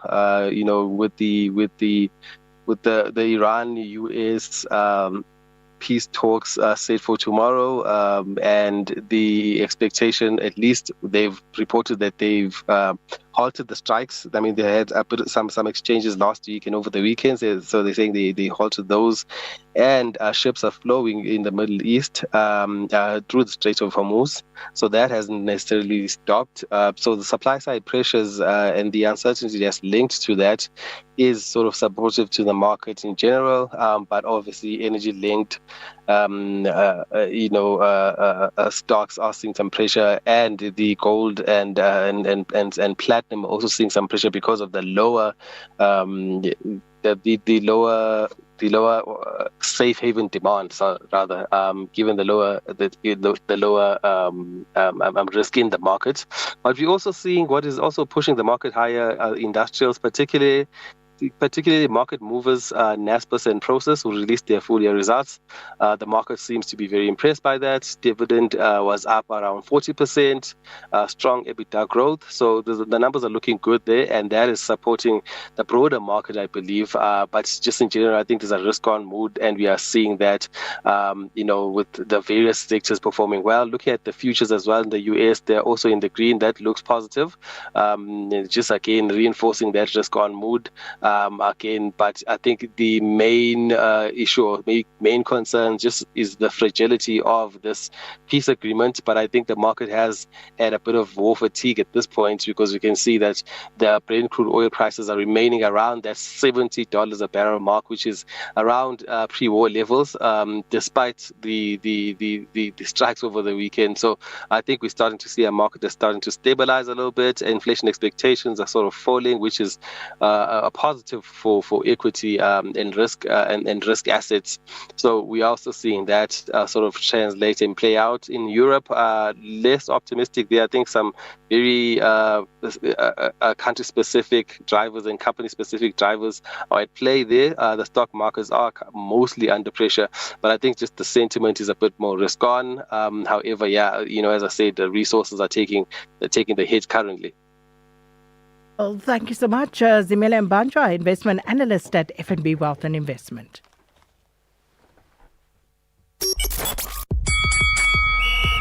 SAfm Sport with John Gerika. Well, hello, John. I got a lot. Go for it. Canada 1, South Africa 0. Shame, man. Shame. I feel a little sad. Stefan Esteki in the 92nd minute. 92nd minute! It's okay. Yeah, that was sad. Ronwen Williams, shame. This has got to be the toughest job in sport, right? Captain of a losing side, knocked out of the World Cup by having to answer questions. So proud of the boys. We show our quality, and we wanted to come here and compete. We can live here with our heads high. Proud of the boys, the effort, the fight, the character, the mindset to keep fighting. We didn't have the best start to the tournament. Our backs were against the wall. But to come out here today and show up and show our worth, can only be proud. It's a very young team. This is good lessons for them now, going into the future. But we can be proud. Some mixed signals now about the future of Bafana coach Hugo Broos. He was supposed to be his last tournament for the Belgian. Pitso Masimane waiting in the sidelines, according to one or two reports. But AFCON qualifying starts in a couple of months. There have been calls now for Broos to stay on. Whatever the case, he agrees with Ronwen Williams. The future of the national side is strong. We have to look also at the future, but I think there were some young players still on the bench. So the future is little by little is secured. I don't say that tomorrow we have to put everyone out and put all the younger players. That should not be good. But for the future, I think that we have to give them a little bit more chances. Certainly when we start the qualifiers for AFCON, and what I mean is that the future is secured. There are players who can take over if we want to. See, it's that wording when he's referring to we. Yeah, because I think there is talk of him staying in within the SAFA structures. Yeah, that's right. Yeah, regardless, even if he's not the head coach anymore. So it'll be exciting. So there was talk about him getting a scouting role because we've got to fix our strikers. Yes. We don't have strikers, but it's not a problem only in the national side. You see it in the league as well. I got to tell you what else is coming up today. Brazil against Japan today, 7:00 start. Shame. I feel sorry for Japan, but Japan beat Brazil 3-2 in October last year. To know that Japan is a really competitive team. They are one of the best teams in the world. They are number 17 in the ranking. They beat England in March, so we have completely, totally, a full respect of them, and we prepare a game like a final, because it is a final. That's a 7:00 start today. 10:30 tonight, Germany against Paraguay. 4 times world champions meet Paraguay, side who's making their first knockout appearance since 2010. Arsenal midfielder Kai Havertz will be bringing his big match experience to the game this evening. I just like bigger occasions. I don't know why. I just feel comfortable, and I just hope I can continue that streak on the biggest stage, the World Cup. But of course, it comes always from hard work and to believe in your abilities, to believe in yourself. And that's what I try to do when I go on that pitch. And I hope I can start with that tomorrow again. I didn't pick that soundbite just because it's Arsenal. No. I tell you, he is not wrong about himself. He's one of the most frustrating players, but he comes good on the big occasion. 3 o'clock tomorrow morning, Netherlands against Morocco is probably the game of the night. The Dutch are unbeaten against African sides, but there's more to this match in Monterrey, right? We've got to go back to 2014 World Cup. Arjen Robben won a penalty against Mexico in the 94th minute. They secured a comeback win. It remains one of the most polarizing moments in World Cup history. Robben admitted that he had taken a dive earlier in the first half for an unconnected incident, maintained though the stoppage time challenge from Marquez was a legitimate foul. Bad feelings still exist amongst Mexico football fans, but current captain Virgil van Dijk feels the Orange Army will be out in force. I think it's going to be a lot of orange you will see tomorrow. At least that's the feeling I'm getting. I think we had a great welcome in the hotel already. But the reports that I'm hearing is different than your reports. I know there's obviously history, like you said, but I expect a lot of orange shirts tomorrow. There's also going to be a fan walk that will probably be very impressive. I expect as well, but maybe I'm wrong. So let's see. All right, so disappointment for Bafana. Good news for the South African women's cricket team. They are through to the semi-finals of the Women's T20s World Cup. Tomorrow, though, the first semi-final between Australia and the West Indies. South Africa in action again on Thursday at 7:30. They take on host nation England. It's going to be a tough one. It's a knockout match against the host. Let's hear from Captain Laura Wolfhard. They're looking very good at the moment. I think they have a lot of batters that are in quite good form. But at the same time, I think we've had the upper hand in knockout games in recent tournaments. I think if we play a really good game of cricket, we can beat anyone on our day. So yeah, if that were to happen, I'm sure we'll go to the drawing board and see what we can do to stop some of their batters that are in good form. Other cricket on the go, Zimbabwe against Bangladesh. Only test in Harare. Bangladesh all out for 140. Zimbabwe lead by 109 runs at lunch on day 2. They're 149 for 2. Third test in Nottingham. Final day between New Zealand and England. England 106 for 4, chasing 373 to win. So they still need 267 runs. It's just the beginning now of day 5. And Rassie Erasmus playing games again. He's named his side for Saturday's opening Nations Championship test against England at Ellis Park. Cheslin Colby and Damian Willemse will earn their 50th test caps. Siya Kolisi will lead South Africa for the 72nd time. Eben Esterberg anchors the pack. Rassie Erasmus is stuck with tried and tested combinations. Mani Libbok is at fly half. Grant Williams at scrum half. Malcolm Mark starts at hooker alongside Oxen Chen and Thomas du Toit. It's a good side. And it's Wimbledon this week. It starts. Yeah. Yannick Sinner starts on centre court today against Miormi Kecmanovic. Sinner's had not as many matches leading up to this, but he says he's feeling confident. Arina Sabalenka directly after that against Teodora Kostovic. And then Yibig Wu takes on Novak Djokovic in the late game. And I have to mention this, some athletics news for you. Mediocre performances by South Africa, to be fair. Although, you'll see that not quite. It's just everybody else has just got so good.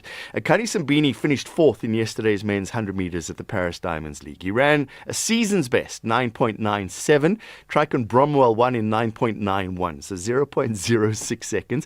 In fact, 0.08 seconds covered the top 5. Prudence Ekodise managed 4th in the women's 800 metres. It was her personal best time, though, 1:56.83, almost 3 seconds slower than the winner, Audrey Wero. Wero broke Caster Semenya's meeting record, a world-leading time of 1:53.80, so she's just exceptional. And the best performance of the day, Zakini Nene won 2nd place in the men's 400 metres, also season's best time, 43.89 seconds. Won by the guy from Botswana. Yes. Yeah. Like a bye. Bye. Update at noon with Sakina Kamwendo, midday to 1 p.m.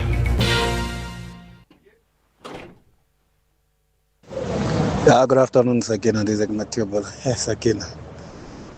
Congratulations to Bafana, but hard luck also for making this little history. We thought they can go to last 16, but it wasn't big, but we'll see by the time. But this case, it seems like our government is undermining the tomorrow. It's undermining the people of this country. But let's see what will happen tomorrow. Good afternoon, this is Matthew. Good day, Bishop Magwana from Leboa Khomu, Zone F. Look, I would like to say big up to Bafana Bafana. They ran their race. Unfortunately, it wasn't to be. We break the case. So it means that next time we will take this cup. We went beyond the group stages. It hasn't happened before. So we must welcome them with warm hands. Look, I still feel these criminals don't want to come to Manganga. Why would can't be shot at? I think that's just a self-staged. Yeah, Sakina, I appreciated and loved the way the magistrate was telling Mokgotsi straightforwardly, conventionally, you see, and just casually that, look, you are not allowed a bail at all, so you'll have to wait until so meaning that jail will be his home place from this year henceforth. Thanks, it's Willie and Kuma.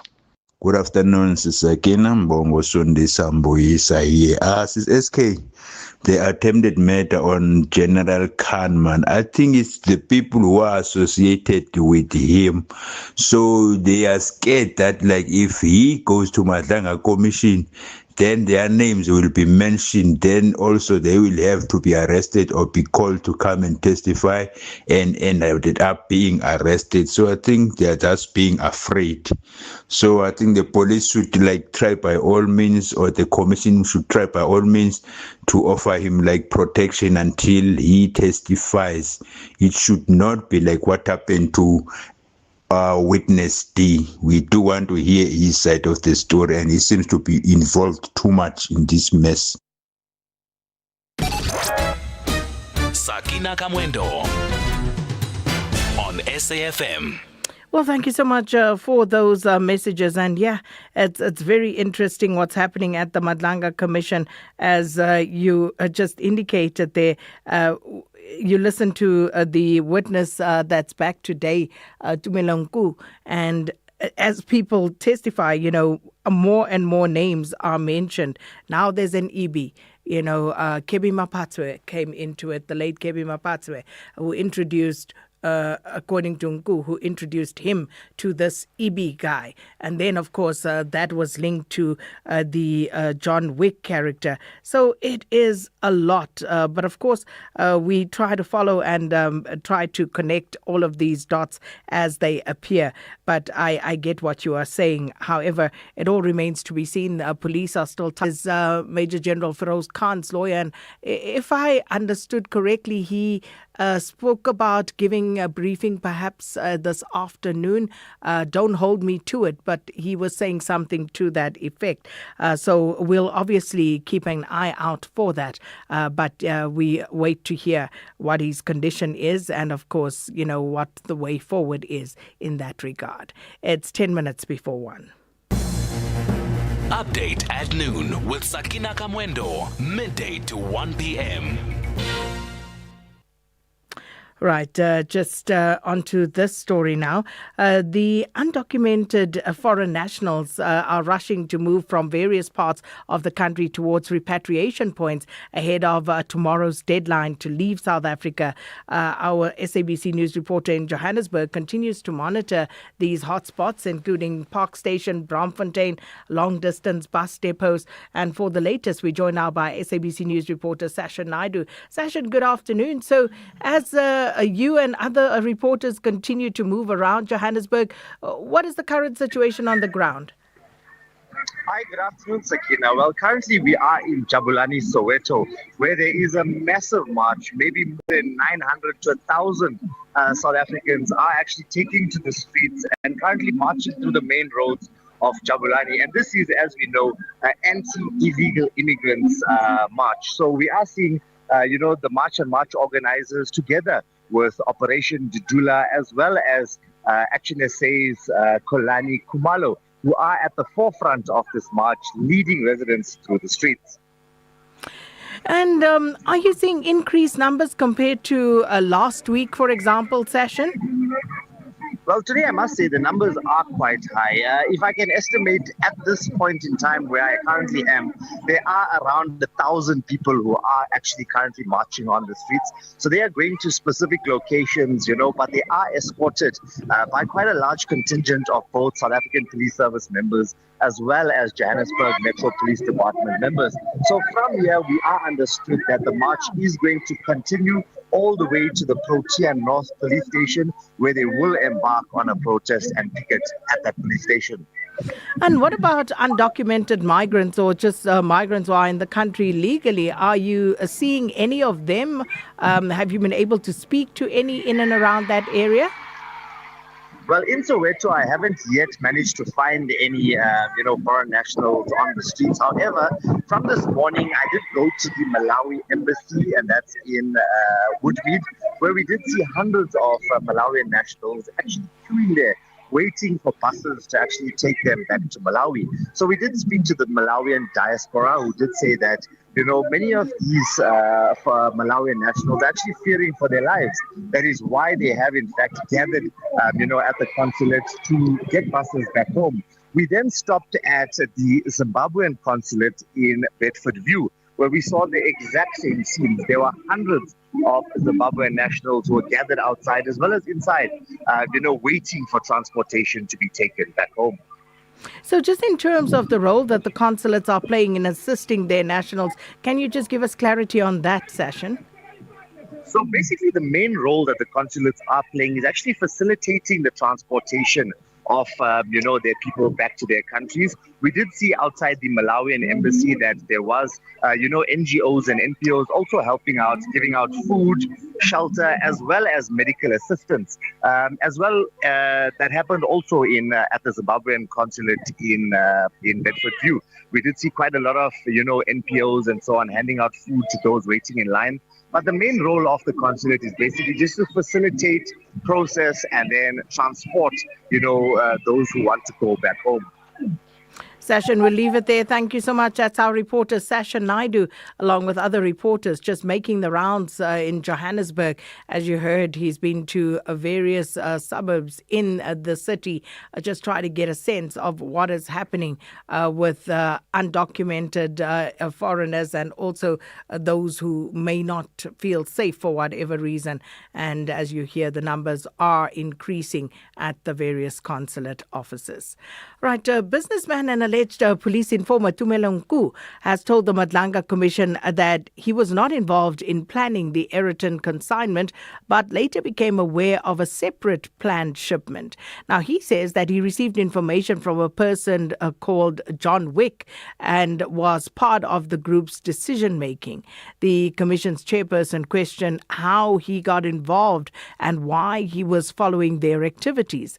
Nku explained that he was only monitoring or keeping tabs, as he said, on developments linked to the individuals that he associated with, and he associated those individuals with the wider criminal network.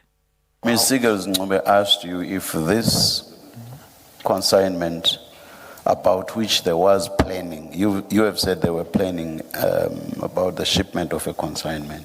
Ms. Sigels asked you if this was the consignment that eventually landed at Aeroton, and you said not. Am I correct? Yes. Yes.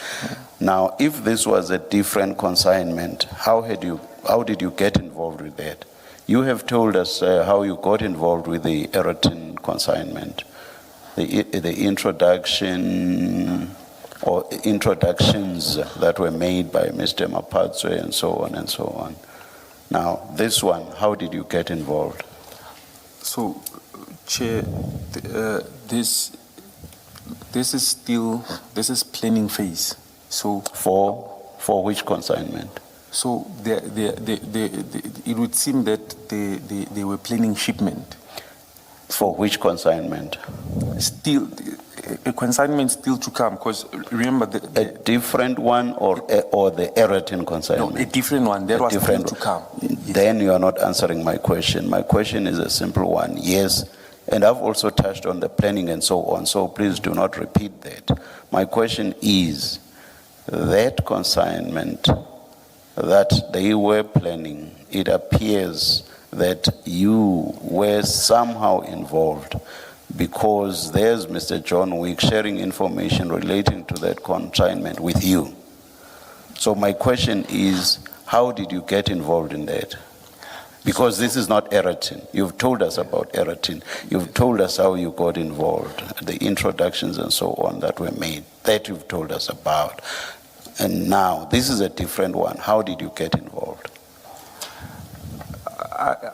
I was getting information fed, but maybe let me clarify, Chair. Remember I said to get into the network, into plenary phase, There's this word that you I think you've used it twice. What are you saying? Plenary, or what are you saying? Yes, in the plenary. Are you saying planning? Planning. Or you are rolling it, as it were. I didn't quite hear you. Apologies. So for one to partake in planning, networks build years. People don't just accept new people. And it can be proved that I only knew the gentleman that year in 2021. So, but the John Wick character is not someone that I knew just then.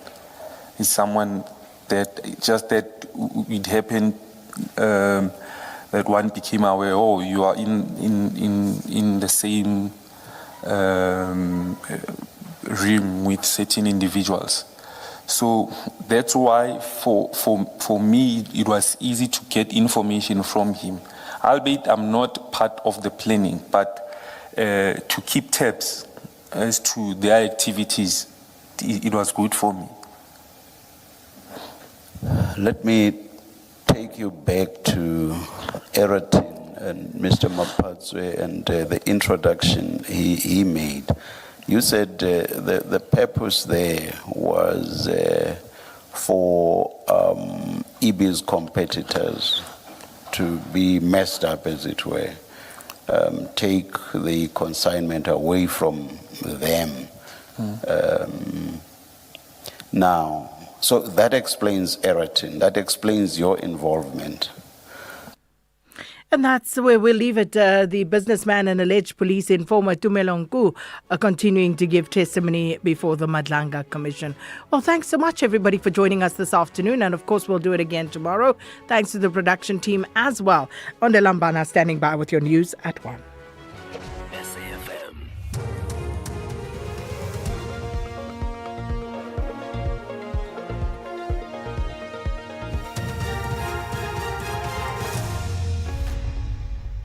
Thank you, Sakina and the team. On the top stories, Madlanga Commission to engage Khan's legal team and explosive cables intercepted at the Beitbridge port of entry. For SAFM News, I am Ondelambana, and a very good day.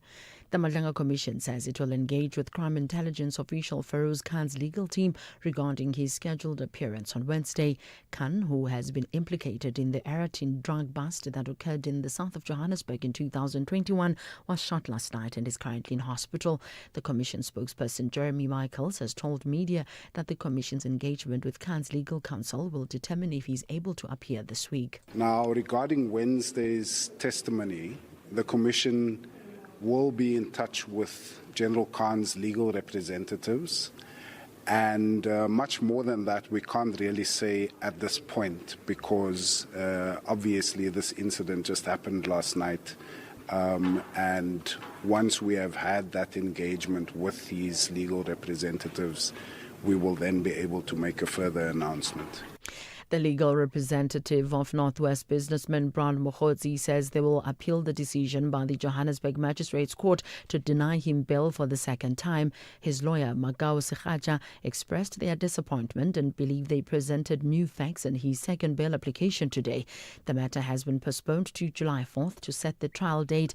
It relates to Mokgotsi's alleged staging of an assassination on his life in Vosloorus in November last year. Sekhaja believes they've done their best in ensuring that Mokgotsi's address address is correct. We are very disappointed. We were not expecting this particular outcome. We believe that we have done our best in relation to presenting the new facts, in relation to Mr. Mkhotsi's address. Our client is aggrieved and we are going to be taking this matter further. We're going to appeal this particular decision. We're going to go to the High Court so that the High Court must make a decision whether the decision of the magistrate is correct to deny our client bail. We believe that Mr. Maxwell, for example, and we believe that that particular aspect is a new fact and it actually confirms that the address where Mr. Mkhotsi is staying is the correct address. The Free State government says all systems are in place ahead of the planned nationwide protest against undocumented foreign nationals tomorrow. Premier McQueen Letsoha Matai says schools, healthcare facilities and businesses will remain open. She says law enforcement officials have been deployed across the province to maintain safety and protect residents. The Premier says government recognizes concerns raised by communities around service delivery, unemployment and the high cost of living. Briefing the media in Bloemfontein today, Letsoha Matai urged residents to raise grievances through lawful and established channels instead of resorting to violence or disruptions. Urge all residents to raise their grievances through these proper channels rather than resorting to actions that disrupt the lives of fellow citizens. Let us not allow a minority of individuals with criminal intentions to divide us or to undermine the stability of our province. Let us demonstrate that the Free State is a province where the rule of law prevails, where the rights of all are protected, and where we can resolve our differences through dialogue, not violence. Tomorrow is a normal day. The Border Management Authority has intercepted explosive cables worth about 100,000 rand in a bus travelling from Malawi at the Beitbridge port of entry in Musina, Limpopo. BMA says the explosive cables were concealed in a bag of rice. A Malawian national has been arrested and detained at the Musina police station. BMA spokesperson Meme Mokhodzi. A bus was coming in from Malawi and a traveller who had a bag with him and he had rice with him in a bag. But when our technology, when the scanners detected, they were able to see that there are explosives that are hidden there. At that point, we did not know what those are, so that is why the bomb explosive unit of the South African Police Service, together with the Hawks, had to be brought into the port to be able to assist us in terms of what those are, and they were able to confirm that these are explosives that are used in various activities. Andy Burnham, who is expected to become Britain's new Prime Minister next month, is due to give his first major policy speech since Keir Starmer announced his resignation. The former mayor of Greater Manchester will set out a plan to raise living standards across the UK. He's expected to focus on devolution, arguing that more decisions should be made outside London. The BBC's Henry Zeffman has the details. There certainly is going to be some unease from Labour MPs who represent constituencies in the south of England about whether this perhaps will feel like North versus South. The argument that Andy Burnham will make today is that actually by boosting growth in the north of England and other areas where growth hasn't historically been as strong, it will mean that parts of London and more prosperous parts of the country no longer have to subsidise other parts of the country. Recapping the top story, the Madlanga Commission says it will engage with crime intelligence officials, Feroz Khan's legal team, regarding his scheduled appearance on Wednesday. I'm on Lambana for SAfm News Headlines at 1:30. SAfm. Prime time all day long. The Full Circle with Bridget Masinga. Monday to Friday, 1 to 3 p.m. A world with respect is a world with no GBVF. I know violated women and men who stay quiet when it happens. It is not a distant reality, and our silence enables the abuser. Most women surveyed reported experiencing controlling behavior in relationships. Being a man is not about control. It is about responsibility. Choose to stop harm, call out, and change bad behavior. A world with respect is a world with no GBVF. No excuses. Refuse to be a bystander. This Youth Month, as young men and boys, we must lead the change against gender-based violence and femicide. Stand for dignity and safe communities. Join the movement alongside the GBVF Response Fund.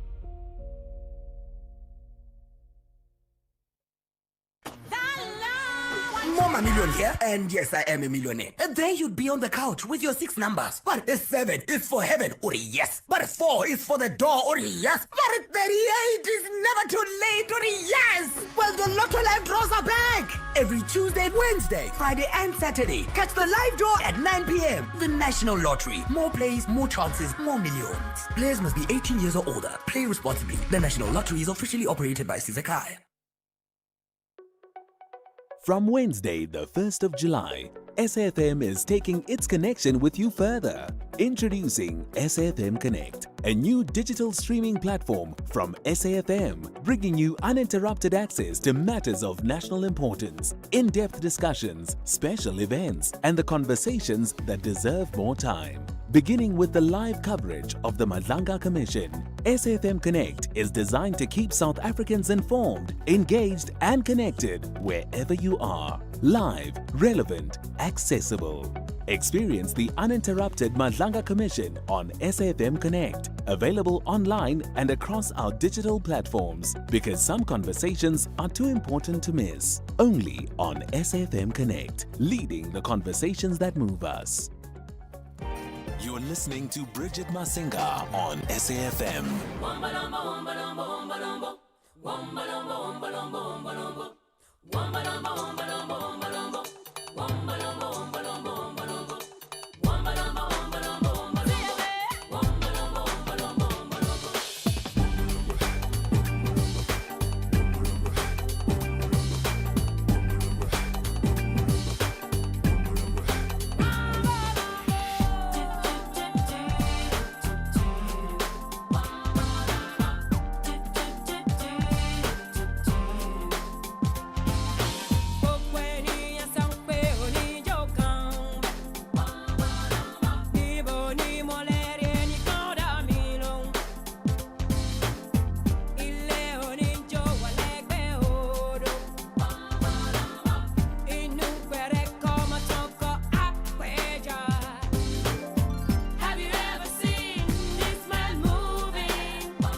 All right, beginning the afternoon with a little bit of Angelique Kidjo coming your way with Wombolombo. And this was the lead single from her 7th studio album, FIFA, which came out in 1996. One of the headliners as well at this year's Standard Bank Joy of Jazz, which is happening the weekend of the 25th and 26th of September at the Sandton Convention Center. Hopefully we'll see you there. Hey, good afternoon. How are you doing today? I'm hoping that you managed to get some rest and relaxation over the weekend. I know that schools are closed. Please don't ask me which schools are closed. I just generalize and say schools are closed. I think I'll really get to know the scholastic system once I'm fully in it. But schools are closed and the roads are a little bit emptier on our side, no doubt also in your end. It's amazing how the pressure gets relieved when the kids are not in school. So hopefully you are just managing to catch your breath in this moment. Just catch your breath. We've got a lot of show coming your way today. We're going to be unpacking day 128 at the Madlanga Commission, which is coming to us live from the Bridget Mabandla Justice College. And of course, Unku is still on the stand, still continuing his testimony about the alleged link to the 2021 Ayrton drug bust. Also today, we're having a conversation ahead of the March on March anticipated nationwide protest that's anticipated for tomorrow.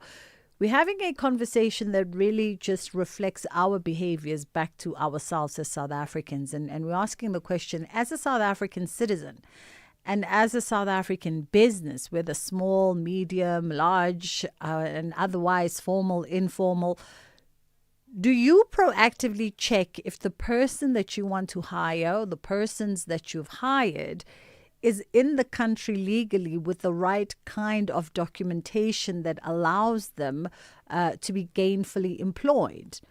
So we thought we'd have this conversation because, we get into the cycle of passing the buck. Well, this person should have done this and government should have done this and politicians should have done this and leaders should have done that. But we are part of the societal system ourselves in our own individual little corners, in our own individual little behaviors, whether in our households or our businesses, that speaks to the greater problems that we then bring out, right? So did you find out if your gardener and if your helper and if the guy that's helping you at your store, if you have a store, if the guy that's driving your truck around has a permit, is in the country legally, they are able to work?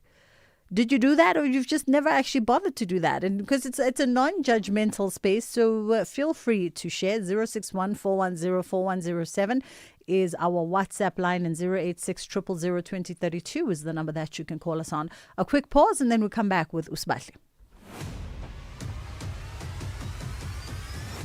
Bridget Masinga is streaming live now on Facebook, YouTube, and X at SAfmRadio. All right, let's catch up firstly with Usbatli Mota, who is coming to us live from the Madlanga Commission, where the suspended deputy head of crime intelligence. Oh, in fact, that's the developing news from last night. Today, Tumelo Mku is still testifying before the Madlanga Commission. But before we get to that, Usbatli, obviously we woke up to the breaking news of the suspended deputy head of crime intelligence, Major General Feroz Khan, who's been hospitalized at Mill Park Hospital after being shot in what seemed to be a suspected targeted attack in Houghton in the evening. How are you doing today? Good afternoon to you, Bridget, and thank you so much for having me. Thank you for the time. So that is a developing story. We know that Major General Feroz Khan was set to be in front of the commission in just a matter of days, and now this suspected targeted attack, even though SAPS spokesperson actually said we should not draw any conclusions or any has just started.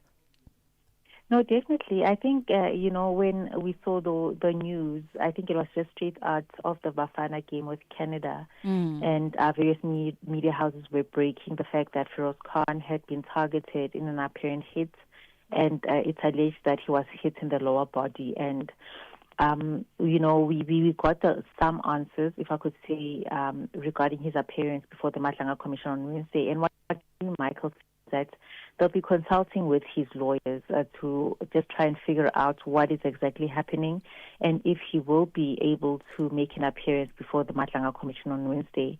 But, I mean, it's unlikely that he will be appearing because, number one, it's said that his condition is critical. And the fact that, I mean, Wednesday is just literally around the corner. So even though he would be fine, I don't think he'd be in a position to come and sit before the commission and just go through vast amounts of testimony. So, the testimony that was filed in the Matlanga Commission's application or response to him also links him to, the illicit tobacco industry.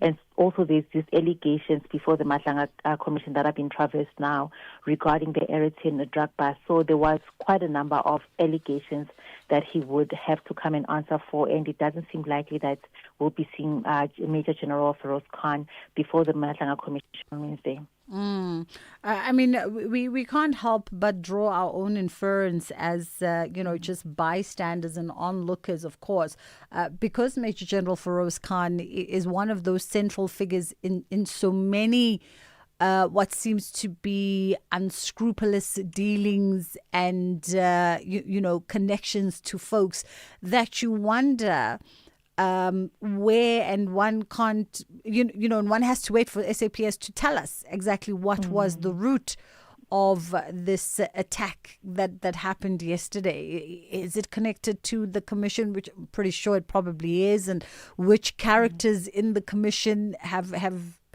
ultimately are going after Feroz Khan, and for what reasons? I think, judging from the little that we've heard about him before the Matlanga Commission, is the fact that he's been linked to so many other people, right? I mean, there was a document that even had the names of Julius Malema, who's the EFF leader, as well as the likes of Zane Ngumalo. So quite a lot of speculation is going on around social media about his appearance, and people even raising the fact that this is not the first time where there's been an apparent hit against a witness. And we've seen one witness, who's Brian Mokgotsi, who's, going through the court system regarding his, trying to sort of replicate that situation with himself in an apparent hit in Folklore. So there is quite a lot of speculation, and I think a lot of the people, even us as journalists at the Matlanga Commission, we're sort of holding our breaths to see if he would make himself available on the 1st of July, but I don't think anybody anticipated a hit or a alleged hit against his life. So I think, as usual, unfortunately, we have to give law enforcement agencies time to do their work and investigate. And if there is something more sinister, then we just hope, the law enforcement agencies will get to the bottom of it. But this obviously will happen after this Matlanga Commission has actually concluded. As you know, we are just left with just a few more days, under a month actually, to conclude testimonies before the Commission. Yeah, it's unfortunate that we've run out of time from our end, Spatle, but we'll catch up with you tomorrow. That was Spatle Mota, SABC News reporter, day 129 at the Matlanga. And of course, the big breaking news around the Matlanga Commission is that suspected targeted attack on Major General Feroz Khan. Still on the stand today, though, Dumelo Ngu still testifying after his testimony was postponed on Friday to today after fresh developments prompted a temporary adjournment to allow him to submit a supplementary statement. Another update is coming through later on in the day with Ashraf between 5 and 6. It's just gone 20 past 1 o'clock on The Full Circle with myself, Bridget Masing. Oh, yeah, boy. In 1976, the youth switch on, and for 50 years, the nation has watched as the story unfolds. And namhlanje, courage looks the same and different. It looks like showing up when no one believes in you. It's about finding the strength to stand up again. The courage of 1976 is a pillar in 2026. SAPC 1, Mzansi for sure. The source of youth courage. My gosh.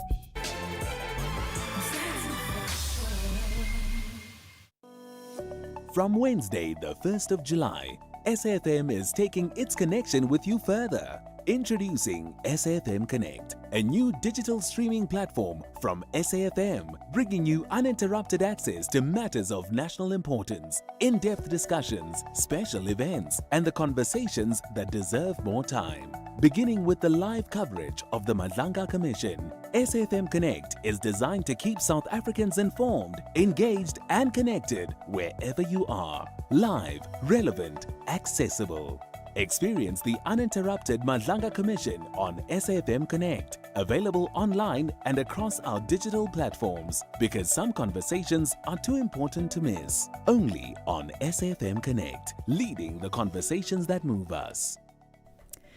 If your home security company was becoming too expensive, you'd switch, right? So why pay more for car insurance? Switching to Outsurance saved 45-year-old Navan 461 Rand on his 2025 Volkswagen T-Cross. Get a quote now, and if Outsurance can't save you money, ask for 500 Rand or 1,500 if you've been claim-free and with the same insurer for 3 years. Do it now. SMS out to 30754. That's out to 30754. Outsurance is a licensed insurer and FSP, and T's and C's do apply. You are listening to The Full Circle. All right, our lines are open on 061 410 4107 is our WhatsApp line, and 086 000 2032 is the number to call us on.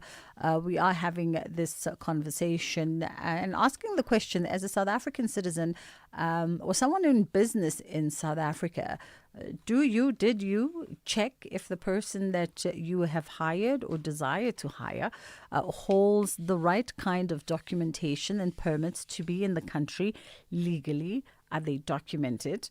Are they permitted to be gainfully employed? And maybe even the other thing is, do we even know what those permits are supposed to look like or not look like? Becomes the other interesting part. I mean, there's so many dynamics to this conversation that we thought we'd bring it down to just the individual and our own individual behaviors and how that does or doesn't feed into some of the problems that South Africans are bringing to the fore. We've got Michael Baghraim now, who is a Labour lawyer and Member of Parliament in the Portfolio Committee on Employment and Labour, to weave us through this conversation. How are you doing this afternoon, Michael? I'm going well, thank you. Very nervous about tomorrow, but yes. I think for the large part, a lot of South Africans can concur with that sentiment. There's a lot of, the air is thick with anxiety and with tension and not knowing what is to be expected tomorrow. And I think the vast majority of South Africans just hoping and praying that whilst people are allowed to freely, constitutionally demonstrate, that it's done so in a peaceful, non-confrontational manner. Yeah, you're absolutely correct. But it boils down to right down to the individual, and right down to me as a husband, a father, grandchildren.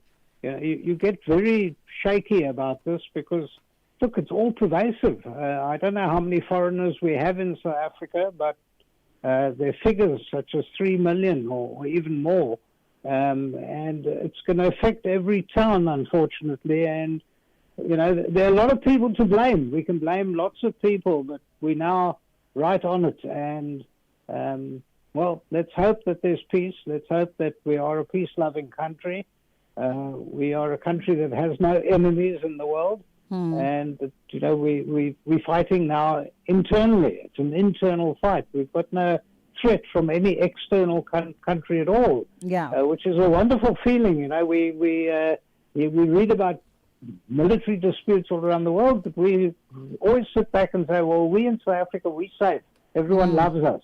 Yeah. But now we've got it like an internal cancer, which is terrible. Yeah. And I think part of the interest for us in entering this conversation from that perspective of the individual, right? Because we always say part and parcel with the rights that are extended to every South African citizen is also the responsibilities that come along with that. And so if folks are going to take to the streets and show how disgruntled they are with a system that, they put forward has let them down, that has allowed certain elements, etc., etc. What is the role of us as individual South Africans, those who hire people, those who, and we've spoken before about our home staff, good majority of South African homes have nannies, have helpers, have gardeners.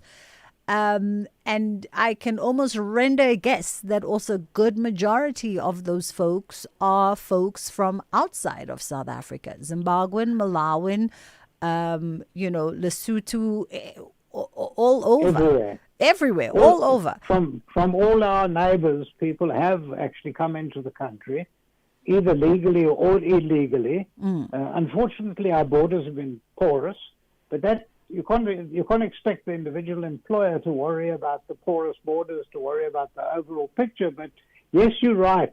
It's up to the employer to actually legally check, that the permits, the work permits and the paperwork issued by the Department of Home Affairs is absolutely correct.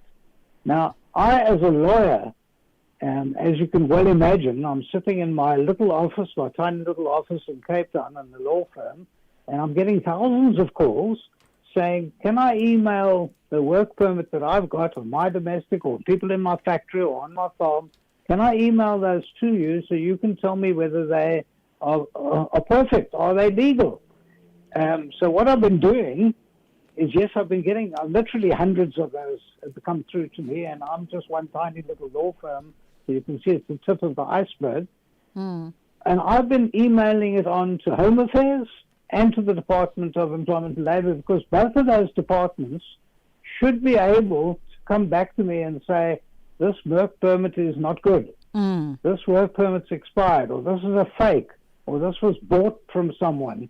And literally, not one has come back to me to say yes or no.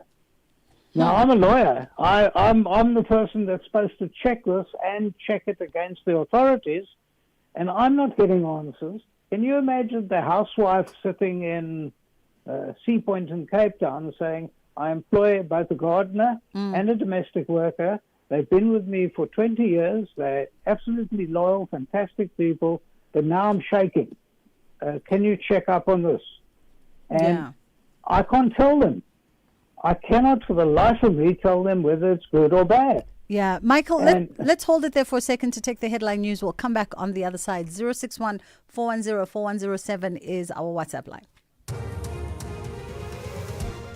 Thank you, Bridget. On the news headlines, the eThekwini municipality says it cannot guarantee that all Malawian nationals gathered outside Durban's old drive repatriation site will be transported to Musina by midnight.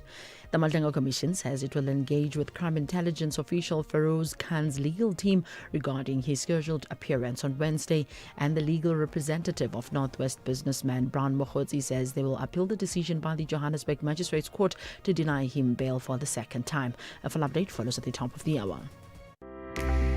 From Wednesday, the 1st of July, SAfm is taking its connection with you further. Introducing SAfm Connect, a new digital streaming platform from SAfm, bringing you uninterrupted access to matters of national importance, in-depth discussions, special events, and the conversations that deserve more time. Beginning with the live coverage of the Madlanga Commission, SAfm Connect is designed to keep South Africans informed, engaged, and connected wherever you are. Live, relevant, accessible. Experience the uninterrupted Madlanga Commission on SAfm Connect, available online and across our digital platforms, because some conversations are too important to miss. Only on SAfm Connect, leading the conversations that move us. Call SAfm now on 086 000 2032.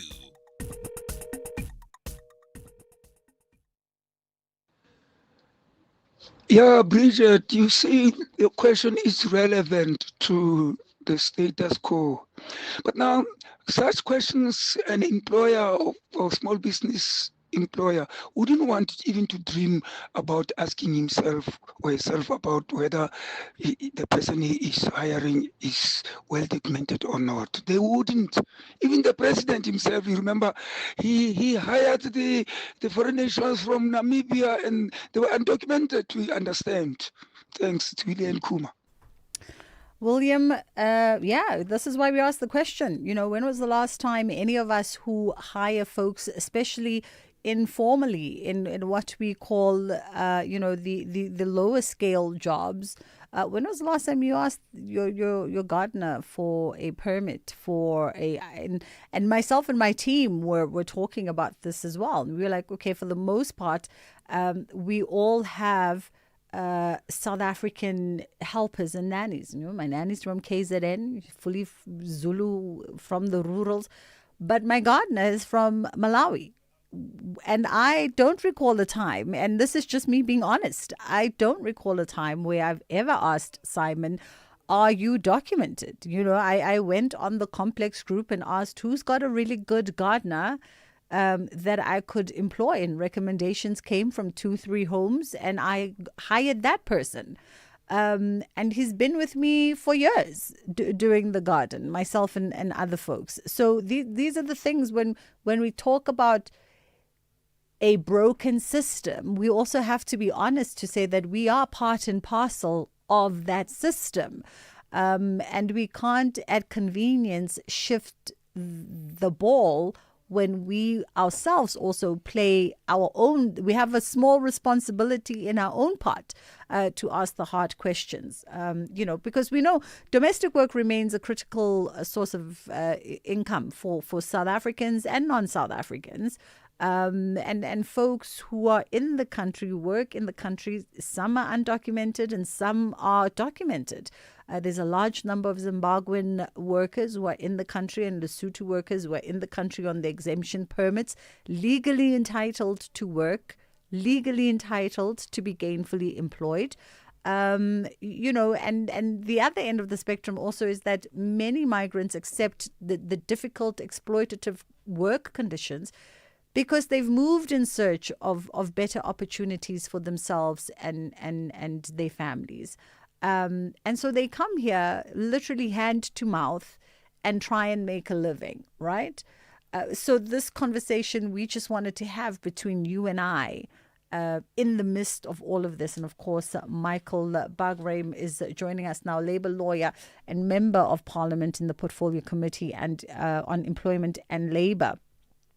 And Michael, to a large degree, if I'm to admit, because we were talking with my team saying, do we even know what a permit looks like as an ordinary South African? You've got people running around the streets asking people, are you documented? Show me your papers. But do we actually even know what these papers look like? What information they should entail? And how do we get them verified? Well, no, we don't. And again, I say the same thing as a lawyer. I can't identify what is good and what is bad. And I'm seeing different types of this paperwork. I've got absolutely no idea. And I sit in the Portfolio Committee in the very center of what should be trying to say this is good and that's bad. And I can't tell you now. Companies, big companies, employ 400-500 people coming to me and saying we, as part of the induction process and bringing an employee in, we ask them where they're from. If they are foreign, do you have a work permit? Then hand me a copy. Thank you. We'll keep it on record and let's go ahead. They've never actually taken that step to go through to the department to have it verified, and the department should actually have that, knowing full well. And they know, at least the Department of Home Affairs and the Department of Employment and Labour both know that we've got foreign workers and many of those foreign workers are a problem. They know that, so you would expect in this day and age of computerization that you would be able to have a portal where you could send an email or even a WhatsApp and say, this is what I've got, verify. And it could be computerized. You didn't even need human interaction in that. They could come back and say, 11 are good, 5 are bad, these are the bad ones. You need to actually report it to us. give us all the details, and we need to activate the complaint and get an inspector. But people are desperately, and especially now, this is now highlighted, this event that is taking place tomorrow has highlighted the need.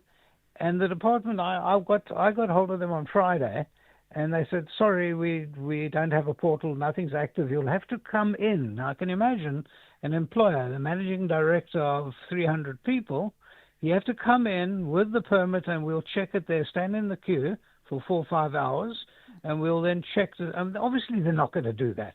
They're just not going to do that. And despite the fact they're now facing the possibility of a criminal offense and a massive fine, and they're saying, well, let our lawyer do that. So they then come to me. I then can't do it because no one's coming back to me. So I think we've been failed on a whole lot of levels. First of all, we had a washing line on our border so people could just march in. That's the first problem. The second level is no one's been educating difficulty with this. You know, do you, if you become a member of a trade union because you work in Factory Y, should they be asking their people, are you South African? They don't. They become legitimate members of trade unions, and I've just discovered that now with another company. They are paid up members of a trade union. We ask the trade union, are your members South African or foreigners? Do the foreigners have work permits? The trade union say, we got no idea. Yeah. So everyone's to blame over here, and we need to regularize it. I mean, this wouldn't happen in another country. I mean, I know countries like Botswana have got a very strict control on who comes in, who is allowed to work, who's allowed to own property. And how did they get it right? How did Botswana, which is a small country, much poorer than us, how did they get it right? And we should be getting it right. I think this is a wake-up call. Yeah. There's some value in all of this because it is a wake-up call. And like I said when we started off, I'm nervous. Yeah. Very nervous. And I think I'm failing my clients. It is indeed. And I mean, you paint us a picture because for the rest of us, you know, laymen, we are even unaware of the system and the challenges in the system in even trying to extract this information, right? Because a lot of people, for instance, will talk about the food delivery apps, for instance. You know, name a food delivery app, and folks on Twitter were trying to make light of the situation to say, come the 30th of June, who's going to deliver our groceries and who's going to deliver our food? Because it almost seems like 9 out of 10, if not 10 out of 10 of those who come in those little scooters are foreign nationals. And that begs the question also when people start asking to say, all right, you know, sort of the professional sector, all right, labor sector, what are you doing wrong? If we had to take it on a bigger scale, what are you doing wrong? Why is it difficult to get South Africans in those positions on the one hand? Two, are you verifying that the folks that you have in those positions have the right kind of documentation, have the right kind of paperwork? And as you say, you've got businesses that are hiring hundreds of people who go, well, we can't work the system because it's near impossible. Well, it goes one step further because you're talking about the Uber drivers, the motorbike delivery people. They're not actually employed, which is another issue altogether because there's no employer to go and check this out. It's a platform. And the platform's not interested whether you're South African or whether you come from Uruguay. They're really not interested at all. So that's a even more complex issue, and that's going to take years to sort out. But the simple issue is, are you actually employing Michael Bagram? You employ Michael Bagram. You ask him, let me have your ID. If you haven't got an ID, let me see your passport. Okay, you're from Uruguay. Now you tell me, have you got a work permit, and give it to me. And then I give it to them because I've bought one from an official at the Department of Employment. Apparently it costs 200 Rand. I bought one, and how am I as an employer supposed to know if that one is properly documented or not? And there it comes to an end because you'll never know. Yeah. And unless the department has a portal that will allow you to send it in and actually verify it, and you can speak to human resource practitioners across the board in the entire country, none of them are getting decent answers as to whether this person is employable or not. So it leads to another suggestion. We're not going to employ any foreigners. That's it. Whether they're documented or not, we're just not going to employ them. And some companies are actually saying that because we're nervous. We'd rather than computerize, so we won't employ anyone. Sure. And this is making it more and more difficult because even if, let's say, every single foreigner in this country is evacuated, sent home, we still got an unemployment problem, so it doesn't cure that at all. And in fact, I know a lot of companies that have brought in foreigners with specialized skills who are then training locals. That's part of their job. So we don't want to kill our economy. Yeah. You don't want to take the people who are highly qualified and specialized and kick them out at the same time, because then you're throwing the baby out with the bathwater. Absolutely. And we need to actually strengthen our economy. That's our first job, is to strengthen our economy so we can create jobs. Michael, let's go to Umlu out in Durban, 086 000 2032, and then we'll jump into WhatsApp. Hi, Umlu. Bridget. Yeah, how are you? Go ahead. Bridget, how are you? I'm Fine, good. sister. Yes. No, my sister, I'm declaring I'm one of the people who will participating in the march tomorrow. Yeah. For one reason and one reason only, Bridget. Mm-hmm. I'm glad that I'm talking to one of the MPs there. Those people have failed us. Mm-hmm. If they were to be true to themselves and reflect correctly, they are the ones who have failed the people of South Africa. Because, Bridget, look at this. They have been bandied about the number of 10,000 inspectors. If I'm correct, Bridget, from last year, and still they are dilly-dallying around. I don't even know whether that MP knows the cut-off date. So when should we be apply, or when is the cut-off date for the appointment of these 10,000 inspectors? Let alone, Bridget, that if the media keeps harping on this issue of violence, there's not going to be violence, Bridget. Let me assure you this one. Because these people, they are sober, they know what they are talking about, and I'm one of those people. But if we are the one who keep sending this flame of violence and what have you, more or less the agent provocateurs are going to find space to make sure that they discredit what the honest issue that the people of South Africa are complaining about.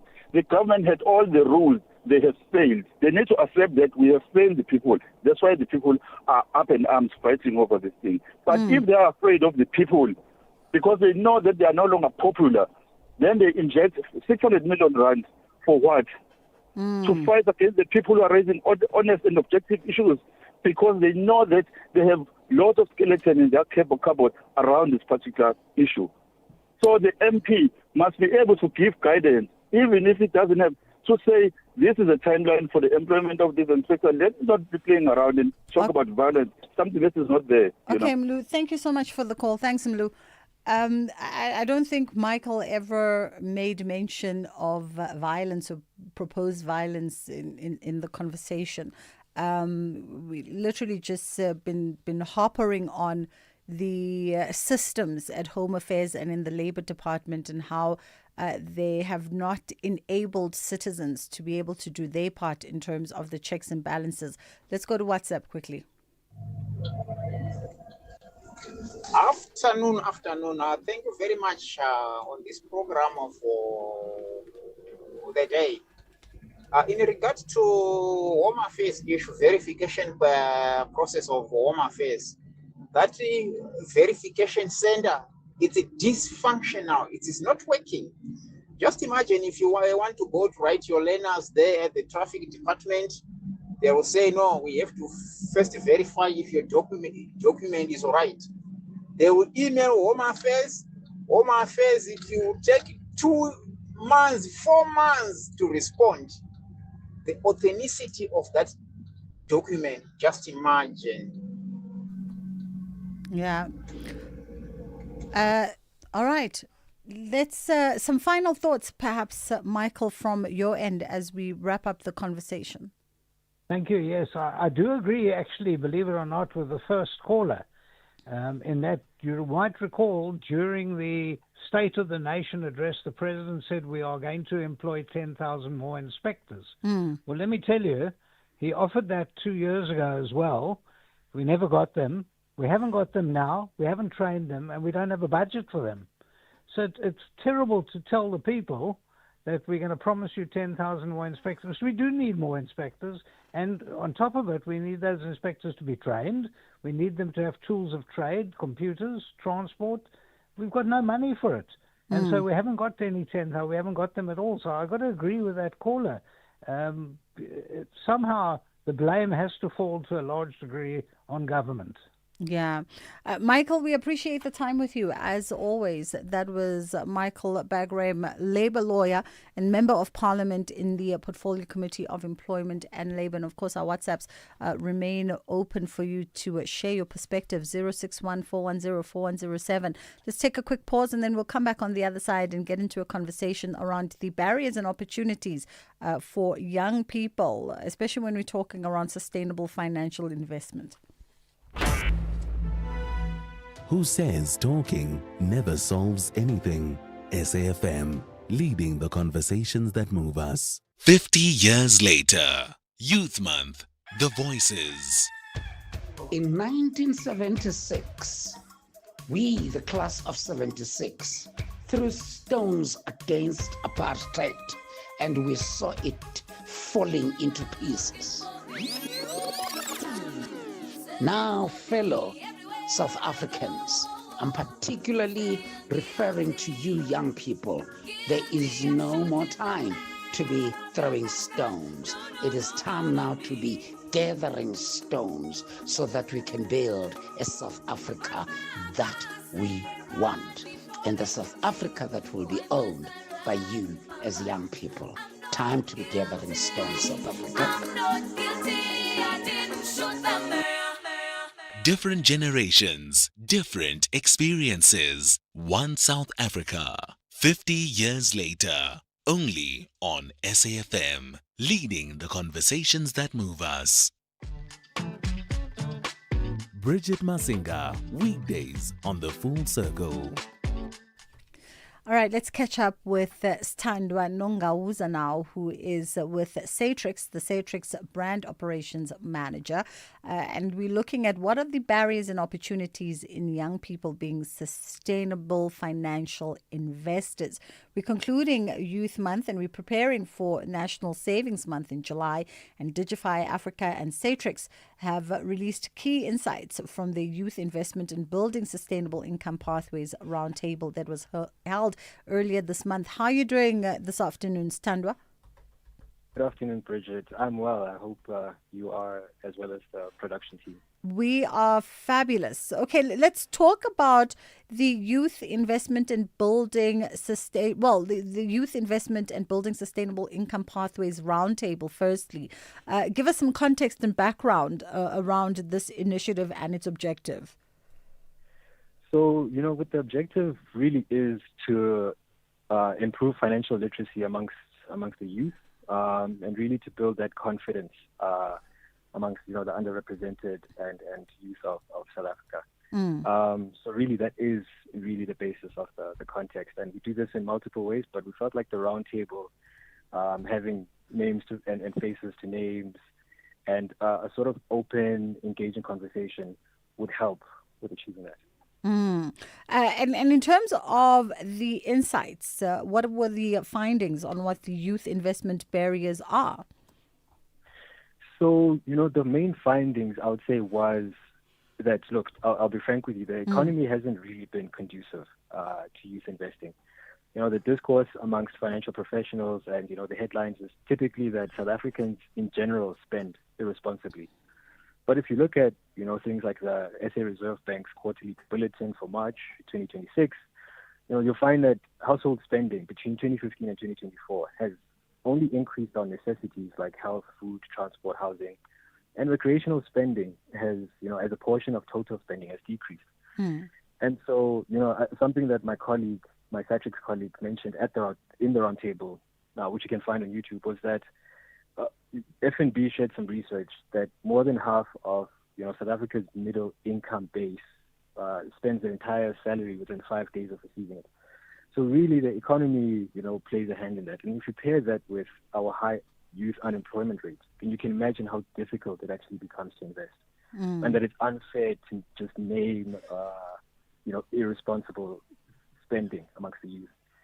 So for those who do have the leeway, we target them and we try and build that confidence in financial literacy, because that's a massive barrier.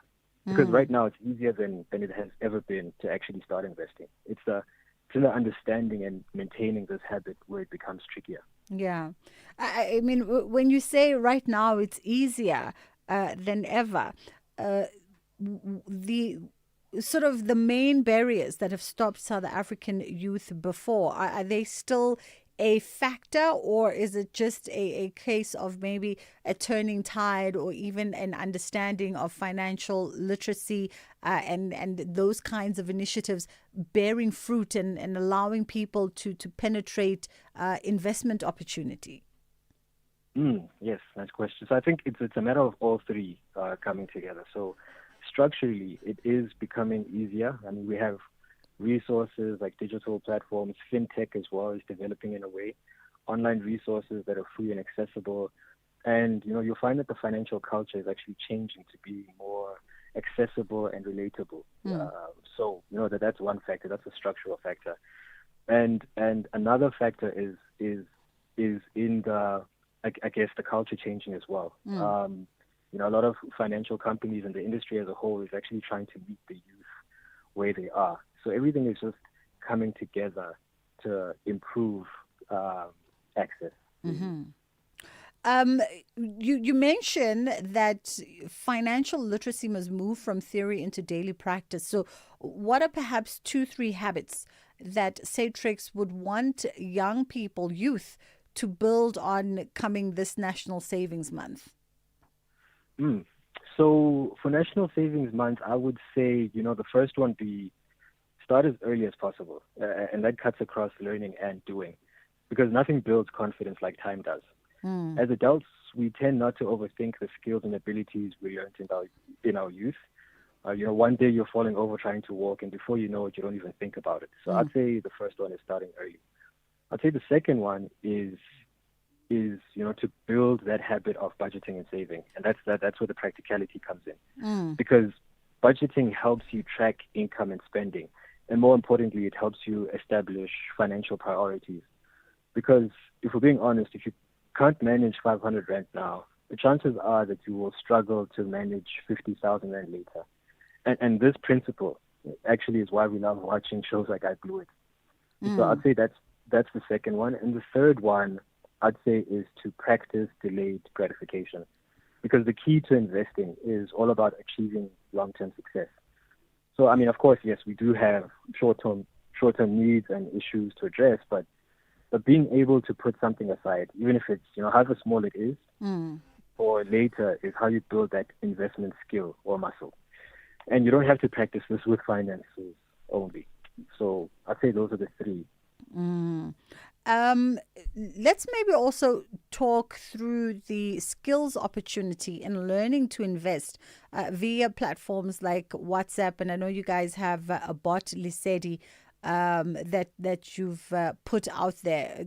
Tell us about her, firstly, and then how do youth begin to tap in to that kind of opportunity? So yes, Lisedi, Digify Africa created Lisedi, and Lisedi is a simple, engaging learning tool, with personality and lots of knowledge. So Lisedi, took investment insights from SAtrix and packaged it into consumable content and information shared primarily via WhatsApp. And he communicates in text, in voice notes, and imagery. So unlike a lot of the digital content out there, this is a low data, plain language way to meet the youth where they are. And the purpose of this, of course, is to build that confidence. It's to build that foundation. And, this method allows us to educate thousands about investing in an efficient way. And that's why SAtrix collaborated with Digify. You've been seeing some results since the sort of introduction of Lisedi into WhatsApp. Tell us about that. Yes. So we've had 28,000 learners that have used Lesedi with a 44% completion rate. So, that's for me very, for us, it's very impressive. And a handful of Lesedi learners have actually been surveyed, and the individual stories we're hearing are so inspiring. We're actually seeing some of the learners move from this theory to practice, particularly in budgeting and saving, because they're saving and budgeting towards a goal or goals they've set themselves. And more importantly, they're being excited about what the future holds, because, they receive no incentive from us to continue on this path. It's actually all for them, and it's on them to continue on that journey. And the responses we're seeing are actually exciting and promising. Now, we just have to give it a little more time, to truly see the effects take hold, because we did start this journey last year, June. But, ultimately, investing is also for the long term. So that's when we'll actually see the seeds bear some fruit. Absolutely. As we wrap up the conversation, Tandwa, I know we spoke of the 2-3 habits, but if you could leave young folks with just one practical step that you'd want one of our young listeners to take as we wrap up June and head into July, National Savings Month, what would be that one step? I'll say knowledge, because it dovetails into many beautiful things. So I'd say start with knowledge. Being young means you have the privilege of being free from commitment, but when you do decide to commit, then you have the best benefit that even seasoned investors wish for, and that's time. So I'd say use it wisely. I'd kick off with Lesedi to learn about investing. Even if you already know something Yana about investing, test yourself with Lesedi. That will cement your confidence, and you will feel closer to taking that first step to saving and investing. Like, you will find yourself opening a SAfmRadio Now investment account and putting in 10 Rand, 50 Rand, 250 until 2.5. And it's a journey that is exciting once you actually begin. Yeah. Standwa Nongauza, thank you so much for the time. Satrix Brand Operations Manager. It's just about under a minute before Ondela comes through with the 2 o'clock news on the other side of 2. We're going to be having a conversation a little bit lighter than our first conversation. And this time around, we're looking at how to maneuver in a workplace that already has set cultures and dynamics when you come in as a newbie. How do you maneuver yourself around that? That conversation is coming up on the other side of 2. In case you missed it. You're going to be performing in front of audiences the next 4 days. How does it feel when you're up on that stage? I feel really encouraged to share music, and I always put my heart out on the stage. Wandile, do you ever get nervous? All the time. All the time? All the time we're nervous.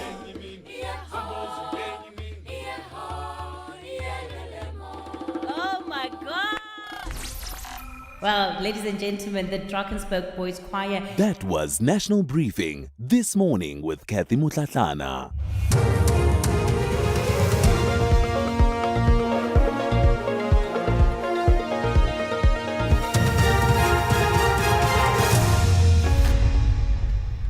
Thank you, Bridget. On the top stories, no guarantees that all Malawian nationals will be taken to Musina by midnight, and rescue teams still finding survivors in Venezuela. For SAFM News, I'm Ondelambana. A very good day. The eThekwini municipality says it cannot guarantee that all Malawian nationals gathered outside Durban's old drive repatriation site will be transported to Musina by midnight. That's as more people continue to arrive despite the facility having been closed. The municipality is assisting the Department of Home Affairs with the transfer of migrants to Musina in Limpopo ahead of tomorrow's deadline by some movement calling for undocumented foreign nationals to leave the country. The municipality's COO, Lindo Mkize, says 58 buses transported migrants overnight, with additional buses expected today. That's the quantification. We still just have to count of how many people that were brought in, because there were a number of people that were brought in yesterday. I think about 1.7 versus the number that we had on our calculations. We still have about 60 or 70 more buses that are still to come in to take the individuals. But as I said, our challenge now is the luggage that's taking up or occupying more spaces in the buses. We are trying, as I said, to alleviate that risk by bringing a truck to take those luggages to be able to allow for more people in the buses. The Mandanga Commission says it will engage with crime intelligence official Feroz Khan's legal team regarding his scheduled appearance on Wednesday. Khan, who has been implicated in the Aratin drug bust that occurred in the south of Johannesburg in 2021, was shot last night and is currently in hospital. The Commission spokesperson Jeremy Michaels has told media that the Commission's engagement with Khan's legal counsel will determine if he is able to appear this week. Now, regarding Wednesday's testimony, the Commission will be in touch with General Khan's legal representatives, and much more than that we can't really say at this point because obviously this incident just happened last night, and once we have had that engagement with his legal representatives, we will then be able to make a further announcement. The legal representative of Northwest businessman Brown Mokhozi says they will appeal the decision by the Johannesburg Magistrates Court to deny him bail for the second time. His lawyer Makao Sekhaja expressed their disappointment and believe they presented new facts in his second bail application today. The matter has been postponed to July 4th to set the trial date. It relates to Mokhozi's alleged staging of an assassination on his life in Vosloorus in November last year. Sekhaja believes they've done their best in ensuring that Mokhozi's address is correct. We are very disappointed. We were not expecting this particular outcome. We believe that we have done our best in relation to presenting the new facts in relation to Mr. Mkhodzi's address. Our client is aggrieved and we are going to be taking this matter further. We're going to appeal this particular decision. We're going to go to the High Court so that the High Court must make a decision whether the decision of the magistrate is correct to deny our client bail. We believe that Mr. Maxwell, for example, and we believe that that particular aspect is a new fact, and it actually confirms that the address where Mr. Mkhodzi is staying is the correct address. A third case of foot and mouth disease has been confirmed in Oudtshoorn in the Little Karoo region of the Western Cape. Since the outbreak earlier this year, there have also been 8 cases reported in neighbouring Mossel Bay in the Guardian Route. A massive program to vaccinate thousands of animals is ongoing throughout the district. Oudtshoorn State Veterinarian Dr. Kathy Fox explains. The third confirmed case was found near Duiselsdorp in a small herd. It was found on routine preventative foot and mouth disease vaccination. The 10-kilometre protection zone around it is luckily already 2/3 foot and mouth disease vaccinated, which is done during the routine vaccinations. The other 2 outbreaks all appear stable currently. However, biosecurity remains of utmost importance and the responsibility of all cloven-hoofed animal owners in the area. Rescue teams in Venezuela are still finding survivors beneath collapsed buildings days after twin earthquakes devastated the country. International crews are racing against time as the death toll climbs to nearly 1,500. Butlale Pile reports. Search and rescue teams from Venezuela and around the world are continuing desperate operations in the hardest hit areas of La Guaira and Caracas. Over the weekend, crews rescued an 11-year-old boy, a father and son, an elderly woman trapped for nearly 72 hours, a 9-month-old baby and its mother, as well as several other survivors pulled from the rubble alive. More than 1,600 international rescuers are now assisting local teams as hopes for finding more survivors begin to fade. I'm Butlale Pile, SABC News. Recapping the top story, the eThekwini municipality says it cannot guarantee that all Malawian nationals gathered outside Durban's Old Drive repatriation site will be transported to Musina by midnight. I'm Undulambana for SAFM News Headlines at 2:30.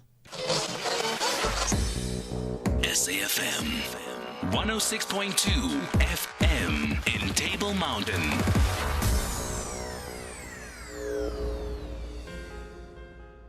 If we have rights, shouldn't we also have opinions? SAFM, leading the conversations that move us. The Full Circle with Bridget Masinga, Monday to Friday, 1 to 3 p.m. Oh, yeah, Club Soweto. In 1976, youth switch on, and for 50 years the nation has watched as the story unfolds. And namhlanje, courage looks the same and different. It looks like showing up when no one believes in you. It's about finding the strength to stand up again. The courage of 1976 is a pillar in 2026. SAPC 1, Mzansi for sure. The source of youth courage. My God.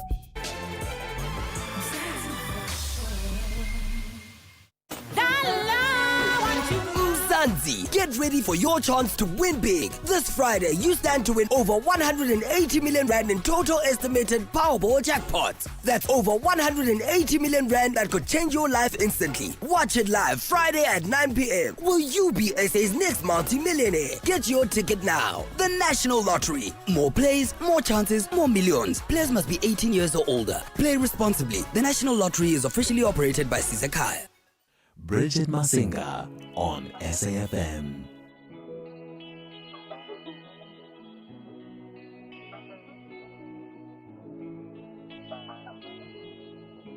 You are listening to The Full Circle.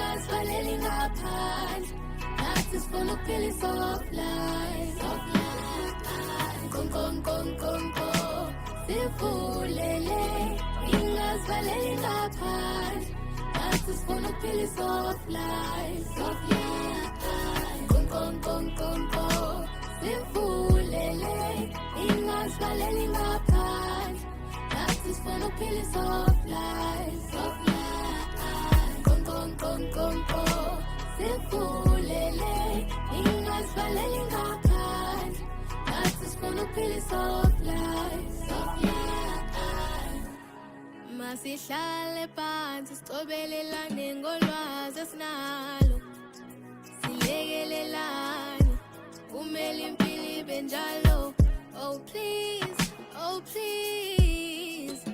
uma kufeswa ngicela ungikhumbule nawe oh please makujatshulwa ngibize ngijabule nami ngifisa ukuphila impilo engcono ngivulele ngicela ungivulele sivulele ingasivaleli ngaphandle nathi sifuna ukuphila i-soft life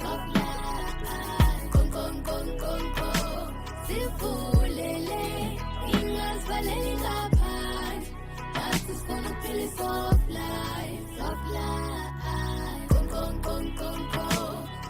sivulele ingasivaleli ngaphandle nathi sifuna ukuphila i-soft life sivulele ingasivaleli ngaphandle nathi sifuna ukuphila i-soft life cela ningiphathe man hey uma nilibangise kwanhliziyo ngise bathi ubumnandi abupheli ngicela ningiphathe man hey uma nishawa umoya ningabi nonyamakholwa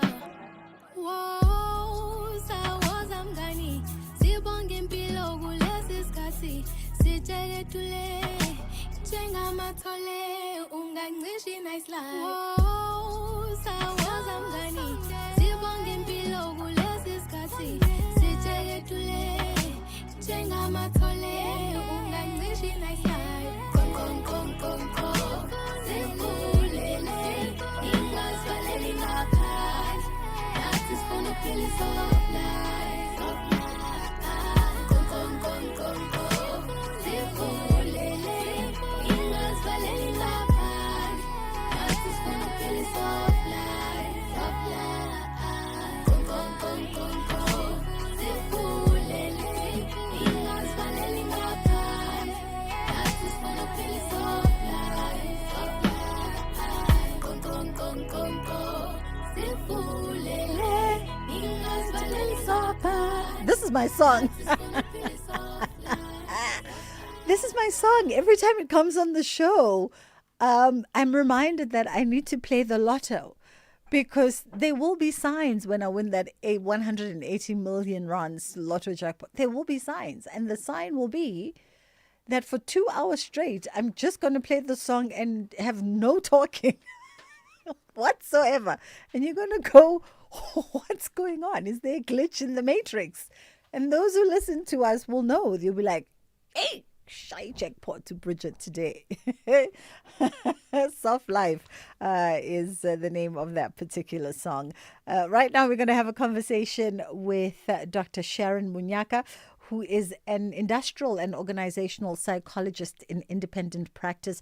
And we're looking at how to maneuver in a workplace that already has set cultures and dynamics, especially when you come in as a newbie. So we know that starting a new job is both exciting on the one hand and also can be a little bit intimidating and maybe even induce some anxiety on the other hand for many reasons, right? Many reasons. And so we thought we'd have the conversation and look at a key part of the workplace experience, which is the environment and the culture, and stepping into this as a newcomer. And it comes with its own set of unique circumstances. How are you doing this afternoon, Dr. Sharon? Hello. That song is also getting me up and energized. I love it for the both of us. I really do. Let's have this conversation around being a newbie and maneuvering yourself in a workplace that's set in its ways. You know, you come in and it's got its specific dynamics, it's got its specific culture. And you just trying to find your place around it. What are the most important things that perhaps every new employee should focus on or maybe lean towards during those first few weeks in a new environment? So first of all, being new is temporary. Okay? First day is hard, but you know what? If you continue with curiosity, if you are able to listen before you step in there and say, you know, this is what I know, because you do have something to contribute. I mean, a useful hack is learning people's names, asking, oh, okay, so what time do people go for lunch? Oh, okay, can I just use this venue, for example? So your curiosity becomes your superpower.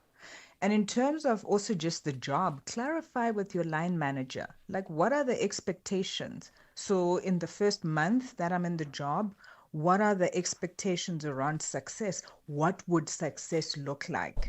And avoid the temptation where you want to prove yourself immediately. Give yourself grace.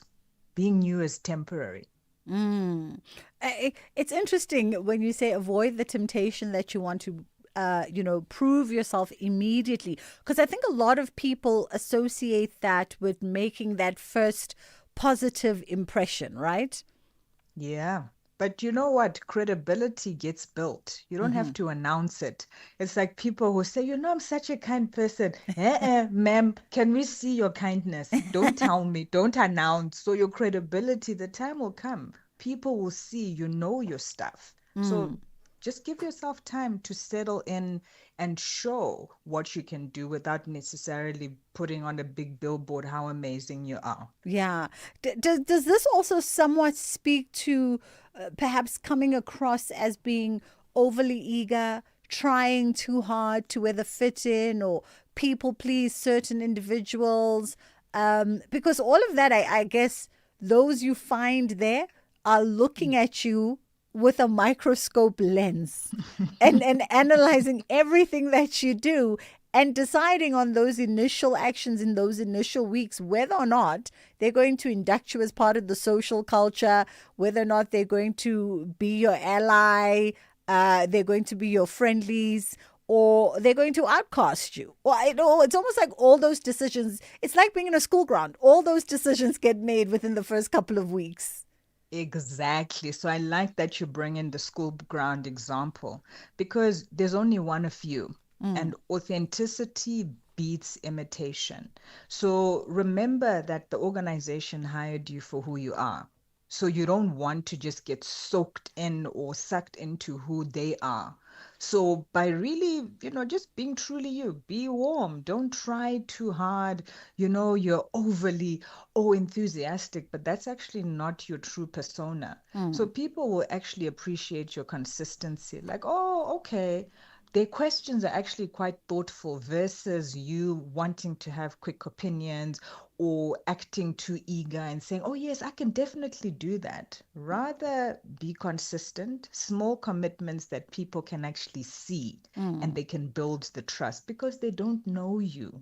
Does that speak to the common mistakes that newcomers make when they're adjusting to a new environment?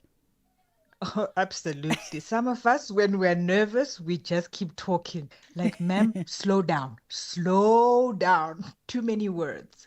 Or just not listening because we're trying so hard to show that, you know what, I'm valuable. Or comparing everything to your old job. Some of us, that's part of our blind spot. Oh, you know where I'm coming from? This is what we used to do.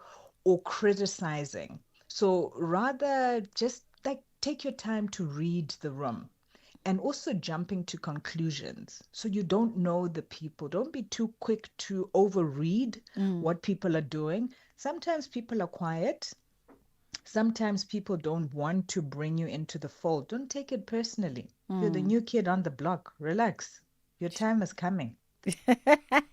When you talk about that comparison thing, I've been guilty from time to time. And the weird thing, I think, for most of us, when you go into those kinds of behaviors, or maybe not most, but a fair share of us, when you go into those kinds of behaviors, you're well aware. There's something even in the back of my mind that goes, you're comparing again. Your intentions might be good in trying to compare, but you're comparing again. So it might not be received well. It might be interpreted differently. Don't do it, Bridget. Exactly. And also, this is why I said authenticity is key because not everyone is going to like you. That's fine. Being liked is so overrated. There's so many people in the world. There'll be people who like you. So I think when we let go of that burden of, oh my gosh, everybody must like me, everyone must think I'm amazing. That's not real life. There are people who are going to jam with you and say, wow, this Bridget is amazing. And there are others who are going to be jealous of how amazing you are. It's part of the deal. But just show up as you because we need you in your natural state. Yeah. Let's take a quick pause. We'll come back on the other side. It's approaching 20 past 2 o'clock on the Full Circle with myself, Bridget Masinga. We're looking at being the newbie, the new kid on the block, and how you're navigating your work environment, your work spaces where things are already kind of set out. Friendships are already there. Lunch buddies are already there. People know the systems. People know the culture. The dynamics and those tones have been laid out. And here you come. Having to figure it all out, fit in, make some new friends, impress the new bosses, deliver on your work, and how do you get all of that done? If you want to be part of the conversation, you're more than welcome to do so. Our WhatsApp line remains open. This week on Expresso, we celebrate the release of Minions and Monsters. And yes, the Minions are taking over our studio. We meet sibling dance stars Isabella and Daniel Abrams, who made history representing South Africa at the World Dance Masters in Croatia and took home top honors. And then the Stellenbosch International Chamber Music Festival brings breathtaking performances and world-class music to the Expresso stage. So join us on Expresso weekdays from 6 to 9 a.m. on S3. Storm damage is stressful enough, and wondering what's covered only makes it worse. With Santam's building cover, damage is taken care of without the back and forth. So what needs fixing gets fixed without the necessary stress. Ensure nice, not twice. Call 0860 444 444 to get a quote today. Santam, this is freedom. Stay on top of all meaningful, top trending stories right here on SAfm. Leading the conversation. The Full Circle with Bridget Masinga. Monday to Friday, 1 to 3 p.m.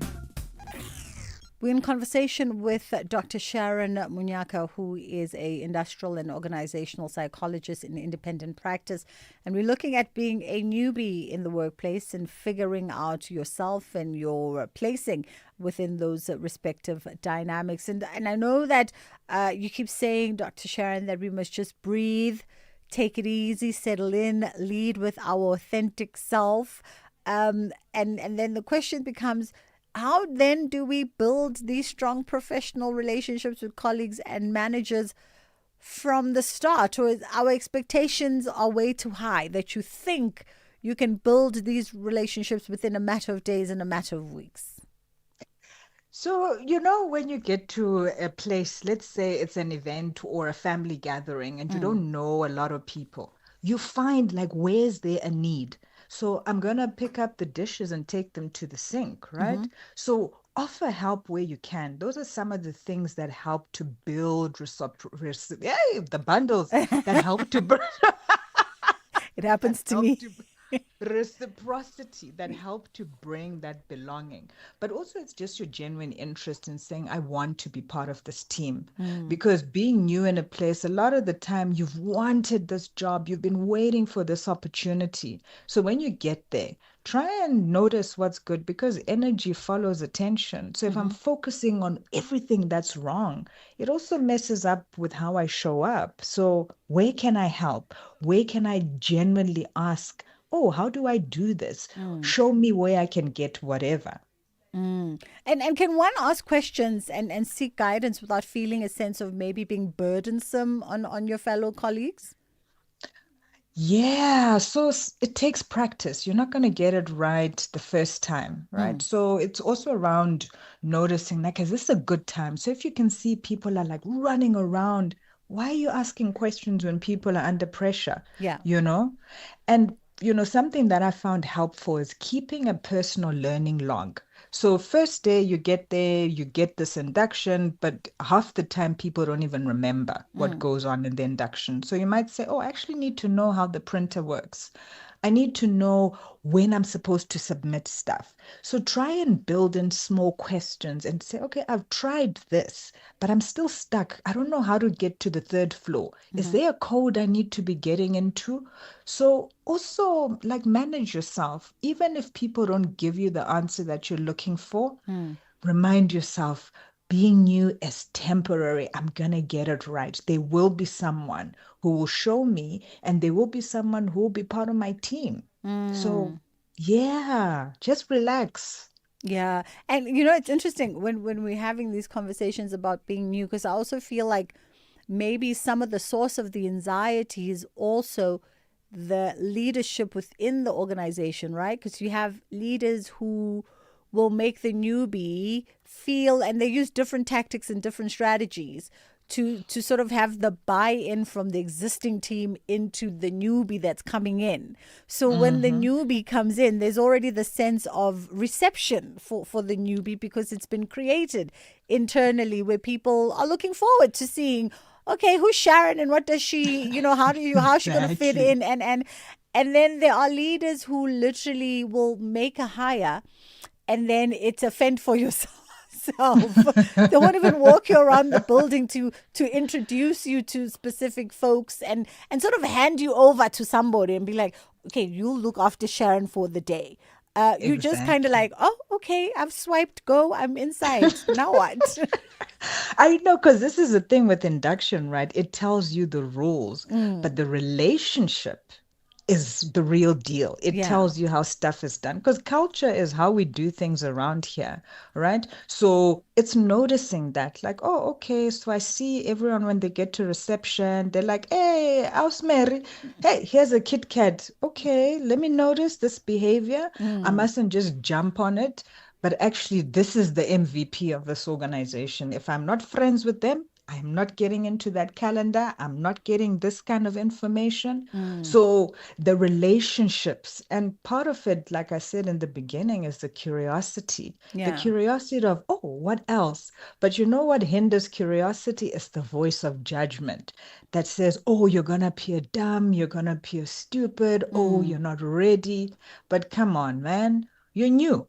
Yeah. You're new, and it's your time to learn. People will give you grace, especially when you show, like, no, it's fine. I didn't know. There's always that, your example about us, Mary, there's always the unspoken rules and sort of the unspoken culture, right? As you say, there's SAfmRadio is the gateway for you being able to get to the MD's office without an appointment. And so there's little pressure points and little cutesies that you got to do for SAfmRadio that no one's actually going to teach you about those things. They come from observation.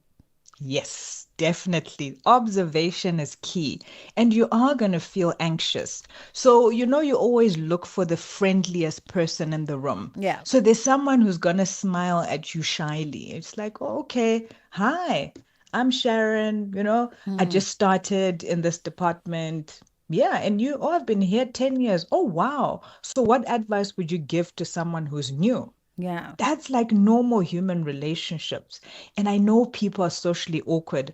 I saw online the other day people saying COVID-19 changed us. Yeah, it did. We need to learn how to talk to people. We need to learn how to do small talk. So practice. Absolutely. Are newcomers allowed to set boundaries themselves? Around things like workloads, for instance, work-life balance, for instance. So you come into this office where technically it's, whatever till 4, till 5. But you start noticing that, wait a minute, everyone is still seated at 5 o'clock and not looking like they're trying to sign out of their laptops. Ooh, the boundaries are so important, even if it's hard, and especially where you have like non-negotiable. So for example, you need to pick up a child from school at 3 o'clock. It's a non-negotiable. So set that up right at the beginning. Like, I have a hard stop at 3. Is it okay if I carry on with my work from home? Understand how things are. And maybe your line manager will need to announce like, oh, okay, so-and-so is part of a lift club. So they live far away because our circumstances are different. And if you let boundaries slide from the beginning, what you're doing inadvertently is giving permission for your boundaries to be transgressed. And it gets bigger and bigger and bigger. So speak up right from the get-go. Sure. Hopefully some folks have gotten some advice for you. I guess maybe as a parting shot, for someone who is struggling to settle in, even with everything that we've just spoken about, there's still someone who might be struggling to just find their place. Even months on end, someone's just struggling to find their energy and their mojo. What would your advice be? So, for me, I always say to people, like, notice where it's difficult and don't be too impatient. So in the first 30 days, you're still figuring the system out. 90 days, if you're still struggling, I suggest you seek support. If you're feeling isolated, go to HR. Who would I need to speak to about this issue? Reach out to a mentor if that's what you're needing. But if the fit is still not okay after 3 to 6 months, I suggest really starting with the self-awareness that maybe this wasn't the best move for me. And if I've exhausted all these, avenues for help, HR, your employee assistance programs, your mentoring options, you're not a tree, you can move. You must say, thank you. It was nice knowing you before, but you know what? I gotta go because this is not it. Realistic advice right there. Dr. Sharon Munyaka, thank you so much for the time. And Dr. Sharon is an industrial and organizational psychologist. You're not a tree. 2:30 o'clock, it's time for the headline news, and then that will take us into Kids Corner. Thank you, Bridget. On the news headlines, forensic investigator Paul O'Sullivan is now testifying at the Madlenga Commission this afternoon. Meanwhile, businessman and alleged informer Tumelungu appeared this morning and will return to the commission on Wednesday. The eThekwini municipality says it cannot guarantee that all Malawian nationals gathered outside Durban's old drive repatriation site will be transported to Musina by midnight. And rescue teams in Venezuela are still finding survivors beneath collapsed buildings days after twin earthquakes devastated the country. A full update follows at the top of the hour. South Africa. On the 11th of June, history repeats itself. It all begins with a moment we'll never forget. South Africa versus Mexico. Relive the rivalry. Feel the pride. Witness the kickoff of the FIFA World Cup 2026. Catch the opening match live on SABC3 at 9 p.m. Stream it on SABC Plus and follow every moment on SABC radio stations nationwide. This is more than a game. This is our story, our passion, our time. All of us, all in. Go Fela. Only on SABC, the official broadcaster of the FIFA World Cup 2026. For the love of the game. This program is brought to you by SABC Education. And if you miss any of our programs, you can catch up anytime on the SABC Plus app or on the SABC Plus website, www.sabcplus.com. Brought to you by SABC Education. Enriching minds, enriching lives.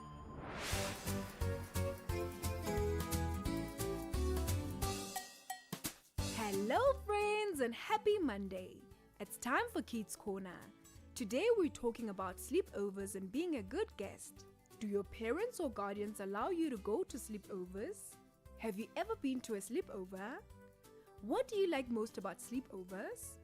How often would you like to go to sleepovers? How can you show good manners and respect when you're at sleepovers? What does being a good guest mean to you? Alright friends, let's hear from some of our friends while you share your answers with the people next to you.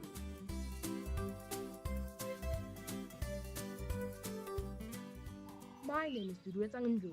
My parents do not allow me to go to sleepovers unless they happen at our house or if they are with family. They don't allow me to go to sleepovers because they like to get to know my friends' parents well before they let me go to their house, especially to spend the night or a few. Yes, I have been to a sleepover before at my cousin's house. The best part about sleeping over was getting to play games with them, like Jenga, and overall getting to spend time with them because they are really lovely and amazing people.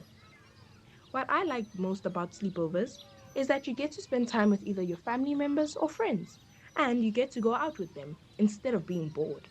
I would love to have sleepovers once every month or every school holiday with my cousins and my friends. When you're at a sleepover, you can show good manners and respect by respecting any boundaries the family has set up, and by making sure that whatever you do is done with complete permission. To me, being a good guest means having a spectacular sleepover without bringing any trouble along with you. Hello, my name is Muhammad Earl Ahmed and I am 12 years old. My parents or guardians do not allow me to go to sleepovers because they want me to make sure I am safe. I have been to a sleepover before, and the most fun part is spending time with friends, playing games, and watching movies. What I like most about sleepovers is having fun and making memories with friends. I would enjoy having sleepovers occasionally during holidays or weekends. To show good manners at a sleepover, I will be respectful, polite, and follow the house rules. Being a good guest means being kind, respectful, and helpful, and appreciating the hospitality of the people hosting you. Good day, everyone. My name is Alanda Mzobe. I am 12 years old. No, my parents do not allow me to go to sleepovers. Why? Because my parents usually ban sleepovers because they cannot control their safety and rules in someone else's home. No, I have never been to a sleepover and I do not want to because I just don't feel comfortable and happy when I am in someone else's home. I think the most fun part about sleepovers, it might be late night talks, pillow forts, movies, midnight snacks with your friends or family members. The part I would like most would be the late night talks after the lights out and also the vibe of midnight snacks plus movie forts.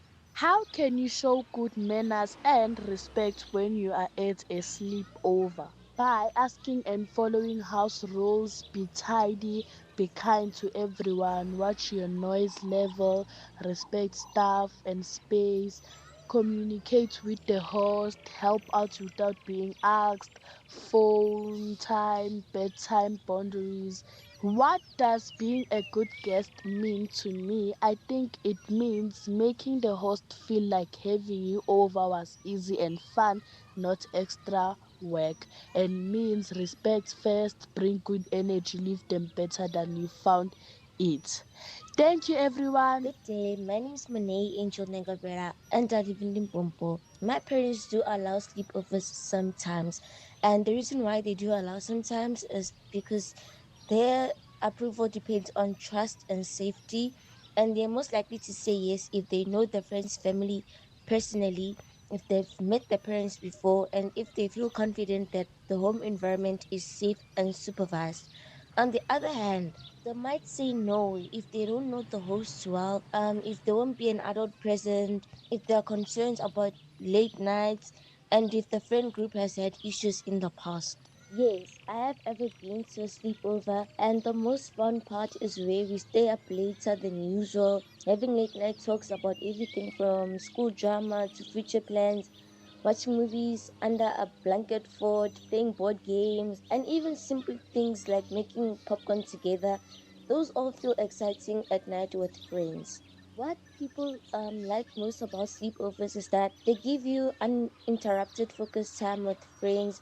Like during the week, everybody is busy with school, sports, homework, or family commitments, so you really get hours just to relax and laugh together. Then, when we go to a sleepover, the pace is more slower, you can be yourself without rushing home, and the conversations also go deeper at night. It also creates stronger friendships because you are sharing a small private space and making more memories together. I think someone should often have a sleepover once or twice a term so that it does not interrupt them in their daily life, because too many sleepovers can start to interfere with homework, family time, weekend chores, or even sleep routines.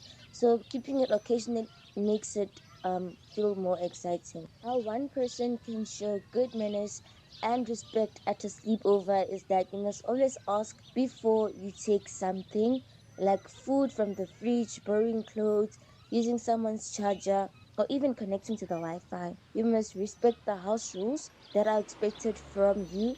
You must help out, and you must be considerate with your phone. What being a good guest to me means, it means being grateful, thoughtful, and low maintenance. It means you notice what the hosts are doing for you and you don't create extra work. You leave the space as tidy as you found it or better. Saying thank you to the parents in person before you leave, and sending a quick message the next day to say you had fun, because small gestures like this show maturity and respect. Thank you and have a lovely day.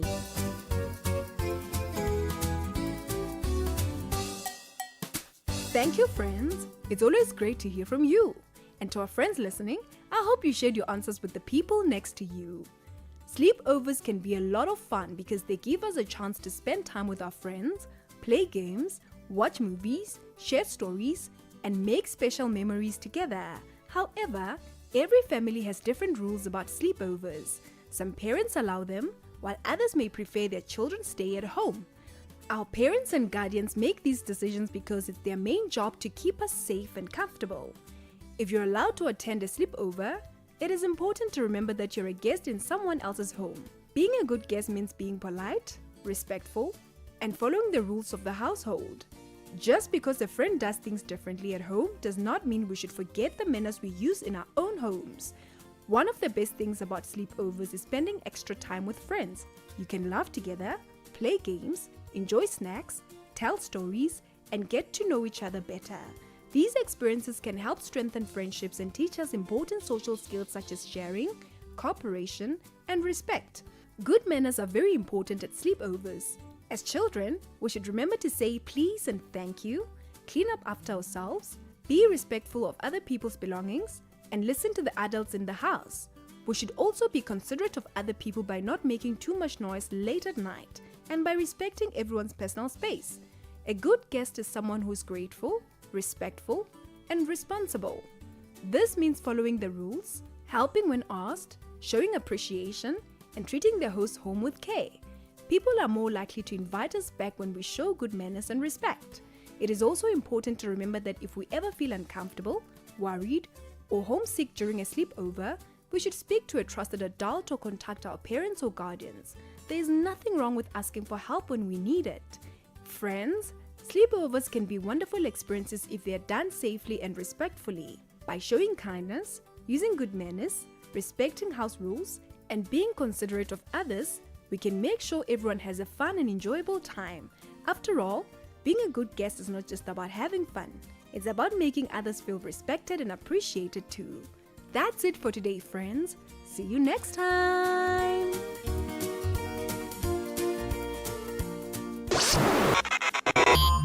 If you miss any of our programs, you can catch up anytime on the SABC Plus app or on the SABC Plus website, www.sabcplus.com. Brought to you by SABC Education. Enriching minds, enriching lives. SAFM. From Wednesday, the 1st of July, SAFM is taking its connection with you further. Introducing SAFM Connect, a new digital streaming platform from SAFM, bringing you uninterrupted access to matters of national importance, in-depth discussions, special events, and the conversations that deserve more time. Beginning with the live coverage of the Madlanga Commission, SAFM Connect is designed to keep South Africans informed, engaged, and connected wherever you are. Live, relevant, accessible. Experience the uninterrupted Madlanga Commission on SAFM Connect, available online and across our digital platforms, because some conversations are too important to miss. Only on SAFM Connect, leading the conversations that move us. Bridget Masinga on SAFM. A quick catch up with the folks at the National Arts Fair ahead of the doors opening come Thursday, the 25th of June. Organizers are anticipating, well, actually the doors opened this past Thursday, 25th of June, and there was much anticipation around not only a celebration of South African creativity, but also a significant economic injection into Makhanda and the wider Eastern Cape. Monica Newton now is the Chief Executive Officer at the National Arts Festival, joins us. How are you doing this afternoon, Monica? I am well, and greetings to you and your listeners. Well, listen, ordinarily by now, this would be the week that we are counting down with this show to head out to Makhanda. So we're going to rely on you to set us the tone as to the 2026 season. I'm sure it's opened up to much fanfare as per usual. Absolutely. It's been a really, really great couple of days. We've had over 11,000 people through our market with incredible performances from Soweto String Quartet, from Msaki and Alt Black, her Pan-African group, and fantastic theatre from Mandela Bay Theatre Complex. A Cry of Winnie Mandela from the Market Theatre joined us. It's been a fantastic couple of days and 6 more to go. Over 200 productions this year in what is your 52nd year. And already it seems like you've packed on the A-list star creatives. Absolutely. That's what you can rely on with the festival every year, is that our incredible artistic committee led by Rusera Sisol will bring it. And this year we have Tandisa Mzwai. We have lots of incredible artists joining us, as well as some really powerful international work, a group called Circa, who are presenting Wolf, a show from Australia, which is circus-oriented. We have more good theatre to come. Gabby Matuba, Standard Bank Young Artist for Jazz, is next weekend. We're so looking forward to seeing Gabby and her work. And, of course, amazing visual art program, incredible film program. The town of Makhanda is lovely to be in. It's a little chilly now, but if it's not winter, it's not festival, right? Absolutely. And the event is a long-standing economic driver for that region, and in particular Makhanda. Let's talk about it being a generator, an economic generator, and the kind of the kind of plowing back into the community that it's had over the last 52 years. Well, the economic impact of the festival comes from the folks who join us from outside. So last year, in 2024, we did an impact study with the South African Cultural Observatory that indicated that we invest about 57 million rand back into the economy of Makhanda and about just over 130 million back into the Eastern Cape province. And then, of course, our incredible work since 2022 with the Social Employment Fund has seen 175 million invested in the city and upgrading public infrastructure and keeping people employed. We've employed just under 6,000 people since 2022. And this year we have 1,600 community members working with us for the next couple of months of the festival and beyond, just to clean up our city, make sure that we make it a great place for residents and visitors. We're recycling waste, we're growing food gardens, and we're doing lots of amazing things. So the festival is an 11-day event, but our impact is far beyond that, both in the city and elsewhere.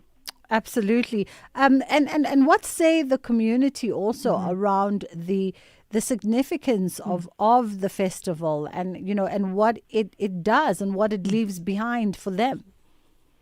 Well, I think the legacy of the festival is that it is now synonymous with the town of Makanda. And when you think about Makanda, one of the first things that comes up is the National Arts Festival. Residents are very proud. We're so grateful that we actually have artists from Makanda on our program this year. An incredible group called Makanda Combined won our national Igwijo competition last year.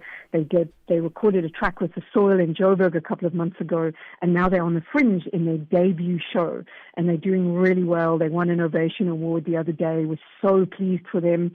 So we really do make sure that we bring the people of Makanda with us. Of course, there are always things that we can do better, but we cannot do this festival without Makanda, because ultimately the businesses and residents are in fact our hosts.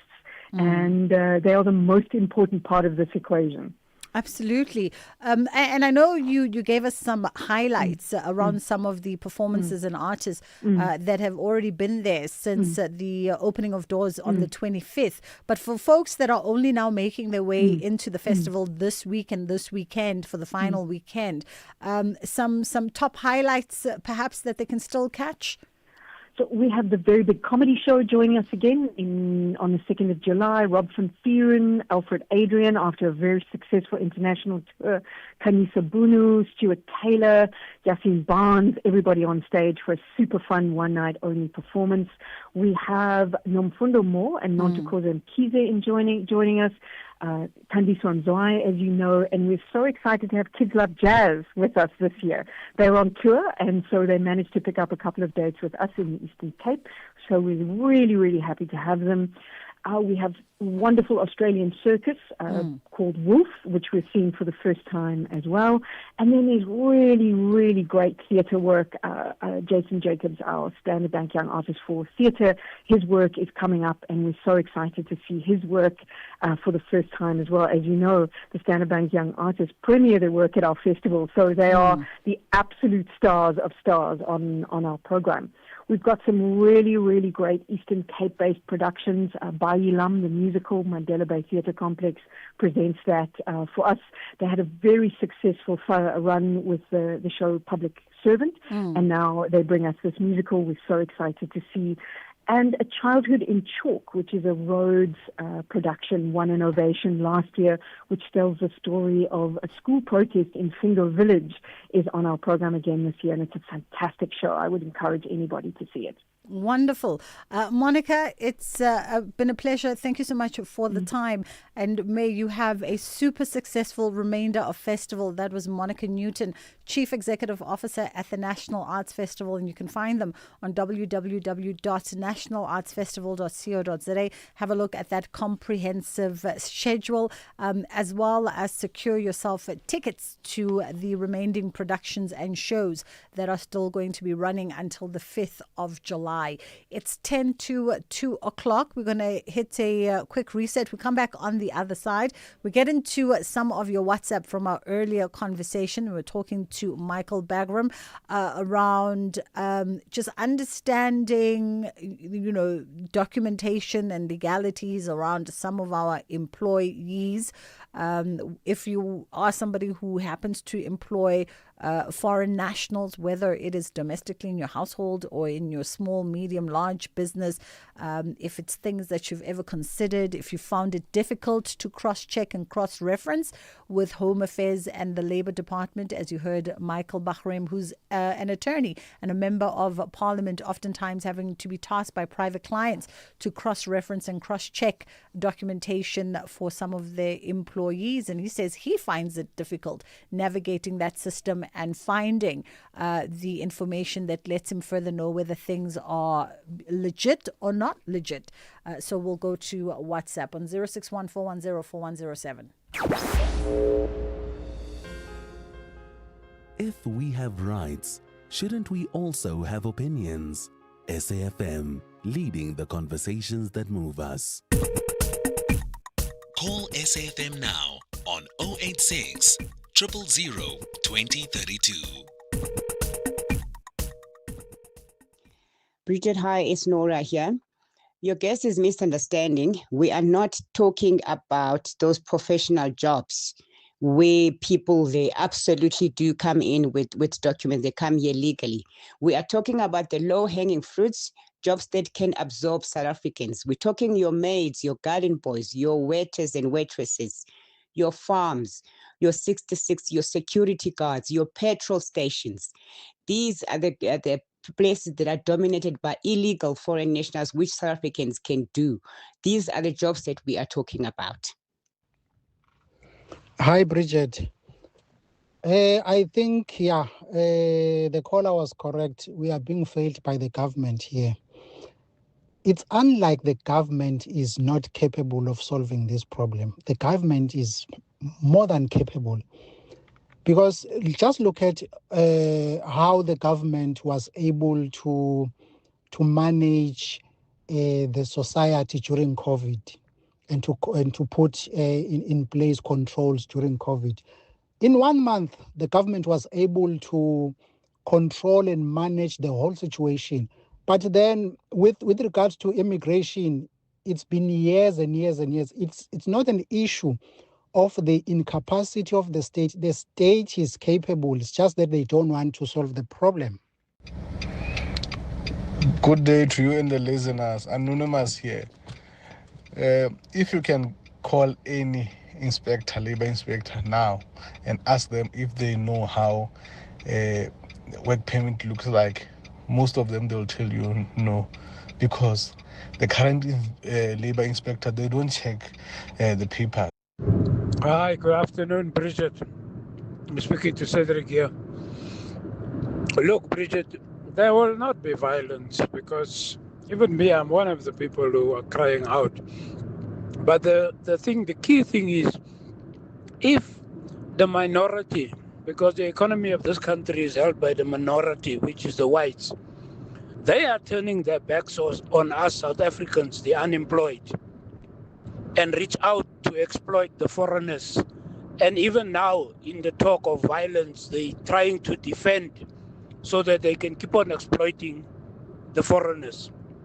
But they are the cause of this whole thing, one of the cause, So that's what I'm saying. Cedric, thank you. This is the Madlanga Commission update on SAFM. All right, let's wrap up the show. It's day 128 at the Madlanga Commission. And the day started with a continuation from businessman and alleged police informant Dumelo Ngu, who was testifying, continuing along the lines of the 2021 Arrowton cocaine bust.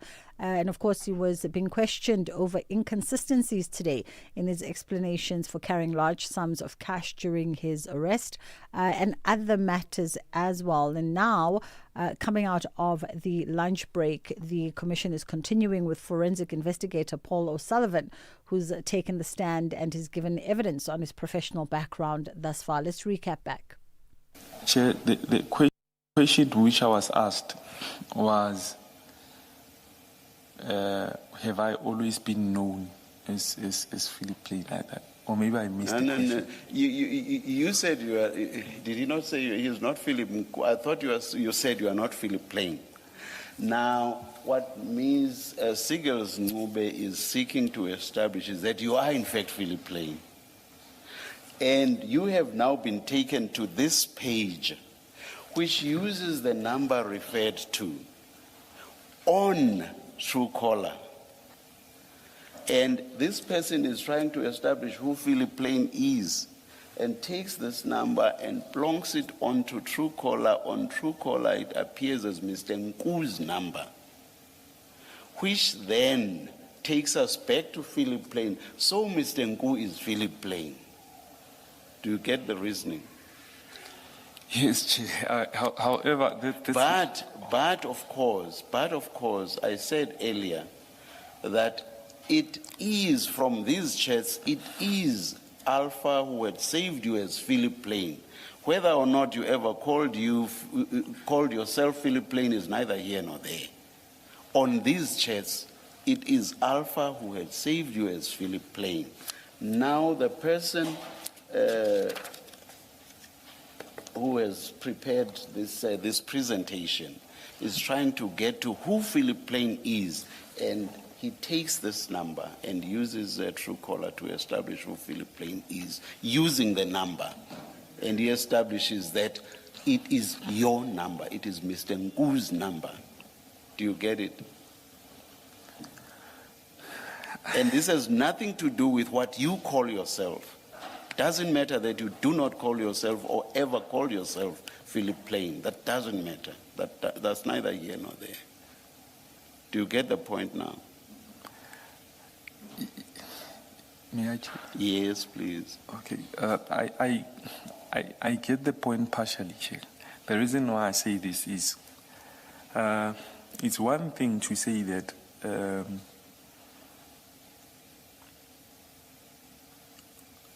Mr. Nku is known as Philip Plain, or has always been known as Philip Plain.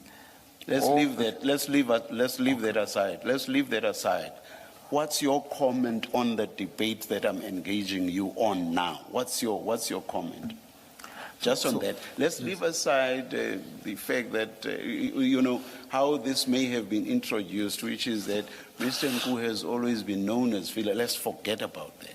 Let's talk about this number.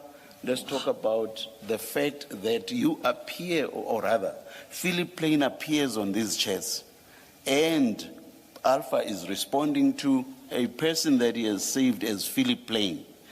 The number of that Philip Plain gets taken onto Truecaller and it appears as Mr. Nku's number. What do you say about that? Let's forget about whether Mr. Nku has always been known as Philip Plain or whatever else. What do you say about that? Do you get me? I do understand. So I don't understand what you are debating with me then.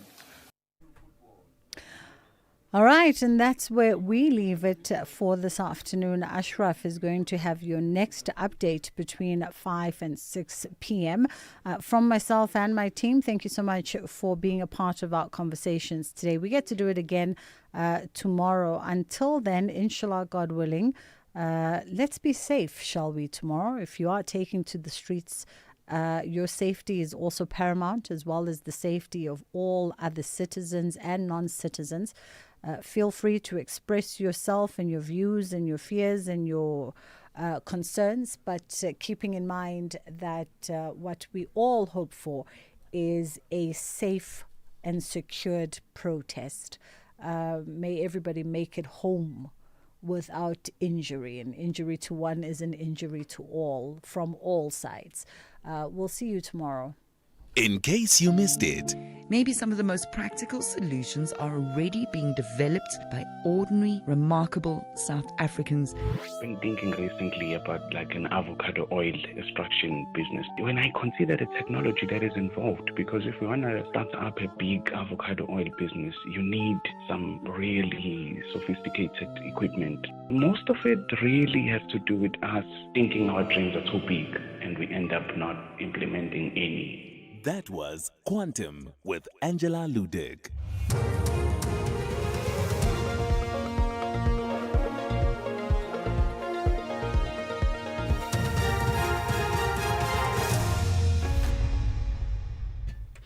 Thank you, Bridget, and the team on the top stories. Feroz Khan remains in a critical condition, and DRC reports a rise in Ebola cases. For SAFM News, I am Onde Lambana, and a very good afternoon. The lawyer of suspended Deputy Crime Intelligence Head Feroz Khan has confirmed that his client remains in a critical condition in hospital. This follows a shooting in Houghton, Johannesburg last night in what police believe to have been an attempted assassination. Khan's lawyer Zubair Khan says doctors are focused on stabilizing him while access to the hospital has been restricted and security has been heightened. Access to him is limited, and there is high security at the Netcare facility, which is appreciated by his family and his legal team. There's been some contact with the Madlanga Commission, and we understand that they have directed representatives to arrive at the hospital to confirm that General Khan has in fact been shot, or alternatively whether this is something less serious than what it's made out to be. Forensic investigator Paul O'Sullivan is now testifying at the Madlanga Commission this afternoon. Meanwhile, businessman and alleged informer Tumelongu appeared this morning and will return to the Commission on Wednesday. The Commission is expected to make further consultations and preparations relating to Nku's statement before the inquiry. The statement will focus on his relationship with Gauteng Traffic Police Chief Inspector Samuel Mashaba. Nku has been implicated in the Aratin drug bust, where police recovered more than 700 kilograms of cocaine in the south of Johannesburg in 2021. Evidence leader Advocate Teboho Musigidi responded to Chairperson Justice Mbuyiseli Madlanga. There's materials that we still need to put to Mr. Nku, especially the WhatsApp chats that deals with his interactions with Mr. Mashaba and their activities. And whatever else. And whatever else that's left, Chair, that still needs to be canvassed with Mr. Nku, Chair. Thousands of Soweto residents have embarked on a march to the Protea North Police Station to protest against undocumented foreign nationals. This comes ahead of the planned marches and gatherings against undocumented foreign nationals tomorrow. Disgruntled Soweto residents say they want all undocumented foreign nationals to leave the township by tomorrow. Soweto resident Molim Zwake says the community is up in arms due to the influx of undocumented foreigners. We are sick and tired of the foreigners. The foreigners must go back to their countries. We have lost our children because of the stuff that are selling in their spaza shops. So they must go, they must leave the spaza shops, they must go back to their countries. We are here to the march in order that we want them to go back to their countries. Our kids are like zombies. Yes, our kids are drinking drugs, are smoking drugs because of them. So we want them to go back to their countries.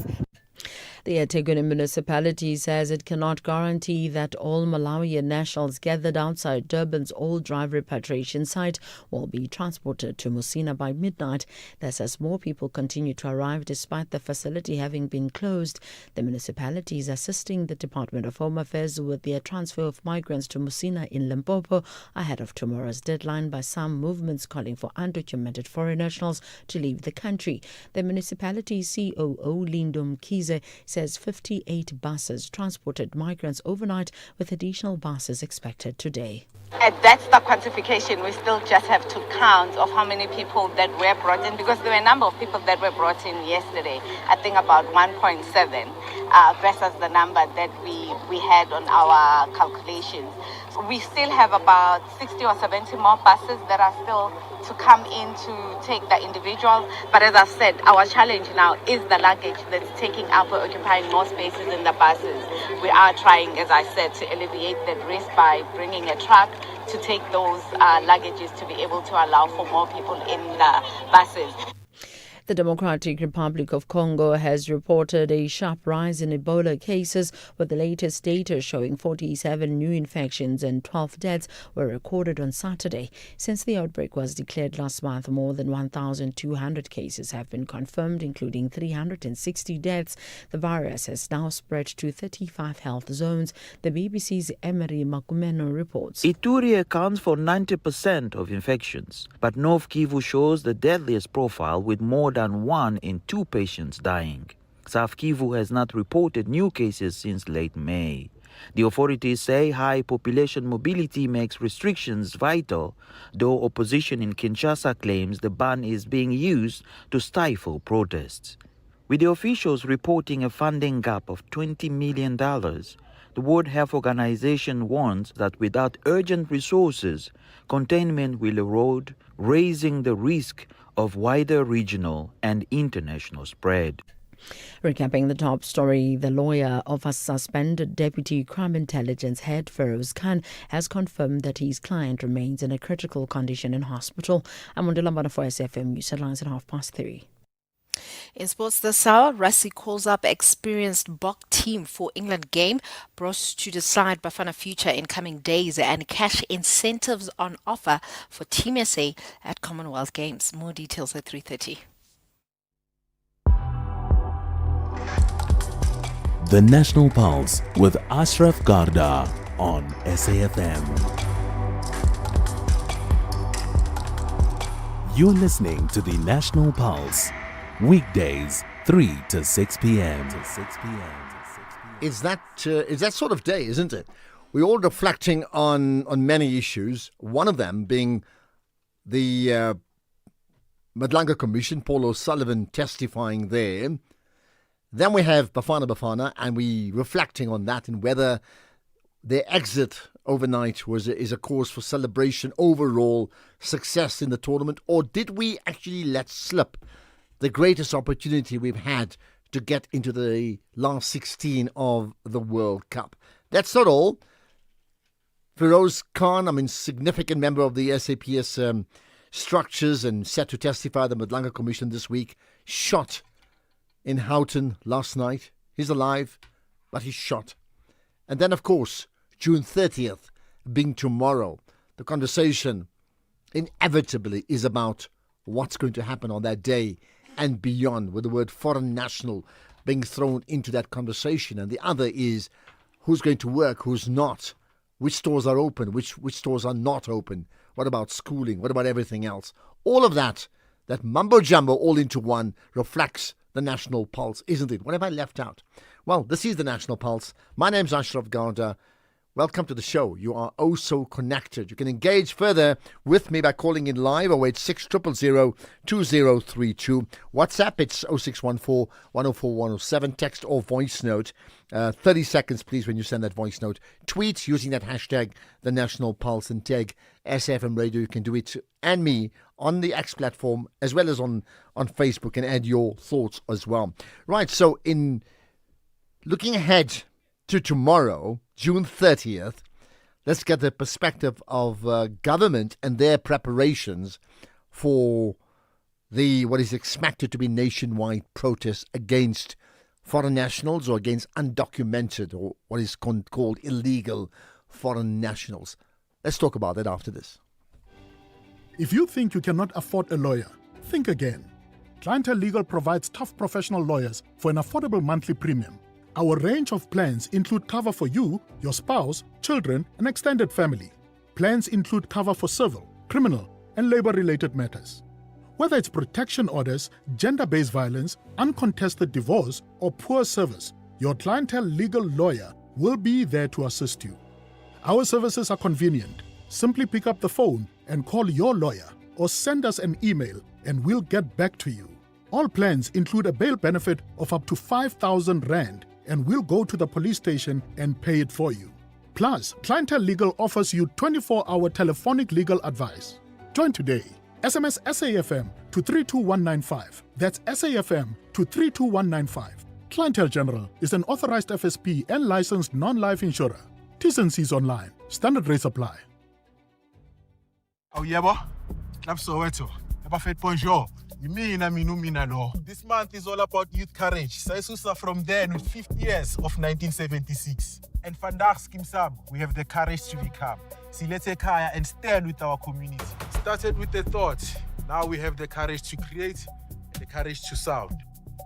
Like the Red Bull Symphonic with Peace for My Peeps. Anything can happen, so get the courage to tell your story. Malanga, our fun. Zanzi for sure is the source. From going live at Great Town to empowering the youth with the Enoch Matebuda Foundation. SAPC 1, Zanzi for sure, the source of youth courage. I got.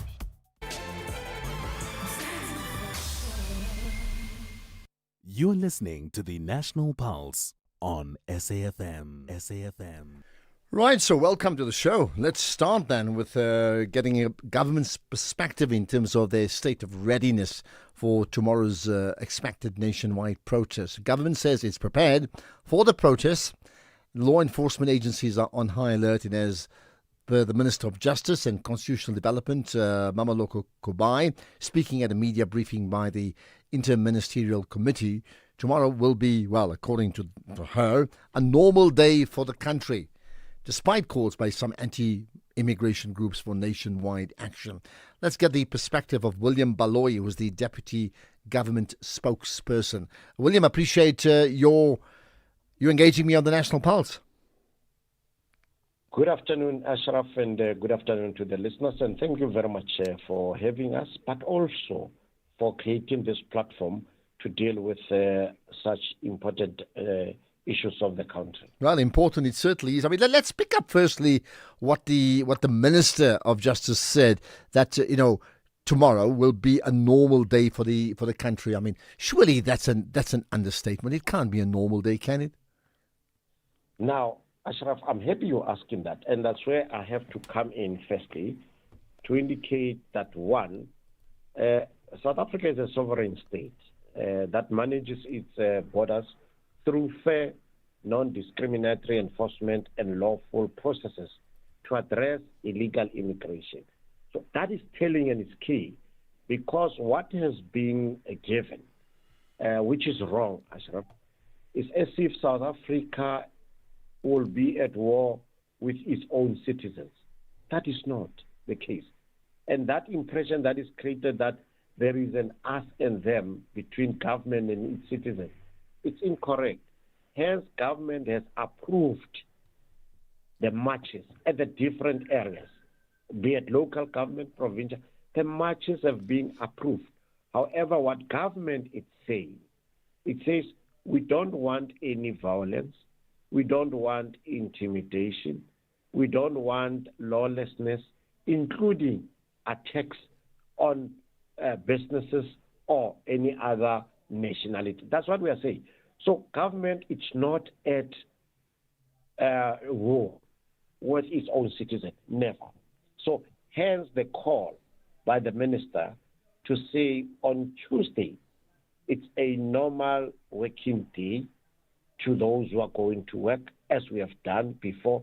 However, we also say there are these applications for matches that we have also approved. So that is how it should be, Ashraf. Well, I mean, I take that point, but I mean, here's the point: the fact that the right to protest is a normal thing in South Africa and is very cherished in our democracy. It's a right not accorded to many other countries in the world, and you know that, right? So that's going to, and I think you gave that example already to say people can protest, and we've approved these protests. It's fine. Your warning to say do not, a protest does not give a license to violence, and I'm paraphrasing, of course, right? Why the need to say that? Meaning, is there a concern that it may spiral into violence? Why a need to remind whoever that they cannot be violent in their protesting? No, thank you very much, and also thank you for. We are not looking forward to any violence, but with the experience of 1 month, that is still called the July riots month, we suffered 50 billion worth of destruction. That is the first thing. We are not saying this one will contribute to that. But secondly, in some, not always, some of the marches, they get hijacked by agent provocateurs who then get involved in criminal activities. And we are trying to say to them that don't hijack a genuine South African citizen concern for other activities like criminal activities. So that is what we are saying. But the important voice that we are putting is that let us work together with law enforcement authorities in addressing concerns related to illegal immigration and unlawful activities. So the call is also to those who will be marching, so that when they see a criminal element within the marching, they should be the first one to say, not in our name. This march is to send a particular message, and we are not going to allow it to be hijacked for other unplanned activities. Are you concerned that it may well be hijacked for other activities? I think, as I've indicated, history has shown that in some genuine good marches, you do have also agent provocateurs.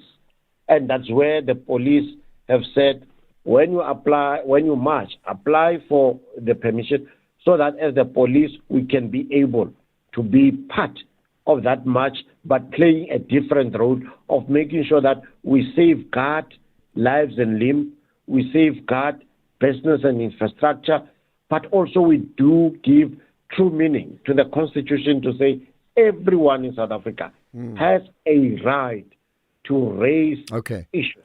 All right. But let's raise them in a proper way. Okay, so here's the three concerns as we wrap up. There's the right to protest, which has been allowed, and whatever it is they're protesting about, it can be undocumented foreign nationals today or something else. That's allowed, right? On the other hand, there's a concern that some protesters, if not officially, are taking matters into their own hands and are literally going person to person and trying to check up and determine whether they actually have the documents to stay in the country. And now that has been explained. It's not their concern. They can't do that. The third one are those people, foreign individuals, or they have businesses. And the fourth one are, people in businesses that employ these foreign nationals. So those conundrums are all there. Your role then as government in providing the type of safety and comfort for all of them, how do you go about doing so? No, thank you very much, Ashraf.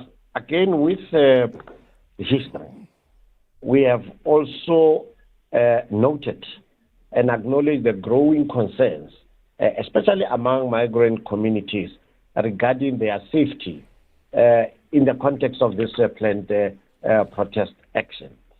So the government of South Africa, through the Department of International Relations and also the Department of Home Affairs, did engage with the embassies, with the foreign representatives about this issue.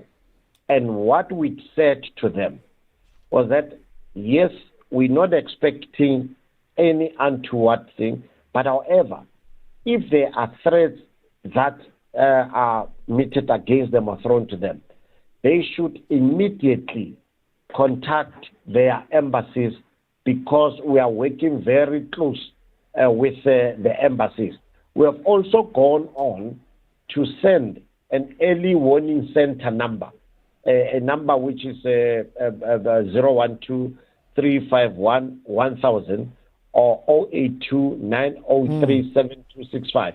This is an early warning center number at the Department of International Relations, in case there are some threats. All right. But also on the issue of the Home Affairs, because when one starts to doubt or want to check your papers, it is not their duty. Home Affairs is the one that has that right. Hence, we have given even the Home Affairs call center number of 0800 60 11 90. Okay. Let's leave it at that. I mean, there are many examples of people taking it in their own hands and literally checking on individuals, which is maybe a subject for conversation throughout today's show. William Baloyi, the deputy government spokesperson, appreciate your input here on the National Pulse. We'll get further responses. Clearly, it's an issue that dominates the narrative today. Well, what about the Malawians in Durban? We'll talk about that next.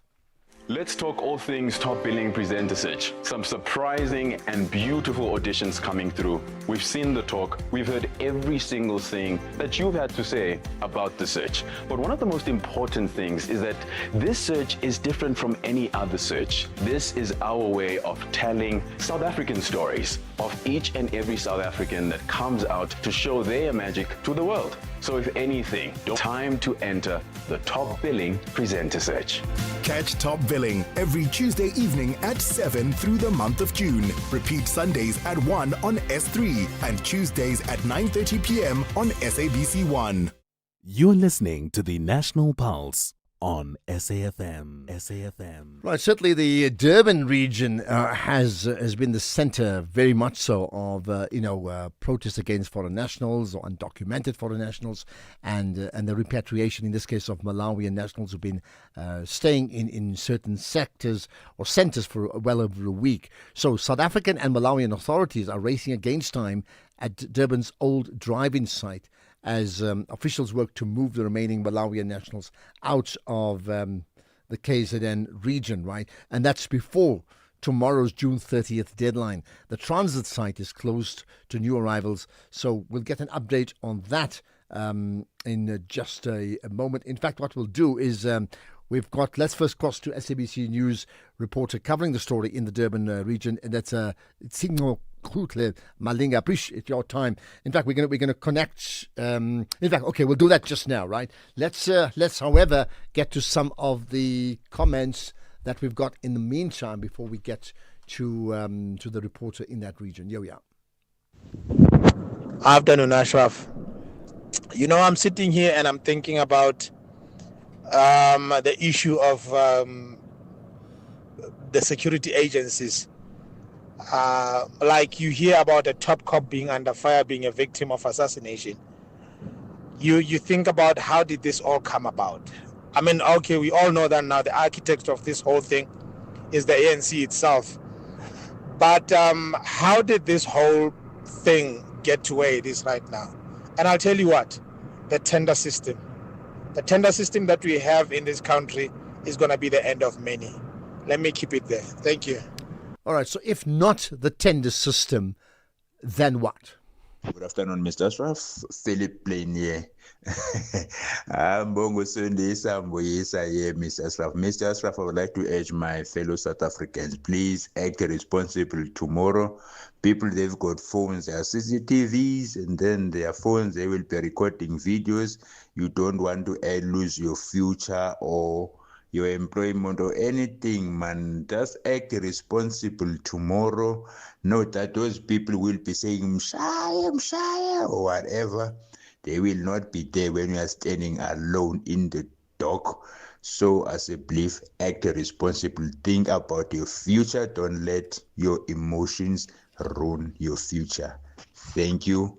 Bongo Sundisa Mboyisa. Okay, Bongo, that's like a presidential address that you've just delivered to the nation. Right, let's get to Durban then. So SABC News reporter covering the story of the Malawian nationals is Trino Kutle Malinga. Appreciate your time once again. Thanks for joining us. Thank you, Ashraf, and greetings to the listeners. Right, give us a sense of a lot has been spoken about. These Malawian nationals have been at various sites showed, and now this some other site. What's the position now with them? Definitely a lot of movement happening today at the old Durban drive-in site. When we left the site a bit earlier, there was a lot of buses coming in today. We had the city officials confirming to us that about 58 buses left, transported the migrants overnight, last night, and then another 10 loaded this morning, and they were expecting 17 more to come in today. So they're really trying to push the numbers out of the province, of course, headed to Musina in the Limpopo province, where there is a temporary repatriation site there, and the verification process will continue there before they are allowed to cross over the border. Now, I mean, I take it, these are people who have voluntarily come to the repatriation site and said, we want to go home, for whether they are undocumented or in this case illegal in South Africa, or whether they've been they're not happy with the climate and the atmosphere and the tension in certain areas, right? What can you tell us about that? About the climate, definitely a lot of the people that we spoke to at the site expressed their sigh of relief as to the fact most of them didn't want to be still in the province come midnight or even tomorrow, because we all don't know what will actually happen, because we did receive confirmed information that there will be a march demonstration leaving the King Dinizulu Park through the city center towards the Point area. So a lot of the Malawi nationals that were heading to the transit site or even outside or inside, most of them were just basically saying, if I can find myself inside a bus, leaving the province tonight, that would be the ideal situation for them. Now let's talk about this deadline of June 30th. I mean, that's not a government deadline. Why would there be a need to ensure that all these Malawian nationals are taken away from Durban out to the border and then sent out of the country before the June 30th deadline? I mean, whose deadline is that? Remember, a few months earlier, if not a week earlier, there was a demonstration by one of the anti-illegal migrant protest groups. One of their leaders, Mr. Ndabandaba, popularly known as Opagelo Mtagati, he was one of the people that issued the deadline to say by 30 June, we would like to have all those that are undocumented living in South Africa to leave the country by tomorrow. So that was the deadline that has been set. Why Durban? You ask.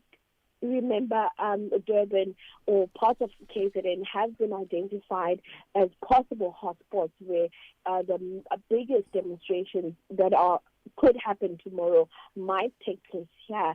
And this is also part of the place or the locations rather where we've seen previous massive demonstrations happening in Durban. Hence, now the move to quickly move the last batch of Malawi nationals from this transit site to another province, away from what could possibly happen, because we've seen in previous encounters where, for example, in Daikonia Center, even in Sherwood, when some of the protesters or the leaders of the anti-legal protest groups would come close to these foreign nationals, there would be some sort of conflict and violence and chaos that would break out just at the side of the leaders. So I think now the officials are trying to make sure that there isn't such a clash that would happen, because we've seen in other demonstrations where the protesting groups would move towards where they would know that there would be illegally documented foreign nationals. So I think the police and the officials are trying to mitigate any sort of clash. And of course, what the leaders have been saying, the leaders of the movement groups have been saying that they would like to see the protests to be peaceful. So I think there's a move in trying to ensure that we see peaceful demonstrations happening tomorrow. So here's the last thing. What is your understanding about a foreign national who's undocumented? Some are calling them undocumented. Some describe them as illegal because they're undocumented. That person maybe listening to the show right now who does not present himself or herself to the various authorities to say, I'm undocumented, right? And I want to go home and just stays put wherever they are. What happens to that person after tomorrow? There isn't really much information as to what will happen to those who haven't left the country as of yet, and if especially those that are undocumented. We are yet to see, because I think we all don't know what exactly tomorrow will look like. Will there be a possible unrest? We don't know. Will there be peaceful protests? We don't know. It's quite a tricky situation, I must add, for the foreign nationals that are forced to stay, because we spoke to some of the others that arrived today at the site, and I asked them, why did you come today? There's been these repatriation camps happening for weeks now, and most of them said that they couldn't leave their jobs, and some of their employers only allowed them to leave after the 25th. So they had to wait for their money to be able to go home. We also visited some of the taxi ranks in Durban today. They were busy ferrying most of them believed to be foreign nationals that are fleeing Durban. So there's definitely a move of people trying to find safety wherever they can. So if I were an illegal or undocumented foreign national in the country, I'd try to find a safe place somewhere with people that I trust as well. So just to hide my head as much as I can. Okay, and that's where we shall leave it. Appreciate your time, and I'm sure we'll have further updates on what's happening in Durban or anywhere else around the country today, tomorrow and the days thereafter. Let's get the news headlines. It's 3:30 years on Dela Mbana. Thank you, Ashraf. On the news headlines, 4 people have died when a buggy and a sedan collided on the R380 road outside Hotazel in the Northern Cape. Former Finance Minister Trevor Manuel says South Africa's defective system of governance has contributed to the shutdown scheduled for tomorrow by anti-illegal immigrant groups. And the lawyer of suspended Deputy Crime Intelligence head Feroz Khan has confirmed that his client remains in a critical condition in hospital. A full update follows at the top of the hour.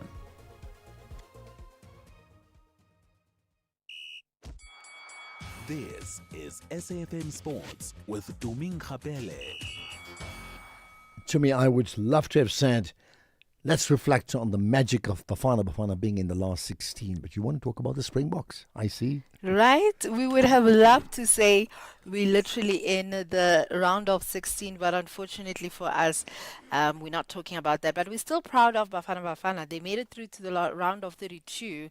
I guess a lot of people will be going to the airport. I saw people were saying that, guys, let's go wait for Bafana at the airport when they return, because one way or the other, they have made us proud. But a very good afternoon to you, Ashraf, and our listeners. So we start things off with the Springboks, where coach Rassie Erasmus has named his squad for the much anticipated First Nations Championship test against England at Ellis Park this weekend. Erasmus opted for a 5-3 forwards back bench split. What's notable is the return of several experienced players in key positions, and Cheslin Colby, Jesse Creel, Jasper Visser, Peter Steph du Toit, Sia Kolisi, and Oxen Che remain in the squad, and they are joined by several returning first-choice players, including Damian Willemse, Damian Dialandi, Kurtli Arensa, Manny Lebok, Eben Itzebeth, and Malcolm Marks, all of whom will start. Scrum half Grant Williams and Lok Luanorkia, who were regular starters for much of last season, also strengthened the lineup, and Colby and Willemse will earn their 50th Springbok caps when they run out on Saturday. In terms of football, Bafana coach Hugo Broos says clarity on his future will be given in the next few days. This is after he was asked if he's sticking to his original decision to not renew his contract when the FIFA World Cup is over. Just speaking after the exit from the World Cup following a 1-0 loss to Canada in the round of 32, Broos says that he can't make conclusions about his future right now. So first of all, I'm always open if people need advice. There's no problem. Secondly, again, I will see in the next days what I will do for the future. Well, Bruce says that it is my last World Cup, that is for sure. But what will happen in the next stage has set new benchmarks, with 4.6 million fans attending the first 72 matches across 16 host cities in Canada, Mexico, and the USA, which is the highest group stage attendance in tournament history. Fan engagement also soared. The expanded FIFA Fan Festival has already welcomed 5.5 million supporters, while quirky stats including 300,000 hot dogs consumed, underlined the massive footprint of football's biggest show. In terms of athletics, SASCOC has announced their financial incentives for medal winners in the Commonwealth Games in Glasgow. Individual gold medalists will receive 100,000 rands, while their coaches will earn around 15,000 rand. Silver medalists will pocket 50,000 rand, and bronze winners 25,000 rands, with their coaches receiving 10 and 5,000 rands respectively. Relay teams and other team events will also qualify for the rewards, and Deputy of Sports, Arts and Culture Deputy Minister Peace Mabe believes that the incentives are a small but meaningful way for government to recognize and motivate the country's athletes. Ashraf, before I leave, since Bafana is out, which African team are you adopting, if any? So I don't have one single team, I really do, but I would want every African team that's available and still in the tournament to do as well as possible. But it's not a case of supporting one over the other, no. All African teams first, including South Africa, which we're not there. So now it's the other 8, right? Yeah. We'll see how it Yeah. goes. Starting tomorrow morning, Morocco, Netherlands, 3 o'clock. Yeah. Absolutely. I'll have more on other sports in the next hour. This week on Expresso, we celebrate the release of Minions and Monsters. And yes, the Minions are taking over our studio. We meet sibling dance stars Isabella and Daniel Abrams, who made history representing South Africa at the World Dance Masters in Croatia and took home top honors. And then the Stellenbosch International Chamber Music Festival brings breathtaking performances and world-class music to the Expresso stage. So join us on Expresso weekdays from 6 to 9 a.m. on S3.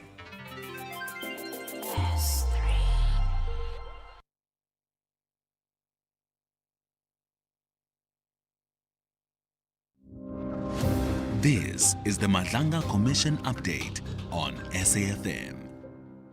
Let's reflect on a day of drama at the Madlanga Commission, with the Commission, first of all, the Commission delayed private investigator Paul O'Sullivan's highly anticipated testimony.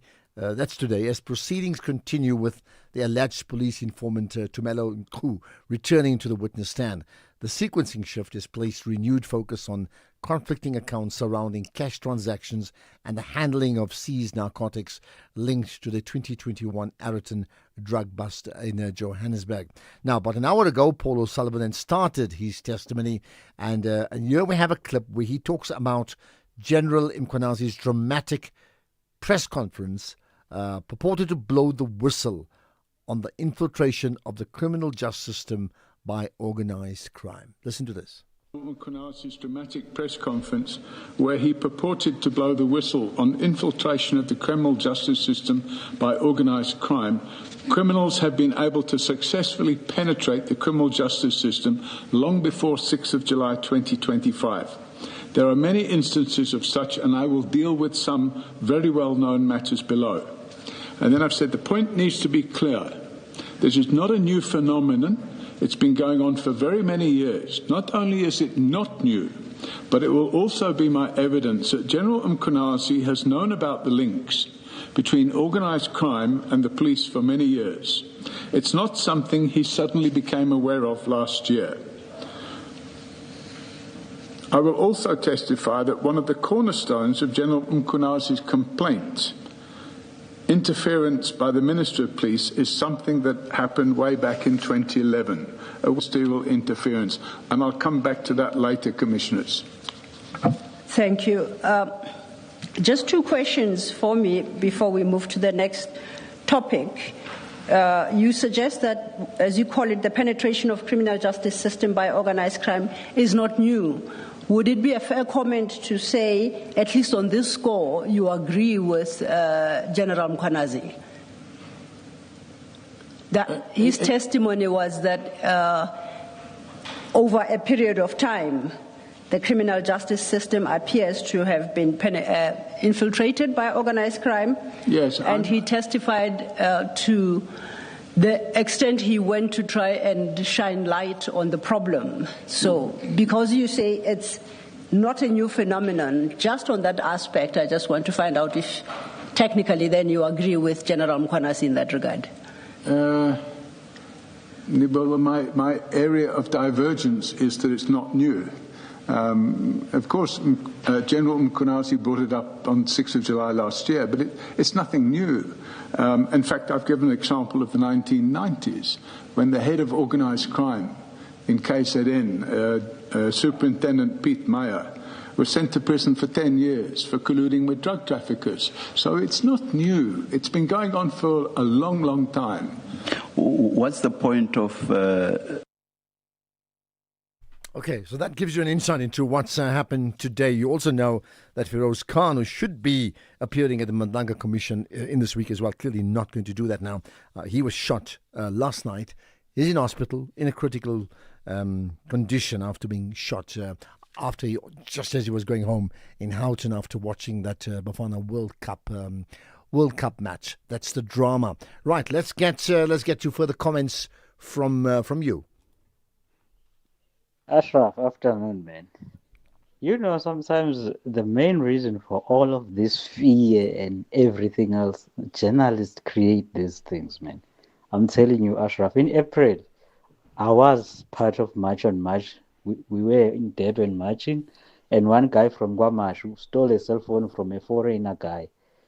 And that South African guy was reprimanded same time by March on March. And guess what? The journalist treated that South African as beating a foreign, only to find that no, man, that guy is a South African. He was stealing. He was beaten up and then took March on March took the phone, give it to a foreigner guy. It's anonymous in Durban. Okay, Anonymous. So you say you were parts of it. Are you still part of it now? And if so, what are you thinking right now? Hi, Ashraf, and to me, the Flores from a beautiful Winelands.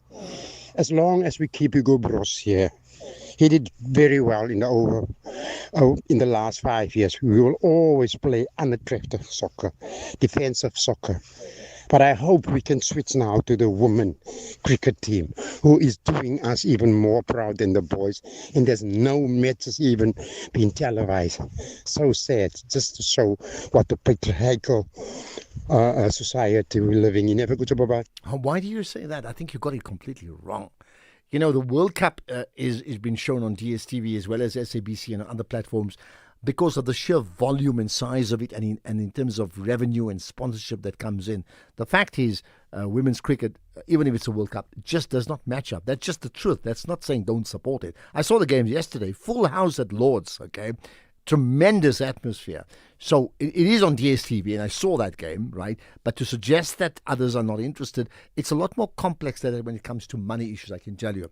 Right, further comments, Ashraf. People like William and Kubai and Bochiello are playing a dangerous game, and only Castle Matali spoke the language of the people, but others are standing with criminals like Ramaphosa and Kachalia and Lepta and Hill and Lewis, and the country has reached a point of no return, and the talk of violence is from Ramaphosa and his handlers and fellow criminals. Why do you say they're all criminals? Are they convicted? TG, I'm just asking. I know what you may think, but I mean, when you say criminals, it does mean someone's convicted, and you mentioned like 3-4 names who are all criminals. Yeah. All right. There's let's get to some other calls. We're going to go to Kolani in Durban. Kolani, hi. Good afternoon, Ashraf. How are you? Yeah, good indeed. Good talking to you, man. What's your point? I was just driving past the drive-in now because I just wanted to pour fuel because as a government employee, I have to go to work tomorrow and I have to go to Newcastle. So I said to myself, let me just... well, I'm glad you called in, yeah. All right, yeah. Good. But in any case, Ashraf, I think our government at first, they had some sort of an arrogant tune to this whole thing. Only now that they are becoming softer, I think it's a mere fact of just realizing that this thing is above what they anticipated. In fact, I think the opening of that Durban drive-in site did actually reflect as to how many illegal immigrants are we roughly having, let alone that every now and then when we're talking about the fact that they are undocumented people, the question has always been, what is the state? What is the state? Even now, there's no state. But the number that was shown there, it reflects the kind of, or the amount of danger that we are in.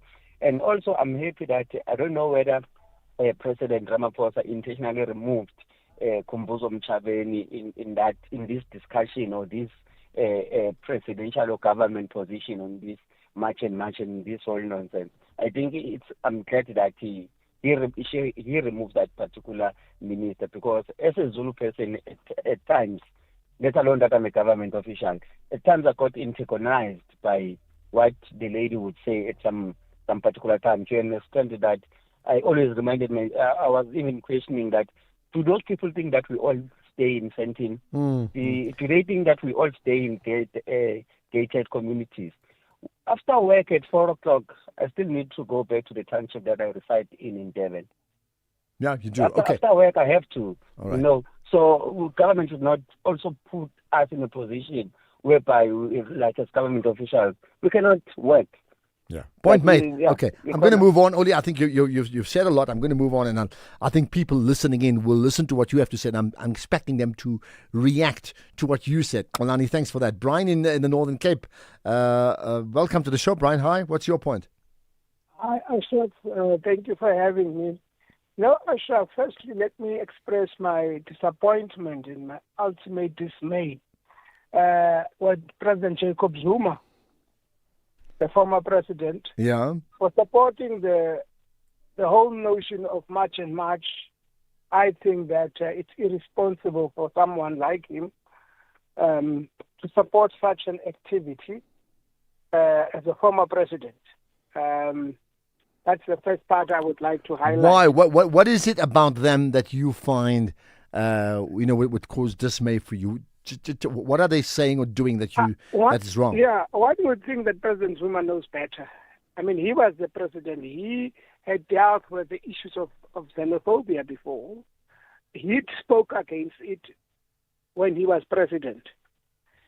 So one would think that as a person, an elderly statesman would be responsible to discourage such an activity, because he is not just a normal citizen. Yeah, but I'll move on. I mean, some may question his judgment on a whole lot of different things, right? Anything else you want to say? Yes. This thing of march and march, for me, it reminds me of what had transpired in the 80s, where people went around looting at shops which were owned by black people. That action was counter-revolutionary in many ways, including what March and March is doing. It is counter-revolutionary for... Now they say they're not doing so. March and March are not saying. They're saying they are protesting, and that whoever's going around to people are other people. There's no way to prove that. Well, we are seeing every day on social media how March and March people, those Zulus, going around chasing people. We are seeing it in social media every day. There are people from KZN who speaks against it, who are saying that the March on March people thought they were from different countries. They would ask for papers and so on. If they don't get papers, they threaten them. That cannot be accepted. That's human rights violation. Okay. All right. Yeah. Can we move on? I think, Brian, I think you've made your point very clear as well, Brian. Thanks for that. We're getting a cross-section of opinions, and I want to get that cross-section from, big cities, smaller towns, dorpies, anywhere in the country, anywhere in the world, in fact, on whatever you think are the biggest issues that moves the pulse today. So basically what I'm saying is, what gets your pulse rate moving today? I've noticed that Action SA, I'm looking at Michael Beaumont's tweet, Action SA has called for an urgent investigation into the Gupta-esque state capture allegations made against Resolve Communications, so that the country can see how influence is being peddled within the GNU by the same Tony Leon who negotiated its formation. Lou in Durban, hi. Hi, Ashraf. How are you? I'm good indeed. Go for it. Your point? Fine. No, thanks, Ashraf. I won't comment about the previous speaker. She speaks about tribalism, For me, I'll be part of that march tomorrow, Ashraf. Okay. For one reason and one reason only. Mine is for the government to implement their laws that are there. That states clearly what must happen to a foreign person when he comes into the country. That's simple. And it pains me, Ashraf, if we have people like Brian who comment in this particular fashion, but I won't go into details.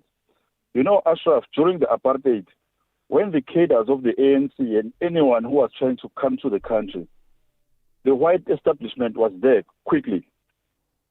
There was no in and out in an unorderly fashion. They knew from people from Malawi who were coming to South Africa, there was order for them to come to and work in the mines. What is failing the ANC, Ashraf? That is the question that the current government must face. This thing, Ashraf, of them investing 600 million, I'll tell you, that is the counterproduct. This is counter-revolutionary to them, because at the end of the day, it's fear. More for them, it's because they know that the people are going to revolt against them, that they are investing the money in the security state apparatus. Well, I mean, I hear that. Some may say that's the reason. Others will say they have to provide security anyway when people are being asked to shut down and others are being forced to shut down. I'm not saying it's your organization. With the thing with protests, different groupings form their own group. All right, Lou, thanks for that. You've made your point as well, and very, very clearly as well. I mean, interesting. I'm picking up Hopewell Chinono's tweet. He tweets under Daddy Hope, right? So, born in Zimbabwe, saying the South African police services preparing for tomorrow's anti-immigration marches. The tragedy is that the 600 million rands used to put this much-needed security apparatus in place could have been used to create jobs, provide training opportunities and assist the unemployed. I call it a tragedy because on the 1st of July, after the marches, the same people who are unemployed today will be unemployed. Their lives will not have changed, despite the 600 million rands that will be spent on policing and other related issues tied to these marches. That's an interesting one, and that's similar to what the previous caller said. Do you have that view as well? Well, we do live in a very, very unequal society, and inequality is a big issue. We'll talk about inequality next. Oh, yeah, boy. Soweto. Bonjour. This month is all about youth courage. Saisusa from then with 50 years of 1976. And Vandag Skimsam, we have the courage to become. Silete Kaya and stand with our community. Started with the thought. Now we have the courage to create, the courage to sound. Like the Red Bull Symphonic with Peace for My Peeps. Anything can happen, so get the courage to tell your story. Ubamalanga, our fun. Zanzi for sure is the source. From going live at Great Town to empowering the youth with the Enoch Matebuna Foundation. SAPC 1, Zanzi for sure, the source of youth courage. I got.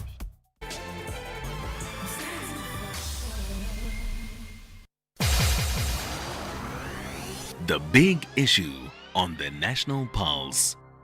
Right, so as you know, every week we have this big issue, and this week we focus on inequality, and I think one of the reasons that's prompted that is inequality is a major driver of public dissension and public disorder and concerns, and therefore the type of protest that we witness. So, for example, even the issues about foreign nationals, the real issues in our countries, the issues of inequality, perpetuated by joblessness and other issues. So let's talk then about inequality and what that really means, and let's look at the numbers. With me, Risenga Maluleka, Statistician General. As always, thanks for joining us on the National Pulse. Let me greet you, Ashraf, and greet the SAFM listeners. Thank you for your time. So we thought, as we start talking about inequality all week, perhaps a good way to start is to get the data right? So, firstly, what is your understanding when we say we have inequality in our country? What's your Statistician General definition of inequality? Well, inequality is the difference between the haves and the have-nots. And largely what happens is it's measured in what we call the Gini coefficient, which then the lower, it's between 0 and 1. So if it's very low, assume it would be at 0. Then it would mean everyone is equal. But the moment it goes higher, at above 0.5, 0.6, then it shows that it's starting to be higher. Now, there is a context here that the last inequality numbers we produced were in following the 2013-2014 income and expenditure survey. We have conducted another income and expenditure survey, and we have been able to release the income patterns and the expenditure patterns in South Africa. We have also released the poverty numbers. It's only this year that coming out of the 2022-2023 data, we will release new inequality numbers. Okay, so and to put that into context, when we talk about inequality, if I look at an example, and I'm just guessing, right? If we say there's poverty in, or there's famine in Ethiopia, for example, or say Somalia, right? And if everybody's affected by the same level of poverty, then they're poverty-stricken, but in fact, it could well be an equal society because they're all affected by that. Inequality compares the differences between the haves and the have-not. As you said, you could be all equal and all poverty-stricken. That's not inequality, yeah? Certainly. So if you look, for example, the black Africans in South Africa during and just after the fall of apartheid, they were sitting relatively all poor and hadn't made any strides into the income bracket. Not that they have made much. They have made sixfold coming out of 2006. but saying that they are still the lowest in terms of income in the entire country on average at household level. So then their inequality would have been very low. You would say they are equal. Whereas if you compare them with other population groups, especially with the Indian Asians as well as with the whites, the inequality would start shifting, because at the lowest level are the black Africans and the colored population group, and at the higher level is the whites, followed by the Indian Asians. Actually, the Indian Asians are catching up with the whites in almost all aspects of life. Perhaps let's talk about that. I mean, give us some numbers. So, if I said, is there an inequality index of sorts? I mean, your point is right. You can't give an opinion. You have to measure it based on data. So what does the data tell us? Let us start with what we call every year coming out of the what is that consumer price index. We produce what we call poverty lines. There are 3 lines that we make available, even if on that year we don't have new data for poverty. So let us go back, say, to the year 2022, as well as and look at what happened. We have 3 lines. The food poverty line, that is anybody falling below that number would be considered vulnerable to food poverty or to hunger. So is the lower bound poverty line, where we are actually tracking coming out of the National Development Plan. We are saying we will track the lower bound poverty line. These are people who have to make a decision whether they need to buy food or some basic necessities. And then the upper bound poverty line is the one that tells us if people will afford a minimum livelihood, like buying a cell phone and the like.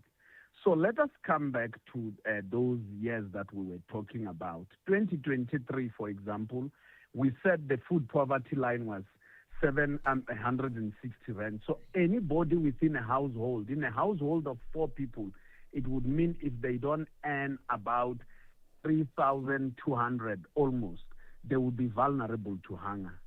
And 4,000, if they don't earn that on the lower bound, which would mean that per person it's 1,058 rand. So if they don't earn 4,000, they would be considered to be poor according to the South African definition of the lower bound poverty line. Having said that, then we come and look at the number of people that we said were food poor in 2023. We said that about 17% of the population would remain food poor, and that would translate into the region of about 10.8 million. And about 23 million people would be poor as in using the lower bound poverty line, which would then come to about 37.7%. Only about 20% of the population, when you also include those in the upper bound poverty line, only about, not 20%, 20 million in South Africa are considered not poor. 20 million considered that not. That is when you include the upper bound poverty line. Is there? We've got about a minute to go before we get to news time. So to conclude, then, is there? Would there be this happy medium between extreme wealth and extreme poverty? I mean, that exists in many countries in the world. But if we had to say statistically, what would be the happy income generating or earning medium that a family of 4 people needs to earn to be seen as like, okay, you're not super rich, but you're not poor. You're maintaining a nice balance. And if we can increase that, then that's where we're okay, because we'll have less inequality. We are not measuring happiness, only the state of Bhutan in the world. And I think France tried to measure happiness at some stage, but Bhutan did measure happiness and well-being. But let us look, for example, the lower bound is what we are tracking in the National Development Plan.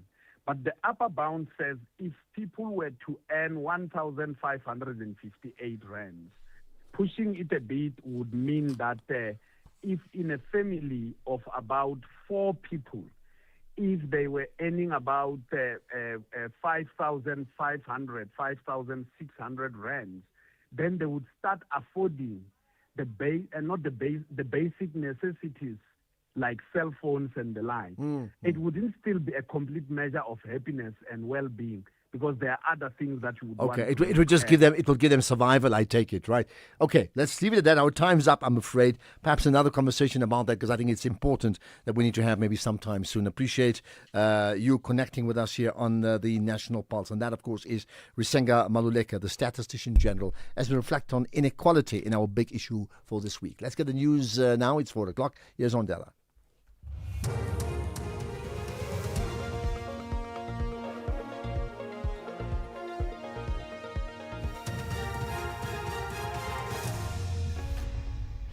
Thank you, Ashraf. On the top stories, 4 die in a car crash in the Northern Cape, and Feroz Khan remains in a critical condition in hospital.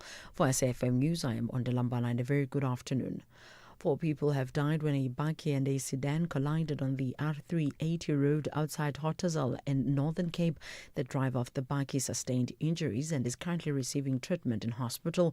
Provincial Police spokesperson Tabuli Dabe says they are investigating a case of culpable homicide. It is alleged that a single cab bakkie with 2 occupants and Volkswagen Polo with 3 occupants collided on the R380 road between Hotazel and Black Rock. 4 males believed to be between the ages of 30 and 50 years were certified dead at the scene. 1 body was reportedly found outside the vehicles, while 3 individuals were trapped. The driver of the single cab bakkie sustained injuries and was transported to hospital. Former Finance Minister Trevor Manuel says South Africa's defective system of governance has contributed to the shutdown scheduled for tomorrow by anti-illegal immigrant groups. Manuel was speaking at a National Democratic Revolution seminar in Houghton, north of Johannesburg. He said that inadequate channels of communication at different levels of government result in citizens finding alternative methods to resolve the challenges they face. And people don't have a means of communicating with those who purport to represent them. And even though structurally it's better designed at local government level, where you have ward representatives and PR representatives, I would hazard it doesn't exist in that way. We allow public representatives to get away with doing the very, very, very least. And what doesn't even feature on that list is much communication with the people they represent. That's a problem. So if you ask Jacinta Ngobesi Zuma who her public representative is, one would hope that somebody like that would have been contacted by a public representative and that there's communication. I would hazard not. Forensic investigator Paul O'Sullivan has told the Madlanga Commission that the alleged infiltration of criminal syndicates into law enforcement agencies is not new. O'Sullivan is testifying before the Commission. In July last year, KwaZulu-Natal Police Commissioner Nhlanhla Mkhwanazi held a media briefing in which he alleged that South Africa's law enforcement agencies had been infiltrated by criminal syndicates. O'Sullivan further testified that Mkhwanazi had long been aware of the alleged infiltration within the SAPS. Actually, it's been going on for donkey's years, and to have it suddenly thrust into the public eye on the 6th of July last year, I will be later explaining that, in my opinion, that actually there's another motive for what happened last year, and we'll come to that later, Commissioner. The lawyer of suspended Deputy Crime Intelligence Head Feroz Khan has confirmed that his client remains in a critical condition in hospital. This follows a shooting in Houghton, Johannesburg last night in what police believe to have been an attempted assassination. Khan's lawyer Zubair Khan says doctors are focused on stabilizing him while access to the hospital has been restricted and security has been heightened. Access to him is limited, and there is high security at the Netcare facility, which is appreciated by his family and his legal team. There's been some contact with the Madlanga Commission, and we understand that they have directed representatives to arrive at the hospital to confirm that General Khan has in fact been shot, or alternatively whether this is something less serious than what it's made out to be. Police in northern Germany say 5 people have been killed in a shooting at a youth facility in the town of Schade. Officials say 2 people have been arrested, one of whom is a suspect. Police have not provided information on the age of the victims or possible motive of the perpetrator. The BBC's Jessica Parker has the details. Police have told the BBC that 5 people have died after a shooting earlier today. It happened in the town of Stade, which has a population of around 50,000 people. The town lies in the north of Germany, just west of the city of Hamburg. 2 people have been arrested, according to the authorities, including the suspected shooter. Police say there is no ongoing threat to the public and that a possible motive isn't yet clear. Recapping the top story, 4 people have died when a buggy and a sedan collided on the R380 road outside Hotazel in Northern Cape. I'm Mondela Mbara for SAfm News Headlines at 4:30. In sports this hour, South Africa qualify for cricket's Olympic return at LA 2028, and Erasmus anticipates tough England challenge. More details at 4:30.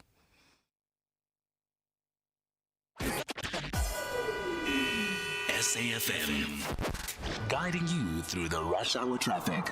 Good afternoon. Heavy commuter traffic on the N1 North getting through into Midrand. Today it's a crash between Buccleuch Interchange and Allendale, and all the approaches are backed up. The Mike 1 from Sandton, the N3 from Limbro Park, and the N1 from Sunning Hill. All of those highways into Buccleuch solid right through to that crash. It's about the Yatesgate Bridge area. And then southbound traffic, having a look at that. So from Allendale down towards Yatesgate is pretty heavy. The N12 home to Protea Glen and Lenasia queuing up again into the left lane closure that's there approaching the Cliffsrow Valley exit. Durban, the Esplanade, outbound looking fairly busy. Cliffdale, Key Ridge, earlier crash there is cleared. The news not so great if you're driving up to Pietermaritzburg. There are 2 broken down vehicles and a crash between Ashburton and Market Road. Heading into Pietermaritzburg from the Ashburton side is very heavy. Cape Town, let's start with a check on Chapman's Peak Drive, which remains closed at this hour. So if you need to go on or off South Peninsula, it's going to be O'Carp-Savek or the main road, and traffic lights down. Marine Drive at Boundary Road, a heavy queue out through Parton Island towards Milnerton, and a crash on the N1 out of town just after Monte Vista Boulevard towards Kilbasson. Quite a pushback there towards Century City and Canal Walk as you wait to get through that and out towards Belleville. With your traffic updates, I'm Rob Byrne. The National Pulse with Ashraf Garda on SAfm. You're listening to the National Pulse, weekdays 3 to 6 p.m. Right, listen, I welcome your reaction on all things. We've got June 30th. Would you be one of the marchers protesting in the streets of South Africa tomorrow, wherever you may be, protesting against undocumented foreign nationals? And if so, why? And what would you like to see as the end goal? Number 2, would you be one of those who are vehemently saying, no, I will not march, I oppose what they're doing? And explain that to me why. And I'm not talking about departments. I'm talking about you, because I'm talking on a very, very personal level. And then thirdly, there are foreign nationals listening to the show, documented and undocumented. What do you feel about it? You can be anonymous if you like. What do you feel? Just let me understand where you are. And then the last one. You could well be a person, particularly in businesses, I think, who have employed foreign nationals undocumented up to now. What's your thoughts right now? What's going on in your mind? What's your plan of action? Because whatever happens tomorrow and the days thereafter, I think there is a shift that's taken place. That means at that point of government just allowing people into the country without sufficient checks and balances. I mean, I don't think that's going to happen any longer, because there's just so much pressure. Which does not mean, however, that how you fix the problem must not be done in a humane way. I would support the humane way of dealing with it. But going forward, things will change, right? So I'd like to know what you think. We'll talk, by the way, about rethinking the policy of decriminalization and improved resource allocation to drugs, right? Very interesting conversation. Then we'll chat to Pat Matlango of Pat on Brands in our feature about growing your own business. He's got some really good ideas. Later on, we'll chat to Tebogo Khas, coming up after 5, about his thoughts calling for peaceful restraint tomorrow and throwing in the Constitution as well. All of that to come. If you want to comment on Bafana, do so. For me, it's really one of 2 things. they've lost. They're out of the World Cup. That's done, right? Less about going into the details of the game. I think others have spoken about it. But more, did they meet up to your expectations? And therefore, that's great. Did they actually surpass your expectations and therefore need celebrating? Or did they actually perform lower than your expectations in total? Not just one game. They played 4 matches, lost 2, drew 1, won 1. What do you make of that? And where to for the future for South Africa's national football team?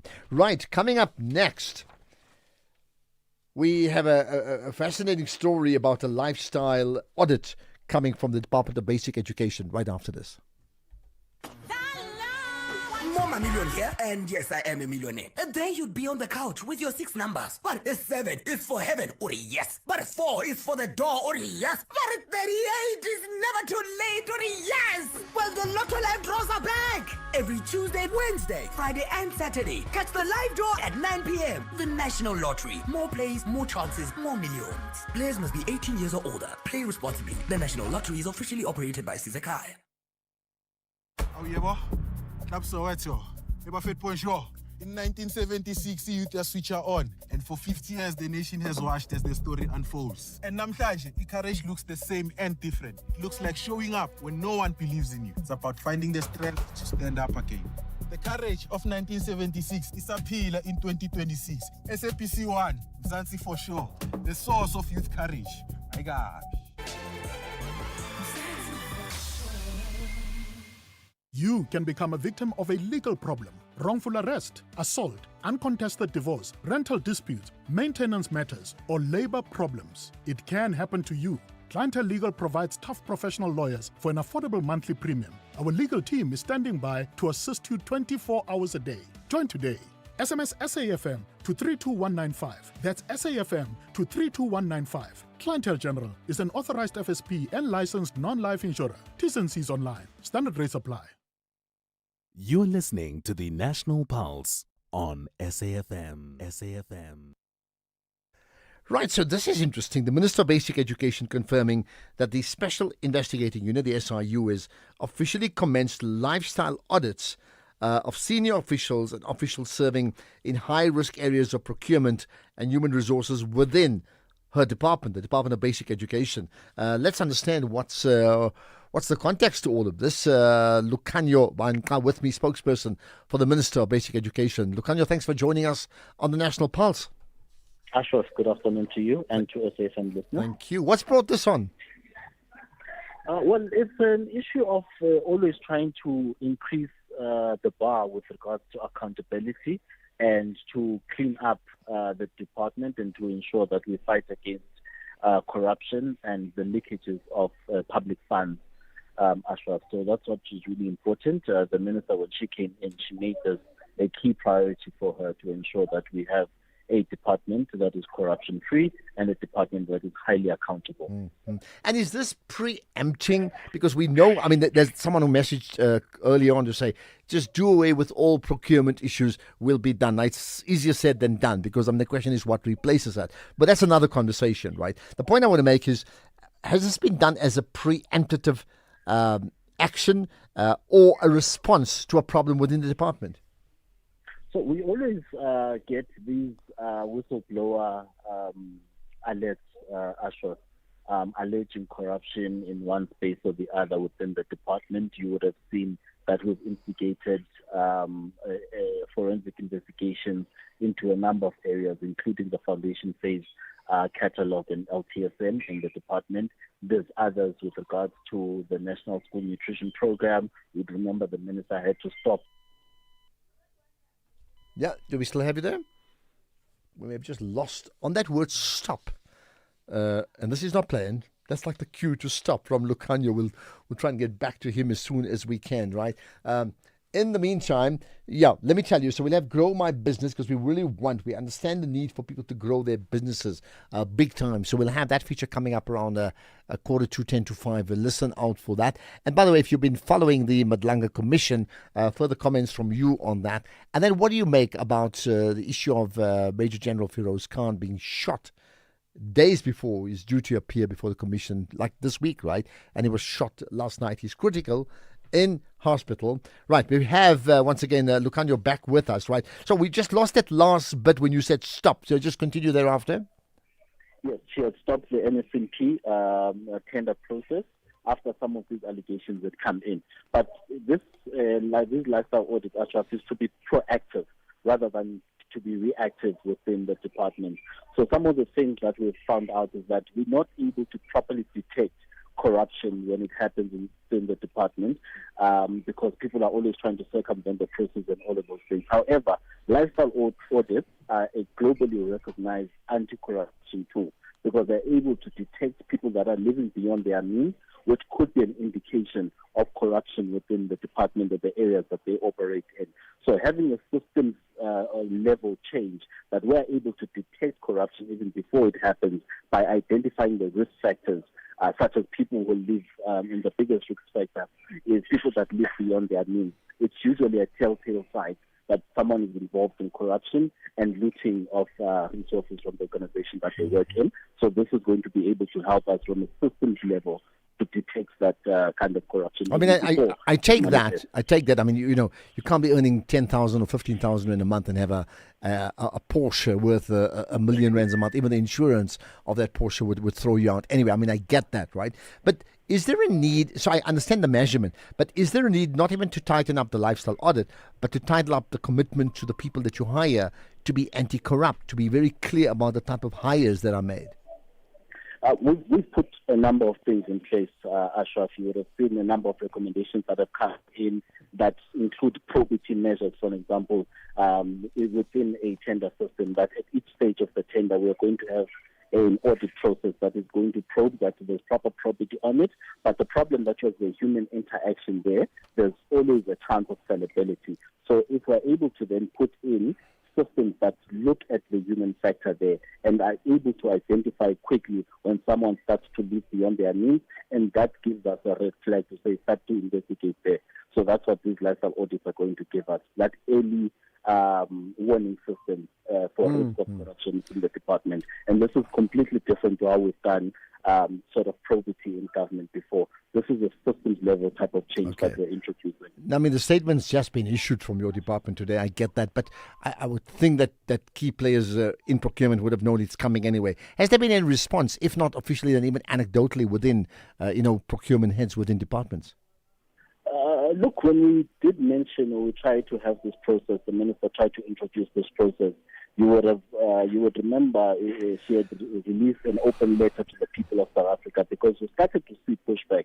We started to see coordinated bot campaigns on social media that sort of tried to malign the minister's character. You would have seen coordination between the officials in the department as well as some parliamentary political parties and their study groups to sort of try and push back against these lifestyle audits. And the minister made a commitment in that in that open letter to the people of South Africa that regardless of the pushback that is going to come, she's going to institute this. So yes, we've seen that pushback, but the minister had made a commitment that she would not back down.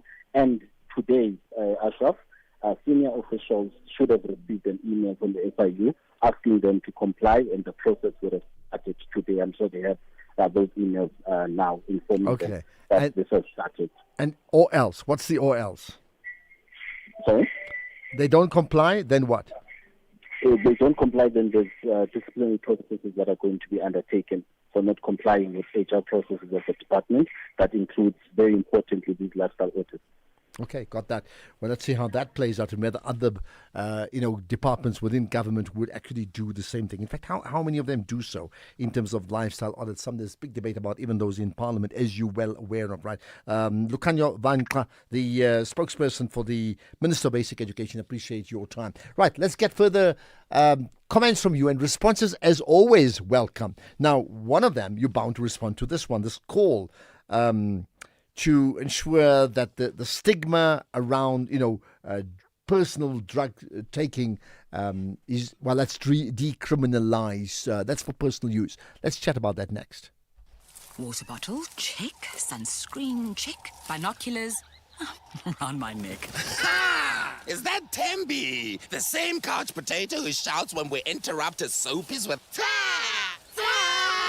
But look at her now. Wow, a professional bird watcher. Oh, I'm shook. She's finally out here. I love the peaceful sounds of nature. Live life outside with Cape Union Mart.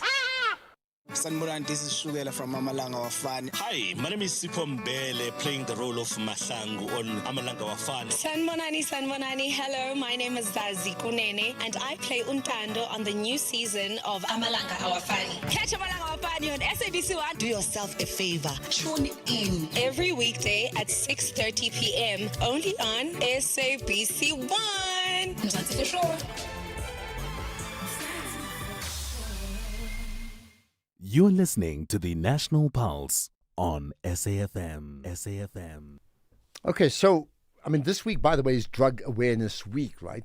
Now, the Vusubuntu Coalition for the Decriminalization of Drugs for Personal Use in our country has launched a national multi-sectoral movement working towards a situation where in our country, no person is criminalized for personal drug use. Let's understand the rationale behind all of that with Charity Monareng, the spokesperson for Vusubuntu, right, and executive director of the SSDP International. Charity, appreciate you engaging us on the National Pulse.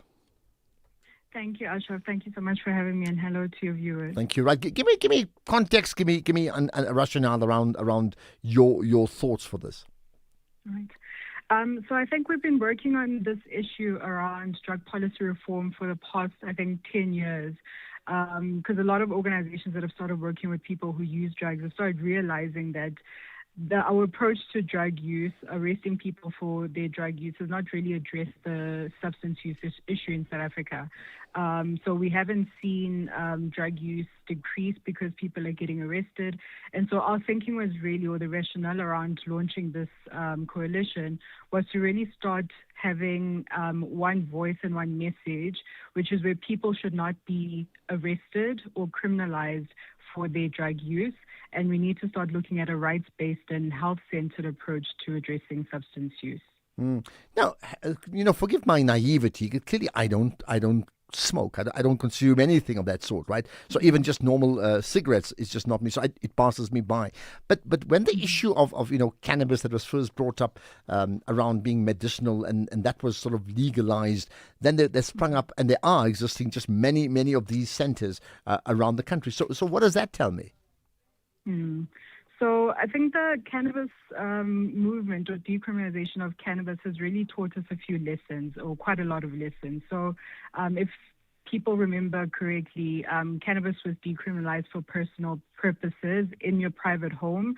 And so this movement, even though they've made provisions for people to smoke and cultivate in their own homes, we're starting to see that there's this gap or gray area where the commercialization or the sale of cannabis hasn't really been addressed. And so we're starting to see all of these stores pop up. And so it makes it seem as if use has increased. However, what we're trying to advocate for is for people to not be arrested for their substance use. Because a lot of policing is happening in poorer communities, and people who are most marginalized, we're finding them being targeted by police officers, probably because police officers need to be seen as performing by arresting more people who use drugs, because they're easy targets, and even sex workers, for example. And so really our thinking for this is to ensure that our country is looking at more human rights-based approaches, because the more people are criminalized, they're avoiding accessing health services, and essentially we're starting to see an increase in a lot of blood-borne diseases, especially among people who inject drugs. And so this is really a platform for us to start really having conversations, or real conversations, about what's really paining our communities. So, and this you're talking about when you say decriminalization of drugs for personal use. I mean, explain the range of drugs you are referring to. So in this campaign or effort is to decriminalize use for all drugs. So whether you're using cannabis or any other illegal substance, so heroin and all substances essentially, because obviously alcohol and cigarettes, you don't really get arrested for using alcohol or cigarettes. And so this is mostly for illicit substances. And so we don't want people to be, we don't want resources to be put into arresting people for their use and possession of small amounts. What we're rather advocating for is for the focus and resources to be shifted to your more violent and predatory crimes, as well as corruption. So how far down the line? I mean, one is the call. What happens next? Mm-hmm. So we've launched the coalition. Obviously, this has been a work in progress for the past few years, and so we've launched now. And so right now, what we're working towards is essentially legal reform, but this is obviously a 10-year journey and even longer. But we're slowly starting to now start having dialogues or community conversations, but also shifting the narratives in the media to really start talking about the real issues in South Africa and really exploring alternatives to incarceration for substance use. Okay, let's leave it at... Yeah, I think we just lost Charity. Okay, that's fine. Let's leave it at that. Charity Monareng, the Ubuntu spokesperson, calling for the decriminalized... Part of us, this coalition, right, calling for the decriminalization of drugs for personal use. Where do you stand on that? On-side, off-side? I'd like to get your thoughts on that too, and any other opinions on any of the other big issues you wish to talk about. Go for it. With the ever-changing financial landscape, it can be difficult to make sense of all the moves at times. Join me, Jimmy Moyaha, on the SAFM Market Update with MoneyWeb, Mondays to Thursdays, 6 to 7 p.m, as we break down the key market trends, top financial stories, and smart investment insights, all in one place. It's everything you need to stay financially informed and ahead of the curve. You're listening to the National Pulse on SAFM. SAFM. Right, let's get to you, right? So here's a comment. It's very, very topical, of course. Hi, Ashraf. My name is Gona. I believe that it is a failed assassination like Makotsi's, where Makotsi, I think, could have staged his. Feroz Khan could have staged his, and by mistake, the bullet had hit him. But then that's not a failed assassination attempt. I'm trying to understand. I mean, there's a thought, and I've heard that where people say it's a ploy. You know, you get shot and you stay in hospital. You don't have to appear before a commission. That's one aspect. But then that would not be a failed assassination. That would actually be a ruse, if I can use that word. You can give me your own thoughts too. Hi, Ashraf. Ashraf, if you are privileged to be affording, from what the gentleman was just saying now, you won't be participating on this strike tomorrow. But if you are like us and you feel the struggle and you feel the heat and you see the economy and you're looking at the status of the country, you're going to definitely join the protest, because clearly the government does not take us serious. So I strongly believe this is the only language he can understand. I wonder, and yet many others are saying that in the issues of joblessness and inequality and poverty, that you are, what's the right word, barking up the wrong tree. I mean, I've heard that, right? So do you think that's true as well? Or meaning, don't target the foreign nationals, even if though many of them may be undocumented and illegal in the country. The bigger issue is still, where did the problems arise of issues of shrunken growth in our country and corruption that has stripped us of our ability to manage our daily lives as a country, as South Africa Inc.? Hi, Ashraf. This is KG in Stack's room. Tomorrow, the 30th, will be just like last year's 30th to me. In fact, what I will be doing is to preach that there is no African who is a foreigner in Africa. Simple as that. Unless people are forgetful of what happened in Sharpeville 1960 about the Dom Pass. Well, you're right about the Dom Pass, and I mean that's the one part that I don't like. And I've said this before. Whatever your feelings are, it's illegal. You actually can't go up to people and say, "Show me your credentials," person to person. Because that is sort of reminiscent of a pass. It really is, right? And it's illegal, my understanding. But the overall point you have to also understand the frustration of people feeling that if they don't put pressure on government, who is going to do so? Good afternoon, John. You know what is in my mind? Tomorrow I'm going to join the march, peaceful march in city of Matlosana CBD. Bafana, they are coming back home. They must also come to join us. Even this guy, Mackenzie, was making noise. Abahambe. We are waiting for him to finish what did he started. Because of community are angry now. They raise voice. We are tired about undocumented foreign. They must leave. City of Matosana police station, there is no bag. But now government spends 600 million for only 1 day or 2 days. Hey, something big is coming. Keep pace, Matosana. But what is the something big that you talk about? I mean, it's an interesting one. Listen, let's get it right. If you're undocumented, you should not have been in the country in the first place. Something has gone wrong. But how do you fix up the problems of years and years in 1 week? Can you actually honestly do that? Let's get the news headlines. It's 4:30 years on Delembana. Thank you, Ashraf. On the news headlines, motorists travelling through Pretoria's city centre are being urged to expect significant traffic disruptions tomorrow. Hundreds of demonstrators are expected to march, calling for undocumented migrants to leave South Africa. A Malawian bus driver accused of smuggling explosive cables worth over 100,000 rand has appeared in the Musina Magistrates Court in Limpopo, and a new UN Development Programme report warns that the economic fallout from the conflict in the Middle East is forcing developing countries to spend heavily on fossil fuel subsidies, leaving less money for healthcare, education and climate action. I'll be back with the full update at the top of the hour. SAFM, guiding you through the rush hour traffic. Well, we've got a major crash up in Midrand today, and it's having a really big impact for anyone wanting to get out of Joburg up in towards Midrand, Pretoria or Centurion. The crash scene is by the Yatske River Bridge, which sits between Buccleuch Interchange and Allendale Road, and the traffic is heavy. It's all the way back to Alex on the N3, it's back to Ravonia on the M1 going north, and it's back to Melrose on the Mike 1. So all of those highways getting up into Buccleuch under a lot of pressure. There's also some big delays coming southbound as well from New Road down through Allendale and down into Buccleuch, southbound towards Joburg, being held up by some roadworks, and of course onlookers at the major crash on the northbound. The northbound has 4 lanes closed, so very heavy backlogs. You want to avoid Buccleuch. Some of the local alternatives obviously already under pressure as well. N12 home to Protea Glen in Malaysia, queuing from Eldorado Park into that roadwork section down by the Cliffsroad Valley Road exit. A crash on the M1 North at Buerta Avenue, so some delays heading into that from as far back as John Foster Drive.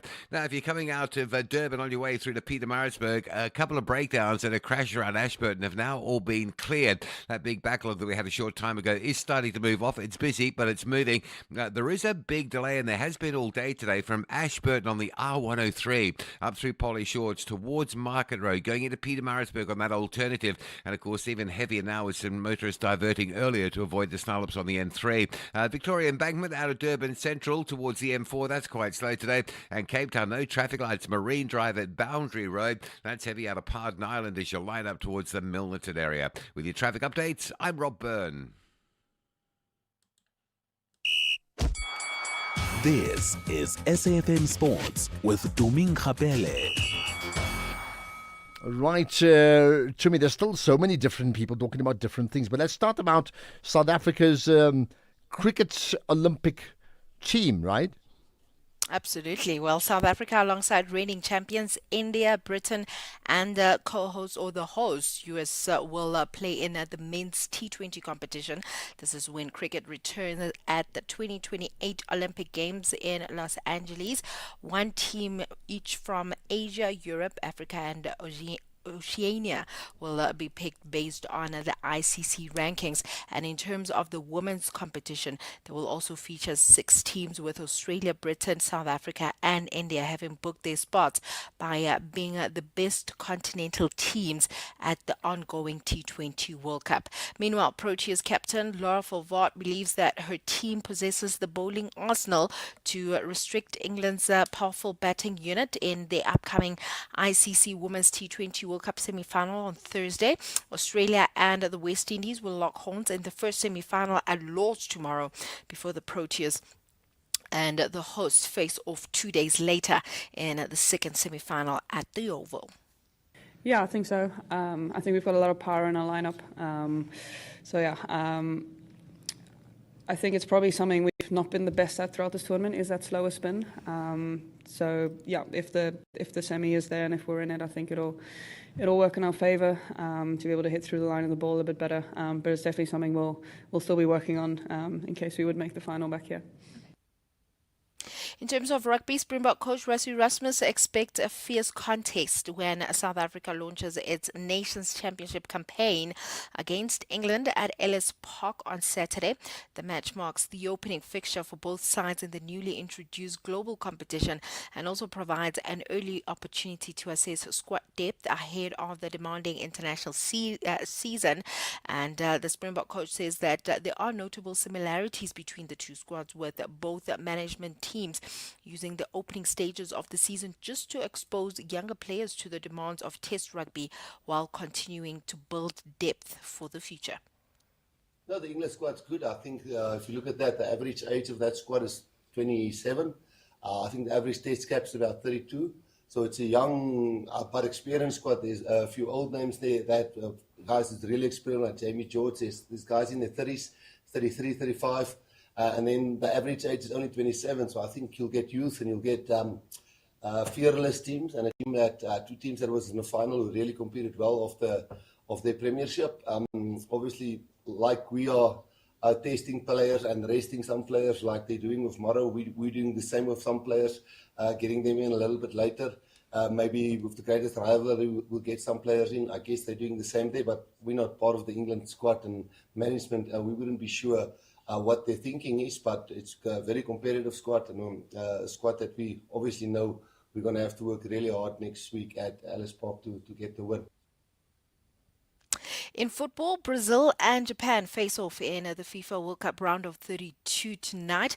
Brazil finished top of Group C after one draw and two convincing wins. They drew 1-1 with Morocco before beating Haiti and Scotland 3-0. Vinicius Jr. has been in excellent form with 4 goals, while Mateus Cunha has scored 3. And Brazil also received a major boost with Neymar returning from injury in that final group match. For Japan, they qualified for the knockout stage after finishing second in Group F, and they drew with the Netherlands and Sweden and claimed an impressive 4-0 win over Tunisia. And Ayase Ugueda and also Daichi Kamada have each scored 2 goals and will definitely be key players as Japan looks to upset one of the tournament favorites. Kickoff is at 7 p.m. Also in action today, there's Germany versus Paraguay at 10:30. Meanwhile, Manchester City have confirmed the appointment of Enzo Maresca as their new manager on a 3-year contract to succeed Pep Guardiola. Chelsea say that Maresca will pay them an undisclosed amount of compensation, and this will be the 46-year-old's third role with the club after previously serving as the league coach of the elite development squad, winning the Premier League 2 title back in the 2020-21 season before working as part of Guardiola's coaching staff. Overall, Maresca has worked as a senior manager at 3 clubs before City, Parma, Leicester City, and also Chelsea. In tennis, defending champion Jannik Sinner headlines opening day action at Wimbledon as he begins his bid for a second straight title, joined on centre court by Novak Djokovic and Arina Sabalenka. This year's tournament arrives with major storylines from Serena Williams' shock comeback to Djokovic's chase for more Grand Slam history, while players have ended their prize money protest after constructive meetings with the officials. So really looking forward to all the action that is happening over there in terms of Wimbledon. But Ashraf, I guess our hearts are still bleeding after Bafana were knocked out of the World Cup. I'm trying to get that image right. My heart is bleeding. Can you just imagine if someone can visualize that? Yeah, I think we would. I'll tell you what I'm disappointed in, right? That I did tell you before, I support Bafana 100%. I don't rate them. I never felt they were good enough overall, okay? But having got into the last 32, they played against potentially the easiest game they're likely to get in the last 32. And Canada probably felt the same way, meaning we never would get another opportunity now to have got into the last 16. by playing anybody else but Canada. The opportunity was there, and we did not go for it. We didn't, and that's what you see. To be outplayed, and let's say you lose 5-0 to Argentina because Messi gets a hat trick. I mean, that's fine. You're up against a genius or on form. You can't do much about it. I think on this game we were not brave, and if you're not brave, you end up winning nothing. Absolutely. I think yesterday the defenders, but all were the ones that carried the team. Obviously, we saw some important saves from Ronan Williams. We saw that Mudiba producing that goal line clearance, but they couldn't hold the team for the full game and that extra time also. And I just feel like with Bafana Bafana and just looking at their performance overall at the World Cup, I'm still saying we still need lethal strikers. Like we need top strikers that can score for us, because I found myself always just saying, can we just score? We are heartbroken. We're really proud that they did make it to the last 32. A lot of people were very confident that they'd make it to the last 16. So you are correct that it was a chance for the team to make it through to the next round. And if you hear most of the interviews of the players, they're heartbroken themselves. It's as if they let themselves down. Exactly. I mean, I look at two examples that come to mind. I think Morocco plays against the Netherlands tomorrow morning. It's one of the toughest games to play for them. I'm looking from an African perspective. I think Cape Verde plays Brazil, if I'm not mistaken. Correct me if I'm wrong. Argentina. So, I mean, they're up against it. If they win that, those are magnificent results. Now, we had Canada. We really had a chance to win it. The lack of creativity was obvious. And in the second half, even less so because of the changes made by the coach. We were playing for extra time. We were playing for penalties. And you very rarely get that right. And that really disappoints me. Absolutely. Oh, well, we move on. And I guess the big question is Coach Hugo Bross really going to step down or not? I think even there his comments were rather contradictory. He first said he was definitely gone, he was out. He's been saying it all the time. Last night he's like, I need to talk to SAFA first, or FIFA first rather. Like, no, SAFA, sorry. Why that? Like, what have they promised him? Or you could say, I'm stepping down as the coach, but yes, we're going to negotiate a new position for me. The story is Pitso Masimani is waiting in the queue, and maybe the team needs to go to a step further in terms of where, because this is the bottom line for me, and we can end on this one. Ultimately, we can't be judged by competing in the World Cup. We have to be judged by being amongst the very best. So in a tough competition, like the minimum, when we get to quarterfinals regularly, then we know we're a great football nation. We're not there at the moment, unfortunately. Maybe he just wants to win the WAFCON first. I mean, the AFCON before stepping down. Well, I'm talking about the World Cup, clearly. Yeah. All right, Jimmy, more in an hour. EFC is live this Thursday. Cape Town's very own undisputed bantamweight champion, He's the troublemaker Jacobs, puts his gold strap on the line. But a hungry challenger, the relentless gift walker, steps up to the biggest stage to try cement his name in the history books. How's the troublemaker sound? Sounds like it's good to me. One champion, one challenger. Live this Thursday from the World Sports Betting Arena. Watch it on SABC Sport Channel on DTT Channel 4 from 7 p.m. Brought to you by SABC Sport.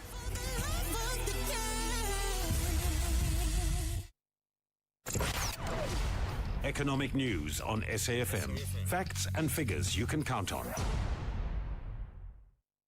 Right, let's get to the numbers, the other numbers that matter with Makwe Masilela, Chief Investment Officer at the Makwe Fund Managers. Makwe, let's talk about NASPERS. Yes, excellent results, Ashraf, coming from Nespas. Revenue up 51%, driven by the strong growth when it comes to iFood from Latin America and OLX in Europe. Overall financial performance as EBITDA up 84%. Profits as core headline earnings per share up 24%, driven by that strong growth when it comes to revenue and EBITDA, and also excellent performance from Tencent, and also positive impact from share buybacks. That has been good for them. And when it comes to the markets, renewed attacks over the weekend sparked heightened concerns over the fragility of the interim peace deal between the U.S. and Iran. Reports that both parties agreed to return to diplomacy helped the markets to start the session in positive territory, and we have seen bargain hunting creeping in. The bounce back we were seeing was a welcome development for the bulls. The market feels comfortable, Ashraf, treating these moves as tactical rather than structural, and renewed tensions in the Middle East threatened to rekindle inflation fears and support expectations for elevated interest rates, a trend which may not bode well for non-yielding assets like gold. We see gold is down 2% at 4,008, platinum is down 2.8% at 1,572, and after falling almost 10.6% last week, a war premium could remain present until the situation in the Middle East comes down completely. Brent crude is up almost 4% at $73 a barrel. Global stocks giving back most of the earlier gains as oil prices were higher, with the JSE turning flat to negative after rising almost 1% earlier, and we've been dragged down mainly by our resources. And the rand is down 0.2% against the dollar, 16.44, 21.76 against the pound, and 18.75 against the euro. Right, perfect. Thanks for that, Mark. We will connect again tomorrow. An hour of the markets coming up at 6, right?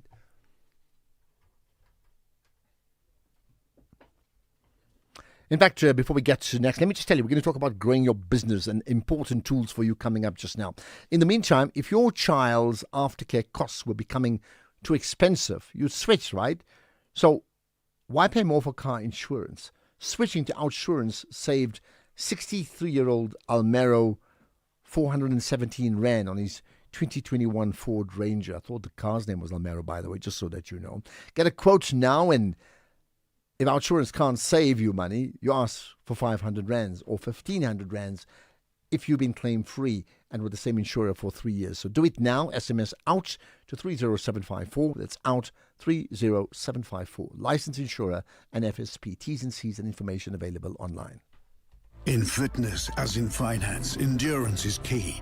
If you're 55 and older, you can get an interest rate of up to 10.25% with a Nedbank Electronic Optimum Plus account.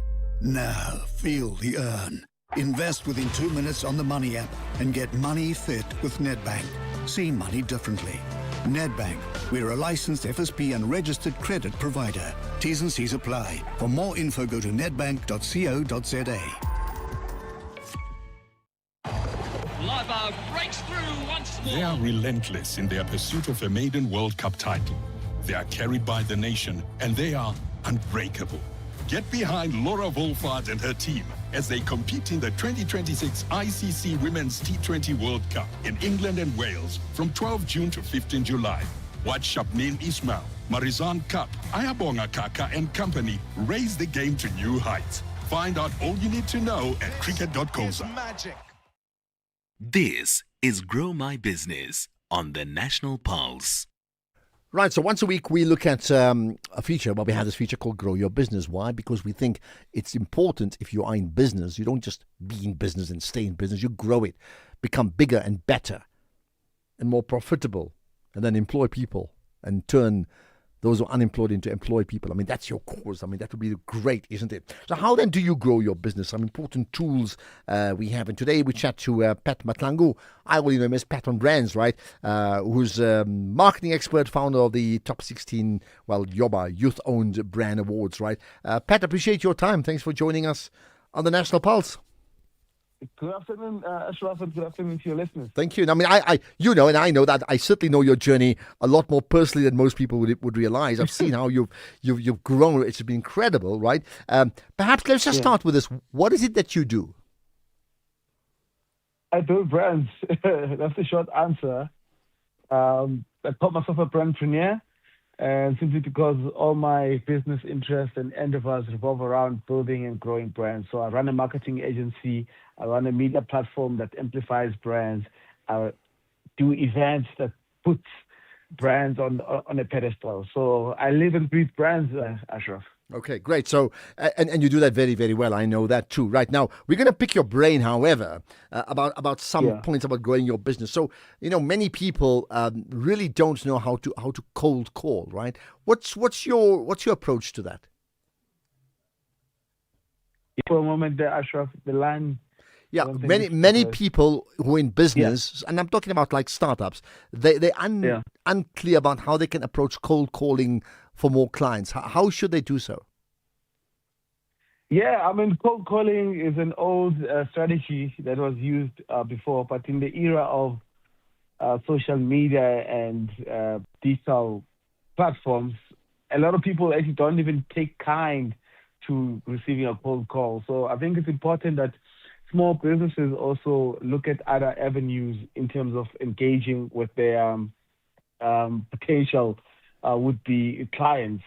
I'm not sure about you, Ashraf, but when I receive a call from an unknown number, thank God for Apple, because now it can screen the calls on my behalf. And if it's a sales call, I won't answer that particular call. So I think the time that we find ourselves in, it is becoming increasingly difficult to do cold calling. Hence, it's important that any small business owner familiarize themselves with other platforms through which they can engage their customers. Well, I mean, good point. I mean, you're right. I would hardly ever answer calls. They must WhatsApp me first, if I didn't know them, right? So then you're saying using other platforms, in practical terms, what should they do? So I'm a big fan of branding and marketing, so it's very important that they build awareness around their businesses and their brands, obviously through social media, through their website, through attending events and actually meeting people face to face and engaging with them and building that rapport over time. So there's no one sure way in which one can grow their business in this day and age. Also, when I say social media, I don't mean one particular social media platforms. Literally, your customers or your client could be on any of the major platforms. So it's important that you also engage with them on that front. But the best way to win a customer is, if you can get face time with them, you are halfway there, in terms of winning them. But through cold calling, because as you can imagine, we are all bombarded, with calls every other day with marketing messages. Everybody says, buy me, buy me, buy me. So one has to find unique ways to cut through the clutter by means of using digital platforms and also interacting with people in person. So if I look at yourself, I mean, you've got your company, let's call it your corporate social media platforms, and you've got you in your personal name, right? Like Pat Matlangu or Pat on Brands. I mean, and I'm very aware of that, right? So you're saying that having a strong presence in social media, in effect, it may not be cold calling, but it's a shop window to what you do. So someone like myself, even if I didn't know you, I would, over a period of time, become very aware of what you're doing. And it's possible that instead of you reaching out to me, I may reach out to you. Absolutely. And that's the beauty with these platforms, is that when you've sort of built a reputation online, all of a sudden you get a DM, someone saying, hey, can we please have a meeting? I foresee a potential collaboration between my business and your business, or us working together. And I think to your point, I mean, I've been on this journey for almost 10 years now, and I think I've reached that point where now people are proactively approaching me for collaborations or for us to service their brands. All right. And that's because of the consistent work that we've been doing online. Okay, so and also building networks. Yeah, going to events, meeting people in person. I don't think that can ever go away, given the fact that with all these other platforms, someone can simply block you. So those that say, I don't know. I'm just thinking about it now because someone said I maybe need a haircut, which I hardly do because I just have to shave my chiscop anyway, right? But assuming I did, and I need to know, and if someone had that business, and if that person in the barbershop business said, well, they're too busy cutting hair and they're too busy working on that business every day. They've got no time to post things on social media. They've got no time to go. They've got no time to go to events. What would you tell someone like that then? I'd say if you're a barbershop, look at Legends Barber, whose brand has grown to become actually a continental brand, purely on the back of using social media and posting. So you can't avoid it. So if you don't have the time to do it, you have to hire someone to do it for you. But that call again, hiring comes at a cost when you maybe can't afford it. What do you then do? There's no other way. There's no other way around it. You have to make the time. You have to make the time. I mean, I've seen.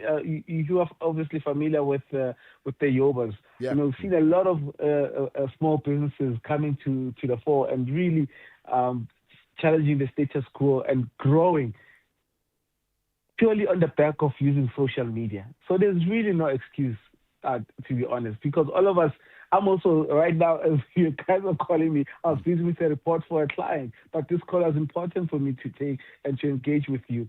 I also find time to post on my social media platforms because I know it's important. It's going to get me somewhere someday. So it's very important that people also get over the fact that they're too busy to do this thing. If you're serious about building and growing your business and your brand, you have to find the time. Yeah, it's a very important point I think you make. I mean, I know you've reached out to me to say, when are we playing paddle? And that's not because you think I'm a decent paddle player. It's because you know I play because I post on social media, right? I mean, that just gives you an example of visibility, right? Absolutely. And that's where we are. We are now living in the attention economy. Anyone who can capture the people's attention, they are more likely to win than those that sit in their corner and hope that a customer will come knocking to their door one day. Yeah. I mean, if I can, the top 16 Yobas or youth-owned brands awards that you normally have around June, that coincides with youth-owned brands, right? Share with us how did that grow? Because I mean, I think just telling us that story would be very inspiring to others in terms of their own journeys. I mean, when we started, we just got over, just less than 500 nominations, and right now we're averaging 3,000 plus entries every year. And we've seen also some of our winners that when they started, they were really sort of, one would say, at a crawling stage. But right now they're thriving and they're running, and they're now globalizing as well. So the platform has not only made impact on my company per se, but to all the people that participate through it. I mean, every year we give. By the way, when it comes to the Yobas, we only hire youth-owned businesses as our suppliers. We only give young people platforms to be either to be MCs or to be entertainers. So it's an entire ecosystem that is built by the youth for the youth. So we've grown tremendously, and we've had some big names gracing our stage, including last year the current group CEO of the SABC, Mr. Nomsa Chavedi. So we've grown leaps and bounds, and also we've extended our reach beyond the South African borders into the African continent. And how, let's say in the minute or two we have remaining, why did you start it, and then how did you start? Because I think that lesson is a lesson others can learn from. Why did I start it? It is purely out of my two passions, one being branding and two being youth development. So combining both passions, I figured there is a place that this platform can exist and actually celebrate brands that are owned and run by young people, because I believe that recognition can be the greatest motivation, particularly for young people. And how I started, really just out of an idea, zero sponsorship. Actually, we didn't have a sponsor until 2 weeks before the actual event in 2022.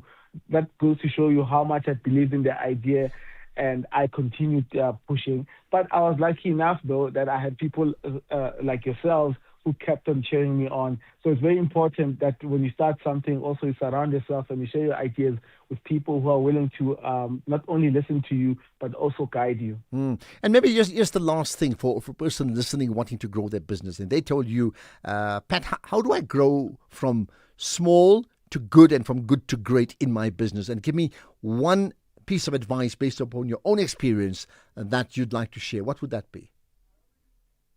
You have to be consistent in your delivery, in how you show up in the market, in how you deliver your services and products.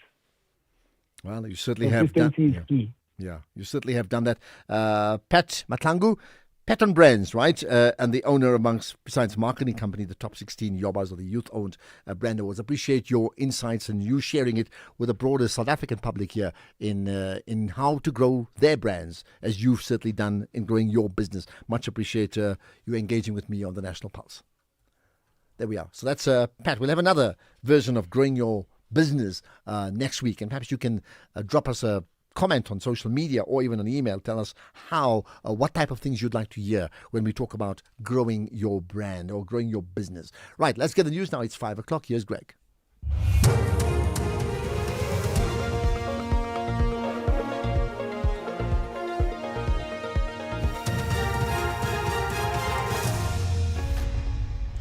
Thank you, Ashraf. On the top stories, motorists urged to expect heavy traffic around Pretoria CBD tomorrow, and report warns of economic fallout from Middle East conflict. For SAfm News, I'm Lambana, and a very good afternoon.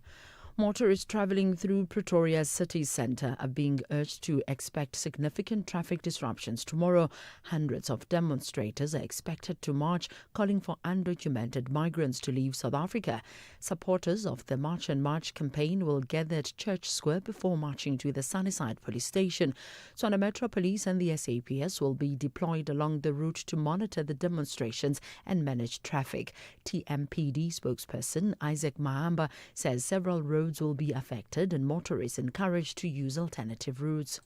The marshals will gather at Church Square in Pretoria Central by 10 a.m. and proceed to Sunnyside Police Station.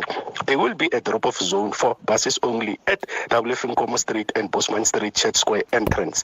Thereafter, buses are expected to proceed to the old Patco depot where they will be parked in Marabastad. Private vehicles will be parked at an open space at the corner of Kosimampuru Street and Madiba Street. No vehicles will be allowed at the Church Square. The following streets will be affected: Paul Kruger Street, Francis Bart Street, Lillian Ngwe Street, and Robert Sobukwe Street. A Malawian bus driver accused of smuggling explosive cables worth over 100,000 rand has appeared in the Mosina Magistrates Court in Limpopo. The accused has been remanded in custody. He had his case postponed to Wednesday next week for further investigations.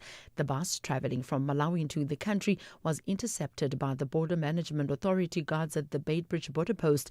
NPA spokesperson is Mashudu Malabi. A 39-year-old Malawian bus driver was remanded in custody after Border Management Authority found 100,000 worth of detonating coated in the rice bags at Beitbridge.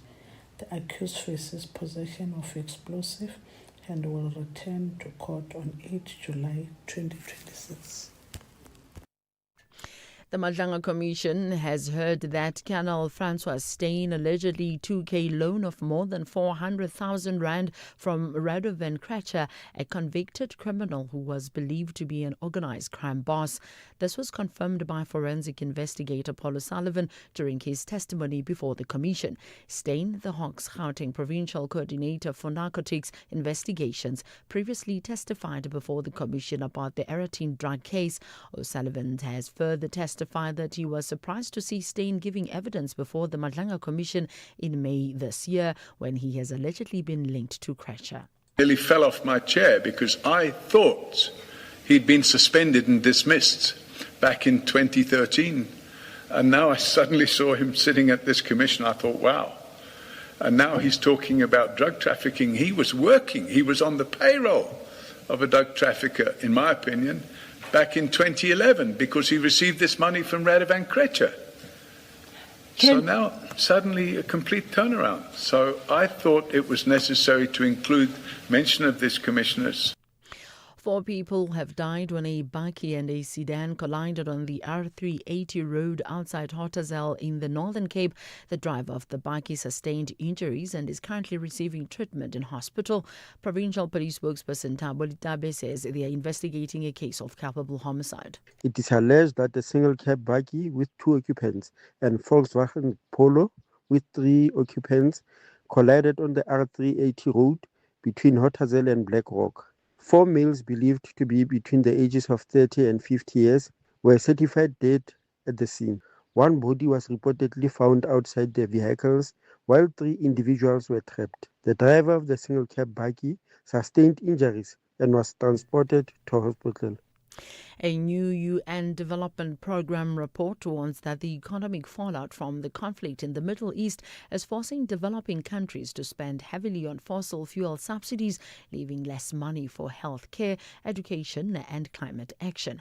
The report estimates global fossil fuel subsidies will reach $1.1 trillion in 2026, up by $410 billion from last year, as governments try to shield consumers from high oil prices.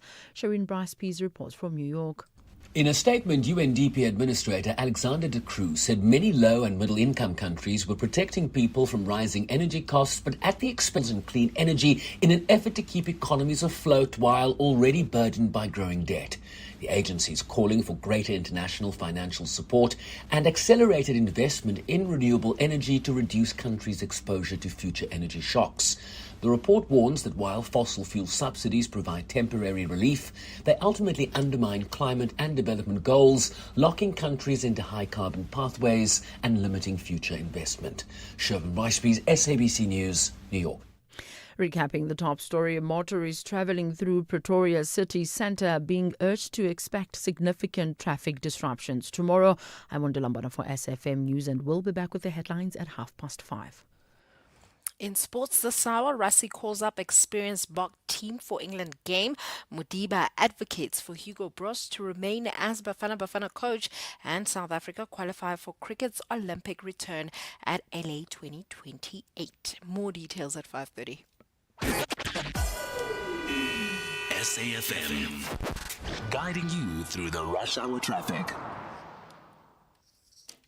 Still very heavy getting up through Buccleuch. Interchange out of Joburg on your way to Midrand, Centurion and Pretoria today. It's a big crash before Allendale Road and all those approaches into the Buccleuch interchange. It includes the N3 coming up from Limbro Park. In fact, there's been a crash around London Road as well. So from Edenvale up to London into the first crash and then London through Buccleuch. The N1 not too far up the road from Winnie Mandela. You're going to hit a big queue into Buccleuch, and the Mike 1 queues from around about Athol Oaklands Road, Melrose up into Buccleuch and straight onto the M1 up towards that Allendale crash. And anybody coming south stuck from New Road down through the Yatskate Bridge having a look at it. Some of the side roads, particularly the R55, is quite heavy as an alternative routing around that. Other issues today, the N3 South, Edenvale to Germiston to Bedford. You going north is quite slow. A crash coming through from Boksburg on the N12 west at Jeb Park Road. And of course, heavy backlogs getting down to Protea Glen and Lenasia on the N12 from Eldorado Park into that roadwork zone. Durban's Victoria Embankment is sluggish leaving the city centre today. A crash on the N2 north after the ramp from Spaghetti Junction. So between Spaghetti Junction and Mgeni Road through the roadworks, you've got a crash going north. You've got a breakdown going south on that section as well. The N3 outbound Sherwood to turn into the N2 north is under a bit of pressure as well. Ashburton, Pietermaritzburg looking clear at this stage, which is good news. And Cape Town still, that's the morning's crash with us on the Durban Road on-ramp to the N1 outbound. That ramp is obstructed. A lot of pressure on Durban Road at the N1 highway. Roadworks on the N7 north at Dunoon and no lights on Marine Drive at Boundary Road, causing a big delay out through Pardon Island. With your traffic update, I'm Rob Byrne. The National Pulse with Ashraf Garda on SAFM. You're listening to the National Pulse, weekdays 3 to 6 p.m. Well, you heard there's certainly people in the Gauteng region, but not just exclusively so. Durban or the Tegwini or KZN concerned about traffic issues, Western Cape, Eastern Cape, everywhere around tomorrow because of the planned protest, which could, and the call has been stay away or shut down. It's not maybe being adhered to, but there certainly are many cases of people not going to work. I do understand whether it's out of support or out of fear of being disrupted at their working place. Either way, we'll get an update on traffic issues from some of the regions later on, right? We'll also talk to COSATU and get their thoughts as well in terms of the planned national shutdown. I can tell you now they are not for it. They're for defending democracy. But they're saying defend democracy, reject the shutdown. We'll talk about that. We'll also talk to Tebogo Gas, the chairperson of Public Interest SA, who's got some fascinating thoughts ahead of tomorrow's protest. Right after this. In 1976, youth are switcher on, and for 50 years, the nation has watched as the story unfolds. And namhlanje, courage looks the same and different. It looks like showing up when no one believes in you. It's about finding the strength to stand up again. The courage of 1976 is a pillar in 2026. SAPC 1, Zanzi for sure. The source of youth courage. My God.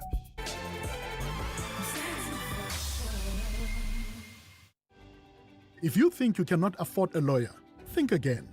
Clientele Legal provides tough professional lawyers for an affordable monthly premium.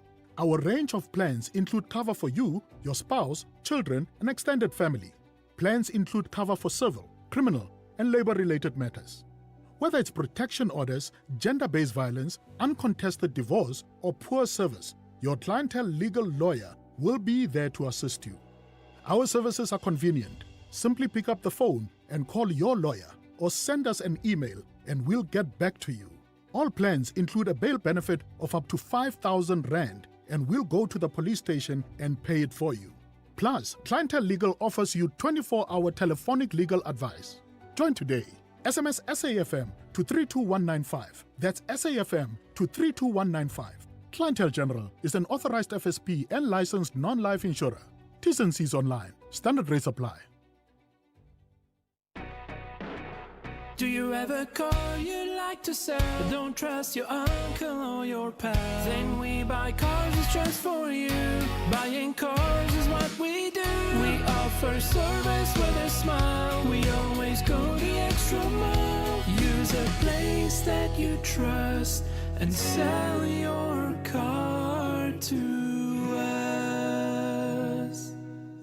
We Buy Cars, the easiest way to sell your car by far.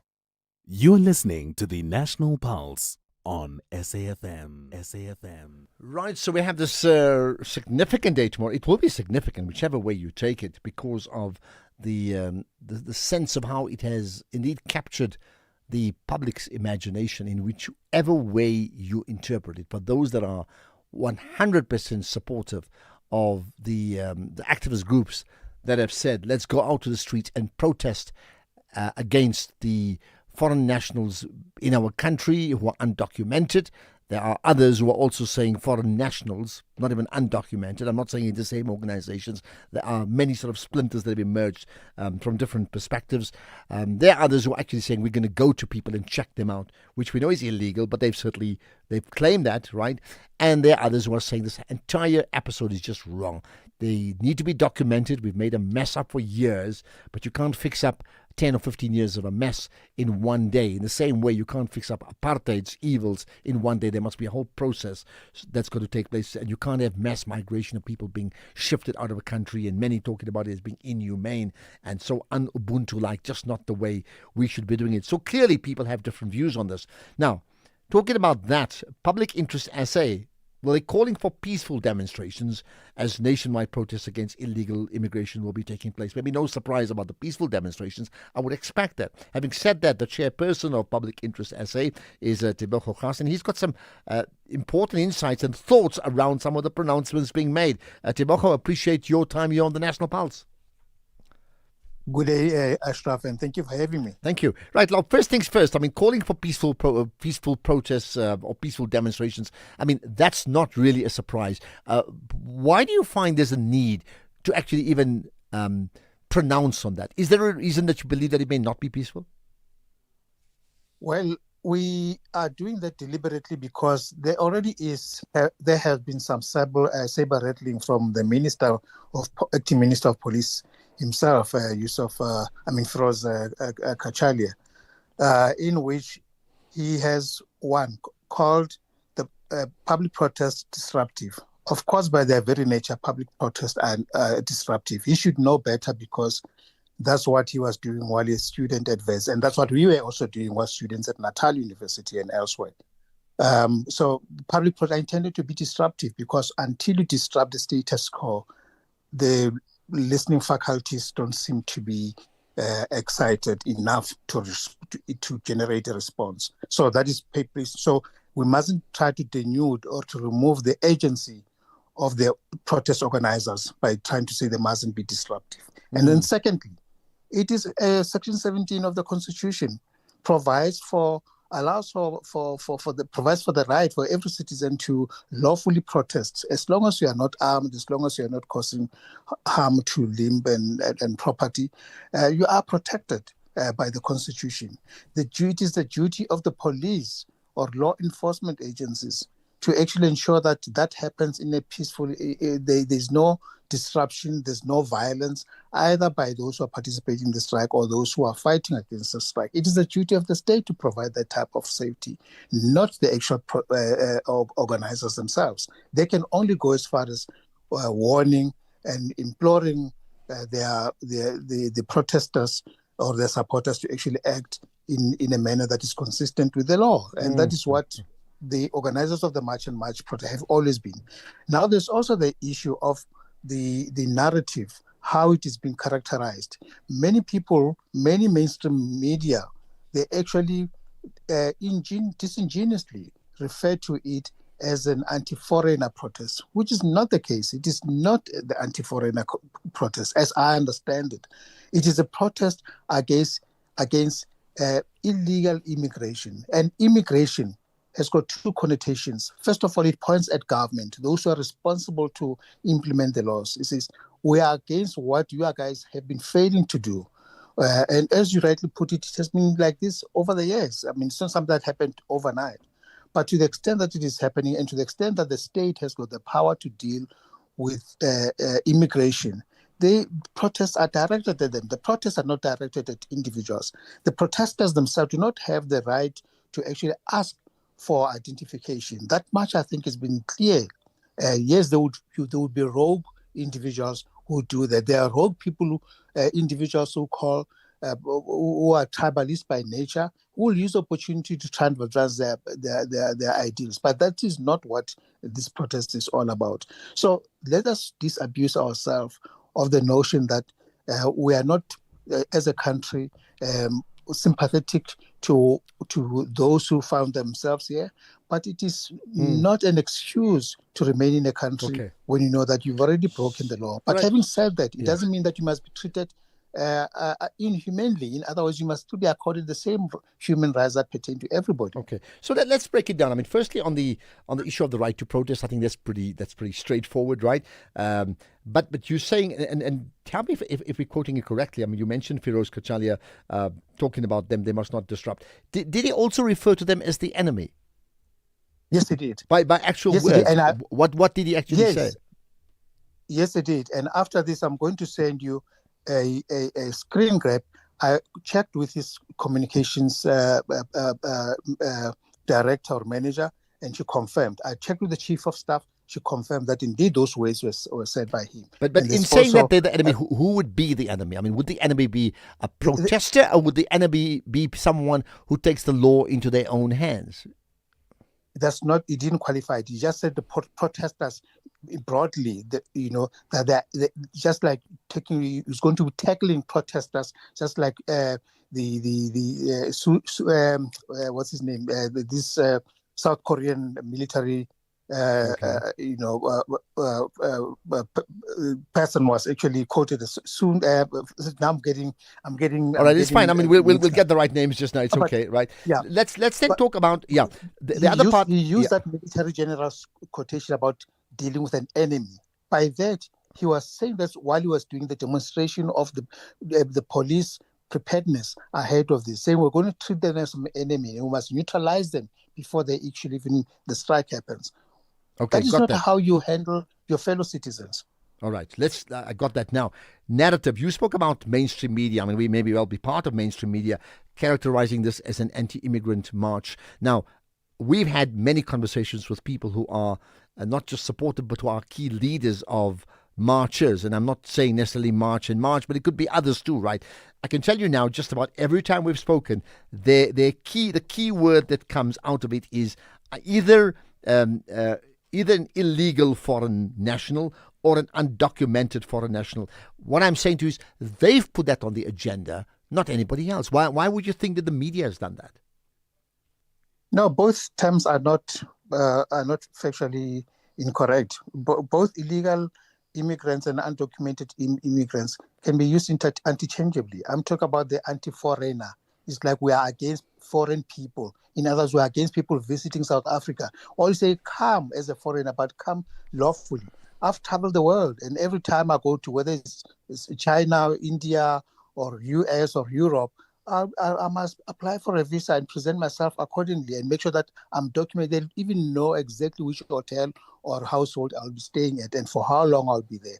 And that is what we expect of everybody else, not to just walk in through the borders and then when your crime is committed, you are not noted, your fingerprints or your biometrics are not being recorded anywhere else. Yeah. We know, just recently we had a matter in Kruger National Park and people flew to Mozambique. And we are not by any chance suggesting that crime is only committed by foreigners. But you and I, Ashraf, will think twice before we commit crimes because we know that it is easy for detection to happen. And once detection is happened, it means an arrest will be made and there'll be consequences. But not so somebody doesn't have things. All right, we've got a minute, so quick answer on this one here. What do you then, what do you make about what should happen next? Meaning that these organizations who have called out government effectively for allowing undocumented foreign nationals or foreign nationals with their permits expired to live here indefinitely, that must stop. They've also called on them to go home. Government has responded now in a way they haven't responded before by now calling up these people as well. But how do you see this playing out at the end? Meaning that, a June 30 deadline will come and go. There could be thousands of people who are undocumented even beyond that. What should be the win-win situation, considering this is what we have right now? You got 20 seconds to answer that. You're absolutely correct. But government must stop being tone deaf. They mustn't think this is just an event. It is a project that I believe the marchers or the organizers themselves are saying, government, we understand that some of things are possible and some of them are not possible to undertake within a short period of time. But government must continue the momentum of putting pressures on foreign countries to come and help with the repatriation of their people. And that's where we're going to leave it to Tebogo Gas, chairperson of Public Interest SA. This is the National Pulse. EFC is live this Thursday. Cape Town's very own undisputed bantamweight champion, Fahis the Troublemaker Jacobs, puts his gold strap on the line. But a hungry challenger, the relentless gift walker, steps up to the biggest stage to try cement his name in the history books. How's the Troublemaker sound? Sounds like it's good to me. One champion, one challenger. Live this Thursday from the World Sports Betting Arena. Watch it on SABC Sport Channel on DTT Channel 4 from 7 p.m. Brought to you by SABC Sport.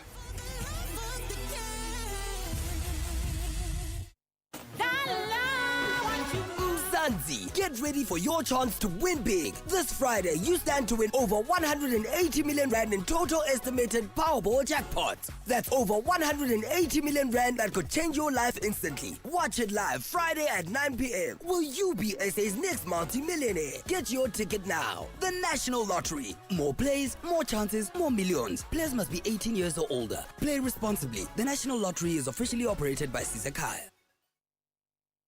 You're listening to the National Pulse on SAFM. Right, let's move on to another important issue. What is the position of COSATU regarding tomorrow's march? It's interesting because, they're very much at its core a labour movement, and central to what we've been talking about in this last few weeks about foreign nationals or undocumented foreign nationals are the issues of them working or being in the country without the necessary documents, or working in the country without necessary documents or the correct documents. They've issued a statement and they're saying, defend democracy, reject the shutdown. Let's find out more about it with Solly Petwe, who's the COSATU General Secretary. Solly, appreciate you engaging us on the National Pulse.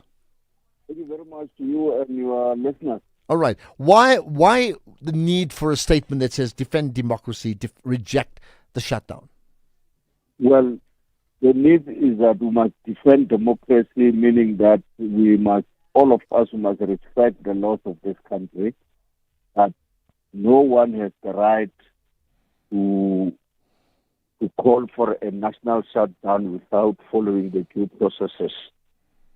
And the issue around people who undocumented papers in South Africa, we are calling government to act decisively in terms of making sure that that process is being coordinated properly by government, not by individual people who will go to the street go on the street and call for search of people without a recognized laws or given powers to in terms of the law to do those things. So that must be done by government. That must be done by a legislation. And as COSATU were saying, employers who are continuing to employ workers or people who are undocumented in South Africa must face the music. And we're still saying that the migrant workers have not caused the challenges that we're facing in this country. Poverty, inequalities and unemployment. This has been caused by the austerity measures that we're facing and caused by employers who are not respecting the law. So we are rejecting the shutdown. We are rejecting the attack to the people, to the migrant workers, but we are saying to government must act decisively and make sure that people who are in South Africa or who are in our country must respect our laws. That's what we're saying. But I mean, are we not then agreeing that governments for a long time have messed up? And that's why we're not talking of 10 or 15 people who are here without documents. We are talking about thousands of people. The Malawian example is just one. It could be much more. That means if government is messed up and if these activist groups did not put pressure on government as they're doing now, government would not respond. I mean, don't they have a point? I can't hear you. What's the question? I was saying if these activist groups, community activist groups, if they did not put the pressure on government as they have done now, then what would government have done? Meaning... No. Look, you are right, but you are not right because we have been engaging and we have been engaging as organized labor on the migrant policy. This issue of the migrant policy that we have adopted in South Africa 3-4 years back, it has not been implemented properly. It is on that basis that we are saying we need more inspectors, we need more police, we need more people who would be able to make sure that there's a monitoring mechanisms of those people who are entering our country illegally. And there must be more people, inspectors, who are able to monitor or inspect employers who are continuing to practice cheap labor in our country. So, I mean, COSATU generally, as a labor movement, has been very, very active in protest whenever they felt the need. I'm going back those years, right? And you continue to do so. So, what would be wrong in the right to protest? Because I mean, that's what these organizations are doing. They're protesting. No, they protest. We've been protesting following the legislation of this country. For an example, if you call a national strike, we want to apply to NEDLEC for a Section 77 notice on the economic crisis. Now, this organization or this individual who are calling a shutdown, they have not followed the procedure. What will you do? You call a national strike tomorrow, which is not regulated, which has not followed the laws, and the next day, those workers were not able to come to work, they are dismissed or they are fired. How would you deal with those matters? So it is on that basis, because we are saying no one has a right to wake up in the morning and call for a shutdown and get into the employer's premises and say, so and so must go, here's the list of the people that you must employ. That's what we're fighting as COSATU. That we're not saying people should not march, but we're saying any person or any organization must follow the laws of this country and protect. When we strike as COSATU, we're told in terms of Section 4 that anything assaulting people, intimidating people, stealing or damaging properties, COSATU takes responsibility of those. Now, in this case, who's going to take responsibility of those cases? Because it's certain individuals who are doing these things. Well, maybe they will take responsibility. We don't know. But anyway, let's move on and conclude on this one. Yeah. So you have had activist groups calling for foreign nationals undocumented to return to their home countries, right? That's one. You've got government now responding to them by seeking people out to say, if you wish to voluntarily be repatriated, voluntarily so, please do so, as we've seen examples of it. Where do you see all this ending? Well, we see ending that if it's monitored properly, obviously those who have no document will be able to return back to their home safely or to their country safely. That's what we see. That's why we think that government is right saying those who are undocumented who want to be repatriated can then approach government so that they are able to arrange a process of how can they then go back to their countries. And what about those who are undocumented, right? Or I mean, they may have a passport, but maybe not a work permit while working in this country and doing something. No, they don't want to go home. They want to stay here. They want to work in South Africa. What about them? Unfortunately, they will be deported, and when we are deported, we have no choice. Okay, and that's when we're instructed to go, you have no choice. You may find being arrested and deported, and you may also leave some of your properties that you have generated from this country. Right. Just lastly, but if you, some if have you asked, volunteer, you go and say, I'm here, I want to live, I want to go home, back home, can I be assisted? Obviously, you will be accompanied by what is belonging to you. Okay, let's leave it at that. Appreciate your time, Solly Petwe, the COSATU General Secretary. That's their perspective. Of course, you have your own perspective, and we'll get to that just now, right? But let's get the news headlines. It's for 5:30, in fact. Thank you, Ashraf. On the news headlines, former President Thabo Mbeki, through his legal representative, Advocate Ngako Maneje, has told the Constitutional Court that he is not avoiding accountability. Motorists travelling through Pretoria's city centre being urged to expect significant traffic disruptions tomorrow. And Andy Burnham, who is likely to become Britain's new Prime Minister next month, has vowed to deliver radical change to the nation's politics by handing more power to its regions. A full update follows at the top of the hour. SAFM, guiding you through the rush hour traffic. Very good afternoon. Just before we get into the traffic, just a note from Ria via bus. They are only running 3 trunk routes tomorrow. All the feeder routes and minor routes will not run due to the March and March event. So just if you're a Ria via customer, tomorrow is going to be quite disruptive. Onto the roads we go. The N1 North, a crash before Allendale Road. Major delays right through Buccleuch. We've got a queue coming up the N1 from Fourways. Queue up the Mike 1 from Melrose. Queue up the N3 from as far back as Alex. There's also a crash there up by Marlborough Drive as well on the N3 northbound, as well as the delay to get through Buccleuch. And once you get through Buccleuch, you're then stuck across all lanes going up towards the Allendale crash scene. Motorists driving south, having a look at that because it is such a big crash. So delays, heavy delays through Allendale into Buccleuch to change as well. Other issues, collision on the N12 heading into Joburg at Jet Park Road. That's very slow from Boksburg side. The Mike 1 slow from Parktown through to about Gold Reef City today. The N12 heavy towards Protea Glen with the roadworks cutting in and causing about a 30-minute wait to get through from Eldorado Park down to the Cliffside Valley exit. And there's some queues on the N12 between Reading and Camaro, just if you're going down through that Oakdean area, quite slow and sluggish through there today. Pretoria looks fairly standard for this time of the afternoon. Durban through Pietermaritzburg is now clear.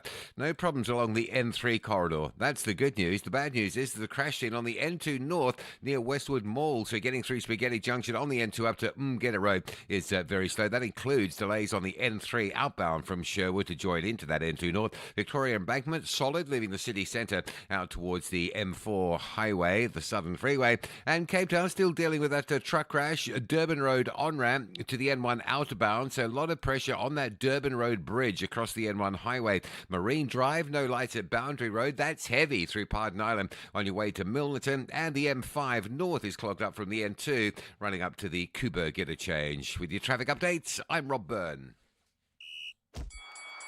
This is SAFM Sports with Tuming Khapele. Right, Jimmy, you got the Springboks on your mind. Yes, Springbok coach Rassie Erasmus has named his squad for the much-anticipated First Nations Championship test against England at Ellis Park this weekend. Erasmus opted for a 5-3 forward backs bench split. What's notable is the return of several experienced players in key positions.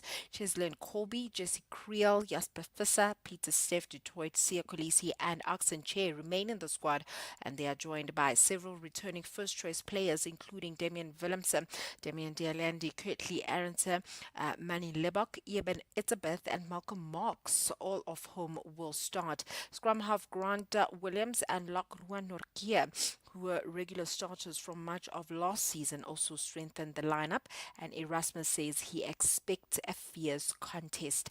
In the meantime, in terms of football, Aubrey Mudiba has expressed his support for head coach Hugo Broos to stay with Bafana Bafana.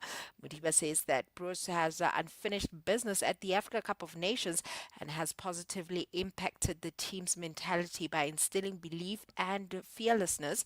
Well, Bross says clarity on his future will be given in the next few days. In the meantime, there's some World Cup action to look forward to tonight. Brazil taking on Japan, and Brazil finished top of Group C after one draw and two convincing wins, while Japan qualified for the knockout stage after finishing second in Group F. Kickoff is at 7, while Germany takes on Paraguay at 10:30. In athletics, SASCOC has announced their financial incentives for medal winners in the Commonwealth Games in Glasgow. Individual gold medalists will receive 100,000 rands, while their coaches will earn 15,000 rands. Silver medalists will pocket 50,000 rands, and bronze winners 25,000 rands, with their coaches receiving 10 and 5,000 rands respectively. And relay teams and other team events will also qualify for rewards. And Deputy Sports Minister Peace Mabe believes that incentives, even though the incentives are small, they do go a long way, and the government does recognize and motivate the country's athletes through such incentives. In cricket, South Africa, alongside reigning champions India, Britain and US, will play in the men's T20 competition when cricket returns at the 2028 Olympic Games in Los Angeles. One team each from Asia, Europe, Africa and Oceania will be picked based on the ICC rankings, and the women's competition will also feature 6 teams, with Australia, Britain, South Africa and India having booked their spot by being the best continental teams at the ongoing T20 World Cup. Meanwhile, Proteas captain Laura Fulvard believes that her team possesses the bowling arsenal to restrict England's powerful batting unit in the upcoming ICC Women's T20 World Cup semi-final. But that's it. It's a wrap from my side. Thanks for that, Chumi. And more reaction from you on all things sport and politics and protests and everything else. Most welcome. Economic news on SAFM. Facts and figures you can count on. Yeah, let's get to all those numbers. And of course, with tomorrow being a business day, non-business day, I don't know. Bigger context here with Jimmy Moya. Good afternoon, Ashraf. Good afternoon to the listeners. We're also uncertain as to what's going to unfold tomorrow, but we're going to be taking a look at the state of readiness ahead of tomorrow. We're going to be speaking to a couple of organizations, particularly focusing on what we can expect from tomorrow's protest action. So one of the conversations we have is with the Business Against Crime South Africa organization and what they've been doing in partnership with the National Police to prepare businesses and their members for what might happen tomorrow. As we said, we don't know what's going to happen, but we have to be prepared for these eventualities. We have a conversation as well with the team at Nedbank Agri, taking a look at regenerative farming and its benefits in the modern day that we find ourselves in. We have a conversation with NERSA, taking a look at the tariff increases and how 30% of the tariff hikes that are born on industrialists and farmers seem to affect their businesses from an operational standpoint. We're going to speak to NERSA about that because I want to get their thoughts around the discussion, or at least the decision between tariff hikes for South Africans as individuals and then for businesses and corporates and larger organizations, and how it is that they navigate that. And we have a conversation with the team at Invicta. We speak to the Chief Executive Officer at Invicta Holdings, Stephen Joffe, around the performance of that entity. They released their results for the full year ended 31 March at 7:30 this morning. So we're going to take a look at those numbers in a bit more detail. And because it's Monday, we've got a digital drive conversation. We're going to be taking a look at the world of e-commerce off the back of Amazon Prime's Prime Day, which seemed to turn out to be Prime Week. Still on, for those that are wondering, ends at midnight tonight. We're going to speak to our resident tech and EV specialist around that. Before those conversations, though, a sense of what's been happening on the markets front. It seems like we've started off the week in uncertain territory on the equities front. Asian markets all in the green, north of 1% in the case of Hong Kong and Shanghai, about 15 basis points in the case of Tokyo. European markets, the exact opposite, all in the red, with the exception of the CAC 40 in France. That is closed for the day's trade. There is a banking holiday taking place there. The DAX in Germany, the biggest loser in European markets. Beside that, down a third. US markets up 1.2% in the case of Nasdaq and 0.2% in the case of the S&P 500. Local markets, 4 basis points gains on the all shares, 6 basis point loss on the top 40. That's because resource stocks were down 2.3%, industrials were up 1.8%, and financials up 0.16%. Commodities side of things, the Brent crude price has come out of the weekend still below $75 a barrel, thankfully so. We are at $73.75 a barrel at the moment. The platinum pricing slightly below 1,600, palladium slightly above 1,200. Gold price having a bit of a volatile start to the week, $4,020 odd a fine ounce. We had quite the interesting movements throughout the day. We were closer to 4,100 at one stage. We even touched almost $4,000 a fine ounce throughout the day's trade. So lots to look ahead to as we wrap up the month. We're going to be coming back with more on these markets a little later on. Before we go, a quick look at the rand. 16.44 against the US dollar, 18.78 against the euro, and 21 rand 78 is what one British pound would set you back today. In terms of Bitcoin, below $60,000 a coin, with the weaker rand still below R1 million, 982,000 rands per Bitcoin. We're going to leave it there for now. We'll be back just after the 6 p.m. news. Back to you, Ashraf. All right, perfect. Thanks for that, Jimmy. Yeah, and listen out for that. 1 hour of, the markets. Jimmy Muyaha with SAfm's market update coming up from 6 to 7. You can become a victim of a legal problem: wrongful arrest, assault, uncontested divorce, rental disputes, maintenance matters, or labor problems. It can happen to you. Clientele Legal provides tough professional lawyers for an affordable monthly premium. Our legal team is standing by to assist you 24 hours a day. Join today. SMS SAFM to 32195. That's SAFM to 32195. Clientele General is an authorized FSP and licensed non-life insurer. T's and C's online. Standard rates apply. Live breaks through once more. They are relentless in their pursuit of a maiden World Cup title. They are carried by the nation, and they are unbreakable. Get behind Laura Wolfhard and her team as they compete in the 2026 ICC Women's T20 World Cup in England and Wales from 12 June to 15 July. Watch Shabneen Ismail, Marizan Cup, Ayabonga Kaka and company raise the game to new heights. Find out all you need to know at cricket.coza. Magic.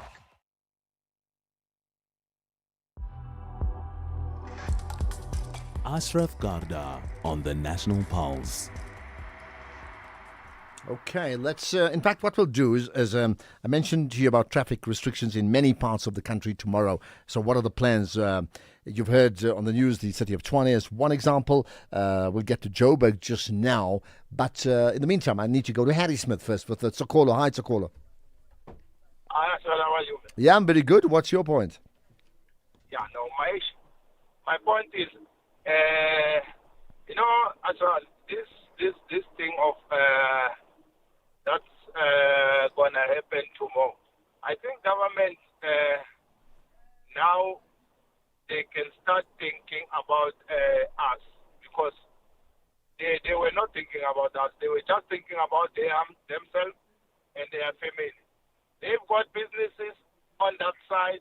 They are benefiting. What about us? We are not benefiting anything. Instead, we are suffering. So I think now it's a high time. Even those who got the business outside, even if they can cancel those businesses, because now we are hurt enough. We are hurt enough. Can you see how many people that are living in South Africa who are working, but South Africans are not working? Can you see how many people that are living? So I'm happy about those guys who started this. I'm very happy, and I'm supporting them 100%. Okay, you are now, right. Yeah. Sorry, carry on. Are getting jobs now. If they get jobs, we don't know that for sure. You know what I'm saying? There's no guarantee that, even if 100,000 or 200,000 people leave, that they will be replaced immediately, because there's a skills factor that one has to determine. They got to get upskilled to that level. It's not like just walk in, walk out. It just isn't. Okay. But anyway, I got your point, Sokolo. Very supportive of March and others calling on undocumented foreign nationals to leave ASAP. Andrew in Durban, what's your point, Andrew? Yeah, you see, earlier you said that. What is your personal thing? What are you going to be doing about it? Yeah. Well, Well, I think every concerned South African about illegal immigration should be supporting the movement tomorrow in some way or the other. Here's the irony that I find, Ashraf. The government is spending 600 million to protect foreigners against South Africans. It's absurd. Human rights, they defend more foreign rights than South African rights. Which government is that? But do you think is it they're defending foreigners, or is it that, when there's marches around the country, and yes, many of the protest movements have said they are marching and protesting, they will not harm anybody, right? And let's take their word for it. But there have been examples of others, whoever they are, and we've all seen the documentary. There's been tons of social media posts around it where they've actually gone to stores and kicked people out, and they've taken their keys and said, move out of your business. There's been examples of that. So what do you expect government to do, to just allow that to happen? Who caused this in the first place? The government, you're not doing anything about it. So what happens in a situation where citizens of the country allow government to go on 10 years, 15 years, 20 years, do your work, we'll give you a chance. Now we cut all of you, we're tired of you. Now that's what happens. People take the law into their own hands. It's a double-edged sword. But you think it's okay? Well, it's a bit of a tough question because I don't agree with the violent part of it. But if you are told, look, you're not safe in this place, you rather go elsewhere or go to the police or go and seek refuge somewhere.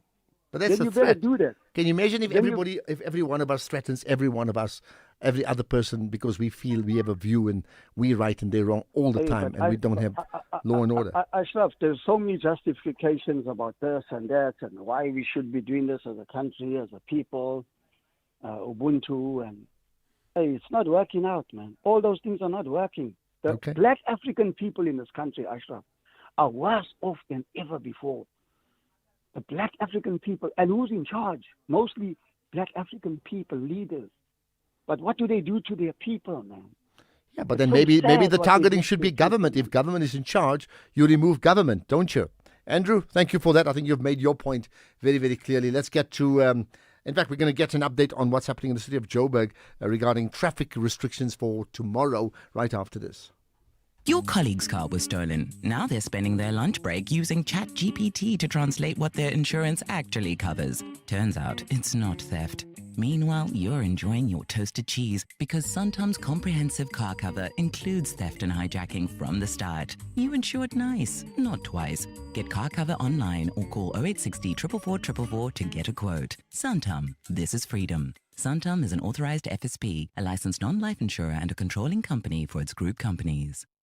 Let's talk all things top billing presenter search. Some surprising and beautiful auditions coming through. We've seen the talk. We've heard every single thing that you've had to say about the search. But one of the most important things is that this search is different from any other search. This is our way of telling South African stories of each and every South African that comes out to show their magic to the world. So if anything, don't mind the naysayers. Go out there and show the world your magic. It's time to enter the top billing presenter search. Catch Top Billing every Tuesday evening at 7 through the month of June. Repeat Sundays at 1 on S3 and Tuesdays at 9:30 p.m. on SABC 1. Water bottle, check. Sunscreen, check. Binoculars, around my neck. Ha! Is that Tembi? The same couch potato who shouts when we interrupt his soapies with But look at her now, a professional bird watcher. Oh, I'm shook. She's finally out here. I love the peaceful sounds of nature. Live life outside with Cape Union Mart. You're listening to the National Pulse on SAFM. SAFM. All right, I still welcome your calls because I'm asking you that question as Andrew spoke. Like, you personally, are you personally supportive of the marches, like March and March and what they stand for? And others, are you personally in support of it? Would you be protesting yourself? Are you personally against it? As Kosato clearly are, right? And others too. What's your position on this going into tomorrow? I'm not talking about organization. I'm talking about you. Give me your thoughts, okay? Right, let's talk about Joburg Metro. There are protests taking place, well, tomorrow. Let's find out what their plans are with Xolani Fila, the Joburg Metro Police spokesperson. Thanks for your time and thanks for engaging me on the National Pulse. Good afternoon to you. Thank you so much for the opportunity. Thank you. Right. The So firstly, I mean, what's the plan? What do you understand in terms of protests that may take place, in the Joburg, in the city and the surrounding areas, and then talk about, what your plans are around that? Okay. When it comes to protests, we have to look at it at a broader perspective and marches and gatherings as well. We know that constitutionally, groups and organizations do have the right to embark in any protest march, in gatherings, but that, of course, then you need to adhere and also respect the rights of other people, and it is always proper and a courtesy for you to then inform the local municipality or local authorities that you are planning to do this. And with that, then you'll be invited into a Section 205 meeting.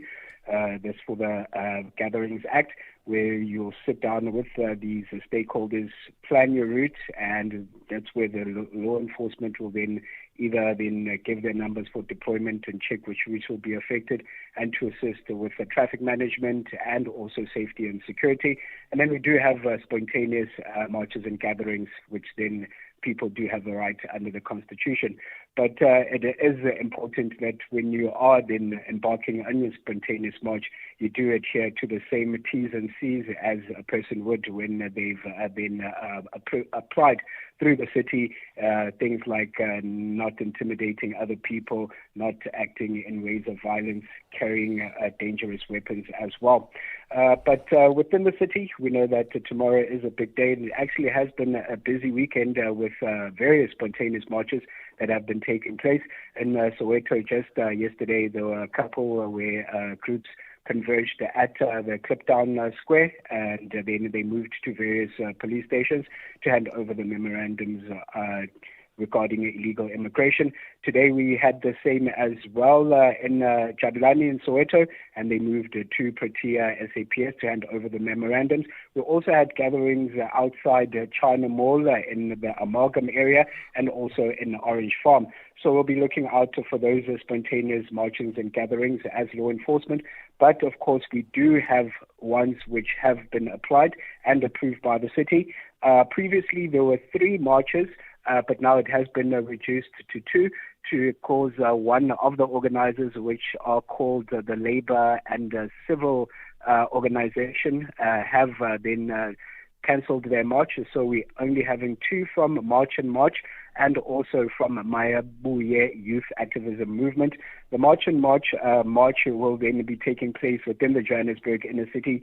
They'll be gathering at Bears Nadir Square at 8:30 in the morning, and then moving to Constitutional Hill at 10 o'clock, where they'll be handing over the memorandum to the Hillbrow SAPS. We are expecting them to be dispersing at about 2 o'clock, and the routes, of course, that will be infected in the Johannesburg inner city include Helen Joseph Street, Troy Street, Twist, Kotze, and Queen Street in Braamfontein. And then with the Mayabuye one, it is happening in Midrand in the Glen Austin area, where the youth will then be marching from Dale and Modderfontein Road, and they'll be going to the Midrand Industrial Park to hand over a memorandum at the Santon plant hire regarding youth employment opportunities. Okay. And tell me, sis, I mean, of course, this is Joburg. I mean, Pretoria's got its own, but there are many others, right? Is there a central point where a person from that city or town needs to get an update on what's happening in that town at that moment in time? Is there a number they can call in just around? You can call the JMPD hotline, which is 011 375 5918. I'll repeat it again. It's 011 375 5918 or 0800 002 587. That's 0800 002 587. But we'll also be on the ground just informing the public which routes are affected and what is actually happening in real time. That's either through our social media pages or interaction with the media, radio, TV, and print interviews. Okay. Follow social media, make the call, listen on radio as you are right now listening on SAFM. Much appreciate your time, Xolani Fila, the Joburg Metro Police spokesperson, ahead of, I think, what's going to be a very, very busy day tomorrow, not just in Joburg City, but across, different metros across the nation, ahead of the planned protest, planned call for shutdown, which clearly has been turned down by many people. But, both ways, there are people who are going to be protesting and people who are not. Either way, there will be a disruption to a normal day in South Africa. Ashraf Garda on the National Pulse. All right, time to get a sense of what you're feeling. So fingers on your pulse. Here we are. Hi, Ashraf. This is Sabata from Durban. I'm actually surprised that in this day and age, there are still people who claim that March and March is a Zulu people thing. There was a march in Cape Town by the March and March. And there was a march in Eastern Cape. There has been marches in Johannesburg, which is a mixed era in terms of the nations that live there. There are Zulus, there are Xhosas, there are Tswanas, there are a whole lot in Johannesburg. So I'm really surprised. Right, you got that. You surprised. There's more. Here's another. Hi, Ashraf and your team, lovely South Africans. It's Eddie from Understress. Yeah, the guy who says March and March is a Zulu march. I think he's not talking the truth, and he must be called to order for that. And my appeal is that let's have peaceful marches. Let's respect the rights of all South Africans and the rights of all the migrants. This is a beautiful country. We don't need any signs of disorder. Thank you very much. Thank you for that, Eddie. Effectively like a prayer in many ways. Yes, Ashraf and SAFM listener. There are people here from other countries coming here in South Africa to work in the gardens. How dare, just look at that. We say all those people must go back to their place, to their homes, and work in their place, in their homes' gardens, not in South Africa. So our young sons and our people are not working. They should be working in that garden. The foreigners busy working there. Thank you. That was speaking. All right, and there's more about Paul O'Sullivan. So, whilst O'Sullivan is talking about SAPS being infiltrated and pointing fingers to others, does he not include himself? Because who gave him the authority to insert himself within the security structures of this country? He just went about rogue as a one-man band. He's the infiltrator, first of all. First of all, Paul O'Sullivan, the infiltrator. Hi, Ashraf. I hope you're well. Hey, every time when I listen to these workers, like COSATU, for example, I don't really get it, because these are the biggest hypocrites, Every time when they are on strike, they always trample on other people's rights. They stop people to go to work, those who want to go to work. But today they are the ones who are telling us about the rule of law. What do they know about the rule of law, these people? These people are so hypocritical, man. Thank you. Okay, and there's another one on COSATU Anonymous saying, COSATU is part of the reason the country is so poorly managed. They are not in touch with issues affecting people on the ground and have become irrelevant. Okay. Good afternoon, Ashraf, and good afternoon to the SAFM listeners. It's Mfundo from Durban. I will be 100% supporting all the patriots in Durban march tomorrow, and this is for our country. We have been let down by the government. However, we should show full support that we are one to handle every single issue that comes forward. Okay, and here's another. Right, Ashraf Kakhisho from Kimberley. I do not support illegal immigration. I support March and March. I'm behind Jacinta 100%.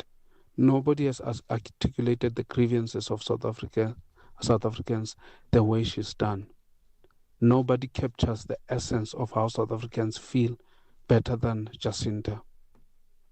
Now, I want to ask you a question. Do you, Ashraf, support illegal immigration? Have you been listening to the show?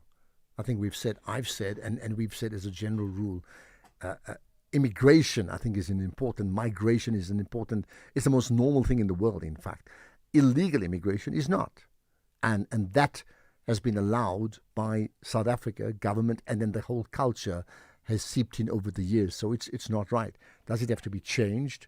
Absolutely, it has to be changed. I would think so. And I think that's what's being said right now, isn't it? Right. Let's see if we've got Ashraf, the issue of foreign nationals is government border control. I know of a young Malawian who went home on leave this month, June. I asked him how he managed to get it through the border. He paid 700 rands. The rot is this useless, corrupt government. No one else, just all in the government. Okay, look, that's the show. Thank you for engaging with me. We'll do it again tomorrow. Set your alarms 3 p.m. in the afternoon. And of course, we can't ignore the marches around the country.